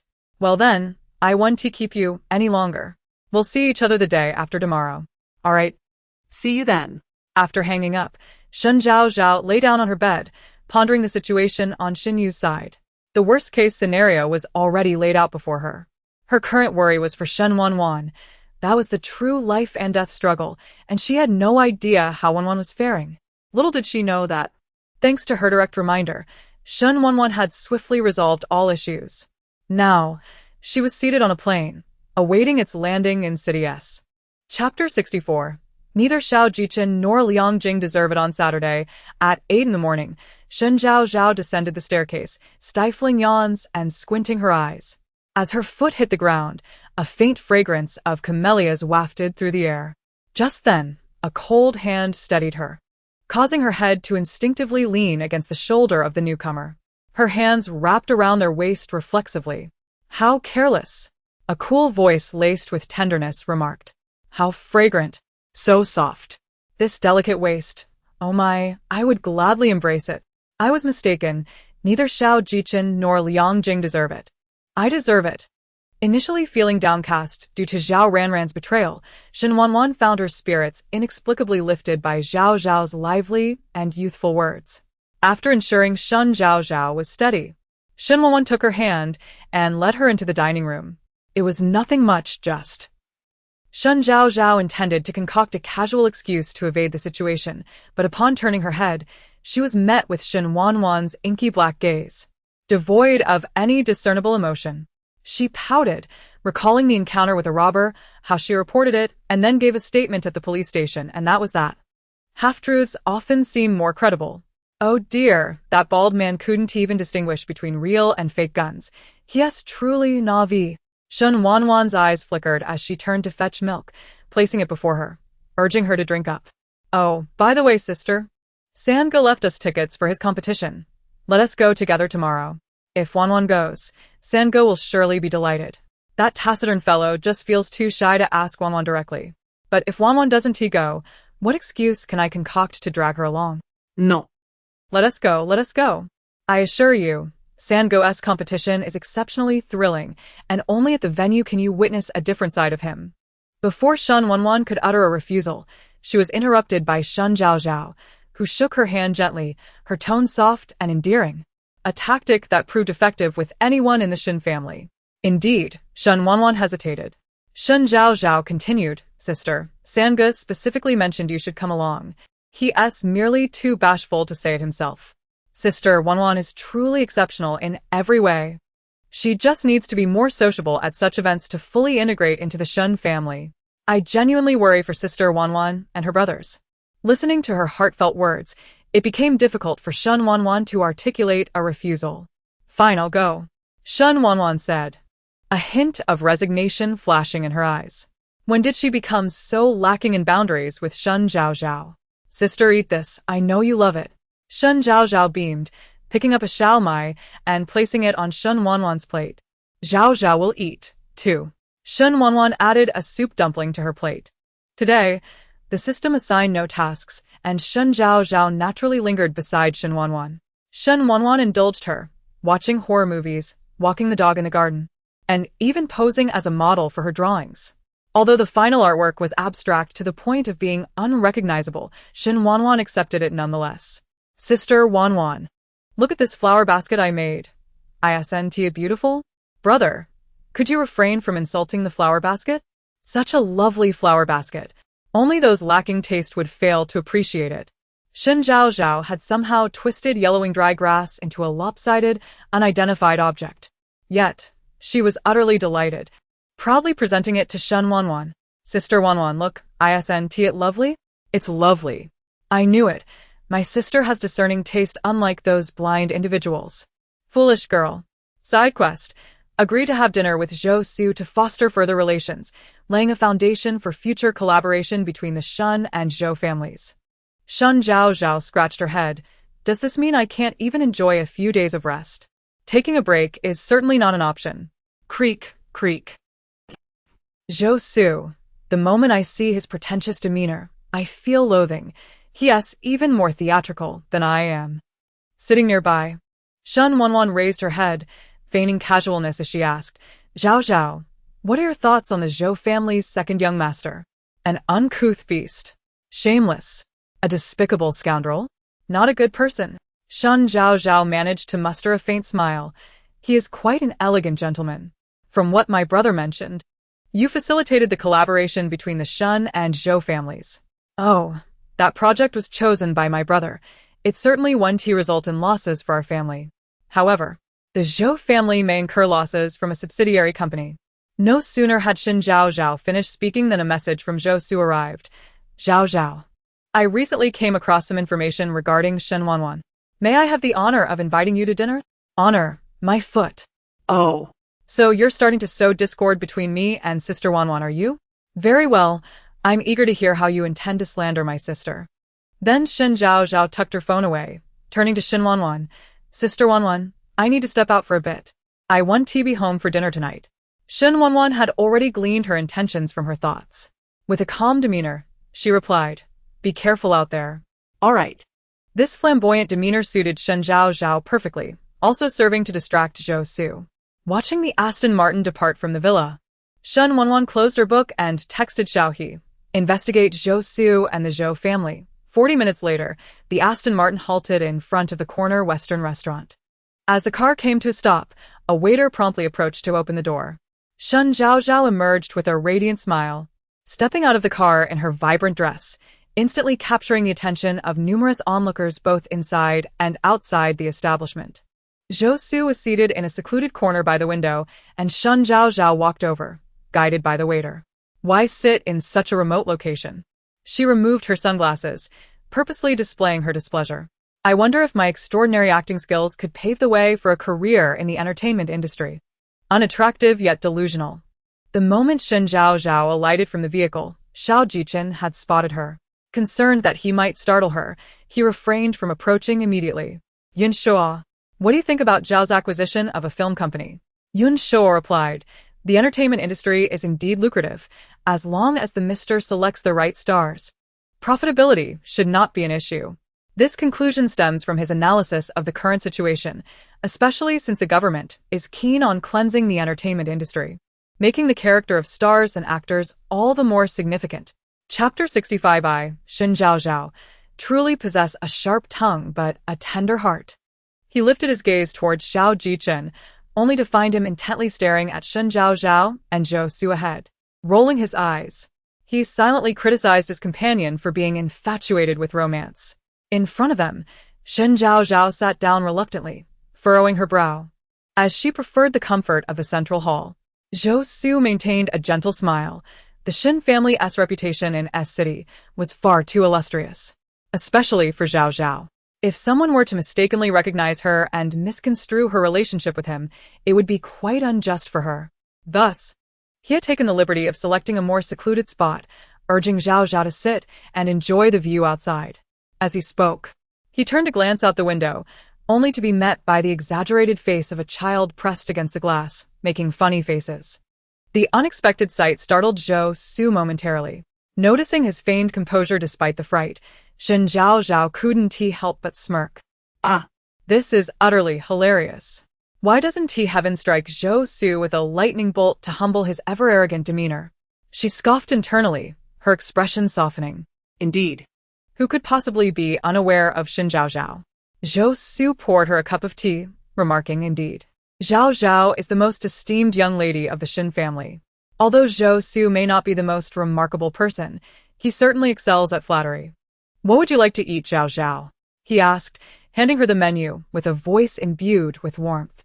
Shen Zhaozhao accepted it, flipping through the pages while saying, Zhou Shao, you are from the Zhou family. How could you possibly choose such a quaint little place? What could possibly be good here? Oh, this tomato meatball pasta looks delightful. This sirloin steak and black pepper steak also seem appetizing. I've never tried the cheese, mushroom, and bacon pasta. I'm curious to taste it. After some deliberation, Shen Zhaozhao reluctantly settled on the sirloin steak. She was primarily concerned that dining with Zhou Su might dampen her mood. Perhaps she would invite Wanwan Jie to join her next time. Not drinking today? Zhou Su inquired, having selected the same steak, his tone considerate. I'm tired today and prefer not to drink. If you have something to say, please do so quickly. I intend to leave once we're done. Shen Zhaozhao replied, leaning back in her chair, her fingers impatiently fidgeting beneath the table. Zhou Su's my. I encountered Miss Shen Wanwan in our city a couple of days ago. He cast a bait to capture Shen Zhaozhao's interest. As expected, her brow furrowed in response. Our city? Wasn't he Wanwan meeting an elderly gentleman that night? Her mind began to calculate. This Zhou Su seems to possess quite the information network. He even discovered Wanwan's covert actions. It appears I cannot afford to be careless. Is his interest in the music bar merely for acquisition purposes, or is it related to that matter? So, you were the one behind that post online, Zhou Su spoke slowly. Shen Zhaozhao's expression darkened. What? Are you trying to extract information from me today? Zhou Su. Do not forget that the cooperation between the Zhou and Shen families relies on me. Without my involvement, the Zhou family would likely face bankruptcy. She delivered her final words with a hint of pride, showcasing Shen Zhaozhao's character vividly. Zhaozhao, you misunderstand. You may not know that President Shen has clarified that post, nor do you know who provided him with the original video. The public sentiment has shifted, and I am merely concerned for you, Zhou Su replied. Upon hearing this, Shen Zhaozhao retorted angrily. Nonsense. Where did you hear about the original video? The original video is in my possession. After a moment's pause, she pulled out her phone, feigning to fiddle with it for a few minutes before slamming her hand on the table. Ha. My elder brother truly cares for Shen Wanwan. To vindicate her, he even sought out Su Kuxin for the original video. How could a poor girl from the countryside ever compare to me? When I learned of Shen Wanwan's presence in our city, I paid special attention and discovered that she was seen entering and exiting bars with several men, behaving intimately. I fear. Zhou Su left his words hanging, the unexpressed implications swirling in the air. So this is his scheme, the bar? The music bar in our city. Shen Zhaozhao interjected. I always knew Shen Wanwan was not the modest type. Associating with multiple men is one thing. Visiting bars is another. It seems I must teach this shameless wretch a lesson on behalf of the Shen family. I hear it's called the music bar. And you know that bars are notorious for attracting all sorts of people, often leading to scandalous rumors that could tarnish the Shen family's reputation. At this point, Shen Zhaozhao began to grasp Zhou Su's intentions. The music bar was ostensibly a business venture of Shen Wanwan and several childhood friends, but in reality, it held significant importance in our city. Naturally, Zhou Su only understood that the bar was a lucrative business. He was unaware of its true implications. His interest in this bar stemmed from the Zhou family's plan to acquire all the establishments on that street, transforming it into a grand entertainment venue, turning the area into a golden district of our city. Since the music bar did not cooperate, he sought out Shen Zhaozhao to exploit her to create trouble for Shen Wanwan, thereby weakening the bar and allowing for a low-cost acquisition. This would also deepen the rift between Shen Zhaozhao and Shen Wanwan, furthering his scheme to undermine the Shen family. A clever two-pronged strategy, indeed. Shen Zhaozhao sighed silently. No wonder Shen Zhaozhao fell for it. Zhou Su is indeed a cunning fox, not to be underestimated. Zhou Ershao is right. I cannot let Shen Wanwan off so easily. A ruthless glint flashed in her eyes. Zhou Su, who had been observing her reactions intently, discreetly curved his lips into a smile. Satisfied, he poured Shen Zhaozhao another cup of tea. The steak will get cold. Let us eat first. Xiao Yitsen, Who had been silently listening to Shen Zhaozhao's thoughts, felt a smile flicker in his eyes. Are there any projects in our city that require my presence? Yun Shua paused momentarily before responding. No, the subsidiary in our city is managed by Lu. She has been handling it. His words trailed off as he caught the death stare from Xiao Jichen. Immediately, Yun Shua corrected himself. She has been managing it poorly. It requires your personal supervision for rectification. However, he was perplexed. Why was the sir looking at Shen Zhaozhao for so long, suddenly deciding to go to our city? Did he see Shen Zhaozhao with Zhou Su and conclude that he no longer had feelings for her? Little did he know. Xiao Jichen was prompted to consider a visit to the our city music bar after hearing Shen Zhaozhao mention it in her thoughts. 40 minutes later, Shen Zhaozhao, deliberately savoring her meal, finally finished eating at a leisurely pace. Miss Zhaozhao truly embodies the refinement of someone raised in the Shen family. Even in her steak etiquette, Zhou Su remarked, handing her a tissue with thoughtfulness. The cunning fox must be secretly cursing me. Shen Zhaozhao did not accept the tissue, instead offering him a smile that lacked sincerity. After all, my family cannot be compared to a small clan like the Zhou family. Oh dear, Zhou Ershao, you must know I speak my mind. If I say something inappropriate, please do not take it to heart. Zhao Zhao's forthrightness and candidness are truly admirable. Were it not for her previous display of arrogance and pride in front of Zhou Su, he might have even believed that her words were deliberately intended. Chapter 66. It seems that financial power is still useful upon hearing those words. Shen Zhaozhao could not help but shudder. Zhou Su's tone is rather arrogant. Having finished her meal, she declared her departure, stating that if the Zhou family ever found themselves in need of funds, second young Master Zhou could reach out to her, as she had an abundance of money. Her tone was condescending, laden with the implication of charity. After uttering her words, she disregarded Zhou Su's reaction, casually placed 2 red bills on the table, and exited the restaurant. Her actions reeked of insult. Zhou Su gazed out the window, observing as Shen Zhaozhao stepped outside, where a driver promptly approached in an Aston Martin and a waiter opened the car door for her. She settled into the back seat and the vehicle drove away. He returned his attention to the now vacant seat across from him, his expression darkening. Shen Zhaozhao, he murmured her name, entirely unaware that his conduct had already caught the attention of Xiao Jichen, who had placed him on a blacklist. Xiao Jichen's gaze remained fixed on Zhou Su as he inquired, "Is this once again about the Shen family?" Indeed.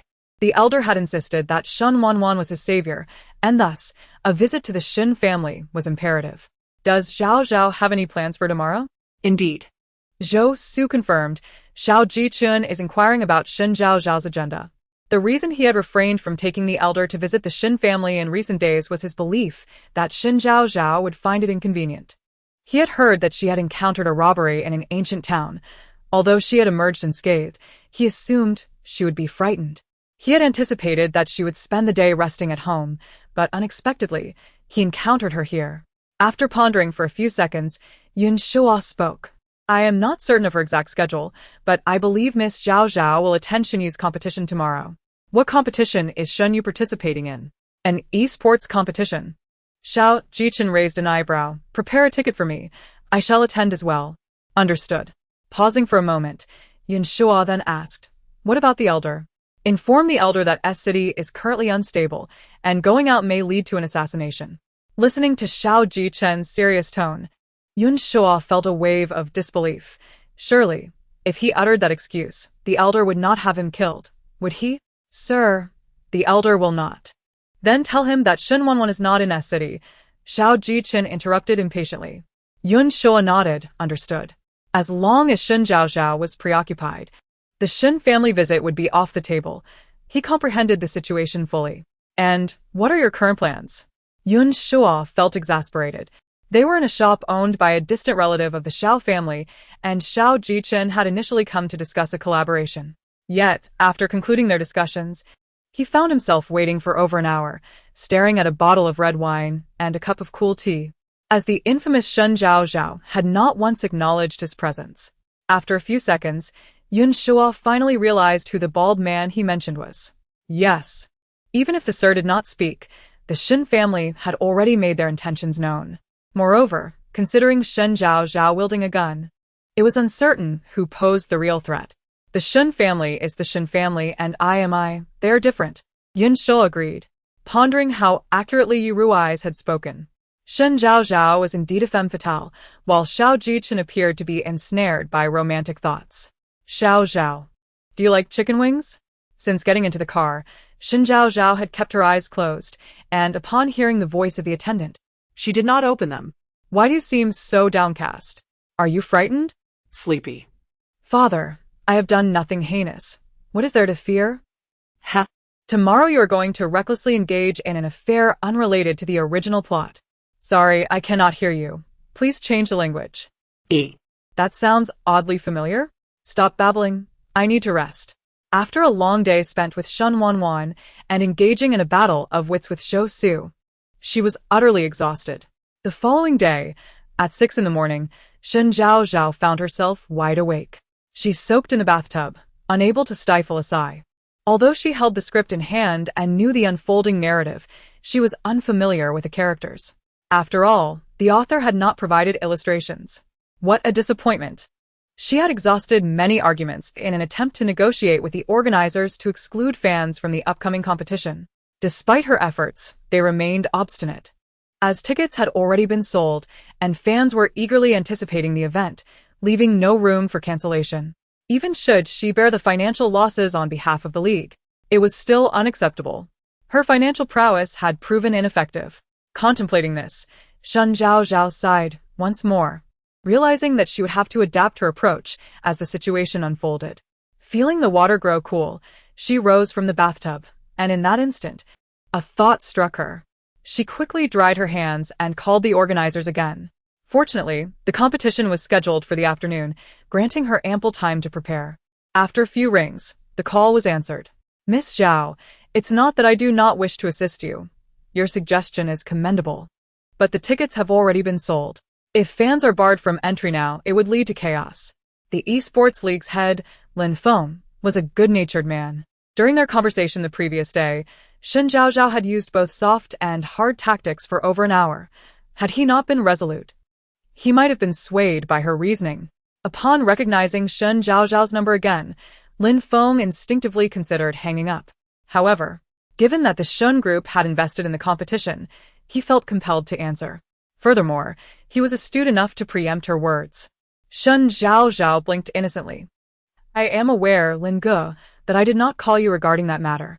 Then what is it for? Lin Feng was genuinely apprehensive, fearing she might present yet another terrifying proposal.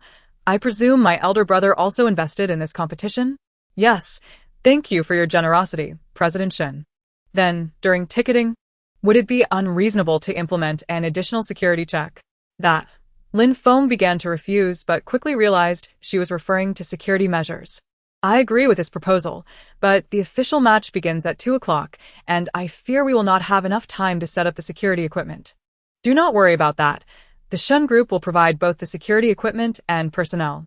Lin Ge, you need only ensure the internal safety of the venue. Then I shall rely on Miss Zhaozhao for this. It seems you are quite concerned about my third brother. Shen Zhaozhao offered a smile. Lin Ge, you must have watched the training match live stream the other day. I am simply worried that some irrational fans may act out. Given the current circumstances, the local team, Succeed, has a significant chance of winning the championship. If a few pests were to cause S City to lose its most promising championship team, that would also be a loss for you, would it not? After all, once domestic competitions conclude, international contests follow. And bringing glory to the nation is the pinnacle of this industry. Perhaps her persuasive argument struck a chord. Or perhaps the team Shen Yu was part of truly possessed the capability to represent their country honorably. Lin Feng found himself swayed by her reasoning. Miss Zhaozhao, your considerations are thorough. Rest assured, your hopes are also mine. The Shen Group would continue to invest in the esports industry. Lin Ge, I look forward to our future collaborations. Likewise, it appears that financial prowess remains a valuable asset. Chapter 67. Shen Zhaozhao's arrangement and the unspoken understanding with Sister Wanwan. After ending the call, Shen Zhaozhao rubbed her neck, realizing that yesterday's exertion had indeed taken a toll on her. It was a rather lackluster excuse she had concocted. Stop making excuses. It's simply that your intellect is lacking, came the retort. Why do you meddle in matters that do not concern you? This was a topic they had previously deliberated. While speaking, she turned on the hairdryer that lay on the floor and took a seat, sending a message to Shen Qing. Shortly thereafter, Xiaowen reached out to her. By the time Shen Zhaozhao had dried her hair and changed into her outfit, the new arrangements in the gymnasium had been completed. Today, she had chosen a casual ensemble and donned a cap, preparing herself for any potential rescue or pursuit. Upon entering the dining hall, the moment her gaze fell upon Shen Wanwan, Shen Zhaozhao was momentarily taken aback. She glanced at her own attire, then at Shen Wanwan's, unable to suppress a smile. They wore identical outfits in different hues. Shen Wanwan was clad in black, while Shen Zhaozhao sported gray, resembling a pair of sisters in matching attire. This ensemble was likely purchased by Lu Yan, as it was quite unlike Shen Zhaozhao to opt for such modest clothing. Good morning, Sister Wanwan. Shen Qing, having noticed their matching outfits, inquired, did you two coordinate your outfits today? Shen Wanwan cast a sidelong glance at Shen Zhaozhao, her lips curving into a subtle smile. No, indeed, Sister Wanwan and I share a profound connection. Their thoughts harmonized simultaneously. Shen Zhaozhao then added, this only proves that Sister Wanwan and I are true sisters. With her chin raised slightly, she spoke with a hint of pride. Shen Wanwan chose not to respond this time, silently offering her a crab roe bun. After taking a sip of milk, Shen Zhaozhao continued, brother, today Sister Wanwan and I are going to watch Sanji's match. Would you care to join us? I'm headed to inspect the newly acquired Chaoyang subsidiary today. You two can go on your own. Brother, you successfully acquired that Chaoyang company? Shen Zhaozhao exclaimed in delight, having seemingly forgotten about it as she had not been following the Shen Group's official updates. Yes, it was thanks to. Shen Qing began, but suddenly recalled that he had only learned of President Chen's reasons for selling through Shen Zhaozhao's thoughts, a fact he could not disclose to her. With half a bun in her mouth, Shen Zhaozhao chewed. Thanks to what? Thanks to Xiaowen, who investigated President Chen's ailing child and helped resolve that issue, allowing for the successful acquisition of Chaoyang, Shen Qing explained. Shen Zhaozhao's eyes brightened. Congratulations, brother. The Shen Group will undoubtedly flourish under your leadership. Indeed. My brother is impressive. I hadn't even thought of how to remind him, yet he resolved it on his own. Truly, the illustrious business magnate Shen Qing. Hearing these words, Shen Qing felt a twinge of insecurity. How could he reveal to Zhaozhao that his success in transforming Chaoyang into a subsidiary of the Shen Group was due to her insight? Without her, he would have had no confidence in this endeavor. While they conversed, Shen Wanwan remained silent, her demeanor calm and composed.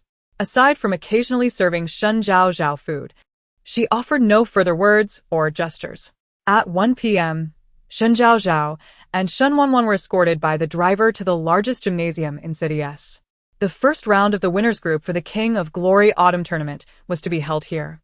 To ensure everyone's safety, 3 security checkpoints had been established at Shen Zhaozhao's request, with a lady stationed at each, tasked with inspecting the personal items brought by fans. Additionally, a small sign explained the rationale behind this measure, aiming to prevent any dissatisfaction among fans that could lead to unforeseen incidents. They arrived not too early, and the plaza outside was already teeming with countless fans. Some held light boards, others clutched photographs, while others brought gifts. Both men and women eagerly awaited entry, anticipating the ticket checks and security screening. As Shen Wanwan and Shen Zhaozhao disembarked, the sight of the bustling crowd caused Shen Wanwan to frown slightly. Instinctively, she took Shen Zhaozhao's hand, guiding her forward. In that moment, Shen Zhaozhao was too preoccupied with the thrill of her sister's gesture to notice. The instant she stepped out of the car, her body tensed, her focus acute, her eyes scanning everyone in sight. She scrutinized anyone holding items, fearful of missing that bottle of sulfuric acid. Given its corrosive properties, it would likely be contained in a specially designed bottle, as long as it was brought to light. She would surely recognize it. Zhaozhao, are you feeling unwell? Concerned by her sister's unease and vigilant demeanor, Shen Wanwan asked gently. Huh? No. It's just my first time here. I'm a bit curious. Shen Wanwan's doubt lingered in her eyes, yet she refrained from pressing further. Regardless, she was there to support Shen Zhaozhao. Finding that obsessive fan amidst such a crowd seems rather impractical. I can only hope the security will apprehend that individual and that the staff will strictly enforce the measures I communicated to them. No. I must keep a close watch. This pertains to Sanji's future, and I cannot afford any errors. Just then, a black bus arrived, emblazoned with the letter Succeed. Some fans immediately dashed forward, clutching their support boards. Shen Yu. I love you. Go. Succeed. Succeed is the best. Others among the male fans displayed impatience, bewildered by the enthusiasm of the girls.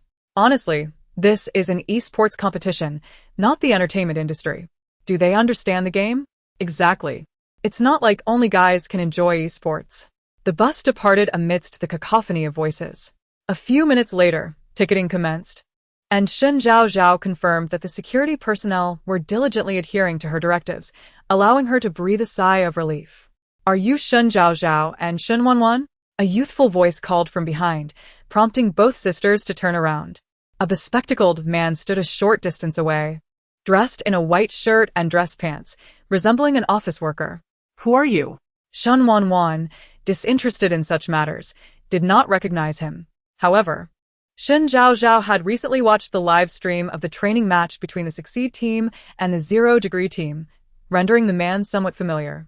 Are you Gu Yanbai, the manager of the Succeed team? Indeed. Shen Yu is unable to come to you from the lounge, so I have been sent to escort you inside. Gu Yanbai gestured for them to proceed. Shen Wanwan held Shen Zhaozhao's hand as they followed him towards the side entrance of the gymnasium. Chapter 68. Where are the legendary fans? Why have they not yet appeared?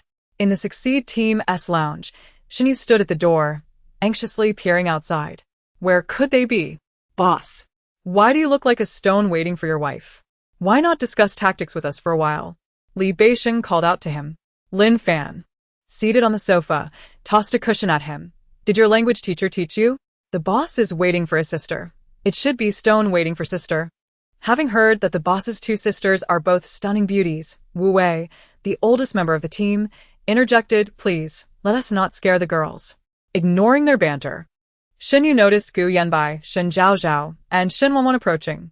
A radiant smile blossomed on his face as he stepped outside. Zhaozhao, you're here? His gaze shifted to Shen Wanwan, and he awkwardly said, Wanwan, you are here too. Shen Wanwan cast him a fleeting glance, responding with a curt her demeanor as indifferent as always. In contrast, Shen Zhaozhao beamed brightly. Third brother, Wanwan and I are here to cheer you on. Wanwan has never been interested in the game, but she came today just for you. Third brother is so stubborn, and Wanwan is so aloof. When will these two become a normal pair of siblings? I truly worry for this family. Thank you. Wanwan, please come in and sit. Shen Yu awkwardly expressed his gratitude before opening the door.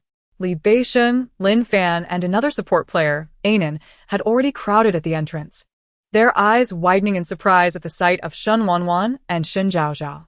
Boss, are these two your sisters? Lin Fan playfully slapped Li Beisheng on the back of his head. Speak properly. Hello, sisters. I'm Lin Fan, just call me Brother Lin. As he stepped forward, he extended his hands toward Shen Wanwan. With grace, Shen Wanwan replied, hello, but made no further move. A moment of silence enveloped the scene, prompting Shen Yu to explain. Wanwan has a reserved personality and seldom speaks. I quite admire girls like Wanwan. This must be Zhaozhao, right? Zhaozhao, come, call Lin Fan. Before he could finish, Li Beisheng pushed him aside. Don't mind him. He's just a bad man. I'm Li Beisheng. You can call me Brother Bei. Shen Zhaozhao glanced between Lin Fan and Li Beisheng. Hello, brothers. Enough mischief. It's time. Goodbye. Please take the sisters to the VIP seats while we prepare backstage. Wu Wei's raspy voice called from behind. Gu Yanbai nodded. All right. Good luck. Third brother. Good luck. Shen Zhaozhao and Shen Wanwan chimed in one after the other. Shen Yu ruffled Shen Zhaozhao's hair. Okay. As he turned to walk away, Shen Zhaozhao grasped the hem of his shirt. Why am I feeling a bit nervous? Don't worry, third brother will be fine. Shen Wanwan's gaze deepened as she recalled Shen Zhaozhao's earlier actions, her vigilance heightened. With a bright smile, Shen Yu called out, Goodbye, sisters. See you later. Remember to cheer for us. The other four members also bid farewell to Shen Wanwan and Shen Zhaozhao, following Shen Yu as they moved forward. Observing their lively figures, Shen Zhaozhao's determination strengthened. Such good people should not be ruined by a few deranged fans. All right, let us head to the VIP seats, Gu Yanbai suggested, leading them towards another exit. Meanwhile, the audience was already filled with fans, predominantly male. As soon as Shen Zhaozhao sat down, she took out her phone and opened the esports league social media.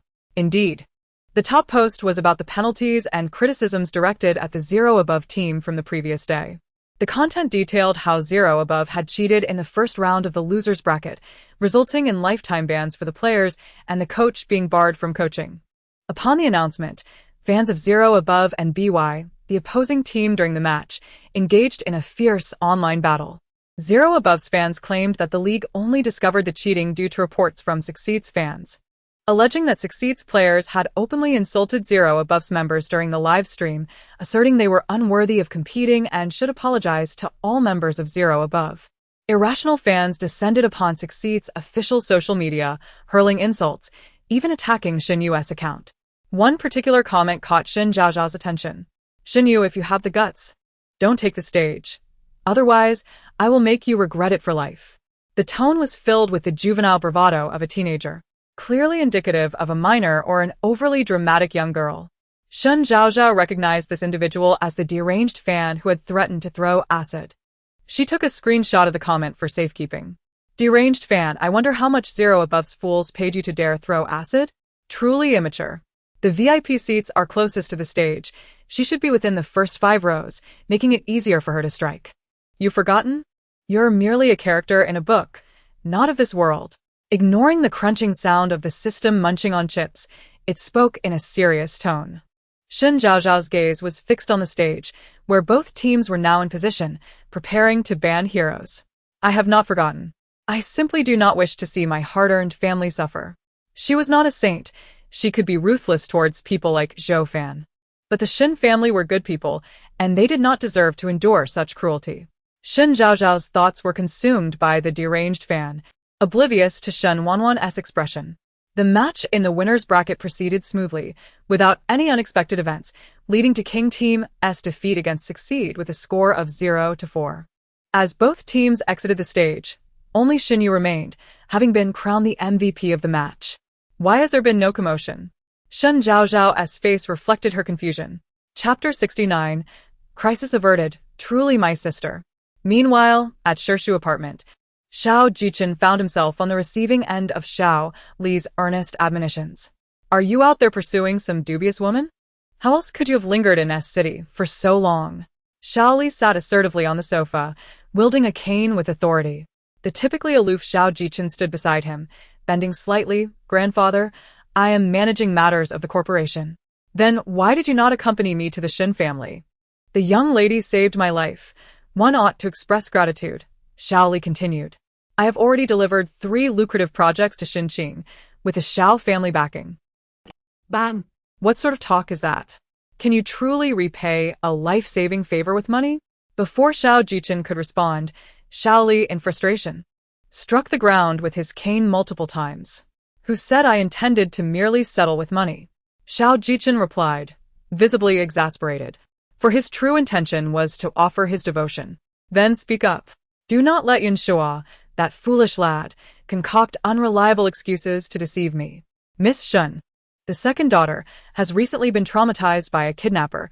Today is also Shen Yu's competition day. I fear the Shen family may not have the time, Xiao Jichen explained. Xiao Li looked up at him, and what of the kidnapper? Did you not assist? The kidnapper has already been apprehended by the police, and Miss Shen is unharmed. Rest assured. Although Xiao Jichen reassured him, Xiao Li remained somewhat uneasy, pressing for details. How did the kidnapper appear in the ancient town? It was an unexpected encounter in the woods near the town. Hearing this, Xiao Li's expression softened, satisfied with the explanation. His thoughts drifted back to the young girl who had administered him medicine that day. In his dazed state, he hadn't clearly seen her features, possessing only a vague impression. He later sent someone to investigate, but there were no surveillance cameras where he collapsed. Otherwise, he would have known her identity. He wondered if he would ever see that girl again. At the sports arena, Shen Yu. Shen Yu. Shen Yu. The shouts of fans echoed, and Shen Yu beamed with a radiant smile, expressing his gratitude. In the next moment, the interviewer approached him from the side with a microphone. Truly deserving of the title god of mages, Master Shen Yu. This match has ignited our passions. The interviewer, eyes sparkling, enhanced the atmosphere as she drew nearer. Shen Zhaozhao's gaze rested on Shen Yu, her heart swelling with joy. I adore watching my brother strive for his dreams. From her pocket, Shen Wanwan suddenly spoke. Shen Zhaozhao instinctively glanced at the interviewer's jacket pocket, noticing it bulging with an unknown substance. Almost instantly, she realized the implications and dashed toward Shen Yu. Brother, move aside. Simultaneously, she thought, system, activate the wish fulfillment card to replace the sulfuric acid with a less harmful liquid. Wish fulfillment card activated successfully. Sulfuric acid has been replaced.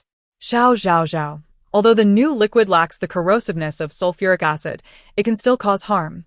If necessary, utilize the time freeze card. Understood. The audience, oblivious to the unfolding drama, stared at the sudden commotion on stage as Shen Zhaozhao and Shen Wanwan rushed forward. The interviewer, realizing the danger, drew out the bottle from her pocket, uncapping it as she aimed it at Shen Yu. With a sharp voice, she cried, Shen Yu, die. In that instant, Shen Zhaozhao seized Shen Yu's clothing, exerting all her strength to push him aside. A loud thud reverberated as an object hit the ground. Bang! Splash! The second sound was the liquid hitting the floor. Shen Zhaozhao looked up to see Shen Wanwan, having appeared on stage, pinning the deranged fan to the ground. The bottle was in her grasp, the cap securely fastened, and she estimated there was still half a bottle of the unknown liquid remaining. The fan continued to struggle. Let me go. Shen Yu, why don't you just die? Cursed be it. Anyone who harms our Shang deserves death. Shang is the captain of the Zero Above team, a squad he single-handedly built, and the team bore his name. Shen Zhaozhao glanced at Shen Yu and, seeing him unharmed, felt her worry dissipate. Thank goodness, my brother is safe. I'm relieved I have the wish fulfillment card. Everything has unfolded differently than in the original narrative. Though the situation had been chaotic, Shen Zhaozhao had not forgotten to judiciously wield the wish fulfillment card. She had intended to replace the sulfuric acid with plain water, yet at the critical moment, she altered her command. Firstly, she was already altering the predetermined plot involving Shen Yu in this new scenario. She feared the system would correct itself as it had previously, slipping beyond her control and complicating matters further. Thus, she opted for a less harmful liquid instead. Secondly, given the significant incident that occurred in front of a multitude of spectators, the police, the Shen family, the esports league, and the arena's officials would undoubtedly investigate thoroughly. It would be absurd if the conclusion revealed that the deranged fan merely intended to throw a bottle of water at Shen Yu. At the moment the liquid was thrown, Shen Zhaozhao was the closest, and thus most likely to suffer harm. I'm fine, she assured, sidestepping the area soaked with the liquid as she approached Shen Wanwan. Sister Wanwan, are you unhurt? She had timely pushed Shen Yu aside, so he was safe. However, Shen Wanwan, gripping the bottle, risked splattering liquid, and Shen Zhaozhao worried she might get injured. Shen Yu stood beside her, equally concerned. Wanwan, are you all right? Shen Wanwan's expression remained unchanged. I'm fine, and you? Her gaze shifted from Shen Yu to Shen Zhaozhao, revealing her clear concern. Shen Yu shook his head. Thank goodness Zhaozhao pushed me. Otherwise, I fear. He left the thought unspoken. Shen Zhaozhao took Shen Yu's hand, reassuring him, Brother, do not fear. All is well now. You must express your gratitude to Sister Wanwan. Had she not sensed the danger first, I might not have reacted in time. Indeed, it is my sister who possesses such keen insight. Fortuitously, this time, nothing has gone awry. Chapter 70. Could these two possess the ability to read minds? The other staff members finally reacted, hurrying onto the stage to assess the situation. Meanwhile, the fans below erupted in a frenzy. What on earth was happening? What was that interviewer planning to pour on our beloved Shingo? Water or urine? Goodness. Those two ladies reacted far too swiftly, dashing out in an instant. I initially thought they were the troublemakers, but it turns out they were merely responding to the interviewer. Isn't that person the president of Zhang Rang's fan club? I heard they had some sort of prior relationship. They must have acted out of concern for Shingo. Where did this malicious woman come from? So full of venom. I wonder how Shingo is doing. Is he hurt? The fans were eager to learn about the situation on stage, but security ushered them out of the arena. Given the gravity of the incident, the event organizers would bear significant responsibility. The deluded fan who threw acid was being detained by security in another room. Upon entering, Wu Wei and Lin Fan quickly surrounded them. They had just witnessed the entire incident unfold on the television in the lounge. Boss, are the two sisters all right? Who was that woman? What did she throw at you? Shen Yu's expression was grim, suppressing the fury within as he replied, I have no idea what it was. Just looking at the black mess on stage indicates it was nothing good. If Shen Zhaozhao and Shen Wanwan hadn't intervened in time, I fear he would have been done for today. Not only would the match be at risk, but his very survival might have been in jeopardy. Ugh. How did I not notice the substance got on my hand? Wait, isn't this no longer acid? Why does it still hurt so much? Even if it's not acid, it can still cause harm. Hot water would sting for days, let alone this substance. I told you to use the time-freezing card. Who told you not to listen? Deserved it. The system scolded in exasperation. Shen Zhaozhao, aware of her fault, did not dare to retort, only daring to mutter in pain. It really hurts. This is just a low-damage liquid. What if? She shuddered at the thought. Suddenly, both Shen Wanwan and Shen Zhaozhao spoke in unison. Zhaozhao, are you hurt? After the fan was secured by the guards, Shen Zhaozhao finally felt relieved. It was only then that she noticed the burning pain in her hand. Raising her right hand, she saw some liquid near her pinky. The area was already red and swollen, with yellowish blisters forming. Just as she internally cursed, she heard the concern from Shen Yu and Shen Wanwan. She assumed they had noticed her examining her hand and had no inkling that they could hear her thoughts. It should just be a minor issue. I'll rinse it off with cold water. It hurts so much that I could cry. With that, she immediately turned and rushed to the restroom, turning on the tap. The moment the cold water touched her wound, the pain significantly subsided. Is this first aid method correct? I'm in so much pain. How can I care about whether cold water is the right remedy? No, I haven't even asked you yet. Go ahead. Em listening. Creak, creak. Wasn't he that deluded fan running up from the audience? How did they turn into an interviewer? Do I even need to ask? Because of your foolish actions. I advise you to speak properly. Manual mute activated. She rolled her eyes at the mirror, irritated by the system's increasing temper, wondering where it had come from. However, she seemed to grasp the system's meaning. Her attempt to save Shen Yu had triggered a butterfly effect, altering certain plot points of the original narrative. Regardless of the changes, she had managed to save the person she intended to, so whatever happened next was of little concern. Thankfully, she hadn't directly swapped the acid for water. Or the butterfly effect could have been far more significant, potentially causing harm to Shen Yu in the future. Emerging from the restroom, the police had arrived. They took statements from Shen Zhaozhao, Shen Wanwan, and Shen Yu after assessing the situation, then took the deluded fan away. Boss, leave the task of calming the fans to the team. You should take the two sisters to the hospital for a checkup. We don't know what that liquid was. And we can't afford to delay any further. Wu Wei suggested, and nodded in agreement. Yes, boss, look at how pale Zhaozhao's face is. And Un was the only underage member of the team. Shen Yu nodded. Then we'll leave this to you. Gu Yan Bai. Worried about the incident affecting Shen Yu's performance, decided to grant him a couple of extra days off. After exiting the arena, through the back door, the driver sped toward the nearest hospital. Watching the scenery retreat outside the window, Shen Zhaozhao couldn't help but self-deprecate.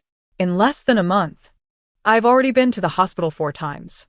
Am I going through a streak of bad luck? Perhaps I should visit a temple to pray.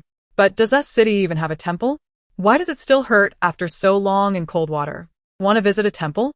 Shen Wanwan's cool voice suddenly interrupted her thoughts. Shen Yu, seated in the driver's seat, turned to her. Zhaozhao, do you wish to go to a temple? Shen Zhaozhao blinked in surprise. Are these two capable of reading minds? I didn't say anything out loud. In truth, she did want to go. She had never been before. Shen Wanwan maintained her composure, stating, I noticed your frown. I guessed you were feeling a bit unlucky. So I asked if you wanted to visit a temple. Oh, it seems my expression was too serious. It's my sister, who is perceptive, able to deduce my thoughts just from my subtle expressions. Impressive. She mused internally about whether S City had any temples, then asked aloud. I'll take you next weekend. With Shen Wanwan's reminder, she recalled that tomorrow was Monday and she would have to attend classes again. Oh dear, when will I ever be free from school? Why must such a dreadful institution exist in this world? If only an earthquake could just level the school, or a flood could wash it away. As she continued to grumble internally, Shen Wanwan closed her eyes, seemingly lost in thought, while Shen Yu wore a shocked expression, even appearing somewhat dazed. It seemed he had stumbled upon something extraordinary. If only there was a zombie outbreak at school. Shen Zhaozhao's voice resonated, and Shen Yu turned to her, realizing she was staring out the window, her lips not moving. His face bore an expression of astonishment, and his mind was in turmoil. Had he just imagined it? Had he truly heard Zhaozhao's voice? Was he hallucinating? Zhaozhao hadn't spoken at all. Chapter 71. Deep sibling affection. Parents' call amidst Shen Yu's tumultuous emotions, they arrived at the first hospital. As they disembarked, they spotted Shen Jun, clad in a white coat, waiting at the entrance. Shen Yu had informed him of the situation after leaving the gem, and fortunately, Shen Jun was not in surgery and could greet them. Why are you wasting your time on that game if you can't play it? Not only does it create chaos online, but it also drags Zhaozhao and Wanwan into it. What were you thinking? Shen Jun chastised as soon as he saw Shen Yu. A wave of anxiety washing over him. Who could predict what that madman might do? If he were to throw sulfuric acid, facial disfigurement would be the least of their problems. Isn't it surprising that even dog Erga can be so fierce when angry? Shen Zhaozhao thought to herself. Turns out he usually holds back his words towards me. She subtly shifted closer to Shen Wanwan, attempting to evade Shen Jun's wrath. However, Shen Jun's gaze soon fell upon her. Do you not have enough exams? Or are your extracurriculars lacking? Have you eaten your fill and decided to watch that pathetic competition instead? And no. Shen Zhaozhao stammered. Shen Jun's expression darkened. Show me your hand. Without hesitation, Shen Zhaozhao revealed her injured right hand, the searing pain now bearable. Thankfully, the wound was not large. Realizing his words were insufficiently grave, he added, if you truly don't want that face anymore, I can personally assist in ruining it. Why would a grown man like me need 2 young girls to save him? If he were such a failure, he wouldn't deserve to be a part of the Shen family. Is my second brother truly angry? He even scolded Wanwan? He really isn't afraid of being thrown into the Huangpu River. Upon hearing Shen Zhaozhao's internal musings, Shen Jun's frown relaxed slightly. Come with me. Shen Yu remained in a state of bewilderment throughout, even refraining from rebutting Shen Jun's remarks. It wasn't until they stood in Shen Jun's office that he fully comprehended the situation. So, the thoughts he had overheard earlier were indeed Shen Zhaozhao's inner thoughts? Glancing at Shen Zhaozhao, he was once again privy to her silent musings. Why does applying medicine hurt so much? After this, I can boast that I've touched chemical reagents. In ancient times, Sun Wukong soaked his hands in hot oil. Now, it's Shen Zhaozhao immersed in reagents. Alas, my education is lacking, so I will force a rhyme. Shen Wanwan. Shen Yun. Shen Yu. Confirmed, he can indeed hear Shen Zhaozhao's innermost thoughts. He looked at Shen Jun and Shen Wanwan. observing one treating Shen Zhaozhao's wound while the other stood expressionless against the wall. They did not appear to be capable of hearing her thoughts. So, was it only he who possessed this ability? Thus, a new question emerged in Shen Yu's mind. Why could he hear Zhaozhao's thoughts? And why was he the only one who could? Was it perhaps because of their close bond, a gift from the heavens? Lost in a myriad of imaginative scenarios, Shen Jun had already tended to Shen Zhaozhao's wound. Keep it dry. I will change the dressing for you every morning and evening, he instructed with great care. After being accustomed to my second brother's peculiar demeanor, his gentleness is quite disconcerting, Shen Zhaozhao replied, nodding obediently. Thank you, second brother. Shen Jun adjusted his glasses, the lenses glinting in the sunlight. He smirked slightly, his voice cold. The wound is minor, and there's no infection. You may attend school normally, but no snacks. These two stipulations were akin to a death sentence for Shen Zhaozhao. Since their trip, with everyone else too busy, she had been hoarding snacks at home. Indeed. My earlier thoughts were just an illusion. Dog ergo remains unchanged. Just as Shen Zhaozhao finished her internal critique, Shen Jun's voice rang out again. Coincidentally, I recently bought you 5 years' worth of practice exams. Remember to complete them. I want to buy cyanide. Shen Zhaozhao managed a strained smile, biting her back teeth. Thank you, second brother. Having satisfied his teasing of Shen Zhaozhao, Shen Jun turned his attention to Shen Wanwan. Wanwan, are you certain you're not injured? Shen Wanwan nadie, no. Shen Jun, still uneasy, reiterated his concern. Shen Wanwan responded with a soft her features relaxing considerably. Upon returning home, Shen Yu was once again reprimanded by Shen Qing. Only after confirming that Shen Zhaozhao and Shen Wanwan were unharmed did he finally feel relieved. Nevertheless, he still called both the Esports Alliance and the police department. The incident involving the Shen family would not be brushed aside lightly. The 5 siblings rarely gathered on the sofa together, waiting for dinner. Shen Wanwan and Shen Zhaozhao sat on a love seat, with Shen Zhaozhao's head resting on Shen Wanwan's lap. Her bandaged right hand dangled limply as she reclined on the sofa, flicking through movies with a remote. Shen Qing occupied a rocking chair by the window, engrossed in researching the development of a resort project. He had dispatched personnel from the headquarters to oversee it, and the Chaoyang subsidiary had resumed operations. Shen Jun settled into a single sofa, observing Shen Zhaozhao's movie search. His gold-rimmed glasses lay on the coffee table, and without them, his countenance appeared even more austere. Meanwhile, Shen Yu occupied an entire sofa, with his leg draped over the back, perusing the latest trending topics on social media. Unsurprisingly, the top 10 trends were dominated by events from their competition earlier that day. The Esports Alliance issued a prompt apology to the Succeed team, Shen Yu himself, and his 2 sisters. The Succeed team also clarified the situation, stating that the injured Shen Zhaozhao was not in serious condition and that the assailant had been taken into police custody. Suddenly, Shen Yu's phone vibrated, and upon checking WeChat, he saw a video call incoming. He instantly sprang from the sofa. Dad is calling? He presumed he must have seen the news online. Answer it, Shen Qing suggested. Shen Yu hesitated for a few seconds before shoving the phone into Shen Zhaozhao's hands. You answer. Mom and Dad have always favored you. They won't scold you, while I might not be so fortunate. Sitting up straight, Shen Zhaozhao propped the phone against a tissue box and pressed the answer button. Chapter 72.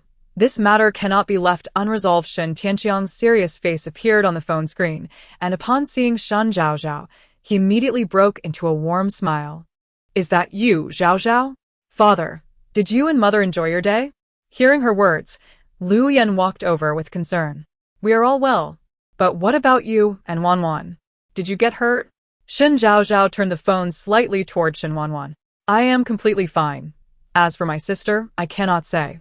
She refrained from claiming there was no issue, allowing Lu Yan and Shen Wanwan to communicate directly, thereby strengthening the emotional bonds with the rest of the Shen family.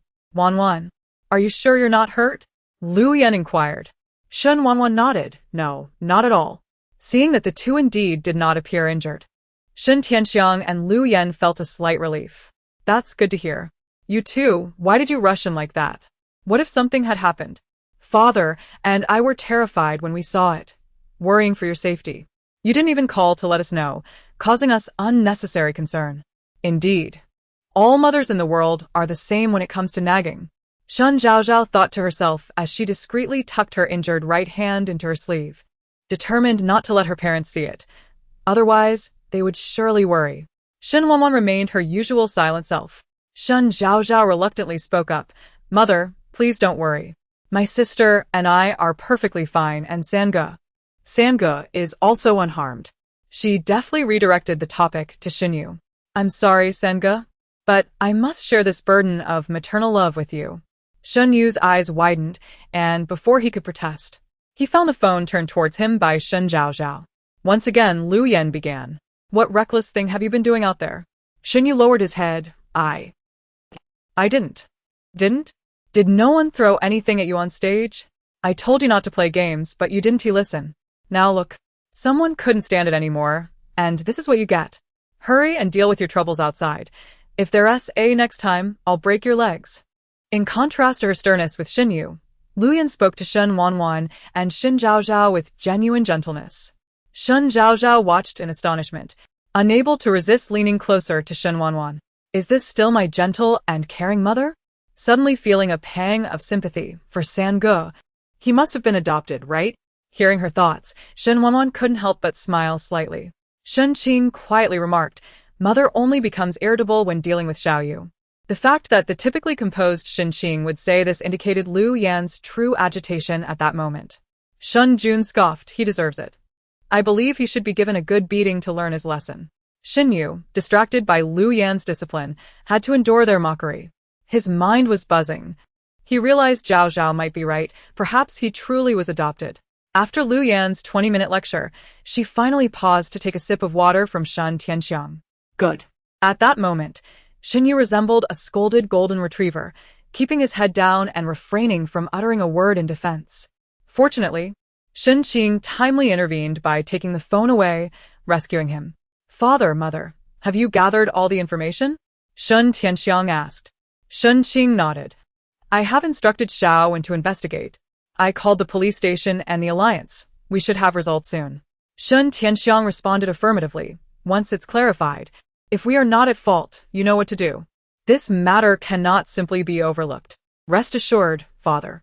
Shen Qing glanced at Shen Zhaozhao and added, Xiao Jun has already checked. Zhao Zhao and Wanwan are both fine, so you and Mother need not worry excessively. I have sent the driver to pick you up from the airport. Good.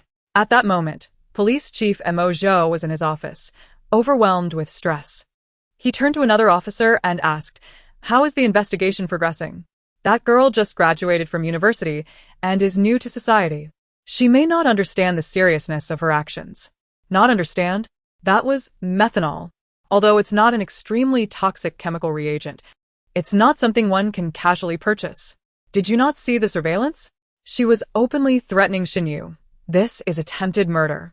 Investigate where she bought that methanol from. Have her parents arrived? Montag ju reprimandet Angrili. They had just verified that the substance in the bottle was indeed methanol, a common chemical used in laboratories. While methanol is not as corrosive as sulfuric acid, it is still a toxic substance. Furthermore, this methanol was of high concentration. It was reported that the second young lady of the Shen family developed redness and swelling after contact with it.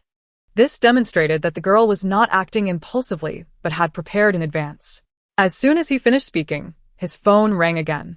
This was already the 7th call since the incident. Mo Zhou waved his hand, signaling the officer to leave, and answered the call. Chief Mo. A voice came through the phone. It was Xiao Jichen. Mo Zhou frowned. Mr. Xiao? The heir of the Xiao family in Jing City, his status was significant. Everyone knew him, especially for someone in Mo Zhou's line of work. To avoid unnecessary misunderstandings, Xiao Jichen's appearance and voice were almost etched in his memory. Suddenly receiving a call from Chief Mo, he wondered if he was interrupting anything. Xiao Jichen's voice was devoid of any emotion. I assume you are aware of the events at the gym this afternoon. The young lady from the Shen family once saved my grandfather. I wonder how Chief Mo plans to handle this? At the mention of this, Mo Zhou silently sighed. Well, here comes another matter concerning the Shen family. It has only been 2 hours since the incident, and this is already the 8th call. Apart from the Shen family, the Li and Zhou families have also called. I never expected the Xiao family would reach out as well. When did the Shen and Zhao families become connected? Suppressing his inner confusion, he replied, Mr. Zhao, rest assured. Our police department will certainly not let any wrongdoers escape. I hope your words align with your actions, Chief Mo. Zhao Jichen's voice was icy. Mo Zhou promised, Mr. Zhao. I assure you, I will act according to the law. With that assurance from Chief Mo, I can rest easy. However, should anything go awry in the future, I will still come to find you. This statement carried an implicit threat. Mo Zhou chuckled awkwardly, of course. After that, Zhao Jichen hung up the phone directly. Yet, even with Mo Zhou's guarantee, Zhao Jichen remained uneasy. With a grim expression, he inquired, Are you certain Zhaozhao's injuries are not serious? Yun Shuo replied with unwavering determination. I assure you, although methanol is toxic, as long as there is no prolonged exposure, it should not pose significant issues. It is likely that Miss Zhaozhao's skin is sensitive, resulting in redness and blisters. The second young master of the Shen family has already examined Miss Zhaozhao and confirmed there are no major concerns. You need not worry. Zhao Jichen's lips curled into a cold smile. Rest easy? To dare commit such an act openly in front of so many witnesses. The security in S City is indeed lacking. Make a call. This matter cannot simply be overlooked. Understood. Chapter 73. The heartfelt voice of Zhao Yao speaks the truth. Punishment must be severe. The Shen siblings finished their dinner and gathered in the living room for casual conversation. Sister Wanwan, how about we watch Sadako? Shen Zhaozhao suggested casually, having flipped through various options without finding an appealing film. Wanwan was always agreeable to her suggestions as long as they were reasonable. Just don't be too scared to even go to the bathroom afterward, you coward, Shen Jun teased lightly. With a huff, Shen Zhaozhao retorted, well then, let us see who is too scared to go to the bathroom. Internally, she stubbornly thought, if I blink once, my name would be read backward. Zhao Shen, hello. I'm your father. Get lost. With that, Shen Zhaozhao pressed play, and the movie commenced. With a click, darkness enveloped the living room, leaving only the television screen casting an eerie glow. Shen Jun set down the remote control, declaring, now we have the right atmosphere, don't we? You dog of a brother. Shen Zhaozhao gritted her teeth in annoyance. You're absolutely right. Shen Wanwan gently placed her cool hand on Zhao Zhao's head, reassuring her not to be afraid. Given Wanwan's concealed identity and the chilling deeds that her hands had committed, one would expect her touch to evoke fear. Yet, inexplicably, Zhao Zhao felt nothing but comfort in her presence. Half an hour later. Ah? Sister Wanwan, save me.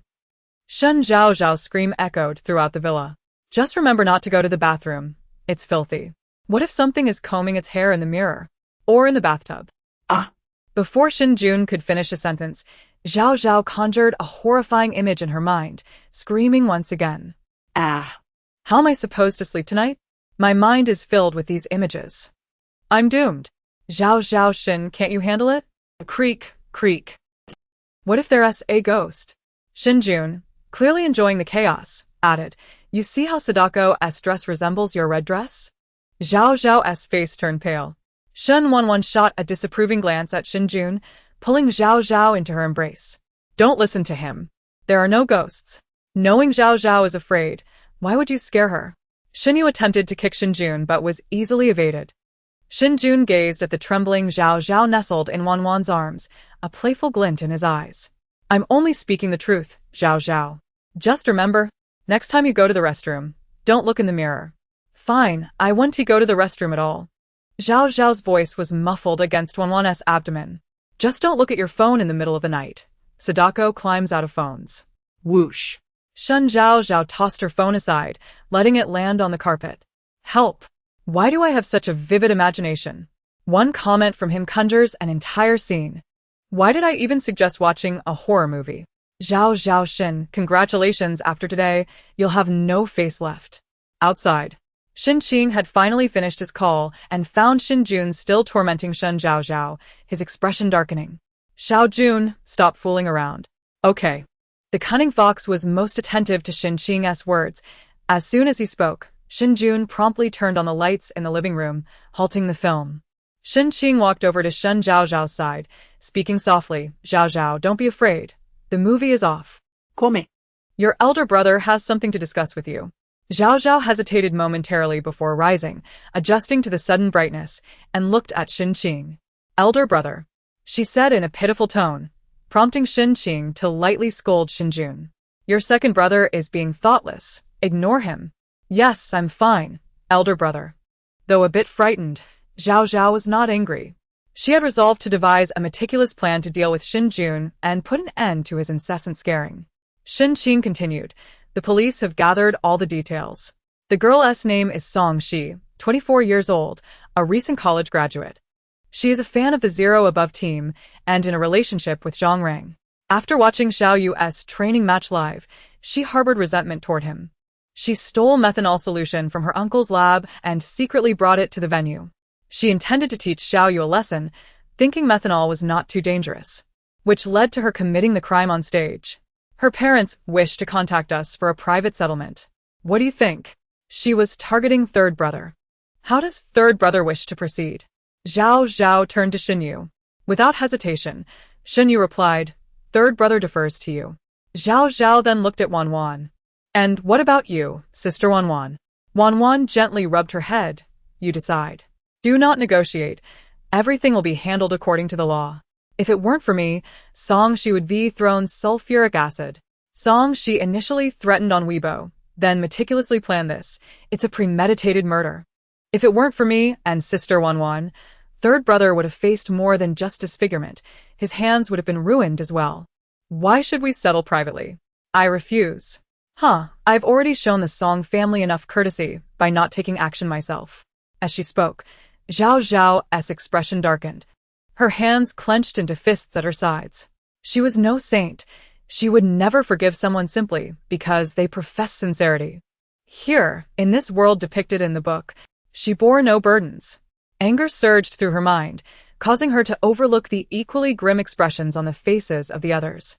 Had they not been able to hear Zhaozhao's inner thoughts, they would never have guessed that there was more beneath the surface of this incident. Shen Yu was the first to voice agreement. Zhaozhao is right. We cannot let Song Shi go unpunished. Wanwan's dark, unfathomable eyes held no trace of softness as she placed her hand over Zhaozhao's. Her voice was cold and resolute. Zhaozhao is correct. Song Shi? Is she from the Song family that runs the department store? Shen Yun inquired. Shen Qing nodded. I will handle matters concerning the department store. The Song family overstepped. The Shen family is not to be trifled with. None of them doubted the authenticity of Zhaozhao's inner voice. After all, since they had begun to hear her thoughts, everything she spoke had been validated. They also refrained from questioning how she knew so much in advance or how she had swapped out the sulfuric acid. Regardless, Zhaozhao was their sister, and that would never change. Chapter 74. Another day of attempting to defy the system. Upon returning to her room, Shen Zhaozhao, feeling utterly exhausted, sprawled across her bed. Accidentally brushing against the wound on her right hand, she involuntarily let out a hiss. I should love you. Just then, her phone rang. Flipping it over, she noticed it was Zhou Su. Her eyes flickered momentarily before she answered. With a languid tone, Shen Zhaozhao spoke. Zhou Shao. What brings you to call at this late hour? I heard you were injured. How serious is it? Zhou Su's voice was laced with genuine concern. Had she not been well aware of his character, she might have been swayed by his words. That's good to hear. You truly had me worried, he continued. If you were truly concerned, you would have come to see me. You're merely seeking something now. Just as Shen Zhaozhao finished her internal mockery, she heard Zhou Su's next words. Zhaozhao, I've heard that the Shen Group is currently developing a resort project, but it seems to be facing difficulties. Is that so? I was unaware, Shen Zhaozhao replied, her expression revealing an expected indifference. Just as I thought. Indeed, Zhou's firm is also planning to develop a resort. Perhaps you could have a word with President Shen? A collaboration between our two families might be beneficial. Congratulations, host. You have triggered a hidden repair storyline. Please complete Shen Zhaozhao's side quest to assist Zhou Su in securing the resort project, thus laying the groundwork for the subsequent crisis facing the Shen Group. What? The crisis of the Shen Group appears to have begun much earlier than anticipated. Meng Lan, embodying Shen Zhaozhao, was utterly astonished.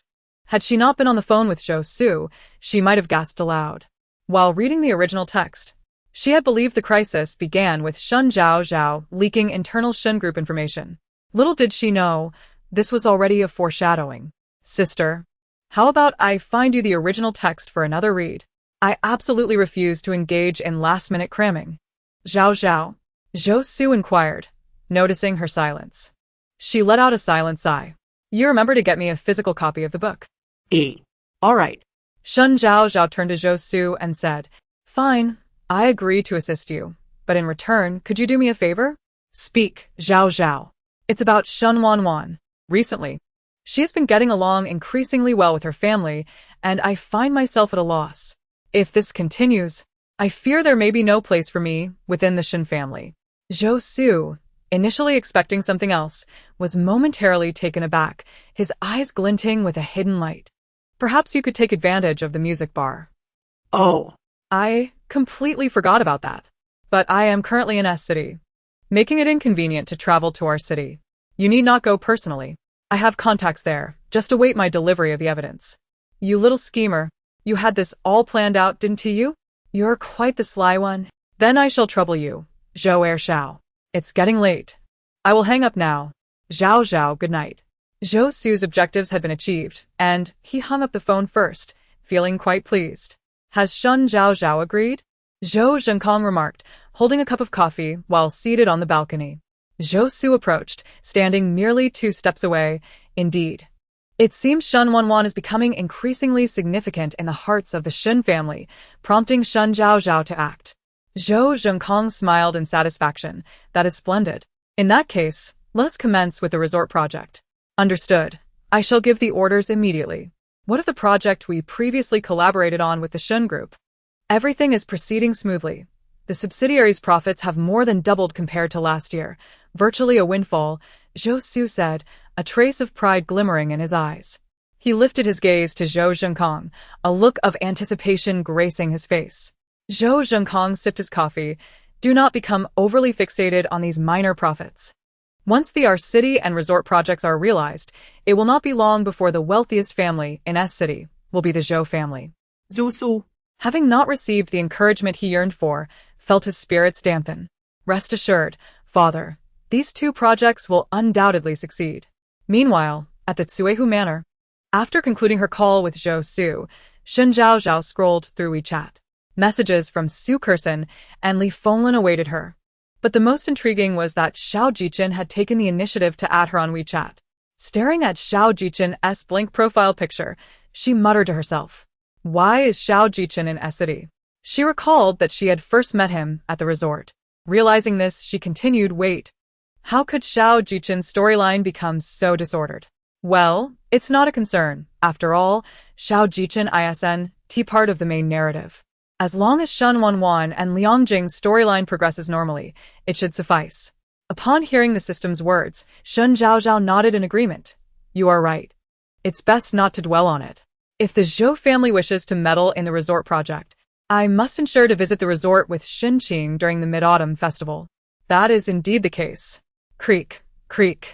After confirming the storyline, Shen Zhaozhao stretched lazily. Wait a moment, little system. Why are you particularly calm today? You do realize that today I completely altered Shen Yu's subsequent narrative. Given the system's character, it was unusual for it not to persistently probe her about the changes. Why the sudden tranquility? It felt ominously conspiratorial. Side quest. Sabotage Shen Wanwan's assistance to Lin Shuang and further prevent Shen Wanwan from locating Lin Gao. Upon the system issuing this task, Shen Zhaozhao fell silent for a moment. She must have been blinded to ask the system. Now it had presented her with a significant dilemma. Brother, let us be honest, no matter what, Shen Wanwan is bound to find Lin Gao eventually. What is the point of my actions? There is a purpose. Shen Wanwan will harbor even greater resentment towards you, the system replied in a somber tone. Shen Zhaozhao rolled her eyes. I implore you to act like a human. I genuinely fear the consequences of this. Fear not. You shall not meet your demise within the next year. Creak. Creak. Farewell. Shen Zhaozhao turned off the light and collapsed onto her bed. The next moment, she immediately switched the light back on. Had she known, she would have avoided horror films altogether. Sleep was now an elusive prospect. This is what you deserve. Be quiet. Speaking in my head late at night. Do you wish to scare me to death and find another host? Strangely enough, that suggestion is rather appealing. The next one will be more obedient. Shen Zhaozhao. Another day of attempting to defy the system. Chapter 75 indeed. This is directed at you. The traitor, Zhao Yanyan. Shen Wanwan finished watching the film Sadako, which Shen Zhaozhao had recommended, with a complete lack of reaction, as if she were observing a tedious and insipid production. Shen Yu intended to express his gratitude to Shen Wanwan. However, due to the presence of others, he found himself at a loss for words and chose to remain seated.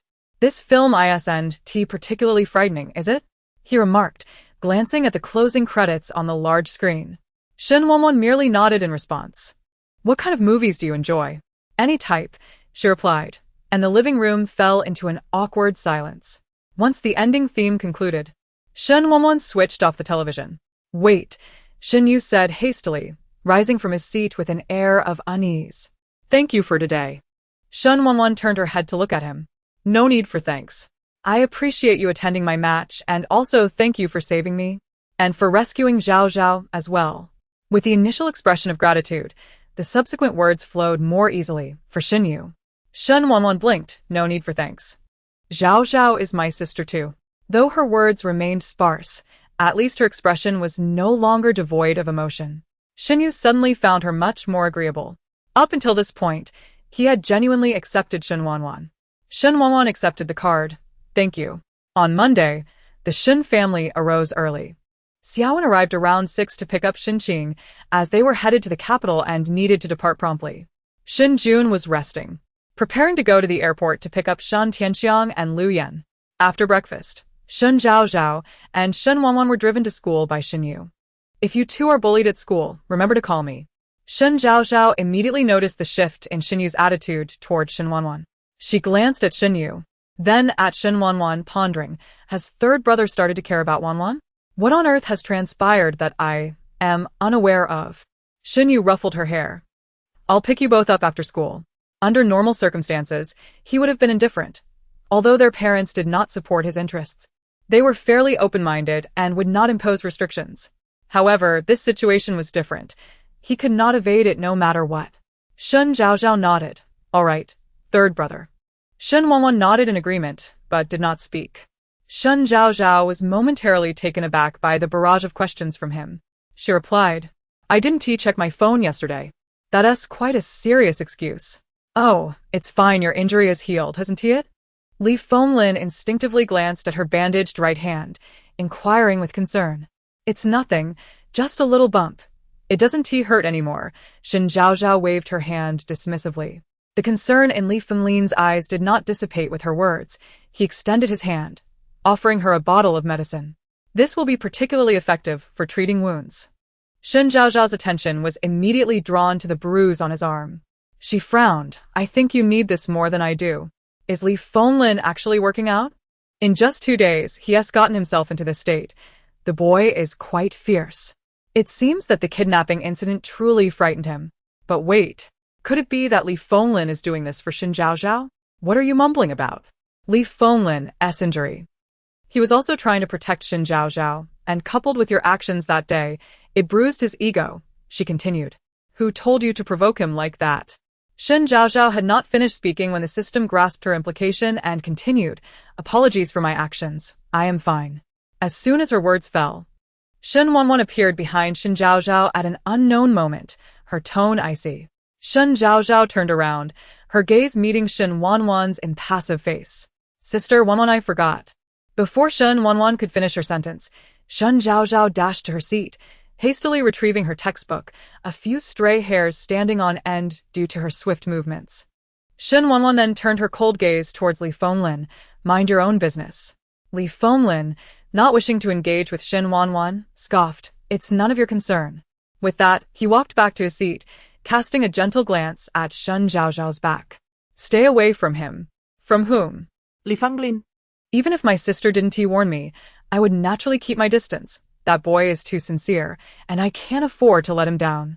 Su Kersen and Zhao Yanyan entered the classroom one after the other.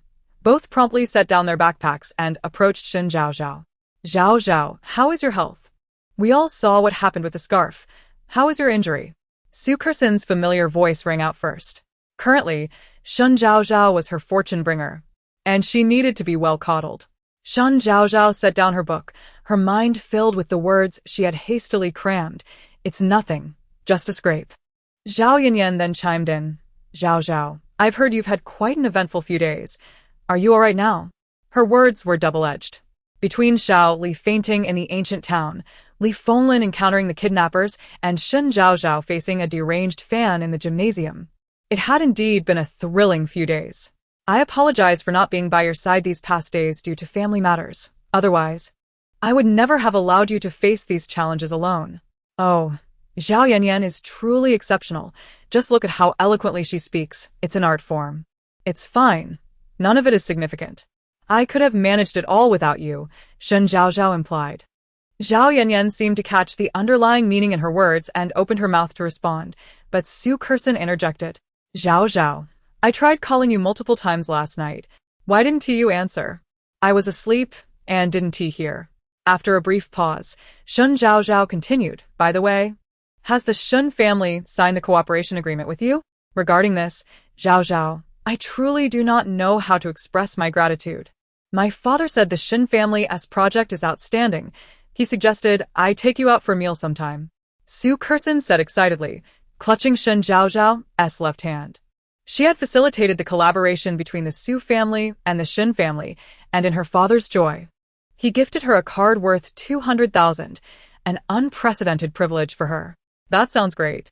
Kerson, as long as you remain loyal to me, there will be plenty of such collaborations in the future. As Shen Zhaozhao spoke, she cast a sidelong glance at Zhao Yanyan, and indeed, she noticed a flicker in her gaze, her complexion slightly paling. A smile curved Shen Zhaozhao's lips. Indeed, this is directed at you, the traitor, Zhao Yanyan. Chapter 76. Campus bullying? Witness Shen Zhaozhao's plea from afar. Zhao Yanyan could sense the underlying meaning in Shen Zhaozhao's words.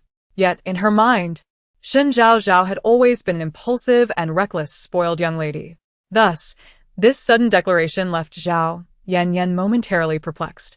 However, before she could probe further, Lin Shuang entered, carrying her textbooks. Now, let us check your recitations. When your student number is called, stand up and recite, Lin Shuang stated with a serious demeanor, not even setting her books down. As her words echoed, the entire class immediately pulled out their English textbooks to flip through the pages. Those unprepared resorted to memorizing one word at a time from the beginning, while a few others simply slumped over their desks, their minds blank and wandering. Shen Wanwan merely glanced at her textbook before messaging Xiaohe, how is the situation arranged? After putting her phone away, she heard Lin Shuang call her name. The morning passed swiftly, and soon it was lunchtime. Thus, Shen Zhaozhao had to dine with Su Kexian and the others. After their meal, she wandered the school alone. Suddenly, a piercing scream from a girl echoed nearby. Ah! Shen Zhaozhao paused, hesitating for just a second before heading in that direction. It was the familiar abandoned warehouse. Peering through the window, she indeed spotted a few familiar faces within. Aren't you usually quite talkative? Why the silence now? One voice sneered. Look at her, with such thick legs. How dare she expose them? Another mocked. Ha ha ha. At such a young age, already enticing men. How shameless. How about we? Slash her face. These individuals, barely 18, uttered words more malicious than those of adults. Shen Zhaozhao frowned, stepping back slightly, and spoke softly, Lu Qingshan, why does your interest remain so dull? Indeed. The raucous perpetrators were none other than Lu Qingshan and her entourage, and the target of their torment was Wen Xiang. Just as in the original storyline, Wen Xiang had become the subject of gossip due to an unfortunate incident in the ancient town, and Lu Qingshan, disapproving of her, had resorted to violence. At that moment, Wen Xiang's clothing had been forcibly stripped away by them. The group observed her as one might a spectacle, commenting on her appearance, as sitting against the wall. Wen Xiang hugged her knees, trembling, her face stained with tears. Upon hearing Shen Zhaozhao's voice, Lu Qingshan raised her hand to signal for silence, then approached the window to look out at Shen Zhaozhao. Zhaozhao, what brings you here? Just wandering around after a hearty meal? Your peculiar hobby for midday strolls is quite unique. Shen Zhaozhao's gaze fell upon Wen Xiang, her expression indifferent, revealing no intention of rescue. Soon. The system's voice resonated in her mind. Side mission. Guide Shen Wanwan to save Wen Xiang, laying the groundwork for Wen Xiang to assist Shen Wanwan later. Noticing Shen Zhaozhao's disinterest in intervening, Lu Qingshan gradually lowered her guard and engaged her in conversation. You know me, I have always been one to champion righteousness. What nonsense. Just a self-serving excuse. Shen Zhaozhao yawned. If that is the case, you carry on. I shall take my leave. With that, she turned to walk in another direction. Lu Qingshan called after her retreating figure. Let us have a meal together sometime. Internally, she couldn't help but scoff. What a hassle. It would be much simpler to just save her. Creak, creak. I roll. A grand one at that. Childish. Shen Wanwan had just finished discussing the afternoon's tasks with Mu Xian at a restaurant outside the school when she encountered Liang Ran on her way back. Although Liang Ran was typically lively and somewhat naive, she did not shy away from befriending such individuals. Wanwan, you won't believe it. My brother has come back to S City again, and he loves to meddle in my affairs, leaving me with no free time. It's so annoying. Liang Wan complained as she kicked a small stone along the path. As soon as she finished speaking, Shen Wanwan's phone vibrated. She glanced down to see it was a call from Shen Zhaozhao and answered without hesitation. Before she could speak, Shen Zhaozhao's sobs echoed from the other end. Wanwan, sister. Woo, sister. Shen Wanwan's expression turned grave, her eyes radiating danger. Where are you? I'm at the warehouse on the west side of the school. A minute.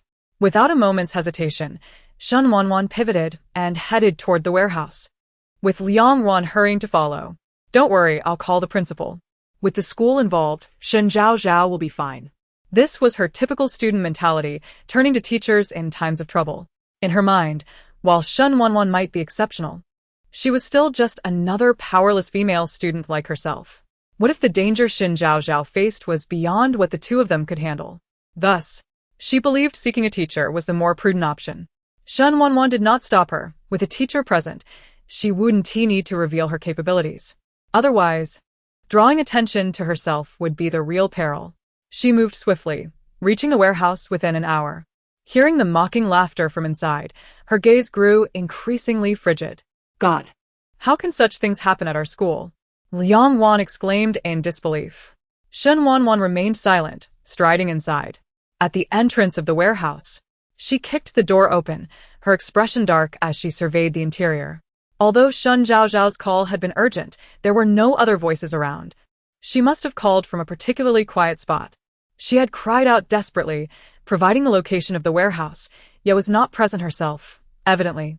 Her true intention lay with Wen Xiang. Chapter 77. A fortuitous windfall. Lu Qingshan was in high spirits, having drawn a teleportation card, when her reverie was abruptly interrupted by an unwelcome presence. She lifted her head, her expression souring upon recognizing Shen Wanwan, a flicker of curiosity crossing her eyes. Miss Shen? What brings you here? Are you searching for someone? Where's Shen Zhaozhao? Although she suspected that Shen Zhaozhao had orchestrated this encounter, Lu Qingshan still inquired. Liang Ran, brimming with indignation, interjected. Lu Qingshan, how dare you bully your classmates? The thoughts echoed in her mind, contrasting the formidable nature of her sister with Lu Qingshan's ostentatious demeanor. Indeed, Lu Qingshan seems considerably diminished in my sister's presence. How could she not be? Shen Wanwan stands at a height of 7 meters. It has nothing to do with height. My sister's aura is towering. How pathetic. In the end, the sycophant is left with nothing. You are simply envious of my connections with powerful figures. Get lost. The system cast a disdainful glance her way, rolling its eyes in the process. The familiar inner voice emerged, confirming Shen Wanwan's suspicions. She relaxed her furrowed brow, adopting a stoic expression as she released her grip on the situation. The 4 casual words she uttered unexpectedly placed immense pressure on Lu Qingshan and her entourage. It had been a long time since Lu Qingshan had dared to confront someone directly. Lu Qingshan's narrow-mindedness is evident. The Lu family is far from reputable, and their offspring reflect that. Liang Ran, who could not tolerate classist attitudes, prepared to retort when Shen Wanwan restrained her. A chilling voice whispered in her ear. The director is coming. What? My sister reported this to the teacher? Liang Wan was bewildered, struggling to grasp the situation. She would actually inform the director? Shen Zhaozhao remained dazed for quite some time, unable to comprehend that it was indeed Shen Wanwan, the ruthless individual who would resort to violence at the slightest provocation, bringing the teacher into such trivial matters. Liang Wan, unable to stand by while someone was bullied, decided to involve Wang Dachui. Shen Wanwan stood nearby, observing coldly, showing no intention of intervening. How could her character shift so dramatically? Suddenly, the director entered, sporting a receding hairline. Wang Dachui, who had taught at the first high school for over 40 years, was known for his strictness and had little tolerance for students who violated school rules. Students privately referred to him as the black-faced Grim Reaper. What brings you here? At that moment, Shen Wanwan stepped in front of Wang Dachui, shielding him from the sight of Wen Xiang, who had stealthily retreated to a corner. Director Lu Qingshan, along with her classmates, has been bullying a fellow student in the storage room. Is this bullying? This is humiliation. This is attempted murder. Stop disguising it as bullying.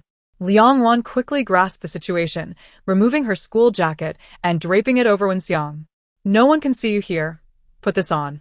In the corner, a large stack of cardboard boxes provided a perfect cover, which was why Wen Xiang had taken refuge there. Pale and silent, she trembled as she took her clothing and hastily donned it. Although she struggled to distinguish the front from the back, it was still an improvement from being inadequately clothed.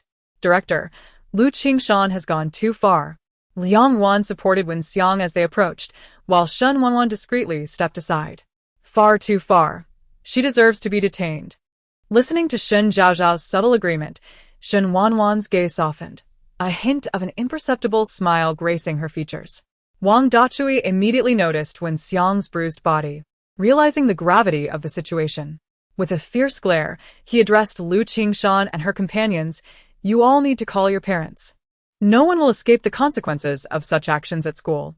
With that, he strode out. In the next moment, the system's voice echoed in Shen Zhaozhao's mind. Teleportation card.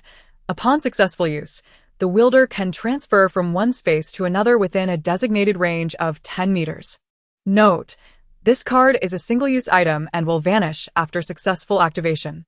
Note: the cardholder may choose to grant its use to anyone. Shen Zhaozhao's eyes brightened. This reward was exceptional. Though the distance was relatively short, it would suffice in a dire situation such as an encounter with an assailant. Coupled with the time freeze card and the wish card, she would possess an almost invincible status. In the storage room, the other girls, excluding Lu Qingshan, displayed expressions of fear upon seeing Wang Dachui, hastily following him out without a moment's hesitation. Only Lu Qingshan remained unfazed, casting a disdainful glance at Shen Wanwan as she passed. So, this is how Miss Shen asserts her dominance, by reporting to the authorities? I will not let Wen Xiang off easily. Let's see how many times you can save her. Outside, hidden behind a tree, Shen Zhaozhao's initial delight over the reward card dissipated upon hearing Lu Qingshan's words. What? Is this a game to me? For the sake of assisting my sister in the future, I intentionally led her to rescue Wen Xiang. Why is Lu Qingshan clashing with my sister? Do you believe this constitutes long-term bullying? Do you understand why Wen Xiang ultimately succumbed to despair?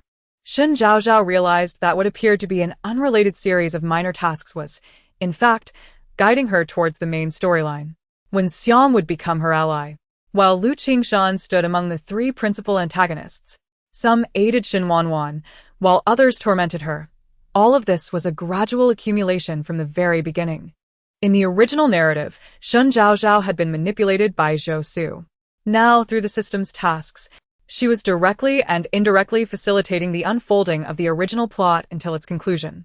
With a sigh, she mused, "It seems I must continue my reckless path. My sister's grievances will remain unabated." Just as Shen Zhaozhao wallowed in her sense of injustice, she suddenly spotted a pair of familiar, pristine white shoes. The shoes seemed familiar. Almost instantly, the alluring voice she recognized resounded above her. Shen Zhaozhao. Stiffening her neck, she slowly lifted her head, and there stood the main female protagonist from the original story before her. Sunlight illuminated her from behind, casting a radiant glow around her. Shen Zhaozhao offered a foolish grin. Sister Wanwan. Simultaneously, her mind raced. I need to concoct a plausible excuse to distract my sister. Chapter 78. A superfluous task. Testing Zhao Yanyan. Shen Zhaozhao voiced her confusion and the awkwardness of Shen Zhaozhao. You told Wanwan you were in the warehouse, yet here you are now. Liang Wan directly inquired. Shen Zhaozhao cleared her throat. I was truly terrified upon encountering this situation. I panicked and called you, sister. Fortunately, having experienced the previous incident, my sister should believe me, right? Really, Sister Wanwan, about last time, what happened at school? It genuinely frightened me. I didn't know what else to do but call. Fearing that Shen Wanwan might not believe her, Shen Zhaozhao squeezed her palms, forcing out a couple of tears. Shen Wanwan stood before her, observing her act without a hint of emotion. Despite shedding several tears, Shen Zhaozhao waited in vain for Shen Wanwan to speak, feeling increasingly awkward. Shouldn't you be cooperating with my performance? She thought.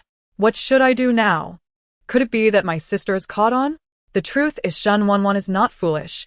How could she not see through your insincerity? The system chimed in, reveling in the spectacle. What am I to do? But I am doing this to help my sister. Otherwise, why would I bother? This task is utterly unnecessary. I could have simply rescued someone directly, the system remarked. Then the task would remain incomplete, and you would face dire consequences. Sister, you were scared? Shen Wanwan finally spoke, and Shen Zhaozhao quickly nodded. Yes, it was those bullies from last time. Otherwise, I wouldn't have been too afraid to come over. From now on, avoid wandering into such secluded areas. Shen Wanwan, already aware of Shen Zhaozhao's true intentions, chose not to expose her, realizing that Shen Zhaozhao's current actions were for her own sake. Although she was uncertain of the support Wen Xiang would provide her later on, she was willing to indulge Shen Zhaozhao as long as she did not go too far. Shen Zhaozhao nodded affirmatively. Shen Wanwan took her hand while Liang Wan walked beside them. On their way back to school, Liang Wan couldn't help but comment. I thought Lu Qingshan was merely proud, but it turns out she bullies her classmates as well. It's truly infuriating. Shen Zhaozhao, were you bullied by her before? Shen Zhaozhao replied with a soft yes, adding, I don't even know why. You're lying through your teeth. It's fine. Anyway, Wang Dachui knows now. Lu Qingshan will definitely think twice before bullying you again, Liang Wan reassured her. Shen Zhaozhao narrowed her eyes, hoping that would be the case. That may not necessarily be true. Even for the sake of their upcoming IPO, Yunxiang Company won't let Lu Qingshan face any severe consequences. This time, she will likely only receive a minor reprimand. She may only become more brazen in the future. In the future, walk with me at school. Shen Wanwan, having heard her thoughts, suggested. Shen Zhaozhao didn't think much of it, assuming it was merely concern from her sister, and replied, okay, secretly feeling pleased with her acting skills. Meanwhile, at a city airport, Shen Tianxiang and Liu Yan had just disembarked. As they wheeled their luggage out, they spotted Shen Jun leaning against the car. Father, mother, Shen Jun called out as he quickly approached them. Why didn't you go to the hospital today? I was on leave. Shen Jun handed over the luggage to the driver, opened the back door for Shen Tianxiang and Liu Yan, and then opened the front passenger door for himself. Where's Xiaoyu? He's at home cooking. Shen Tianxiang scoffed. He can cook? I think he's just too ashamed to face me and Liu Yan after what he did. Shen Jun adjusted his glasses. This incident isn't entirely his fault. Being his younger brother, he still felt sympathy for Shen Yu and offered a brief defense. How have Wanwan and Zhaozhao been getting along lately? Liu Yan asked, concerned that Zhaozhao might feel neglected. They decided to leave, allowing the young one some privacy. Things are going well, Zhaozhao. Shen Yun began, contemplating her thoughts, realizing that the naive girl had been striving to help them accept Wanwan. He continued, Zhaozhao has been assisting Wanwan in integrating into the family. Even Xiaoyu has accepted her. Upon hearing this, Shen Tianxiang and Liu Yan felt genuine happiness. That's wonderful. I feared Zhaozhao might overthink things, but now it seems to be going well. I doubt her mind can dwell on anything too complex. If Zhaozhao were to hear this, she would undoubtedly retort, you silly brother. At number 1 high school, Lu Qingshan and her followers each received severe disciplinary actions. including a 5,000-word reflection essay to be read aloud during tomorrow's gymnastics class. As the announcement concluded, a new wave of discussions erupted in the classroom. Lu Qingshan? Why was she suddenly punished by the school? I always avoided her. I was terrified of her tattoos. Who was the brave soul behind this? Lu Qingshan had always been arrogant at school, and those who disapproved of her behavior had taken matters into their own hands. She was the only one who preferred wearing sleeveless uniforms that revealed a tiger tattoo, making her infamous among the students. With Lu Qingshan publicly punished, many students rejoiced, believing that the school had finally rid itself of a bully. Su Kursen leaned closer to Shen Zhaozhao, eager to gossip. Zhaozhao. I heard Lu Qingshan was reported by Shen Wanwan. Only I, Shen Wanwan, Liang Ruan, along with Wen Xiang and Lu Qingshan's gang, knew about what happened at noon. We wouldn't have divulged it, and Wen Xiang certainly wouldn't. It must have been Lu Qingshan who let it slip. Unable to fathom, Shen Zhaozhao directly asked, "How do you know?" "Chen Mo told me," Su Kursen replied, shaking her phone. Shen Zhaozhao let out a soft "oh," having nearly forgotten about Chen Mo's existence. Zhao Yanyan's eyes flickered with guilt. "Actually, I just caught a cold and had a slight fever. I didn't mean to trouble you." "Oh, if you hadn't mentioned it, I might have thought you didn't consider me a friend," Shen Zhaozhao replied, fixing her gaze on Zhao Yanyan, making it impossible for her to avert her eyes. "Isn't it just that you want a new ally? You could have said so instead of making excuses." Chapter 79. I am well aware of who you are. How could I not be? It is evident that you have thwarted Shen Wanwan's plans. Zhao Yanyan, fearing that Shen Zhaozhao might overthink, quickly added an explanation. Shen Zhaozhao wore a faint smile, assuring her, "Do not be anxious. I am merely inquiring about who you are." "Which I already know." "Two-faced and treacherous," Kursen interjected. "You tend to overthink. Zhaozhao has only us as friends, and she is merely concerned for you." Hearing Kursen's words, Zhao Yanyan glanced at Shen Zhaozhao, who indeed bore no excessive thoughts on her face. Relieved, she acknowledged, "I know that Zhaozhao cares for me." After a brief pause, she tentatively asked, "Zhaozhao, what are your thoughts on Shen Wanwan at present? Are you foolish? Is this even a question? Someone like Shen Wanwan is hardly worthy of our Zhaozhao's attention." Before Shen Zhaozhao could respond, Kursen eagerly interjected. Shen Zhaozhao's lips curled into a cold smirk. "Kursen, I do not wish to hear such remarks again. One acts innocent while plotting behind the scenes, and the other intends to play both sides. Neither is commendable." She intended to convey the literal meaning of her words, but Kursen clearly misunderstood. With a blink, she whispered, "Rest assured, I understand. Matters like dealing with Shen Wanwan should not be brought to light. I comprehend."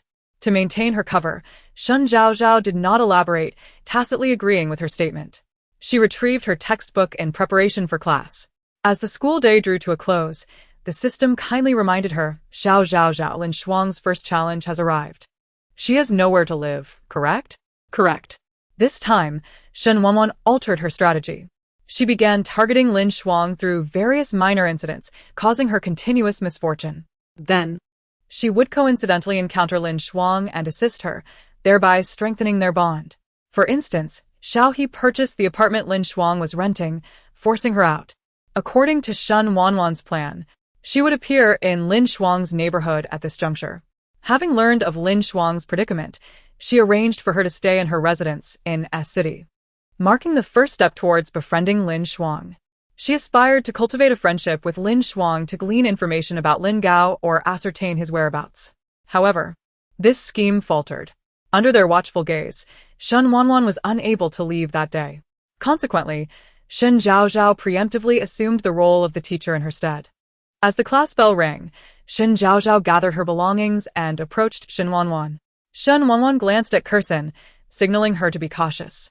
She had her own matters to attend to that day, so she refrained from saying more. Shen Zhaozhao nodded in assurance. "Do not worry, sister." After watching her descend the stairs, Shen Zhaozhao took out her phone and sent a message to Lu Yan under the same pretext. With that, she carried her Chanel bag and made her way outside. "Dog 2, I have suddenly realized that this task is rather enjoyable." "What do you mean?" The system's eyelids twitched. Could it be that Shen Zhaozhao had been overtaken again? Was she not always keen on clinging to the protagonist's leg and disinterested in completing tasks? Why this sudden shift in demeanor?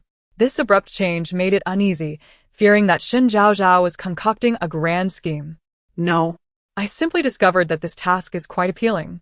Shen Zhaozhao strolled leisurely, a smile gracing her features, her eyes sparkling. She found the task of getting closer to Lin Shuang immensely satisfying. In the future, she could leverage her relationship with Lin Shuang to assist Shen Wanwan in locating Lin Gao. It was a dual benefit, accomplishing her task while not incurring Shen Wanwan's wrath. You are acting strangely. You are the one behaving oddly. Today, I am in a good mood, so I shall not lower myself to your level. Shen Zhaozhao slowed her pace, keeping a distance while following her. I suggest you simply wait downstairs at Lin Shuang's residence. Her apartment was purchased by my sister. If I were to suddenly appear there and be seen by my sister's associates, she would undoubtedly suspect me. However, Shen Wanwan will surely discover that you are sabotaging her plans. I am aware. I fear she might suspect that I possess foresight. She intended to create the illusion of a chance encounter, inadvertently rescuing Lin Shuang, rather than appearing with prior knowledge and deliberately waiting to save her. The distinction was significant. After all, should either her foresight or time-traveling abilities be exposed, she might not even have the chance to flee before being captured for experimentation. That is true. Your identity must remain concealed. Fool. Zhaozhao. Personal attacks are prohibited. Oh. While chatting with the system, she observed Lin Shuang taking the subway. Time passed swiftly, and 20 minutes later, the subway arrived at the station. Upon exiting the subway, she arrived at Lin Shuang's residential complex. Zijou Garden, a rather ordinary residential area, was home to local residents of S City and young individuals striving in the city. Meng Lan had previously lived in a similar neighborhood. Seeing the familiar surroundings brought a hint of moisture to her eyes. This place resembles my former home quite a bit. Get lost. Thus, she had been discreetly investigating the various companies under the Shao Corporation for the past few days. As soon as he exited a shopping mall beneath the branch office, he heard Shen Zhaozhao's voice, or rather, her inner thoughts. The familiar sound instinctively made him halt, a hint of a smile appearing in his eyes. Yun Shua jogged over and opened the rear door of the car, only to find that Xiao Jichen had no intention of getting in. He stood beside the Bentley, scanning the area for the person he had in mind. When his gaze swept towards the entrance of Zijou Garden, he immediately spotted the young girl carrying a Chanel bag. Clad in the uniform of No. 1 high school, a white shirt paired with a red and white plaid skirt and brown leather shoes adorning her feet. A smile danced in his eyes as he stepped in that direction. Sir. Yun Shua followed his line of sight and, indeed, caught sight of the familiar beauty. Letting out a sigh, he closed the car door and hastily pursued her. It was truly a source of constant concern. Chapter 80. Xiao Jichen. You lack chivalry. Zhaozhao. What brings you here? As Shen Zhaozhao remained lost in thought, reminiscing about her life before traveling, she was suddenly jolted by the voice of Xiao Jichen behind her. Turning around, she found him striding toward her in casual attire. Their eyes locked, and she felt as though she were ensnared by his deep, inky gaze. Unable to look away, Zhaozhao. Noticing her daze, Xiao Jichen approached her and spoke again. His magnetic voice unexpectedly reached Shen Zhaozhao's ears. Big sis, stop daydreaming. It's time to get to work. Simultaneously, the system's voice echoed in her mind. Oh my, was I just bewitched by his beauty? Xiao Jichen is simply too handsome. But why is he here?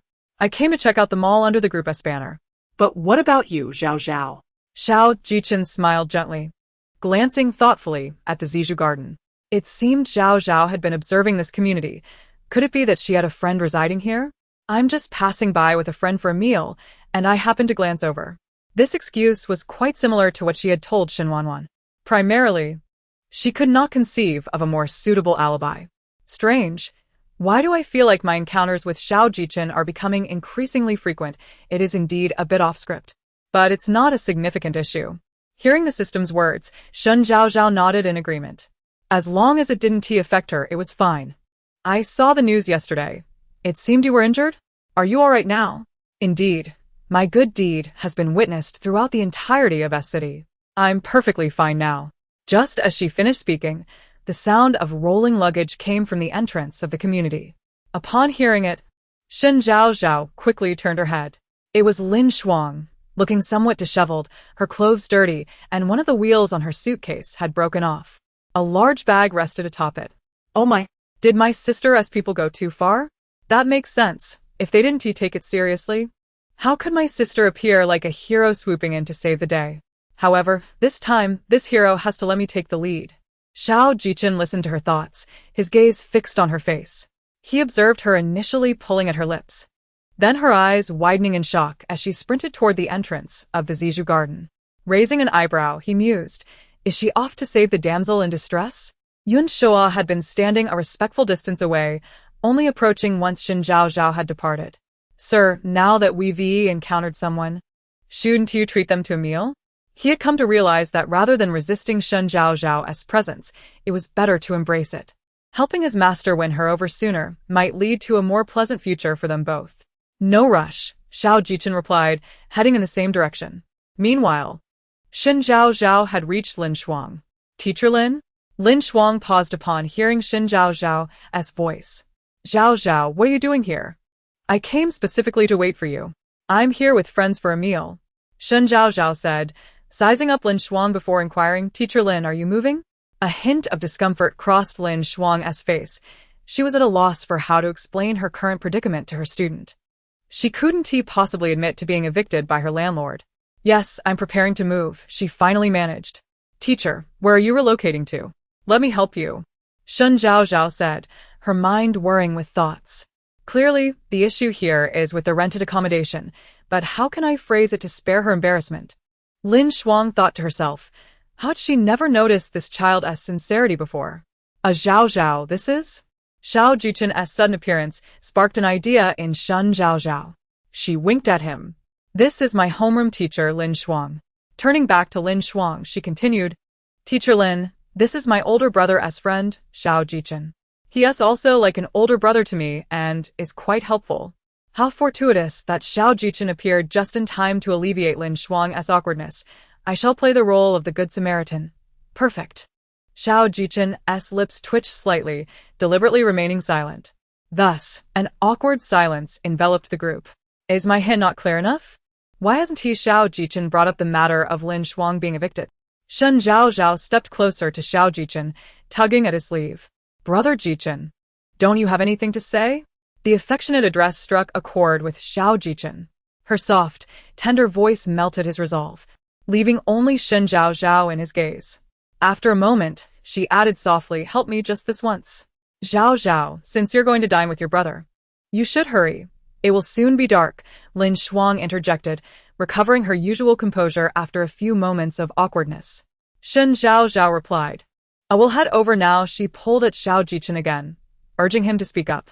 He doesn't seem particularly astute. I need to be more explicit. Xiao Jichen smiled slightly, softly acquiescing, all right. He then turned to Lin Shuang, asking if she was encountering some difficulties. He got straight to the point. At last, a topic has been introduced. Shen Zhaozhao quickly interjected. Teacher Lin Shuang offered a wry smile, interrupting her. The landlord of my previous residence has decided not to renew the lease, and I'm currently seeking a new place. What a wretched landlord. Even if they have reasons to terminate the lease, they should at least wait until you find a new home before making you leave. Shen Zhaozhao frowned.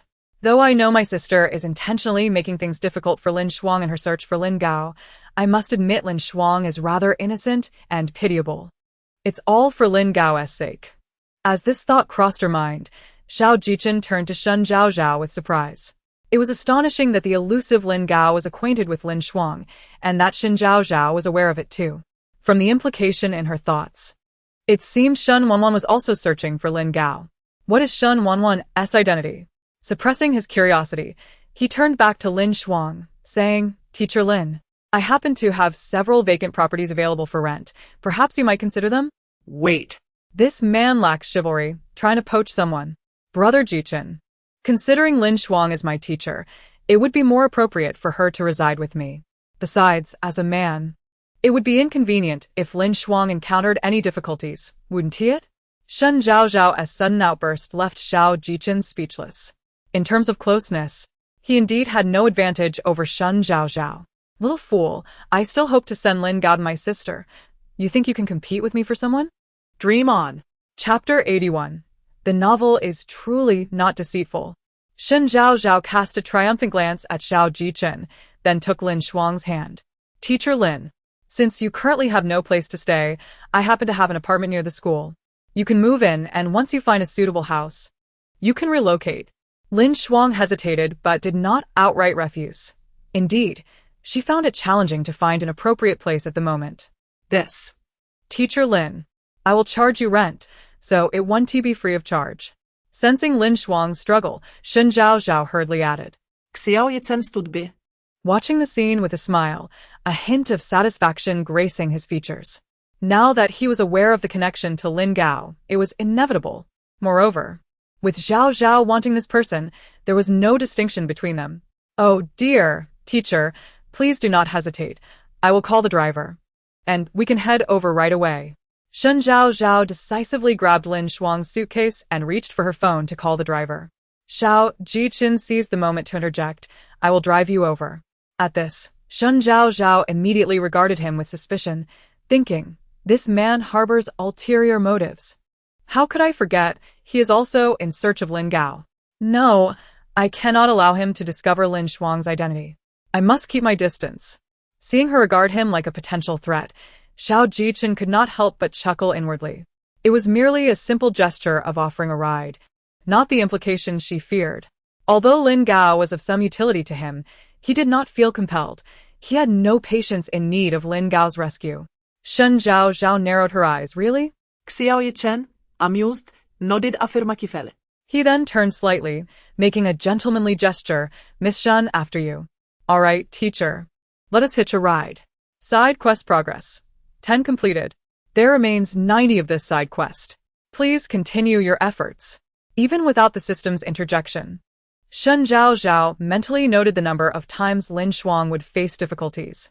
Unless Shen Wanwan abandoned her pursuit or had already secured Lin Gao, she would not easily relinquish this lead.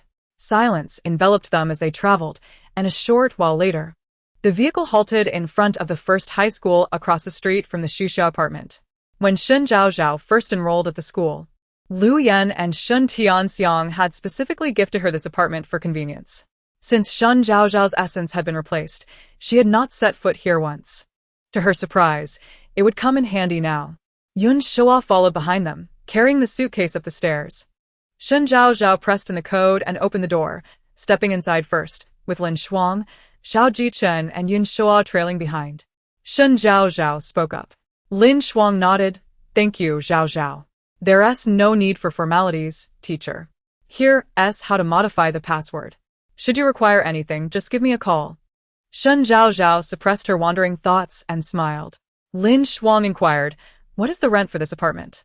Shen Zhaozhao had already contemplated this question on her way here. In truth, Lin Shuang and Lin Gao were not financially disadvantaged. They merely lacked local residency in S City, which prevented them from purchasing property. The rent for the small community Lin Shuang previously resided in was 6,000 a month. So she decided to set the rent at this rate. Let us say 6,000 then. Lin Shuang hesitated at this figure, recognizing it reflected her previous rent. Teacher, this apartment would remain empty otherwise.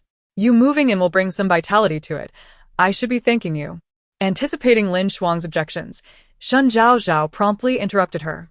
After a moment of silence, Lin Shuang acquiesced. Fine, 6,000 it is. She then swiftly transferred the amount to Shen Zhaozhao's account, not wishing to pay for an entire year, uncertain of her duration of stay. Receiving the payment, Shen Zhaozhao remarked, Teacher, we won't disturb you any longer. Lin Shuang stopped her. Let us have a meal before you go. You saved me last time, and I owe you my gratitude. All right. Just let me know when you wish to eat, and I will personally cook for you. Seeing Shen Zhaozhao was not making excuses, Lin Shuang did not insist. Knowing there would be ample time in the future, after bidding farewell to Lin Shuang, Shen Zhaozhao and Xiao Jichen exited the apartment and entered the elevator. Throughout their ascent, Xiao Jichen remained silent, prompting Shen Zhaozhao to glance at him, unable to discern his thoughts. Mr. Xiao, thank you for your help this time. Please feel free to ask for anything. As long as it is within my capabilities, I shall comply. The esteemed Xiao has wealth and power. He likely wouldn't request anything inappropriate from me. The system expressed concern for her reasoning. I'm not particularly valuable. So, I doubt he would sell me off. It's probably related to the company. Shen Zhaozhao retorted dismissively. One day in the future, when someone had her pinned against the bed, recalling her earlier words, she would wish to slap herself. Not only would she have sold herself, but she would have essentially given away the entire Shen family. Listening to her tangled thoughts, Xiao Jichen's gaze softened. I haven't decided yet. We can discuss it later. Ah? Shen Zhaozhao tilted her head to look at him, her eyes wide and innocent, her bangs instinctively standing on end. Her adorable demeanor prompted Xiao Jichen to reach out to ruffle her hair. However, fearing he might startle her, he withdrew his hand halfway. Just then, the elevator doors slowly opened. Xiao Jichen smiled and reassured her, "Do not worry. I will not sell you." With that, he stepped out of the elevator first. Am I being that obvious? Shen Zhaozhao grappled with her thoughts for a moment before following him. Xiao Jichen awaited her by the car, personally opening the door for her. Are you hungry? Shen Zhaozhao shook her head, not hungry. Oh. She had just arrived in his car, and now to say she wouldn't ride seemed pretentious. Without hesitation, she approached and bent to enter the vehicle. Once she was settled, Xiao Jichen entered beside her. The scent of cologne wafted in, prompting Shen Zhaozhao to lean against the door. She had not noticed this aroma when he sat in the passenger seat. Indeed, the novel does not deceive me. Wealthy individuals have a penchant for fine cologne. Chapter 82. Offering my sister to him. Perfect. Xiao Jichen, upon hearing Shen Zhaozhao's innermost thoughts, lowered his head to take a gentle sniff. Indeed, he detected a fragrance. He turned to Yin Shuo and remarked, Yin Shuo, refrain from spritzing these unnecessary scents on my garments in the future. Yin Shuo, obediently starting the car, nodded. Understood, sir. As they departed, he pondered whether the perfume he had sprayed on Xiao Jichen's attire was perhaps a bit overpowering. Xiao Jichen explained while lowering the car window, allowing the fresh air to sweep into the cabin, dissipating much of the lingering scent of the cologne. Yun Shuo could only remain speechless, utterly confounded. After all, it was his master who had begun using perfume after becoming acquainted with Miss Shen Zhaozhao. How have you fared at the Shen household? Xiao Jichen inquired. Recalling the earlier incident when Shen Zhaozhao had intentionally exposed Shen Wanwan's posts online. Is Shen Wanwan treating you well? At the mention of Shen Wanwan, Shen Zhaozhao turned her head towards him with resolve. She is my sister. Of course, she treats me well. Her expression was one of unwavering conviction, devoid of hesitation. Her eyes clear and sincere, as if she were stating an undeniable truth. Yet, her mind was burdened with thoughts. What could this mean? Is he inquiring about my sister? Did she provoke him? Shen Zhaozhao considered an important question. Indeed, Shen Wanwan had entangled herself with Xiao Jichen on that fateful night at the ancient town. She had speculated about Shen Wanwan's whereabouts that evening, deducing that she had likely gone to retrieve a USB drive from Xiao Jichen. After all, aside from a dramatic turn of events, that USB drive was the sole link between Shen Wanwan and Xiao Jichen. Moreover, according to the original narrative, that endeavor was destined to fail. Could it be that he recognized my sister? Aware of her true identity? Good heavens! This could spell disaster. The more she contemplated, the more she felt inclined towards that possibility, especially considering the widespread attention her sister had garnered online that day. Suddenly, Shen Zhaozhao's eyes widened. No way. Did I inadvertently sabotage my sister's plan? You really have a knack for getting yourself into trouble, the system teased, as it habitually nibbled on its fingers after indulging in some chips. Oh no! I have disrupted my sister's grand scheme. In that moment, Shen Zhaozhao comprehended why her recent rewards had been so plentiful. She had thought the system was scheming against her.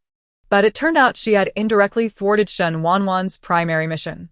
Did this mean her efforts to earn Shen Wanwan's favor had been in vain? In a surge of anxiety, she lost control of her expression and stood up abruptly, resulting in her head colliding with the car ceiling. Thud! A sharp pain surged through her, leaving her momentarily dazed, her vision filled with twinkling stars.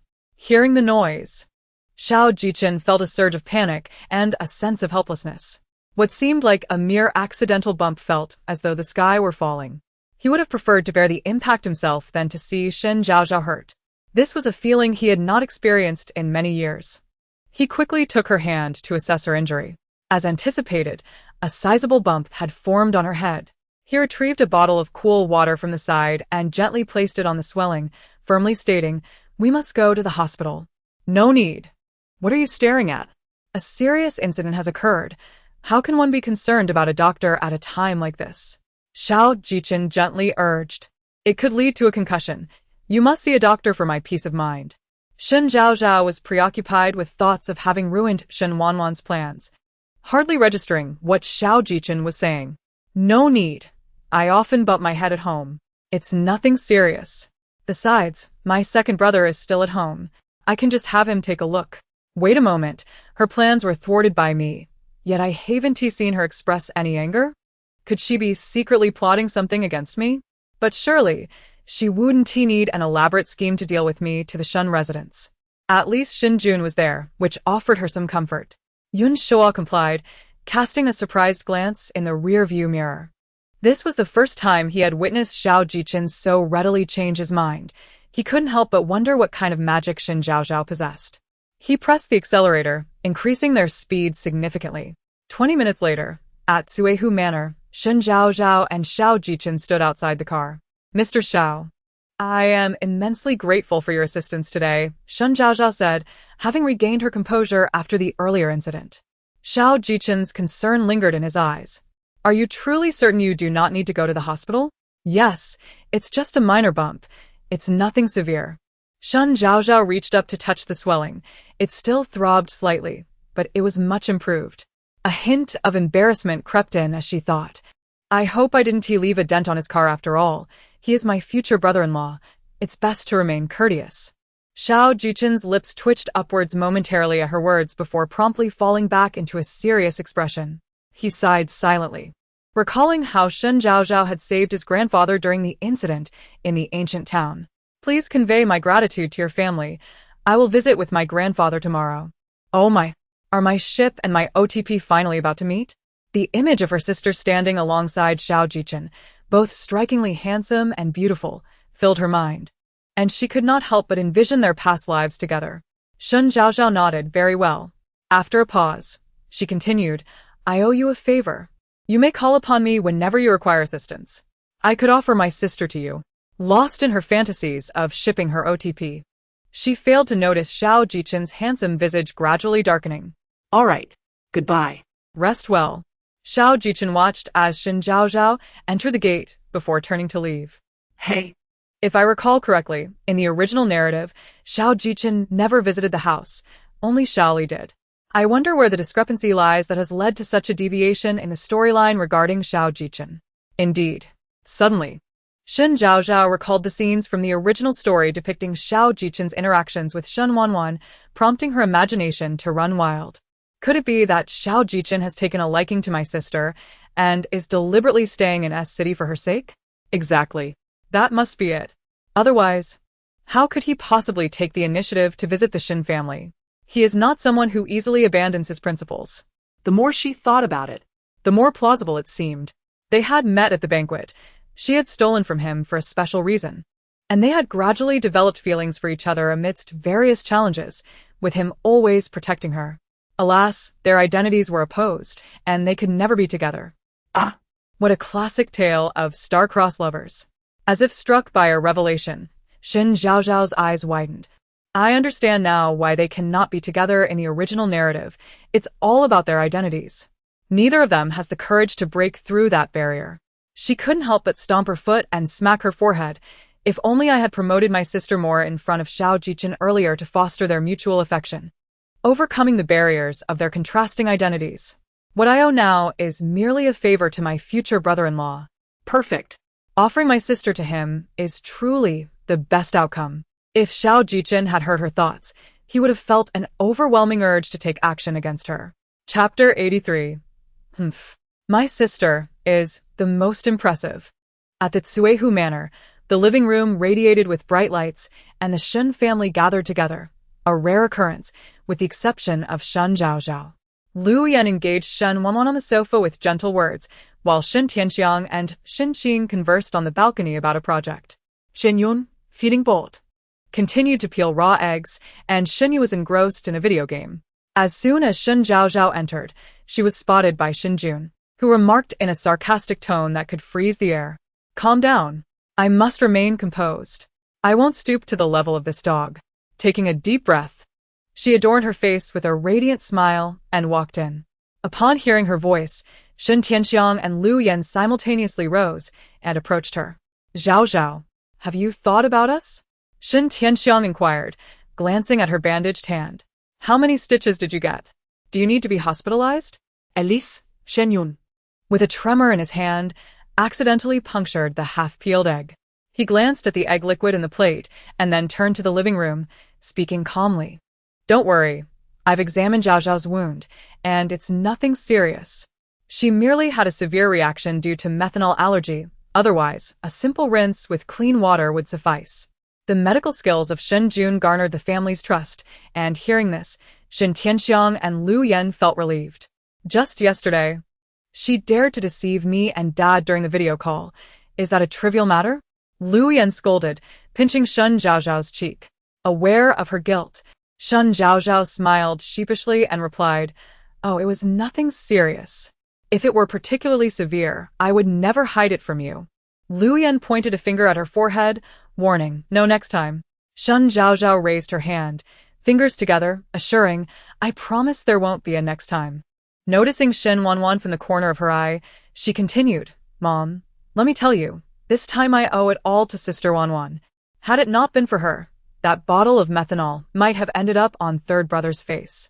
She added, and Wanwan, what were you two young ladies thinking rushing into that situation? If it had been sulfuric acid, what would you have done then? Lu Yan glanced between Shen Zhaozhao and Shen Wanwan. Shen Zhaozhao stuck out her tongue, but that's third brother. If it were someone else, I would definitely have dragged my sister away. Ultimately, it's still third brother's ineptitude. Lu Yan shot a glance at Shen Yu, who sat quietly on the sofa, too intimidated to play games, remaining completely silent. Shen Zhaozhao internally reveled in this, and suddenly recalled what Xiao Jichen had mentioned earlier. Oh, by the way, Mom and Dad. Xiao Jichen from the Xiao group said he and his grandfather will come to our house tomorrow to express gratitude for sister's life-saving assistance. Life-saving assistance? The Xiao group? Shen Tianxiang and Lu Yan echoed in unison, looking toward Shen Wanwan. Shen Jun and Shen Yu, perplexed by the situation, also turned their heads in curiosity. Who would have thought Wanwan had medical skills? Shen Jun's eyes sparkled with intrigue. Of course. My sister is adept in every field. Second brother, who always boasts about being a medical genius, is actually outshone by my sister. Little Zhaozhao, do not boast excessively. Deceiving your audience is not commendable. Shen Wanwan merely knows acupuncture. She is utterly clueless about Western medicine. My sister is indeed the most remarkable. As Shen Zhaozhao internally refuted the system's claims, she could not help but display a smug expression towards Shen Jun out of the corner of her eye. She discreetly appraised Shen Wanwan, who was now under the scrutiny of Shen Yu, who also cast a surprised glance at her but ultimately remained silent. Shen Zhaozhao's internal thoughts left Shen Wanwan feeling exasperated, and she found her sister a tad too loud. Thankfully, the others could not hear her inner voice. Otherwise, she would be mortified. After sending the last message, Shen Qing interjected, I am aware of this matter. Shaoli fainted on the way while handling business in the ancient town due to a heart condition, and Wanwan saved him. That same day, Xiao Jichen had his assistant deliver 2 project contracts to me and explained the situation. They probably did not come to our home because they knew Mom and Dad were away. Lu Yan's face lit with surprise. Wanwan was so skilled in medicine? Shen Wanwan, however, maintained her usual expressionless demeanor, knowing only a bit of acupuncture and lacking actual medical expertise. Her tone was too flat to convey any emotion. After pondering for a few minutes, Shen Tianxiang remarked, the 2 projects sent by the Xiao family should be purely profitable for the company, right? Shen Qing nodded. These projects can be considered as the Xiao family generously offering us financial support.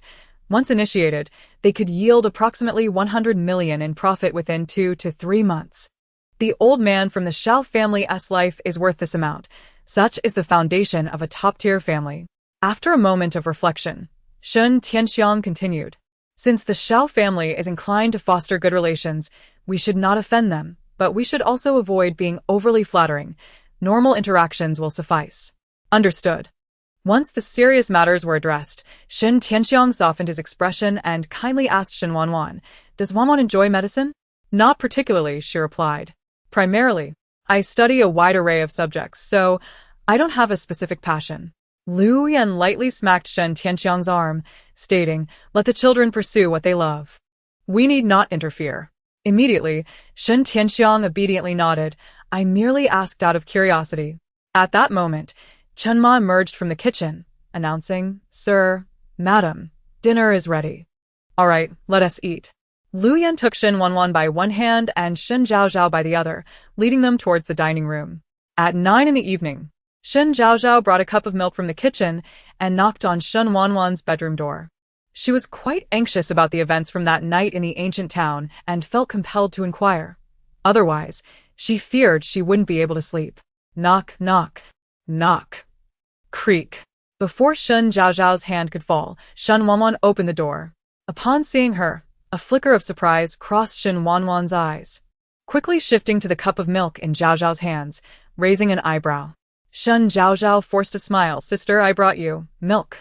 Don't be so nervous. My sister won't bite, will she?" Feeling guilty. Coward. Come in. Shen Wanwan took the cup of milk, and as her hand trembled, she thought it would eventually spill.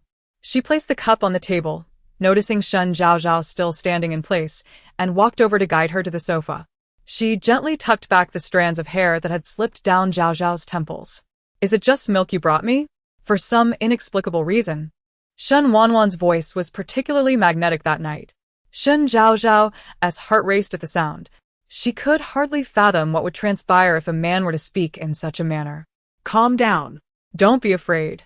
Isn't it just that her skin is a bit fairer, she smells a bit nicer, and her voice is a tad sweeter?" What could possibly happen? Chapter 84.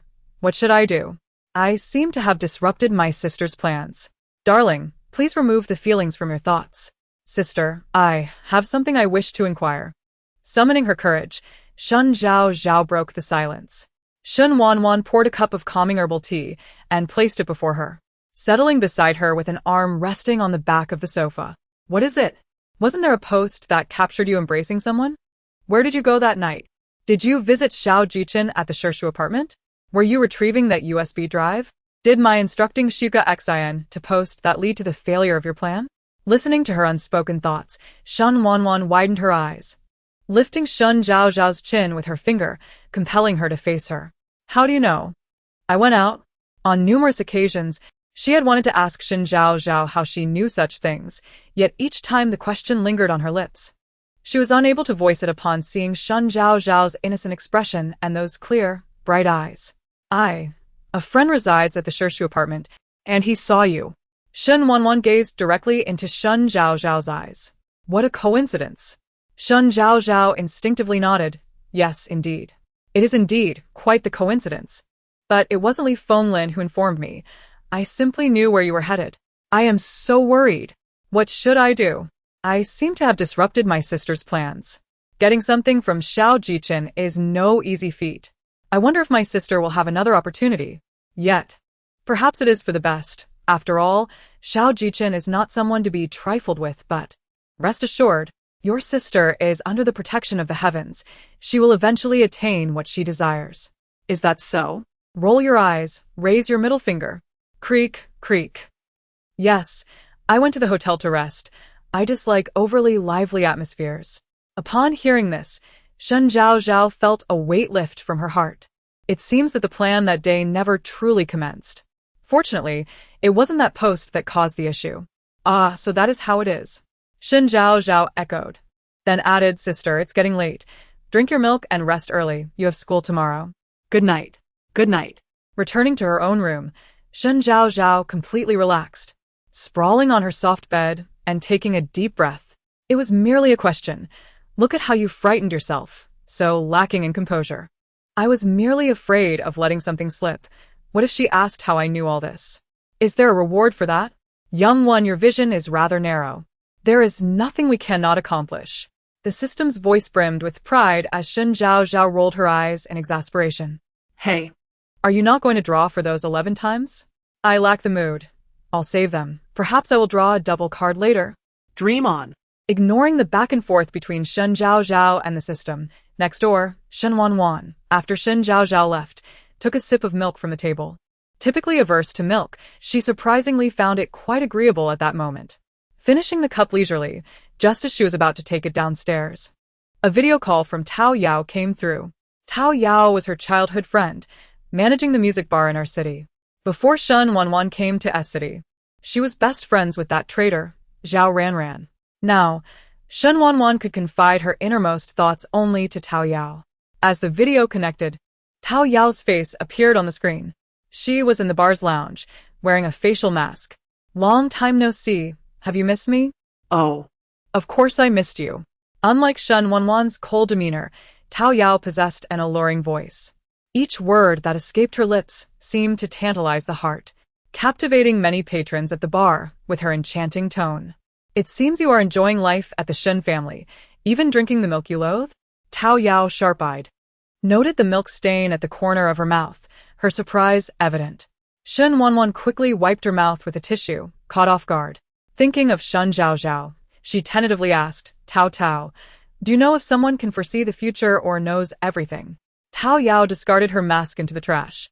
Oh, I know such beings exist in novels, particularly in fantasy tales. That's obvious. Shen Wanwan's expression dimmed. You too believe that such occurrences are impossible in real life, Right? darling? Please remove the feelings. It is inherently impossible. Then, what do you think if one could know what another is thinking? Is it a special ability? Before she could finish, Tao Yao understood her implication. I'm not sure about that. ISNT, there are a wealth of information on special abilities online. However, whether they are real remains a mystery. Pausing, her mood suddenly turned somber. But even if such individuals exist, we shouldn't encounter them. It would be a disaster. Indeed.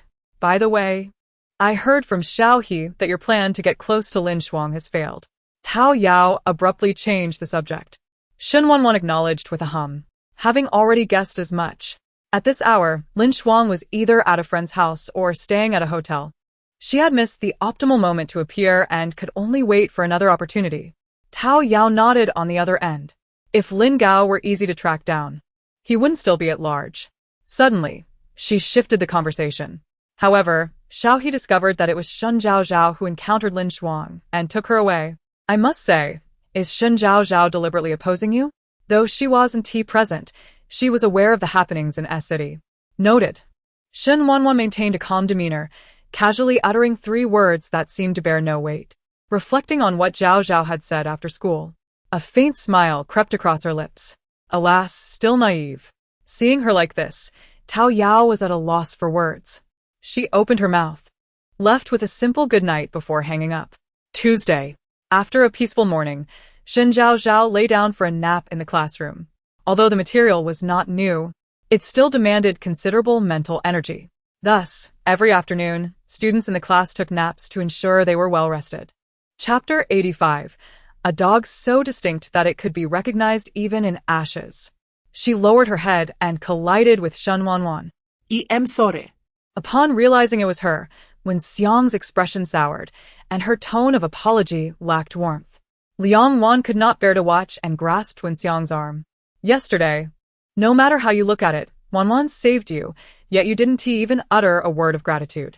What's with your attitude now after bumping into her? Wen Xiang, timid by nature, could not even shake off Liang Ruan's hand. Listening to Liang Ruan's words, she remained silent. Liang Ruan, who harbored a strong aversion to such meekness, looked at Wen Xiang with disappointment. Why can't you be a little more assertive? Why do you always walk with your head down? Besides, now that Lu Qingshan has been punished by the school, she certainly won't dare to bully you again. What is there to fear? Liang Ruan, let us go. Shen Wanwan merely cast a glance at Wen Xiang, called out Liang Ruan's name, and turned to head towards the classroom. Her previous interventions had been for Zhaozhao. She preferred to remain uninvolved in others' affairs. Wanwan, don't you think you're being hypocritical? Do you believe I should be grateful to you? Wen Xiang continued to keep her head bowed, even voicing her accusations in a hushed tone. Liang Ruan stared at her incredulously. What kind of attitude is that? Shouldn't you be thanking Wanwan? But if it weren't for Shen Wanwan pushing me into the water, how would I have been discussed by those boys? How could Lu Qingshan have bullied me? After speaking, Wen Xiang gently pushed past Shen Wanwan and continued down the stairs.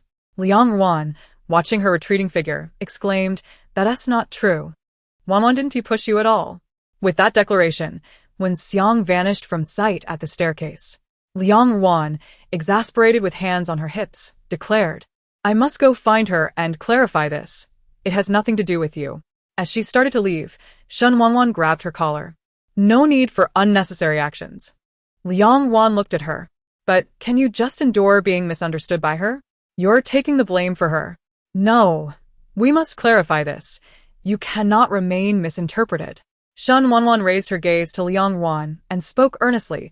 "It's not Zhaozhao. This matter is in the past. Let us not mention it again." Had it not been for the discovery of her heartfelt words later, Shen Zhaozhao might have remained oblivious forever. Just how far Shen Wanwan had indulged her was a mystery. On the way, Shen Zhaozhao once again heard the system's call. "Little Zhao, your mission awaits. Lin Shuang's wallet has been stolen, containing all her funds." Shen Zhaozhao opened her eyes abruptly and instinctively glanced at Shen Wanwan, then said, "Stop the car."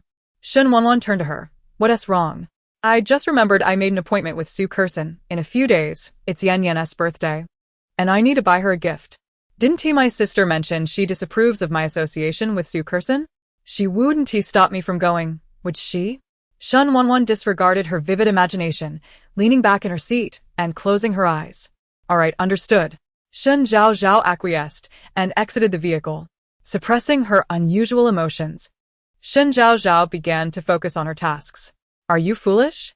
Shen Zhaozhao squatted by the roadside, idly tugging at the grass. "It's not a real thief. It was someone sent by Xiao He. Wait, my sister knows the Xiao family is visiting today primarily to express gratitude. Why would she arrange anything else? The wallet is with Shen Wanwan. Since when is it solely her word?" Shen Zhaozhao agreed with this statement. Indeed, if Lin Gao were aware of Lin Shuang's financial plight, he would not sit idly by. As long as there are bank transaction records, tracing Lin Gao should be straightforward. She scratched her head, continuing, "If we don't understand this plot, can't we just go directly to ask Lin Shuang where Lin Gao is? That would save so much trouble. Then it wouldn't be a book, but rather a lengthy essay. Oh, let us just go. Let us dine at the Fortune Hotel." Shen Zhaozhao stood and called Su Kurson, inviting her to dinner while discussing what gift to give Zhao Yanyan for her birthday. Upon receiving the invitation, Su Kurson readily agreed. When she arrived at the hotel entrance, Su Kurson and Chen Mo had already been waiting for a while. "Zhaozhao, you're here." Su Kurson approached, linking her arm with Shen Zhaozhao's. Chen Mo followed suit, greeting, "Zhaozhao." Shen Zhaozhao distantly nodded at her. "I've seen reviews online. The food here is decent. Let us eat here. Your choice of restaurant is surely not lacking," Chen Mo remarked. As they entered the restaurant, Xiao He and Mu Xian stood at the front desk. Upon seeing Shen Zhaozhao, their expressions slightly shifted. "Why is she here?" Mu Xian frowned. His tone not particularly pleasant. Xiao He nudged him, "Speak politely." Afterward, he approached Shen Zhaozhao. "Good day, miss. Do you require dining or lodging for the three of you?" As a member of the Shen family, she deserved special treatment. Shen Zhaozhao replied, "Dining. Right this way." Xiao He guided the trio to the dining area, while Mu Xian had already sent a message to Shen Wanwan. "Little Jiu, that Shen Zhaozhao has come to the hotel." "Dining?" "Yes, she brought 2 girls with her." "Little Jiu, should I dare you?" Just those 2 words extinguished all of Mu Xian's intentions. He sighed and turned to enter the restaurant, though little Jiu was reluctant to confront Shen Zhaozhao. He still kept an eye on that woman. Inside the restaurant, Xiao He placed 3 menus before Shen Zhaozhao and her companions. Shen Zhaozhao calmly opened the menu, feeling a strange unease within. "Isn't this person affiliated with my sister?" In the original story, the only people connected to my sister at this time in S-City are Xiao He and the other, who appears to be Mu Xian. She had specifically observed earlier. All other tables were attended by servers, while only they were approached by this man. Dressed in a tailored suit, it was evident he was no ordinary individual. Furthermore, the person who spoke with this man at the entrance was the same who had embraced Shen Wanwan that night in the ancient town. Even reduced to ashes, She would recognize him, clinging to her sister. That dog of a man. Chapter 86. He has taken a liking to the young lady. Xiao He, 22 years old, a childhood friend of Shen Wanwan, owner of the Fortune Hotel, primarily responsible for all affairs in S City. Mu Xian, 21 years old, another childhood friend of Shen Wanwan, acts as a personal secretary, accompanying Shen Wanwan wherever she goes, and is her most loyal companion. Listening to the system's introduction, Shen Zhaozhao no longer needed to guess. The man who had just taken the menu was Xiao He, while the white-haired man was Mu Xian, whom she had failed to recognize that night. After ordering a few dishes, Shen Zhaozhao picked up a glass of water from the table, sipping it while surveying the hotel environment. With so much to choose from, where am I to find the person with the wallet? You might consider it. Su Kersen suddenly leaned closer and whispered, Zhaozhao, do you see that man? He resembles the one we encountered in the ancient town with Shen Wanwan. Following her gaze, Shen Zhaozhao looked over and confirmed it was indeed Mu Xian. Really? Your eyesight is rather sharp. Side quest. Once you locate Lin Shuang's wallet, publicize the incident online to unlock Lin Shuang's initial negative impression of Shen Wanwan, complicating Shen Wanwan's subsequent pursuit of Lin Gao. Side quest. Establish the affair between Shen Wanwan and Mu Xian, triggering the Shen family's investigation into Mu Xian's identity. Shen Zhaozhao's eyes flickered. Is this a progression of the main storyline? The relationship between Shen Wanwan and Mu Xian would undoubtedly prompt an investigation from Shen Tianxiang and Shen Qing. However, Mu Xian's identity would remain elusive to them. As the recently acquainted father and brother, they would likely intervene to prevent Shen Wanwan from associating with someone of uncertain background. Indeed. Or do you think you were brought here merely for leisure? As if I willingly traversed here myself. Shen Zhaozhao retorted. Chen Montag. Have you decided on your dish? Su Kusin cast an impatient glance at Chen Mo, her eyes betraying a hint of disdain. Had it not been for Chen Mo's articulate nature, she would never have befriended someone so financially constrained. I have not yet decided. A hint of shame crossed Chen Mo's face. Each dish here cost in the hundreds, nearly her entire weekly allowance, and she simply could not afford it. Shen Zhaozhao regarded her calmly, stating, Since I invited you all out today, I shall cover the bill. Her words, initially intended to be straightforward, took on a different connotation in Chen Mo's ears.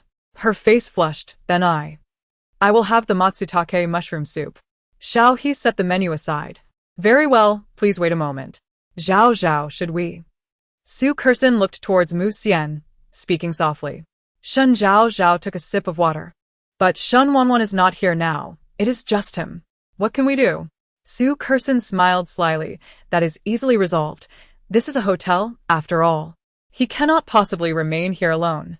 Then we shall find an opportunity. I do not wish for Shen Wanwan to turn the tables this time. System. Is this task a binding one? Am I not afforded any opportunity to take shortcuts? I am somewhat reluctant to slander my sister. At least let her be present when I do so. However, your sister has indeed made things difficult for Lin Shuang. And you just mentioned that this is to advance the main storyline. Whether you like it or not, this task must be completed. Shen Zhaozhao's thoughts swirled. Yet she possessed no hesitation regarding this task. After all, it encompassed 3 objectives: sabotaging Shen Wanwan's approach to Lin Shuang, solidifying her affair with Mu Xian, and managing the Shen family's investigation into Mu Xian. If she could prepare thoroughly and devise a complete strategy, she might accomplish all 3 tasks in one go.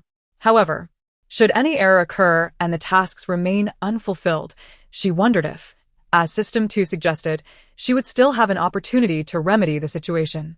Currently, she had yet to discover a perfect method to complete all 3 tasks. At the Shishu apartment, today Xiao Jichen was taking Xiaoli to the Shen family to express gratitude for Shen Wanwan's life-saving assistance. He had been preparing since 9 in the morning, carefully selecting gifts that aligned with the Shen family's preferences, all appropriate for the occasion.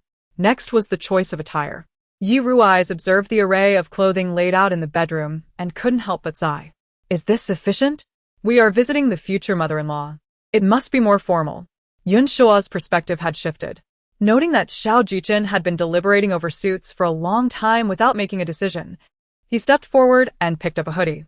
Sir, Miss Zhaozhao has just turned 18 this year. Perhaps you should opt for something more youthful? Xiao Jichen, holding a suit jacket, froze momentarily, glancing at his reflection. Over the past 2 decades, many women had pursued him, and he considered himself reasonably handsome. However, he realized he had matured considerably since his school days. Thinking of Shen Zhaozhao's somewhat youthful visage, for the first time, Xiao Jichen felt a twinge of insecurity. He turned and accepted the hoodie from Yun Shua's hand. Do you really think this would suit me? Certainly. It will make you look both handsome and youthful, a perfect match for Miss Zhaozhao, a pair destined to be. Yun Shua gave him a thumbs up. He spoke the truth. Xiao Jichen was already handsome and wealthy, the quintessential diamond bachelor, a highly sought-after man in the matchmaking scene. Pondering this, Xiao Jichen donned the hoodie. Although he felt somewhat out of place, he had to admit Yun Shua's judgment was indeed correct. Little Chun, I am ready. Let us depart. Xiao Li's voice echoed from outside the door.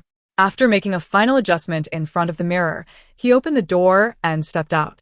Watching the scene unfold, Yi Rui's wished he could poke his eyes out. Yun Shua shot him a glance. This is called love. You wouldn't understand. Outside, Xiao Li was taken aback by Xiao Jichen's departure from his usual style. Then his expression darkened. We are going to the Shen family to express our gratitude. Do you really think this attire is appropriate? Xiao Li feared that the Shen family would perceive them as not taking the matter seriously. After all, they were merely going to express thanks. He did not want any trivial matter to spark a negative impression. Dressing casually makes you look youthful. It is not a business engagement that requires formal attire, which would seem somewhat odd. Upon hearing Xiao Jichen's words, Xiao Li pondered for a moment. Then he replied, What you say has merit. We may indeed continue our association with the Shen family in the future, so let it be as you suggest. With that, he turned to leave, and Xiao Jichen walked over to support him. Little did Xiao Li suspect that Xiao Jichen's choice of attire had nothing to do with formality. It was simply because he had taken a liking to the young lady. Chapter 87. Help. Unwelcome advances. At 4 o'clock in the afternoon, a Bentley came to a halt at the entrance of the Tsuehu Manor. Thanks to the prior notice from Shen Zhaozhao the previous night, the household had commenced tidying up early that morning. It was customary for the Shen family to prepare the rooms, fruits, and dinner for every guest in anticipation of their arrival, a gesture of respect towards them. Perhaps it was due to the praise Shen Zhaozhao had lavished upon Xiao Jichen during the banquet that morning. Sir, the guests have arrived, announced Butler Shen at the doorway. In the next moment, Xiao Jichen entered, assisting Xiao Li. Lu Yan, who was holding Shen Tianxiang's arm, greeted them with a smile, saying, Old Master Xiao, it is truly nothing of great importance. We appreciate your effort in coming all this way. Xiao Li discreetly assessed Shen Tianxiang, a glint of satisfaction flashing in his eyes. I was supposed to come a few days ago. However, my health had me recently discharged from the hospital. It is we who have been remiss in our manners. Do not speak such words. Please come in. Lu Yan maintained a gracious smile, gently releasing Shen Tianxiang's hand so he could assist Xiao Li. Once Xiao Li was seated on the sofa, Xiao Jichen turned to Shen Tianxiang and Lu Yan, saying, Uncle Shen, Aunt Shen, I apologize for the intrusion. This is but a small token of my esteem. As he spoke, he presented a gift of precisely 7 items. Lu Yan had heard of Xiao Jichen before but had been preoccupied during the banquet and had not seen him. Upon her first sight of him, she assessed him before commenting. It is evident that the Xiao family has instilled commendable values, producing such outstanding offspring. Butler Shen accepted the gifts and soon after, Shen Qing and Shen Jun engaged in polite conversation with Xiao Li. Only then did everyone fully settle in as Chef Chen served tea and fruits. Xiao Li surveyed the living room and inquired of Shen Tianxiang, where are Wanwan and Zhaozhao. Just as Shen Tianxiang's words fell, Shen Wanwan entered, carrying 2 bags, one of which belonged to Shen Zhaozhao. Upon hearing the voices in the living room, she recognized the Xiao family was present. With an impassive expression, she placed the backpack on the shoe cabinet and stepped into the living room. Father, mother. Xiao Li turned with a warm gaze, affectionately addressing her, Wanwan. Shen Wanwan first glanced at Xiao Jichen before approaching Xiao Li, politely saying, Good day, Grandpa Xiao. Her voice remained as cold and devoid of emotion as ever. Xiao Li, aware of her character from prior inquiries, was unconcerned and took her hand, guiding her back to the sofa. Wanwan, I truly must thank you. Had it not been for you, I fear no one would have known if I had perished outside. You shall not die, Shen Wanwan replied. Even without me, Zhaozhao provided you with the emergency heart-saving pill, so you are certainly safe. Regardless, my dear, I owe you a significant favor. In the future, should you require anything, do not hesitate to seek me or Xiao Chen. He gestured towards Xiao Jichen as he spoke. Xiao Jichen, who had not seen Shen Zhaozhao earlier and felt a pang of disappointment, finally reacted to being called by name. Indeed, should Miss Wanwan require anything, please feel free to let us know. After a brief pause, he inquired, why have we not seen Miss Zhaozhao? At the mention of Shen Zhaozhao's name, Shen Qing, Shen Jun, and Shen Wanwan exchanged wary glances with Xiao Jichen, concern evident on their faces. Shen Wanwan calmly responded, today, there is a surprise quiz. Zhaozhao was retained by Teacher Lin to grade the papers. Xiao Li regarded Shen Wanwan before addressing Shen Tianxiang. Your daughters are both remarkable, indeed. Meanwhile, at the affluent hotel, Shen Zhaozhao had finished her meal and was discreetly observing Mu Xian, who was seated nearby, sipping tea. Turning to He Curson, she remarked, in 2 weeks, it will be Yan Yan's birthday. What do you think I should gift her? She had devised this excuse to step out, needing to maintain the facade. After all, it was within Shen Wanwan's hotel. Previously, hadn't Yan Yan mentioned wanting a bag? Buying one for her should suffice. He Curson used her public chopsticks to serve Shen Zhaozhao a chicken wing. Shen Zhaozhao tilted her head in feigned contemplation and said, lately, there haven't been any appealing bags on the market. You might as well ask her what she desires, and I will purchase it directly. He Curson nodded in agreement. All right. Shen Zhaozhao withdrew a wet tissue to dab her mouth. I shall visit the restroom. Okay. He Curson and Chen Mo were oblivious to the fact that, just before Shen Zhaozhao stood up, Mu Xian had also risen to leave. The men's and women's restrooms on the first floor of the hotel were adjacent, and by heading towards the restroom, she was bound to cross paths with Mu Xian. The reason for seeking Mu Xian was that she had caught sight of a corner of a pink wallet peeking from his coat pocket when he stood. This wallet belonged to Lin Shuang. Xiao Zhaozhao, what if Mu Xian isn't going to the restroom? Wouldn't that be a waste of time? The system lounged, leisurely swinging its virtual legs. He has been drinking water since he sat down, nearly finishing a whole pot. He must urgently need to relieve himself now. Even if he doesn't, I can always seek him out later. However, once I find him, I must devise a way to publicize this matter across the internet. Do as you please, as long as the task is accomplished. Shen Zhaozhao entered the restroom, standing aside and awaiting Mu Xian's emergence. Such a troublesome system. Just as she finished her complaint, Mu Xian strode out of the restroom. Shen Zhaozhao predictably rubbed her nose and stepped outside. I feel as though I have seen you before. Mu Xian squinted, his gaze turning dangerous as he scrutinized her. Where have you seen me? Perhaps it was in the ancient town. Shen Zhaozhao began, then hesitated, raising a finger towards him. I recall now. You are the man I saw embracing my sister during that night in the ancient town, right? I never expected to encounter you here. What exactly is your relationship with her? Meeting in secret at midnight. Surely you two are not involved romantically? Before she could finish, Mu Xian's hand clenched around Shen Zhaozhao's neck, his expression turning menacing. Shen Zhaozhao, I advise you to keep your distance. Refrain from uttering words that should not be spoken.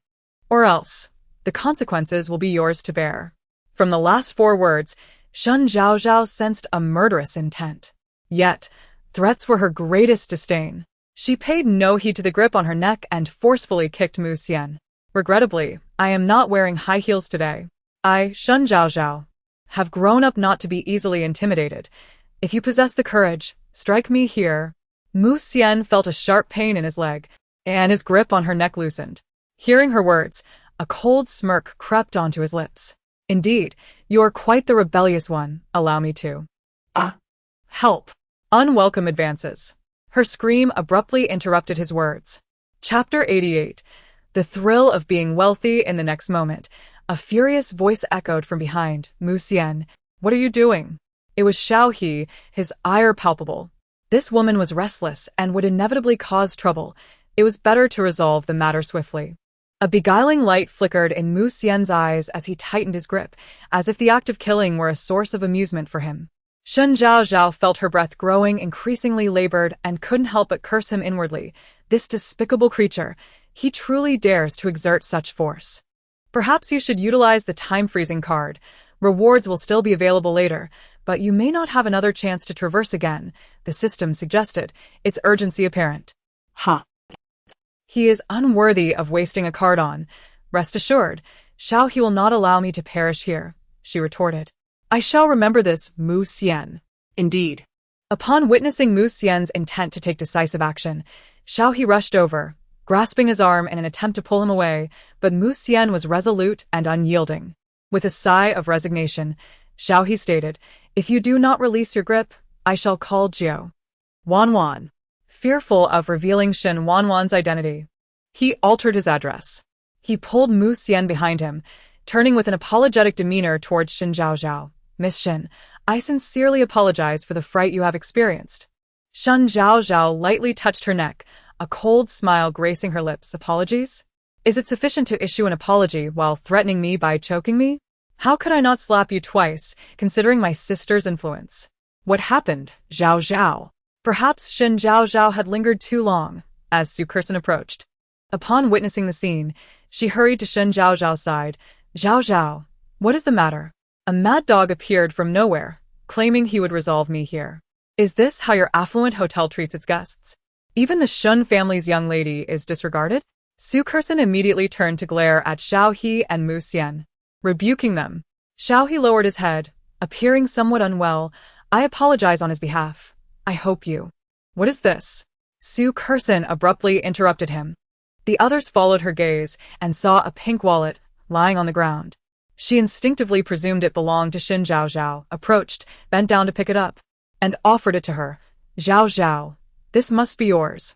Upon seeing the wallet, both Xiaohe and Mu Xian's expressions shifted. Xiaohe cast a reproachful glance at Mu Xian. This is my possession. Mu Xian reached out to grab the wallet, but Shen Zhaozhao was quicker, seizing it first. Her arrival was indeed timely, sparing me the need to speak. You claim this is yours? She raised the wallet, her tone laced with curiosity. Xiaohe added, this indeed belongs to him. You understand, individuals with mental issues often harbor peculiar preferences. This wallet is a gift I presented to my homeroom teacher, Ms. Lin Shuang, a special edition from Chanel, the only one of its kind. Where did you procure it? Shen Zhaozhao spoke with a steady heart, confident they were unfamiliar with women's luxury items. Moreover, it was originally obtained from Lin Shuang, so she felt no guilt. As expected, upon her declaration, astonishment flickered in the eyes of both Xiaohe and Mu Xian. They had not anticipated such a revelation and were momentarily at a loss for words.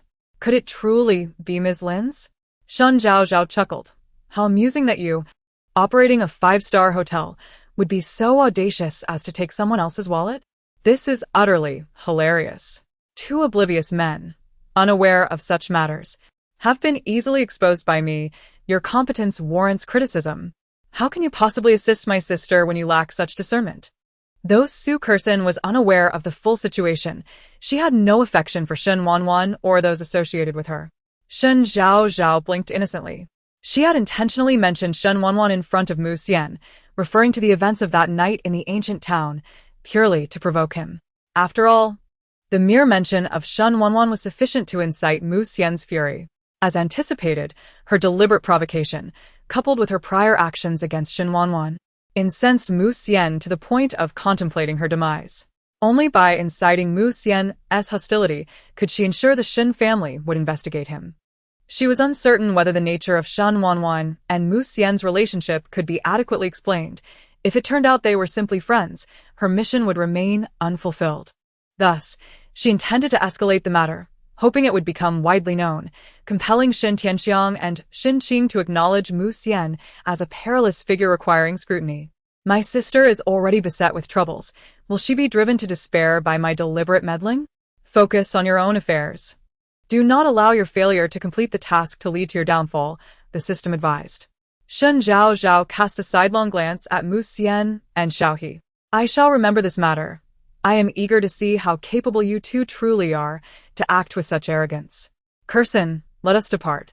With that, She strode toward the exit, prompting Su Curson to follow suit and promptly dialed Shen Mo. Upon reaching the front desk, Shen Zhaozhao scanned to make her payment, indicating the surplus as a tip for them.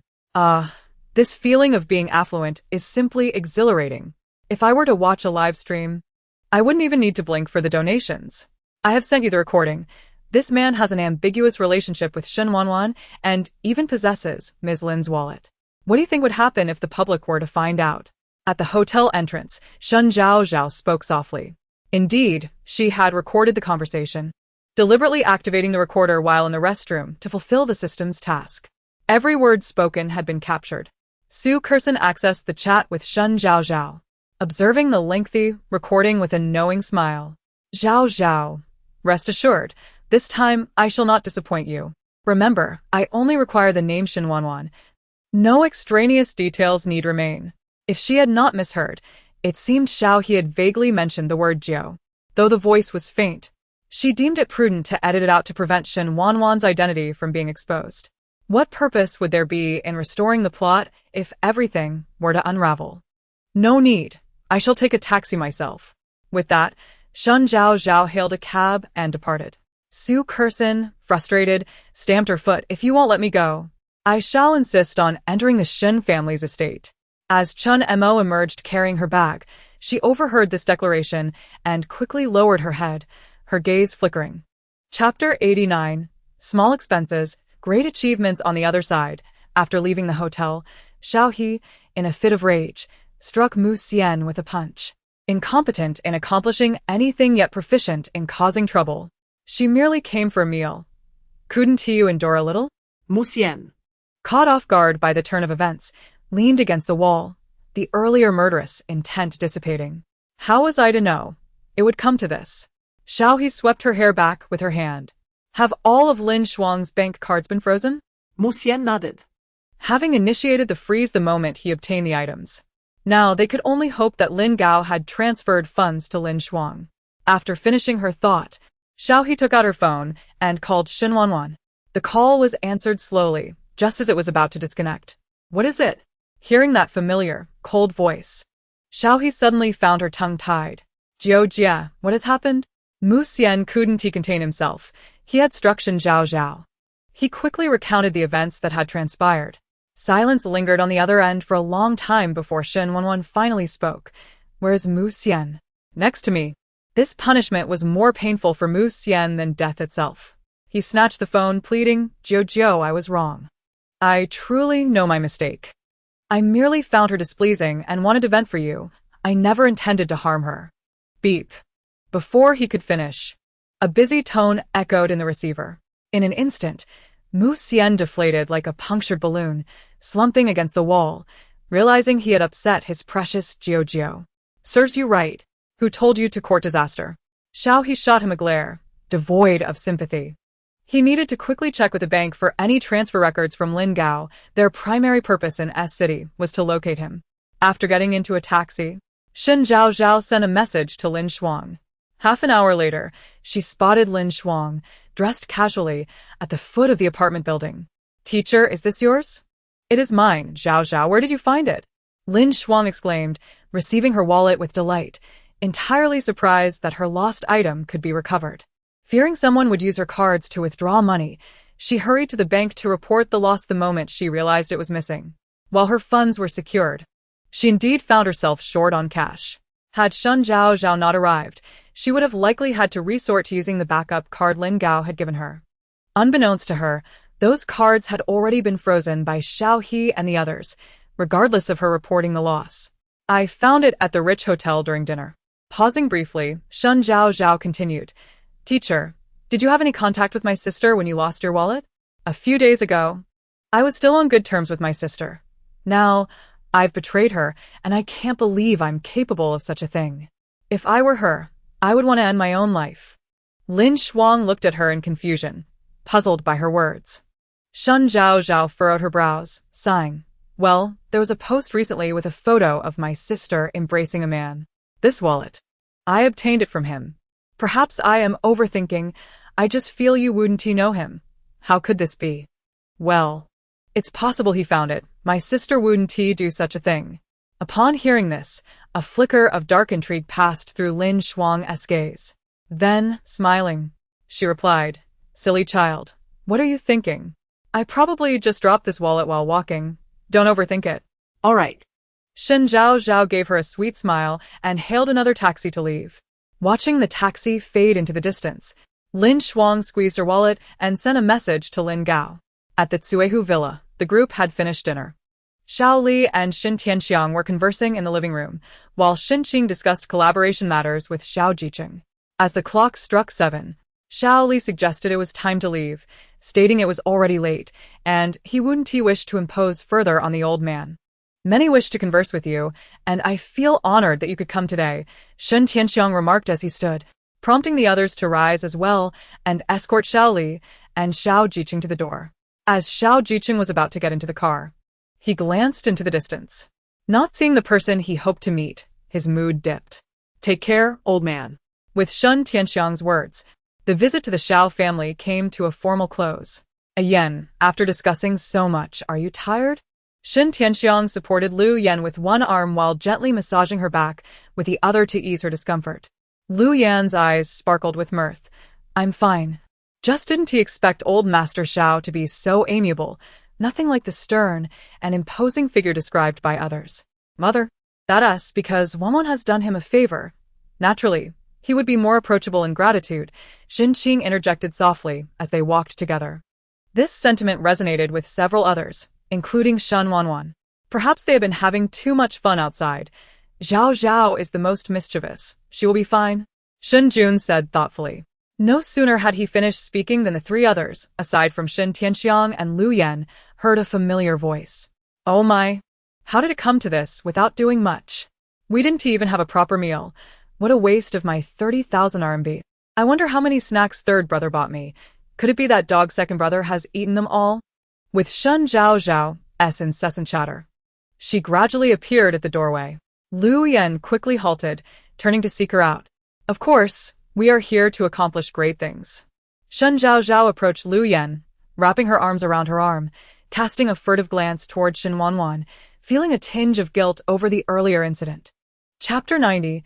Second brother, I know you enjoy tea. Observing Shen Wanwan's demeanor, which remained unchanged from her usual self, Shen Wanwan felt a sense of perplexity. Given the commotion I caused at the Fugua Hotel, shouldn't my sister have reacted more strongly? Is it possible that she is still unaware of what transpired? "Where did you dine?" Shen Wanwan, with an inexplicable sense of mischief, found amusement in Shen Zhaozhao's flustered state. It must be said that she truly understood Shen Zhaozhao. As soon as the words left her lips, she noticed Shen Zhaozhao's eyes widen in surprise. "Is this a test for me?" She hesitated before responding. "At the Fugua Hotel. In any case, they would likely inquire about it tomorrow, so there was no need for her to fabricate a lie. Was the food delightful?" Shen Wanwan pressed on. Shen Tianxiang and Lu Yan completely missed the teasing undertone, believing Shen Wanwan was merely showing concern for her sister. Of course, Shen Zhaozhao was oblivious to the jest. Her thoughts were consumed by the notion that Shen Wanwan was alluding to the hotel incident, leaving her in a state of anxiety. "Tomorrow, I must indulge in something extravagant. Why do I feel so timid all of a sudden? Hasn't your timidness always been a constant?"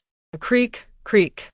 Shen Zhaozhao, in a surprisingly good mood, opened a bag of spicy potato chips and savored them. Suddenly, she paused. "Wait. The former me was as bold as a lion. It must be the weight of my guilty conscience that has rendered me this way. It's all because of Zhaozhao." Just as she was about to shift the blame, Lu Yan called her name. Shen Zhaozhao replied, "Mother."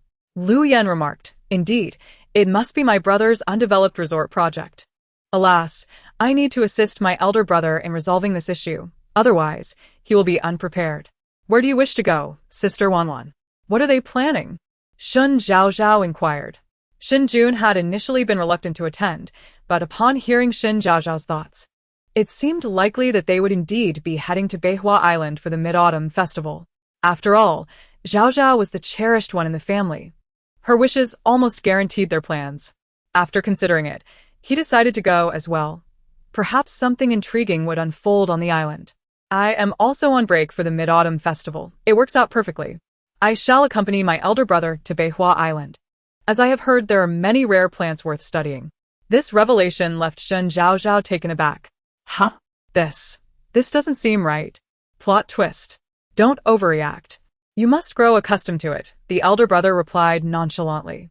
Shen Zhaozhao reflected and realized it wasn't so unusual, after all. This was not the first plot twist they had encountered. If the plot had not deviated, she would not have been able to engage in her little schemes. Fine then. Zhaozhao wore a look that seemed to imply she did not want him to go. Shen Jun, with an innocent yet earnest expression, asked, "Do you truly not mind?" Upon hearing his words, Lu Yan's expression grew serious. "Zhaozhao, have you been secretly indulging in snacks while your father and I were away?" "Mother, don't listen to second brother's nonsense. I truly haven't eaten anything. He took it all." "That is good. We must limit our snack intake in the future." Shen Zhaozhao nodded in agreement, casting a fierce glare at her second brother. Shen Jun continued, "Fortunately, Zhaozhao, you're not upset, otherwise I would feel an overwhelming sense of guilt." Shen Zhaozhao pondered. Why does it seem like my second brother is acting rather peculiar? I wonder if it's just my imagination. But do I detect a hint of green tea in the air? Weren't you the one who spoke to them in such a manner? Don't blame others. Shen Zhaozhao glanced at Shen Yun, with who unabashedly smiled her. She understood. Rising from her seat, she hurried into the kitchen and, a few minutes later, emerged carrying a tray. On it rested 4 cups of juice and 1 cup of tea. She handed the fruit juice to Shen Tianxiang, Lu Yan Shen Qing, and Shen Wanwan, before placing the steaming cup of tea into Shen Jun's hands with utmost sincerity. "Second brother, I know you enjoy tea. Do partake." "Humph, how clever. This is what I call using magic to defeat magic."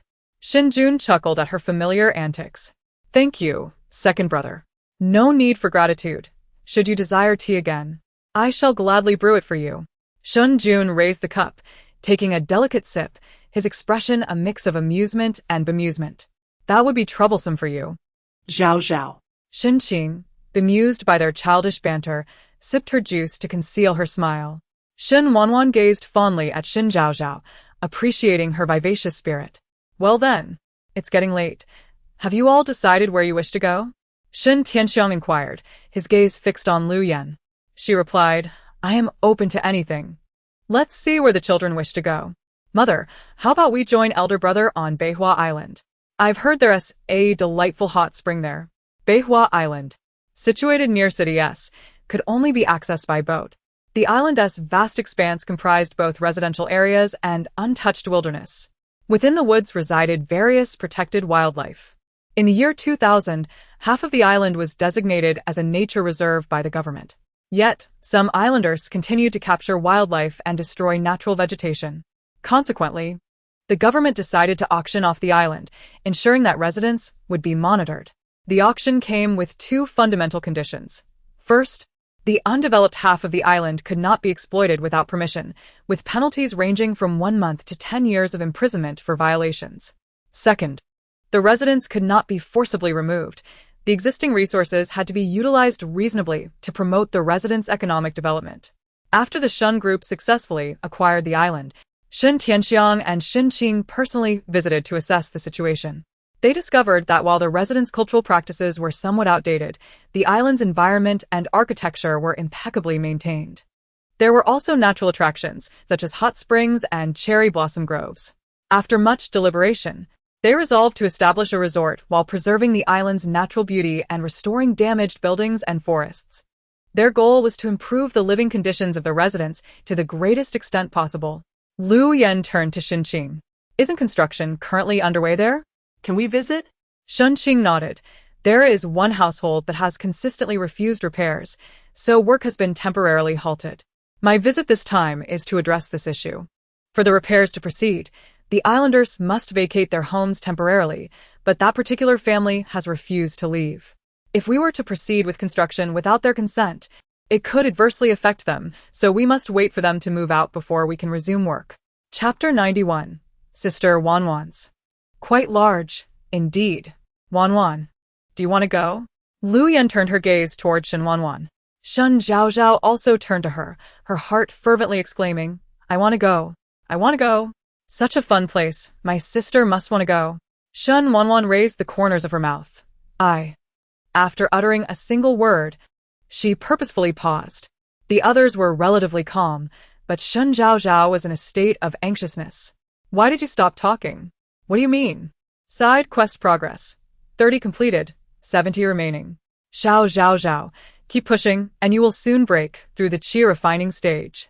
Reward, 1 lottery draw. Cumulative 12 draws. Reward points, 30 points. Cumulative total of 200 points. Ignoring the system, Shen Zhaozhao anxiously spoke up. Sister, are we going or not? Shen Wanwan gazed into her eyes and slowly opened her mouth. Yes. Hooray. Shen Zhaozhao could not contain her joy and leaped from the sofa, throwing herself into Shen Wanwan's embrace. Warning! Warning! Zhaozhao, your side quest has not yet been completed. Please manage your character accordingly. Huh. There is still one side quest pending. Quickly remove your hands from her chest. Hearing the unemotional voice of the system, Shen Zhaozhao pouted, instinctively squeezing the soft and bouncy texture. Feeling her actions, Shen Wanwan froze momentarily, her ears turning slightly red. This was the first time someone had touched her in such a manner. After taking advantage, Shen Zhaozhao reluctantly returned to the nearby sofa, clearing her throat. The rapid change of expressions took everyone by surprise. They stared blankly for a few seconds before erupting into laughter. Are they so thrilled about going to Beihua Island? Lu Yan's eyes brimmed with affection, a smile gracing her face. Shen Zhaozhao nodded. So happy.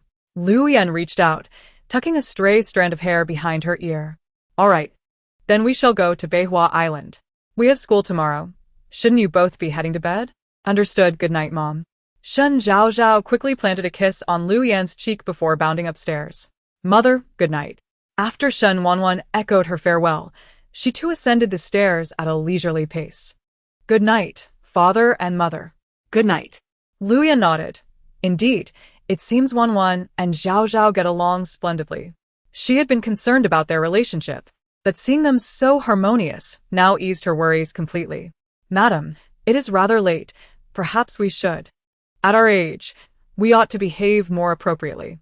Lu Yan brushed past Shen Tianxiang, ascending to the second floor alone. Upstairs, Shen Zhaozhao sat cross-legged on her bed, wrapped in a blanket. System, let us draw a lottery. Certainly. A familiar electronic screen materialized before her, and Shen Zhaozhao remarked, How come it's not in my mind this time? During the previous 2 draws. The screen appeared in her consciousness. Why has it suddenly manifested before her? Of course, your points are now sufficient for you to purchase items from the shop. Shen Zhaozhao scoffed, I 1T spend. Shen Zhaozhao. Poor rating. After shouting, her mood lightened. Would you like to draw? This time, the lottery page had undergone some changes. The options below transformed into 1 time and 10 times. Shen Zhaozhao pressed the 10 times draw button. The screen began to scroll rapidly, and after several seconds, 10 cards appeared. Congratulations. The host has drawn a memory erasure card. Congratulations. The host has drawn a wish fulfillment card. Congratulations. The host has drawn 4 bowls of snail noodles. Congratulations. The host has drawn 2 durians. Congratulations. The host has drawn 10 points. Congratulations. The host has drawn 10 points. What is going on? Is the food factory of the Temporal Bureau no longer satisfied with snail noodles? What do you mean? Is durian not delicious? It is tasty. But can't you provide something that doesn't smell? If there is food, don't be picky. The system rolled its eyes, returning to business. Notice, this card is a one-time use card, with a time range of 2 hours for erasure. Wish fulfillment card. Upon successful use, the host can fulfill any wish within the specified time. The card lasts a total of 20 minutes. Meanwhile, Xiao Jichen and Xiao Li had just left the Shen residence when they received a call from the capital. The other party spoke something unknown, and Xiao Jichen's expression darkened, a flicker of dark light flashing in his eyes. If Shen Zhaozhao were present, she would have erupted into an excited cheer. This was the Xiao family's prince, who could manipulate the world at will, a master strategist. Xiao Li opened his eyes, a glimmer of clarity shining through his murky pupils. Are those old geezers getting restless? It's a trivial matter concerning overseas business. Stay safe. Xiao Li did not offer excessive advice. Xiao Jichen was even more capable than his father. As long as his actions did not tarnish the Xiao family's reputation or cross their bottom lines, Xiaoli typically would not restrict him. Xiao Jichen nodded. Understood. Yun Shuo immediately halted the vehicle. Sir, A's will arrive shortly. Take care of things here. Xiao Jichen's words carried double meanings. Yun Shuo bowed his head respectfully. Rest assured. Sir. Whether it's the old master or Shen Zhaozhao, he will take good care of them. Xiao Jichen exited the car, and after Yun Shuo nodded in response, he restarted the vehicle and drove away. Shortly after, Yi Rui's arrived in an inconspicuous car. Sir, your private jet is already at the airport. Are we heading straight to Country A? Do you still plan to go to Beihua Island? Ye Rui's invited. Harboring a personal preference for not wanting his master to get closer to Shen Zhaozhao, yet he respected every decision his master made. Mentioning Beihua Island reminded Xiao Jichen of Shen Zhaozhao, softening his gaze. Even if time is tight, he and Zhaozhao have plenty of time ahead. He is patient enough to take it slow. Yi Rui's understood immediately, indicating that it is still feasible for his master to visit Beihua Island. He couldn't fathom what made Shen Zhaozhao so special that his master went to such lengths. He was meticulously investigating every aspect of her itinerary. Chapter 92. The escalation of the recording incident, leisurely moments without tasks the following day. The atmosphere in the corridor was starkly different from the usual sounds of students engaged in early morning study. As soon as she took her seat, Zekekson, sitting behind her, couldn't help but lean forward. Zhaozhao, have you seen the trending topic online today? Of course, it shot to the top within just 2 hours. I've deliberately linked the incident of Teacher Lin's lost wallet to Shen Wanwan. She will undoubtedly struggle to explain this time. Shen Zhaozhao scanned the classroom in confusion. Strange. Such significant news, and yet no one is discussing it? It was all talked about in the group last night, Zekekson replied. Shen Zhaozhao opened her phone, and indeed found a flurry of messages in the class group, all sent the previous night. She had muted the group, hence missing these updates.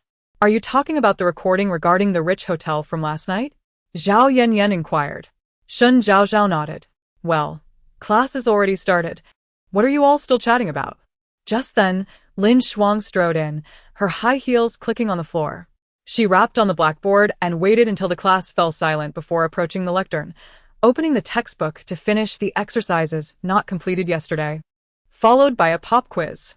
She took a basin to fetch water from the restroom, and before reaching the door, she heard a commotion inside.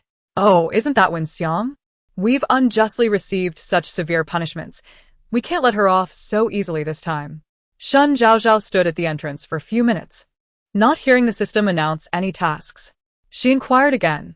No tasks. There are none. If there were, I would notify you in advance. Reassured by the system's response, she carried the basin directly into the restroom. Due to Lu Qingshan's notorious reputation, there were no other students present apart from a few girls. As Shen Zhaozhao entered, the girls simultaneously lifted their heads and instinctively took a step back upon recognizing her. One girl opened her mouth to speak, but the memory of Lu Qingshan's changed attitude toward Shen Zhaozhao silenced her. Lu Qingshan called out, Zhaozhao, come and fetch water, will you? Shen Zhaozhao placed the basin in the sink, turned on the tap, and then turned around.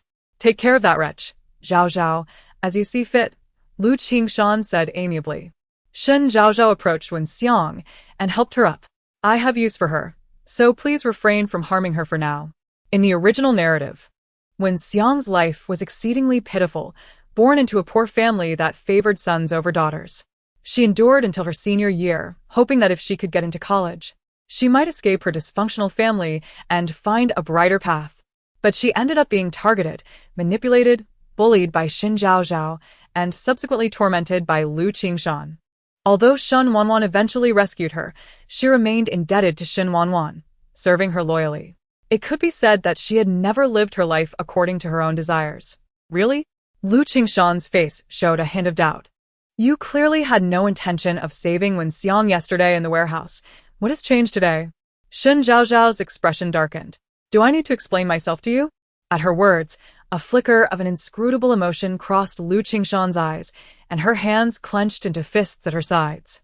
Though displeased, she felt compelled to comply with Shen Zhaozhao, who held leverage over her. Of course not. Since you've asked, I'll grant you this favor. Let us go. After saying this, Lu Qingshan led the way out, her followers glancing at Shen Zhaozhao and Wen Xiang before trailing behind. In the blink of an eye, the restroom was left with only Shen Zhaozhao and Wen Xiang. Are you alright? Wen Xiang shook her head. Her cheek bore a clear handprint from the girls. If they bully you again, just send me a message. Shen Zhaozhao spoke softly, unsure of how to comfort her. Wen Xiang did not respond, but tears streamed down her face. Shen Zhaozhao did not disturb her, turning off the tap and closing the restroom door to shield her from prying eyes. Time passed, and eventually, when Xiang's sobs subsided, Shen Zhaozhao handed her a tissue. When Xiang silently accepted it, dried her face, and finally spoke, "Thank you, Shen Zhaozhao. No need. I would assist anyone in such a situation, although helping you holds more value to me." That. Shen Zhaozhao interrupted her, reopening the restroom door and leaving with the basin. Feeling guilty, truly guilty, she thought to herself, when Xiang is being bullied and I am the root cause. Sighing inwardly, she reached the stairway and set the basin down. She then took out her phone and posted her second entry on the newly registered social media account. Should I do what benefits me, or what allows my conscience to rest easy? At 5:01 p.m., at Suehu Manor, Shen Zhaozhao and Shen Wanwan entered the house one after the other. The living room was empty. Aunt Qin was in the dining room preparing dinner. As soon as they changed their shoes, Shen Qing's voice echoed from upstairs. "You too, come to the study." Shen Zhaozhao and Shen Wanwan exchanged glances, wordlessly heading up to the second floor. In the study, Shen Qing sat on a nearby sofa, the kettle on the coffee table humming as it boiled water. "Seat," he instructed, opening a tea canister and placing a small amount of leaves into the teapot. "Who wants to speak about the recordings circulating online?" Neither of the girls seemed inclined to respond. One was naturally reticent, while the other felt a pang of guilt and was unsure of what to say. Shen Qing lifted his gaze toward Shen Zhaozhao, affirming, "That girl in the recording is you." Shen Zhaozhao nodded. "I went out to dinner with Kirsten yesterday, and then..." She recounted the events of the previous day in full detail, omitting her collusion with Zekexin against Shen Wanwan and the recording incident. "This. I don't know. Surely I can't admit I recorded it on purpose? If I did, brother and sister Wanwan would certainly think I was deliberately trying to embarrass sister Wanwan and tarnish the Shen family's reputation.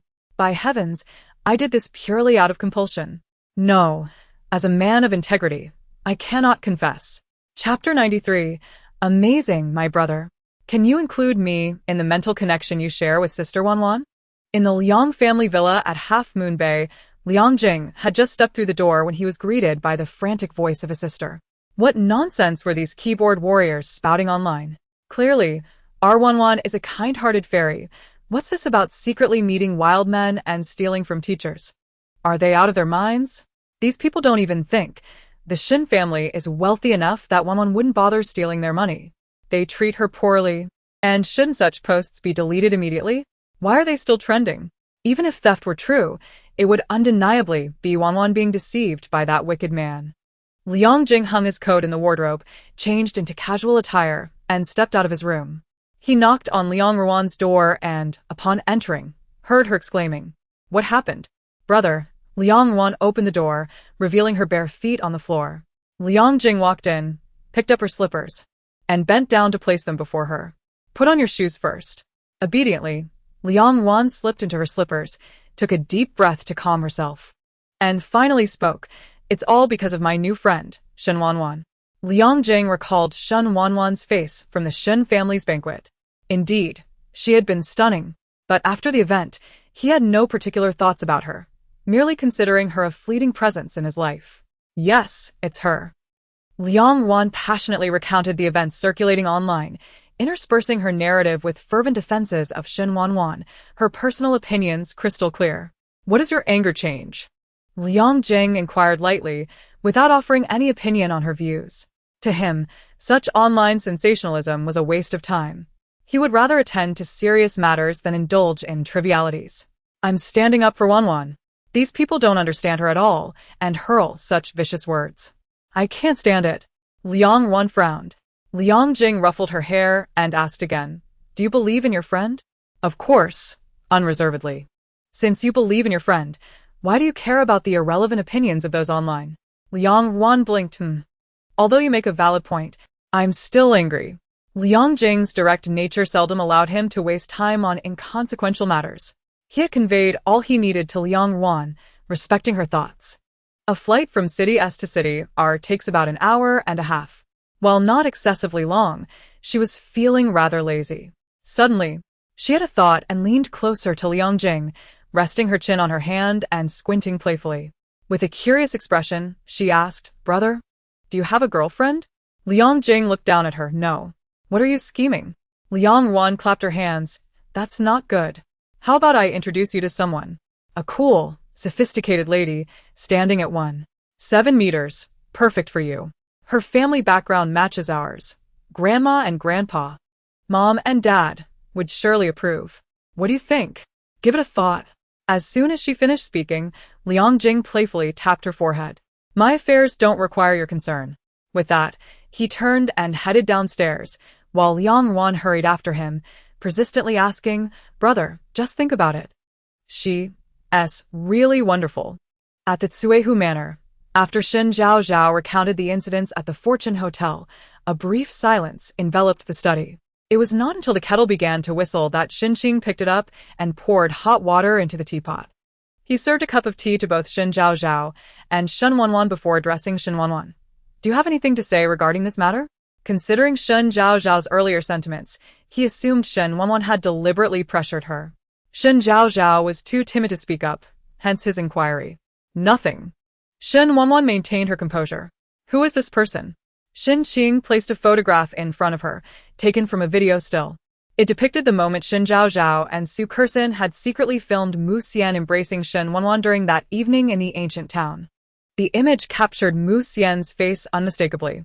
Xinqing had intended to ask Shen Wanwan before, but since Shen Zhaozhao had provided an explanation and no significant repercussions ensued, he refrained. However, this time was different. The audio recording indicated that this man had acted against Zhaozhao because of Shen Wanwan. Given that it had endangered Zhaozhao, he could no longer remain passive. Isn't this the Mu Xian from that video? My brother truly is remarkable. He deduced this was Mu Xian from just the audio and even captured his image. Shen Wanwan glanced at the photograph. A friend. What kind of friend? A good friend. What does this friend do? Xinqing inquired gently, noticing her tea was empty and refilling her cup. Shen Wanwan took a sip and calmly replied, "She owns a clothing company in City R. Why target Zhaozhao? A misunderstanding." After speaking, Shen Wanwan met Xinqing's gaze. They exchanged a moment of silence, neither willing to break it. However, Shen Zhaozhao sensed a peculiar atmosphere surrounding them. She glanced at Xinqing and then at Shen Wanwan, hesitant to speak up. Are they communicating telepathically? What sort of mystical technique is this? Why can't I do it? How long are they going to stare at each other? I'm getting hungry, craving sweet and sour ribs and kung pao chicken. Just as the serious atmosphere thickened, Shen Zhaozhao's inner thoughts about food nearly caused Xinqing and Shen Wanwan to burst into laughter. Fortunately, the timely call from Aunt Shen interrupted them. "Young master?" "Young lady, miss. Dinner is ready." Shen Zhaozhao's eyes lit up, her feet under the table moving eagerly. Xinqing looked at her. "Go on." "All right." She sprang up and dashed outside, closing the door but not forgetting to shout, "Brother, sister Wanwan, hurry up." In the study, only Xinqing and Shen Wanwan remained, and the air grew cold. Compared to the previous warmth, the atmosphere now felt icily stark. "If you don't like Zhaozhao, just say so." Based on what he had just heard, Xinqing believed that Mu Xian's targeting of Zhaozhao stemmed from Shen Wanwan. Zhaozhao, being too understanding, bore the burden to maintain harmony and could not bear to expose Shen Wanwan. His expression was cold, as if the person before him was not his sister but a stranger or perhaps an adversary. Shen Wanwan's expression darkened, though it had nothing to do with Xinqing. She simply did not care for his opinion. What she cared about was Mu Xian's attitude towards Shen Zhaozhao. "No, I like her very much." "Then do not continue your association with this person. He will harm Zhaozhao."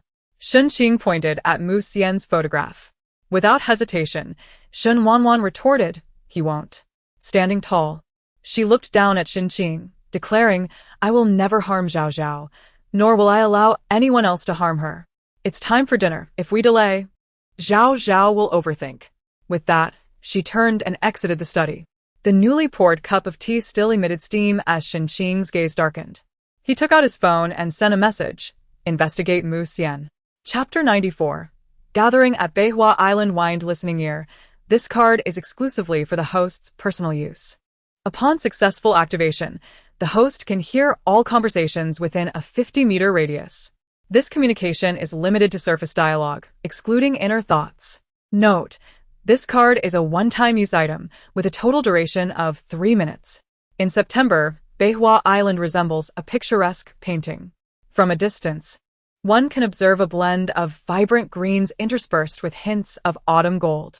The sea glimmers under the sunlight, with several boats floating serenely, mirroring the distant island, creating a captivating scene. It is truly beautiful here, Xiaoqing. We must ensure the environment is preserved during development, Lu Yan expressed earnestly while seated on the boat, gazing at the approaching island. Shen Qing nodded. If mother enjoys it, we can visit often. Hui sat beside Shen Yun. As Shen Yu was absent due to an upcoming competition, Shen Zhaozhao and Shen Wanwan occupied the other side. Shen Zhaozhao knelt on her seat, facing the sea, arms stretched out of the window, savoring the cool ocean breeze, the scent of the sea enveloping her. This place is truly a paradise for retirement. I've decided. This shall be my retirement destination. Shen Wanwan gently patted her head. In the future, Zhaozhao can come here anytime she wishes. Shen Qing smiled indulgently, realizing that purchasing this place was indeed a wise decision. Brother, why not gift it to me? I could retire here. Absolutely not. If that lazy second brother comes, my peaceful days would be over. Shen Jun quipped, eliciting an immediate mental protest from Shen Zhaozhao. She quickly countered. Ah, second brother.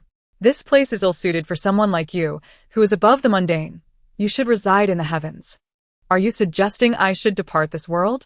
Shen Jun replied with a bemused expression. Shen Zhaozhao faltered. Well, that does present a rather intriguing solution. Noting her genuine contemplation, Shen Jun couldn't help but laugh. What? Are you truly considering how to send me away? I suspect this lazy second brother possesses mind-reading abilities. Impossible. My second brother is far too kind. I merely meant you ought to dwell in the celestial realm. Yes, not in this earthly domain, to spare you from your constant complaints about the dirt. Shen Jun shot her a sidelong glance, recognizing her disdain for his fastidiousness. He felt a mix of affection and exasperation, realizing that he had been overly indulgent with her. A true little ingrate. Observing their playful banter, Shen Tianxiang and Lu Yan felt a genuine sense of joy.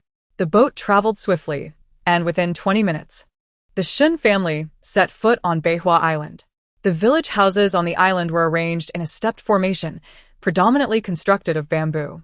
The land area was confined to a section at the foot of the mountain. Currently, there were no cement roads in the village, only a winding gravel path leading upwards, visible from afar as it disappeared into the distant mountains. He Gu, the project manager responsible for the development under the Shen Group, had been residing here since winning the bid. Aware of the Shen family's arrival today, he awaited their arrival early. Mr. Shen, Mrs. Shen, Mr. Shen, young master, young lady. Second young Mississippi Shen Qing surveyed the village and inquired, what is the current situation here? That elderly household has been unwilling to relocate temporarily, regardless of our efforts to persuade them. The construction team we coordinated has not retreated as per your instructions, while the other villagers have gradually moved away, Higu explained. This afternoon, I will accompany you to that household, Shen Qing stated, turning towards the towering mountains and addressing Shen Tianxiang and the others. Only half of the northern mountain is deemed safe. According to the village elders, the deep mountains harbor unknown dangers. Once villagers venture inside, they never return. If you encounter a no entry sign while ascending, do not proceed further. This sign is established by the government, intended not only to protect lives but also to safeguard the rare flora and fauna within. The natural hot spring resort is situated halfway up the mountain. The owner has reached an agreement with our company, and it will soon be developed into a hot spring hotel. We will be residing there for the next few days. Shen Qing had come to attend to official matters, and as it was still early, he intended to hold a meeting with those responsible for the resort project. Shen Tianxiang waved his hand. You go ahead. We can manage here. Father, I shall take my leave then, Shen Qing replied, leading Higu towards the left, where the Shen group's temporary office was located. Let us first deposit our luggage at the hotel, and then you may go wherever you wish. Lu Yan called out to Shen Zhaozhao, who was capturing photographs nearby. Shen Zhaozhao stowed her camera, and the group headed towards the hot spring resort. Meanwhile, at Shishu apartment, the Li family. In just a few days, his complexion had grown increasingly pale, and although his physique was slender, he had gradually developed muscle. He was no longer the frail man easily toppled by a mere push. As his friend Jiang Xingzhou entered, he was busy wiping the sweat from his face with a towel. Why had you been pushing yourself so hard? What has spurred this on? Shen Zhaozhao stood before him, her eyes resolute, devoid of any hint of fear. This version of her captivated him, yet also left him feeling ashamed. He harbored feelings for Shen Zhaozhao and yearned to protect her. Hey, I asked you a question. Why are you lost in thought? Noticing his lack of response, Jiang Xingzhou approached him and clapped his hands vigorously. Nothing much, just exercising and striving to live to 99. Uffed. After 19 years, you never once thought of exercising. And you expect me to believe that? Jiang Xingzhou retorted, moving to the shelf to retrieve a familiar bottle of red wine and poured himself a glass. Isn't this the same bottle I left here? Li Fenglin replied earnestly, yes, I believe you would. Writing exams and working out? How dreadfully dull. Jiang Xingzhou scoffed, then suddenly had an idea, saying with interest, hey, why don't we take a stroll on Beihua Island? It will soon be closed for construction. And who knows when it will reopen? Li Fenglin paused his actions, softly repeating, Beihua Island. Are we going or not? What scheme do you have in mind? Li Fenglin narrowed his eyes at him.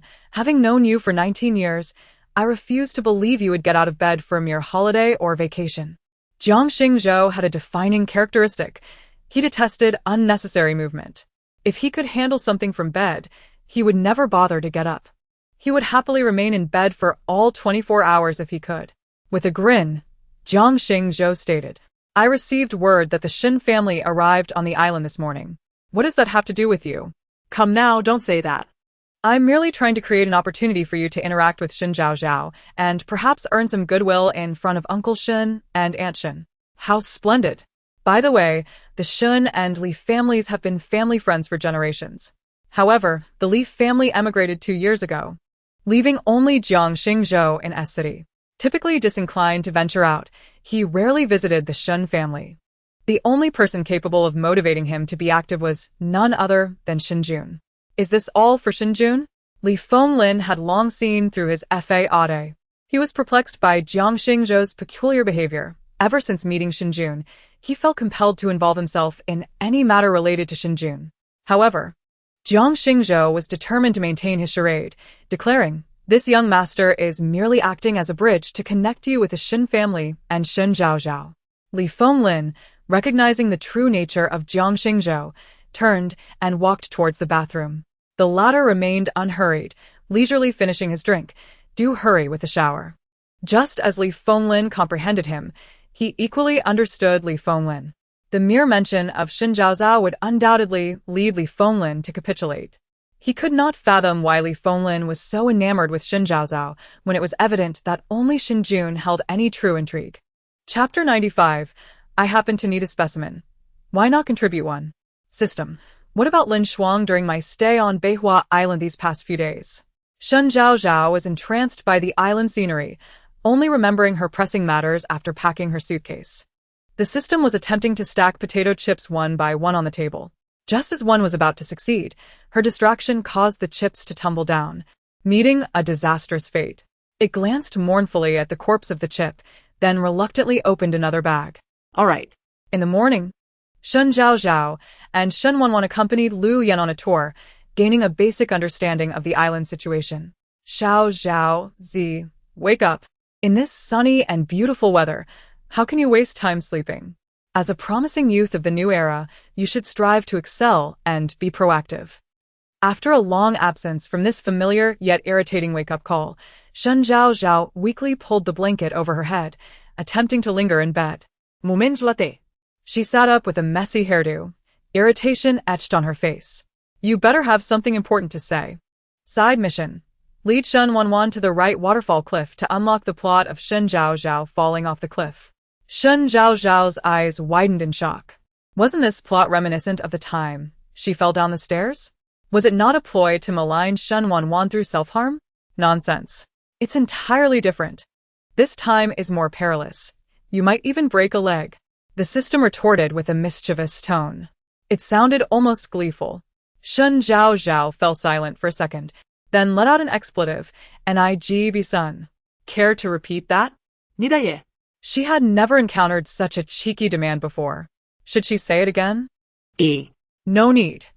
The system was displeased, feeling a surge of hopelessness.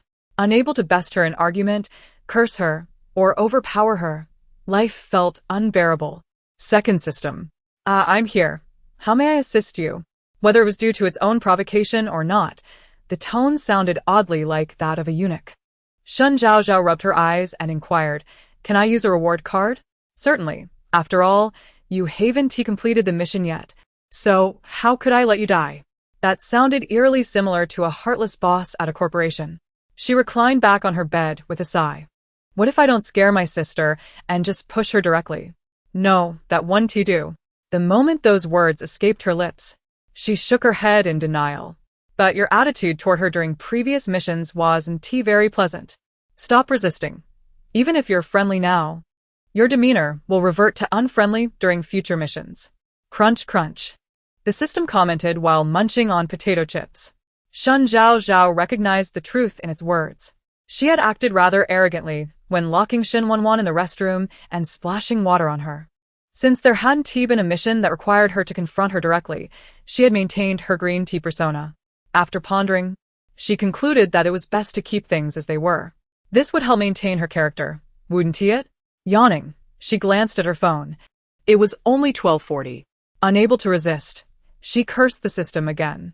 Damn thing, I remembered that the original task took place in the afternoon. How dare you wake me at this hour? How dare I, indeed. Crunch, crunch. I curse you to eat potato chips, and be infertile, and to find no toilet paper when you need it. After venting her frustrations, Shen Zhaozhao felt a sense of relief, setting an alarm for 2 o'clock before snuggling back under her covers to resume her slumber. She had no idea when she'd sleep that night. She needed her energy. Meanwhile, Li Fenglin and Jiang Xingzhou had also arrived on the island. Wow. Old Lin, I love the environment here.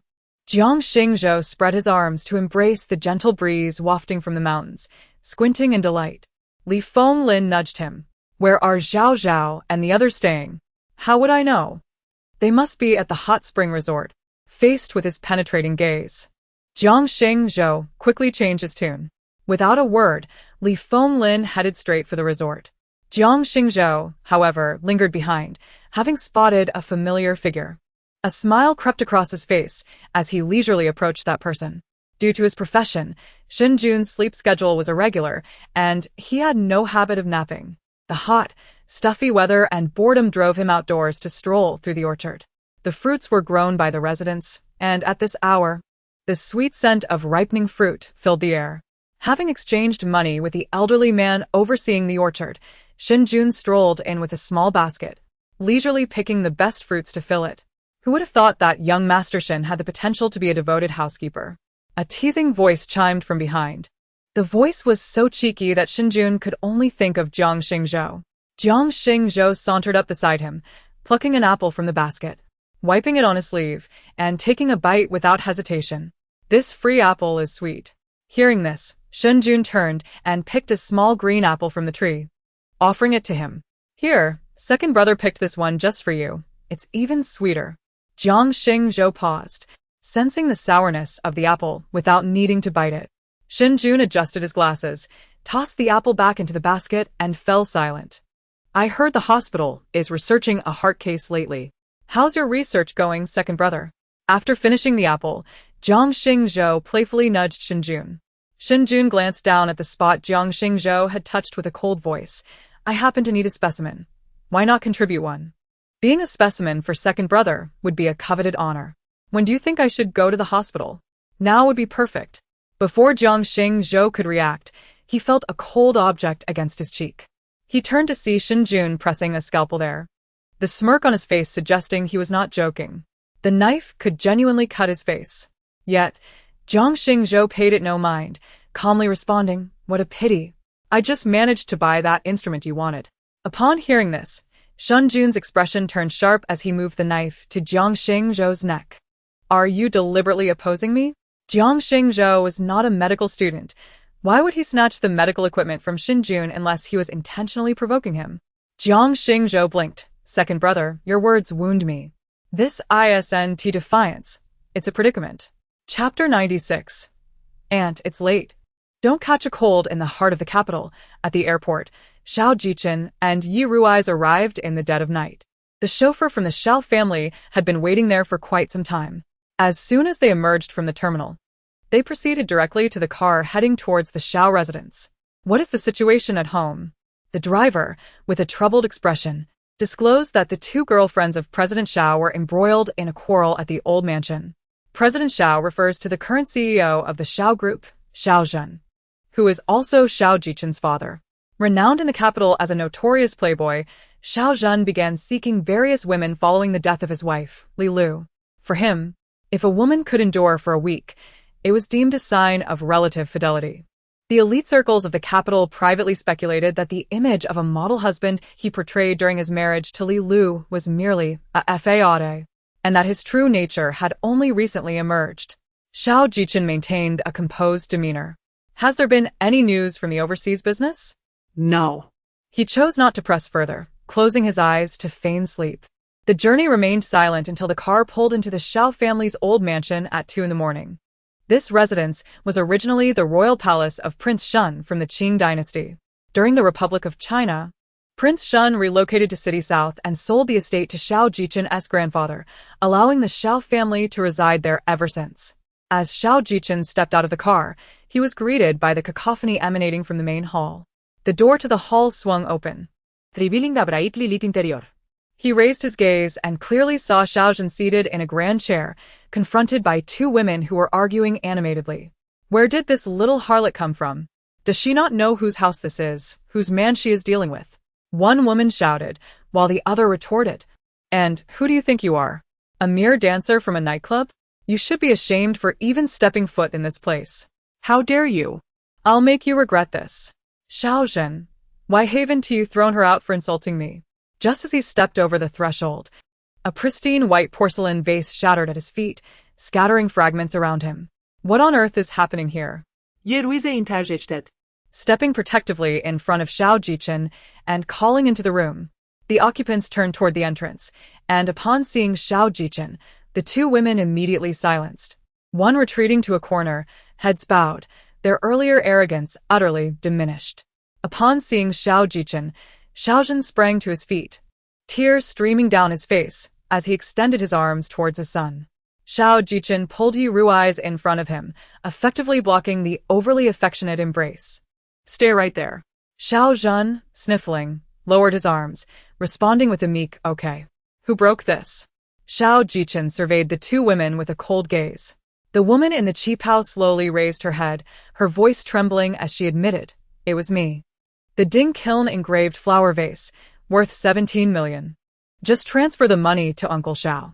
As she spoke, she kicked at the remnants on the floor and proceeded to sit in the grand chair on the right. Xiao Zhen followed suit, taking a seat on the left, while Yi Rui's remained beside Xiao Jichen. The woman in the qipao, hearing this, displayed a panicked expression, her previous bravado evaporating. "Do I really have to pay for this?" Her words provoked a laugh from the woman clad in pajamas. "Huang Ying, women like you from nightclubs are truly beneath notice. This is a Ding Kiln piece from the Northern Song dynasty. If it's shattered this badly, restoring it will be a Herculean task. If you say you won't pay, then who will?" Huang Ying bit her lip, glancing at the broken pieces, her body instinctively trembling. In her moment of anger, she had carelessly thrown something without considering its value. If she had 1 million or so, she wouldn't be in this predicament. With this thought, she hurriedly approached Xiao Zhen, crouching down, her hands resting on his knees. With a pitiful expression, she implored, "Ah Zhen, you promised that whatever I desired, you would give me. Am I not worth more than this vase?" Xiao Zhen wore an expression of difficulty, casting a glance at Xiao Jichen. Xiao Chun this. Yi Rui's immediately stepped in front of Xiao Zhen, making a gesture of invitation with his hand. Xiao Zhen opened his mouth, then Xiao Chen, could you leave something for your father? Reluctantly, she trailed after Yi Rui's. Uncle Xiao. Hearing Xiao Jichen's voice, the butler, who had been standing at the door, promptly entered. Sir. He was the caretaker of the Xiao family, originally named Lu. After losing his family, he remained in the old mansion out of gratitude for the Xiao family and adopted their surname. His son, who oversees the overseas branches of the Xiao group, had grown up alongside Xiao Jichen. If the money isn't received in 12 hours, we will involve the police. Xiao Jichen did not even spare a glance at Huang Ying. The butler nodded, understood. Huang Ying was now thoroughly panicked, her eyes pleading as she looked at Xiao Jichen. Sir, I truly had no idea this porcelain was so valuable. Could we perhaps negotiate? As she spoke, she moved closer to Xiao Jichen, but the butler intervened, grasping her arm and pulling her away. The remaining woman watched the scene unfold with a smirk of schadenfreude. Serves you right, vain creature. She may be vain, but what of you? Xiao Jichen poured himself a glass of water, taking a sip before lifting his gaze to her. The woman, her lips curving into a smile, sauntered over to him, her body swaying enticingly as her outer garment slipped from her shoulders, revealing a seductive camisole beneath. The vivid red hue accentuated her fair, delicate skin. She placed her hands on Xiao Jichen's shoulders, gently caressing him, her voice dripping with allure as she purred, I am here for you. In the dead of night, alone with a seductive woman, Xiao Jichen felt no stirrings within him. And, do not forget, you are my mother's sister. Not by blood. Xiao Chen. Even your father finds me appealing. What of you? Li Yuan leaned closer, whispering in his ear. If he lowered his gaze, he would catch sight of her ample cleavage. Xiao Jichen, expressionless, raised the remaining half-glass of water and unexpectedly splashed it across her. And it is late. Do take care not to catch a cold. The icy water doused Li Yuan, causing her to recoil several steps, exclaiming, Xiao Jichen. Next time, if you lack restraint, do leave. With that, Xiao Jichen stood and exited the main hall. Had it not been for Li Lu's dying wish for him to look after Li Yuan, he would have long since expelled her from the old mansion. It seemed that President Xiao was merely overworked and indulging himself a little, the butler explained. Though Xiao Zhen's private life was somewhat scandalous, he was, after all, a product of Xiao Li's upbringing, demonstrating considerable capability in his professional endeavors. A cold smile played on Xiao Jichen's lips. I believe he is simply too idle. He ought to be given more responsibilities. Sir, the plane is ready. Yi Ruai stood at the door, hastily opening the rear door of the car upon seeing Xiao Jichen. Xiao Jichen leaned into the vehicle, heading toward the airport. Chapter 97. Sister, how about considering this as your grave? Unbeknownst to Shen Zhaozhao, who was far away on North Painting Island, when her alarm clock roused her from slumber, Xiao Jichen had already set foot on foreign soil. She chose a simple t-shirt paired with loose trousers, donned a cooling sun-protective jacket, and stepped outside wearing a hat and mask. In the adjacent room, Shen Wanwan was conversing on the phone with Xiao He. Sister Jiao, I've just received news that Xiao Jichen has gone abroad. Does this mean we have news about Lin Gao? Going abroad is good. I feel relieved that Xiao Jichen is no longer in S-City. This way, Zhaozhao won't keep thinking about that male vixen. If Shen Zhaozhao had heard this, she would certainly protest, for she had never given Xiao Jichen a second thought. After all, he was her future brother-in-law, and she needed to maintain a distance.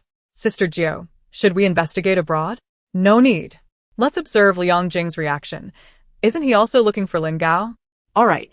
Xiao He paused before adding, Sister Jiao, the incident involving Shen Zhaozhao isn't actually Mu Xian's fault, otherwise.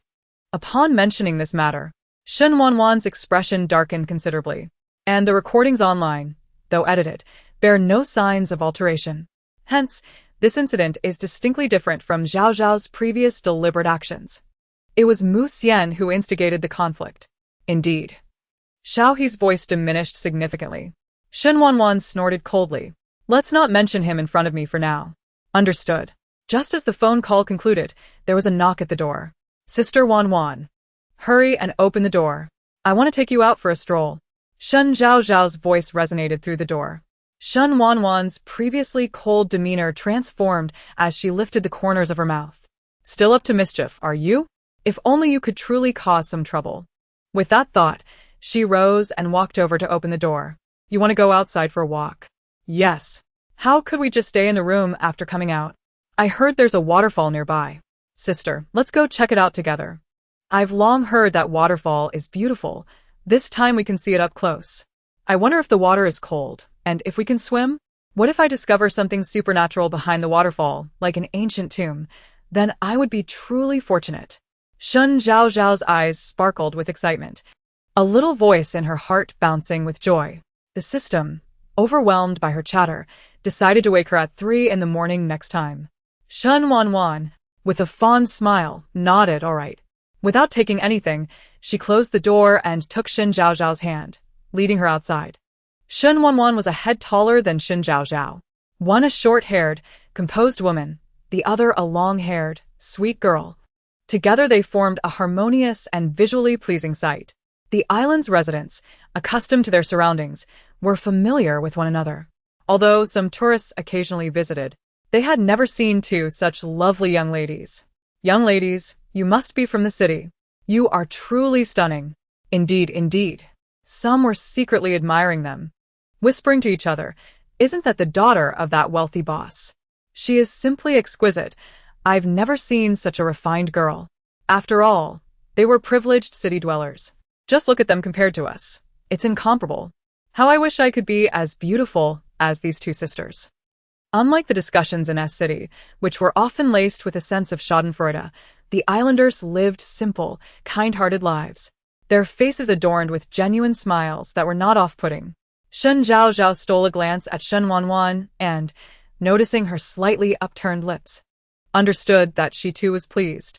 The waterfall was situated far from the village, edging towards an uninhabited area, and the farther they ventured, the cooler the weather became. The sound of cascading water grew louder, and Shen Zhaozhao, unable to contain her excitement, released Shen Wanwan's hand and dashed ahead. Heavens, it's truly beautiful. Sister, come quickly. How can a place be so breathtaking? Nature's miraculous craftsmanship, simply marvelous. The scenery is stunning, and the people here are lovely. This life is not inferior to that of ancient emperors. What a pity, though. Soon I shall engage in mischief in such a beautiful place. Shen Wanwan approached with a smile of indulgence. The waterfall cascaded down from the mountains, forming a lake below, flowing to either side. Shall we take some photos? Shen Wanwan inquired. Shen Zhaozhao surveyed her surroundings and pointed to a pavilion on a nearby cliff, saying, Sister, let us go there. We can see far from up high. It will facilitate my endeavors shortly. The cliff and the distant waterfall belonged to the North Mountain, and the pavilion above overlooked the waterfall. The cliffside was an undeveloped portion of the mountain, with forests sprawling below the precipice. From this vantage point, two starkly contrasting landscapes were visible. This is good. It's not as perilously high as the other side near the waterfall. If one were to fall, they would merely be incapacitated. Shen Wanwan assumed she was frightened and stepped forward, ruffling her hair. Don't worry, I'm here. With her presence, such accidents would not occur. Shen Zhaozhao thought she was concerned about her fear and nodded in agreement. The two then turned their steps toward the pavilion. 20 minutes later, Shen Zhaozhao, having struggled to climb the cliff, sat on a chair in the pavilion, panting as she looked down. It doesn't seem that high. Why was it so exhausting to climb up? She instinctively glanced at Shen Wanwan, who appeared unchanged as usual. Sister, you aren't tired? She gasped in astonishment.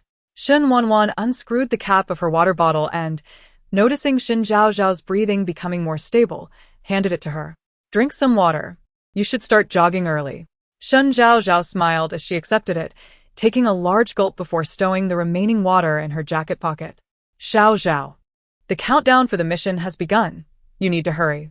Accompanied by the system's voice, she took Shen Wanwan's hand and walked to the closest spot to the uninhabited area. Pointing at the trees below, she said, Sister, doesn't this look beautiful? Indeed. Shen Zhaozhao's lips curved upward. Then, how about you consider this as your grave? Her gaze abruptly shifted, and her previously lively voice turned chilling and sinister. She tightened her arm around Shen Wanwan's shoulder, positioned in such a way that she could easily push her down at any moment. Chapter 98. The third most reckless act on the human stupidity rankings. Jumping off a cliff. Emma, this attitude has even startled me. Taking a deep breath, ready to act. Listening to her inner voice, Shen Wanwan thought she was about to push herself off the edge. And the corners of her mouth lifted in a grin. She said, "How about you give it a try? Sis, I'm about to recite the lines I memorized last night, so please don't take it seriously. Even if you do, just don't lay a hand on me. I can't fight you. Forget it, if you do hit me, just don't hit my face. After all, I consider myself quite good-looking." Shen Zhaozhao gazed into Shen Wanwan's eyes, silently apologizing, and then began to rehearse her lines. "Wanwan, I truly despise you. When you weren't around, Mom and Dad always prioritized me. I told you not to steal my things, but you wouldn't listen. So don't blame me for disregarding sisterly affection." With that, she pushed forcefully, and Shen Wanwan's upper body bent forward. In the next moment, Shen Wanwan swiftly turned, evading the reach of her arm, standing safely. Yet, within those few seconds, Shen Zhaozhao plummeted straight down. "Though I did it on purpose, this is exhilarating." Zhaozhao. Shen Wanwan's eyes widened as she reached out to grab her, but she couldn't even touch her hand, watching helplessly as she fell. It was the first time in many years that her expression was so uncontrollable. Clenching her fists, her nails dug into her flesh, but she felt nothing. Her mind, like a computer program, forced itself to calm down. She then took out her phone and called Xiaohe, sending someone to Beihua Island. "My sister has fallen." Her usually cold voice trembled slightly, filled with concern. After speaking, she hung up without waiting for Xiaohe's response. Next, Shen Wanwan sent a message to the Shen family group. "Zhaozhao has accidentally fallen down a cliff. That area is undeveloped, and we need people to search for her." Considering that more people would facilitate the search and help avoid future troubles, she decided to inform them. Then, Shen Wanwan stuffed her phone into her jacket, peered down the cliff, but saw nothing. Without a second thought, she flipped over, gripping the cliff face, her feet searching for any foothold or protrusion, gradually descending. However, the cliff was too smooth, and halfway down, she could find no suitable place to step. Just as she was growing anxious, she suddenly heard faint sounds from below. It was Shen Zhaozhao's inner voice. "Wow. It doesn't look that high from here. How come? Hey, why didn't I scream when I fell? Has my acting deteriorated?" Shen Wanwan suddenly felt a wave of calm wash over her, a smile playing on her lips. What a silly child. Thankfully, she was safe. Calculating the distance, she jumped down directly, landing securely on a branch. Shen Wanwan called Xiaohe again. "Xiaohe, everything is fine on my end." Xiaohe, visibly worried, inquired, "Sister Jiao, should we still have Muxian send someone over? They are ready and can leave at any moment." Having grown up alongside Sister Jiao, he had never seen her in such a state of panic, which frightened him. Leaning against the branch, Shen Wanwan looked through the leaves toward Shen Zhaozhao's direction, telling the people in our city not to come. Xiaohe still seemed uneasy. "Sister Jiao, are you sure you're okay?" "Yes." Upon hearing that familiar, calm voice, Xiaohe felt somewhat reassured. "That is good, Sister Jiao. Please take care." Far away at the rich hotel, Xiaohe hung up and urgently contacted Muxian. "Xian'e. "Everything is fine with Sister Jiao. Are you sure?" Muxian replied skeptically. Just moments ago, the man's anxious phone call had made him think something serious had happened, prompting him to gather everyone in our city. Now, less than 10 minutes later, he was saying everything was fine. Confirmed, it was Sister Jiao, who just called. Muxian let out a sigh of relief. "As long as my dear Jiao is safe, that's all that matters." Bai Chuan entered with the butler.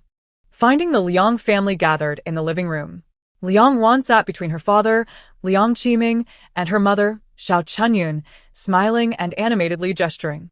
Liang Jing sat nearby, watching them with tender eyes. The butler spoke first. "Sir, Madam, Mr. Bai Chuan has arrived." Bai Chuan greeted, "Uncle Liang, Auntie Liang." He was a frequent visitor, and the Liang family recognized him. Liang Qiming and Xiao Chunyun turned to him simultaneously. "Xiao Chuan is here. Dinner will be ready soon, stay the night." Liang Wan greeted him with a smile. "Xiao Chuan, this is a gift for you." This was Liang Ruan's nickname, used by family and close friends. Bai Chuan presented her with a gift he had prepared in advance. Liang Ruan accepted it. "Thank you, Xiao Chuan." Liang Jing stood up, looking at Liang Qiming and Xiao Chunyan. "Mom and Dad, Xiao Chuan, and I need to go discuss something." Go ahead, Xiao Chunyan waved her hand dismissively. With her daughter at home, her son was of lesser importance. In the study, Liang Jing tossed Bai Chuan a cigarette, opened the window, lit it, and took a deep drag. "What's going on? Just now we noticed that Shangjiu's people seemed to be making significant moves, but within minutes, they disappeared again." Bai Chuan frowned. They had been investigating Shangjiu for a long time. Yet, so far, they had found no clues. Just when they thought they had a lead, it vanished, which left him feeling frustrated. "Check the call records from this time." Liang Jing poured some water into the ashtray, discarding the cigarette butt. Bai Chuan nodded. "We've already begun. Shangjiu won to escape." Liang Jing did not respond further. He stretched his arms across the window frame, gazing out at the scenery, a glimmer of light flashing in his eyes. Chapter 99, hanging on the southeast branch at North Painting Island. In the fleeting moment of her fall, Shen Zhaozhao commanded the system to activate the wish fulfillment card to ensure her survival. Although the reward card guaranteed her safety, the rapid descent from such heights instilled a profound fear within her. Yet, as she landed on the tree, she couldn't help but think it would have been better to simply fall. If someone happened to stroll by beneath the tree, they would undoubtedly witness her precariously dangling. One leg draped over the trunk while the other swayed gently below, her body half reclined against the branch, caught by an unknown object tugging at her collar. She attempted to struggle, but could not rise. From a distance, "I must look like a caterpillar," she mused. "Thank goodness, no one saw me. My dignity would be utterly ruined. What should I do? I can't get up. Should I scream my lungs out?" Shen Zhaozhao spoke with a hint of humor, unaware that her words reached Shen Wanwan's ears. The latter smiled indulgently, her lips curling into a playful grin. After struggling for some time, Shen Zhaozhao ultimately refrained from shouting. Despite the solitude surrounding her, the thought of someone overhearing her voice and discovering her embarrassing predicament was too much to bear. To preserve her dignity, she exerted herself and finally sat upright. Afterward, she brushed aside the branch that had snagged her pants, granting her the freedom to move. Standing on the ground, she gazed up at the cliff from which she had fallen, exclaiming, "I specifically chose a shorter cliff. Yet it still turned out to be so high, it nearly scared me to death. My heart is still racing uncontrollably. Look at your cowardice. I disdain you. Why don't you try it yourself?" The system immediately retreated. "On second thought, I will pass. Such fortune is beyond my reach." Low-level weapon card. Randomly acquire a weapon and gain proficiency in its use. Note: this card lasts for a total of 10 minutes and is a one-time use item. Upon successful activation, the card will vanish. Upon hearing the system's explanation, Shen Zhaozhao pouted, finding it rather unfair that after her harrowing fall from the cliff, she only received such a meager reward. When she merely disrupted her sister's plans, she had been rewarded handsomely. "You dare to be more biased? Rest assured, I certainly dare." 1,800 words of complaints are omitted here. Shen Zhaozhao surveyed her surroundings, unable to resist exclaiming, as expected of an undeveloped area, "There isn't even a proper path. Goodness, the grass is as high as my calves. Could there be snakes lurking about?"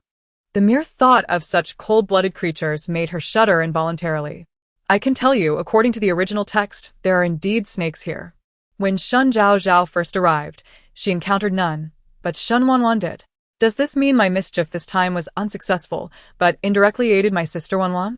In the original narrative, Shen Zhaozhao attempted to push Shen Wanwan off the mountain but ultimately fell herself, only to encounter Li Fenglin, who had been deceived by Jiang Xingzhou. This was Shen Wanwan's habit. She meticulously memorized all the routes in her vicinity, which later saved her life. Don't be so shameless. Our main character is impressive. She only visited twice, but remembers every location clearly. In fact, this place is relatively easy to access. One can follow the river that flows down from the waterfall to enter, but no one knows that yet. Shen Zhaozhao twisted her neck, pulling down her sleeves to guard against insect bites. As she rummaged through her pockets, she froze upon finding only a bottle of water. Oh no, I forgot something crucial. Her sudden exclamation startled the system, which feared something had gone awry. It hastily set down its ham and inquired, "What's wrong?" Very well. Perhaps the system possesses a hint of northeastern lineage. Shen Zhaozhao clicked her tongue, having momentarily forgotten. She wasn't certain whether this task even existed, so she refrained from elaborating. Up in the tree, Shen Wanwan, relieved to see Shen Zhaozhao hopping about on the ground, softened her gaze as she murmured to herself, "This silly demeanor is rather endearing." Outside the uninhabited zone, Shen Tianxiang, Shen Qing, and Shen Jun received Shen Wanwan's message almost simultaneously. Lu Yan was still asleep, and Shen Tianxiang deleted the messages from her phone to prevent her from worrying upon waking. At this time, Shen Yu was engaged in a competition, too occupied to check her phone, thus remaining unaware. A few minutes later, Shen Tianxiang, Shen Qing, and Shen Jun gathered in the hotel lobby, setting aside their respective tasks. "Dad, I've already called for help. Don't worry, Zhao Zhao will be fine." Shen Qing, usually composed, spoke somewhat frantically. Yet he suppressed his inner worries to reassure Shen Tianxiang. After all, Shen Tianxiang was no longer young. A sudden surge of anxiety could be detrimental. Shen Tianxiang nodded. "Why can't I reach Wanwan on the phone?" She still had time to send messages, so she should be all right. It's likely she ventured into the undeveloped area where there's no signal. A flicker of determination crossed Shen Jun's eyes. With Zhao Zhao's fall from the cliff and her fate uncertain, both must be found. Shen Qing spoke up. "Don't worry, they will both be safe." Shen Qing assured. Shen Jun added, "Brother, when will your people arrive? I want to go with them. Zhao Zhao might be injured, and I can provide first aid." Shen Qing nodded, "All right." He then turned to Shen Tianxiang. "We'll take charge of finding Zhao Zhao, and Wanwan, you'll need to keep things from Mom. I've also had a shoe bring people over. He'll cooperate with you. You needn't worry about a yen." Shen Tianxiang's expression darkened. Shen Jun produced a bottle of medicine from his pocket and placed it before him, an effective heart-saving pill. Shen Tianxiang understood his intent, accepted the medicine, and watched as they left the hotel before turning to enter the elevator. Suppressing the tumult of emotions within, he managed to smile. "Once you wake up, let us go for a walk. Have Zhao Zhao and Wanwan risen? I wish to take photos with them. Every year, I want to take the children out for adventures, capturing countless memories to cherish in our old age." Lu Yan's eyes sparkled at the thought, filled with joy. Shen Tianxiang felt a bittersweet pang in his heart but maintained a calm facade. They haven't even woken yet. Besides, what fun could you have with them? I'll take my wife out for a stroll instead. He leaned forward to kiss Lu Yan's cheek. Lu Yan playfully pushed him away. "What could you possibly do? You're incorrigible."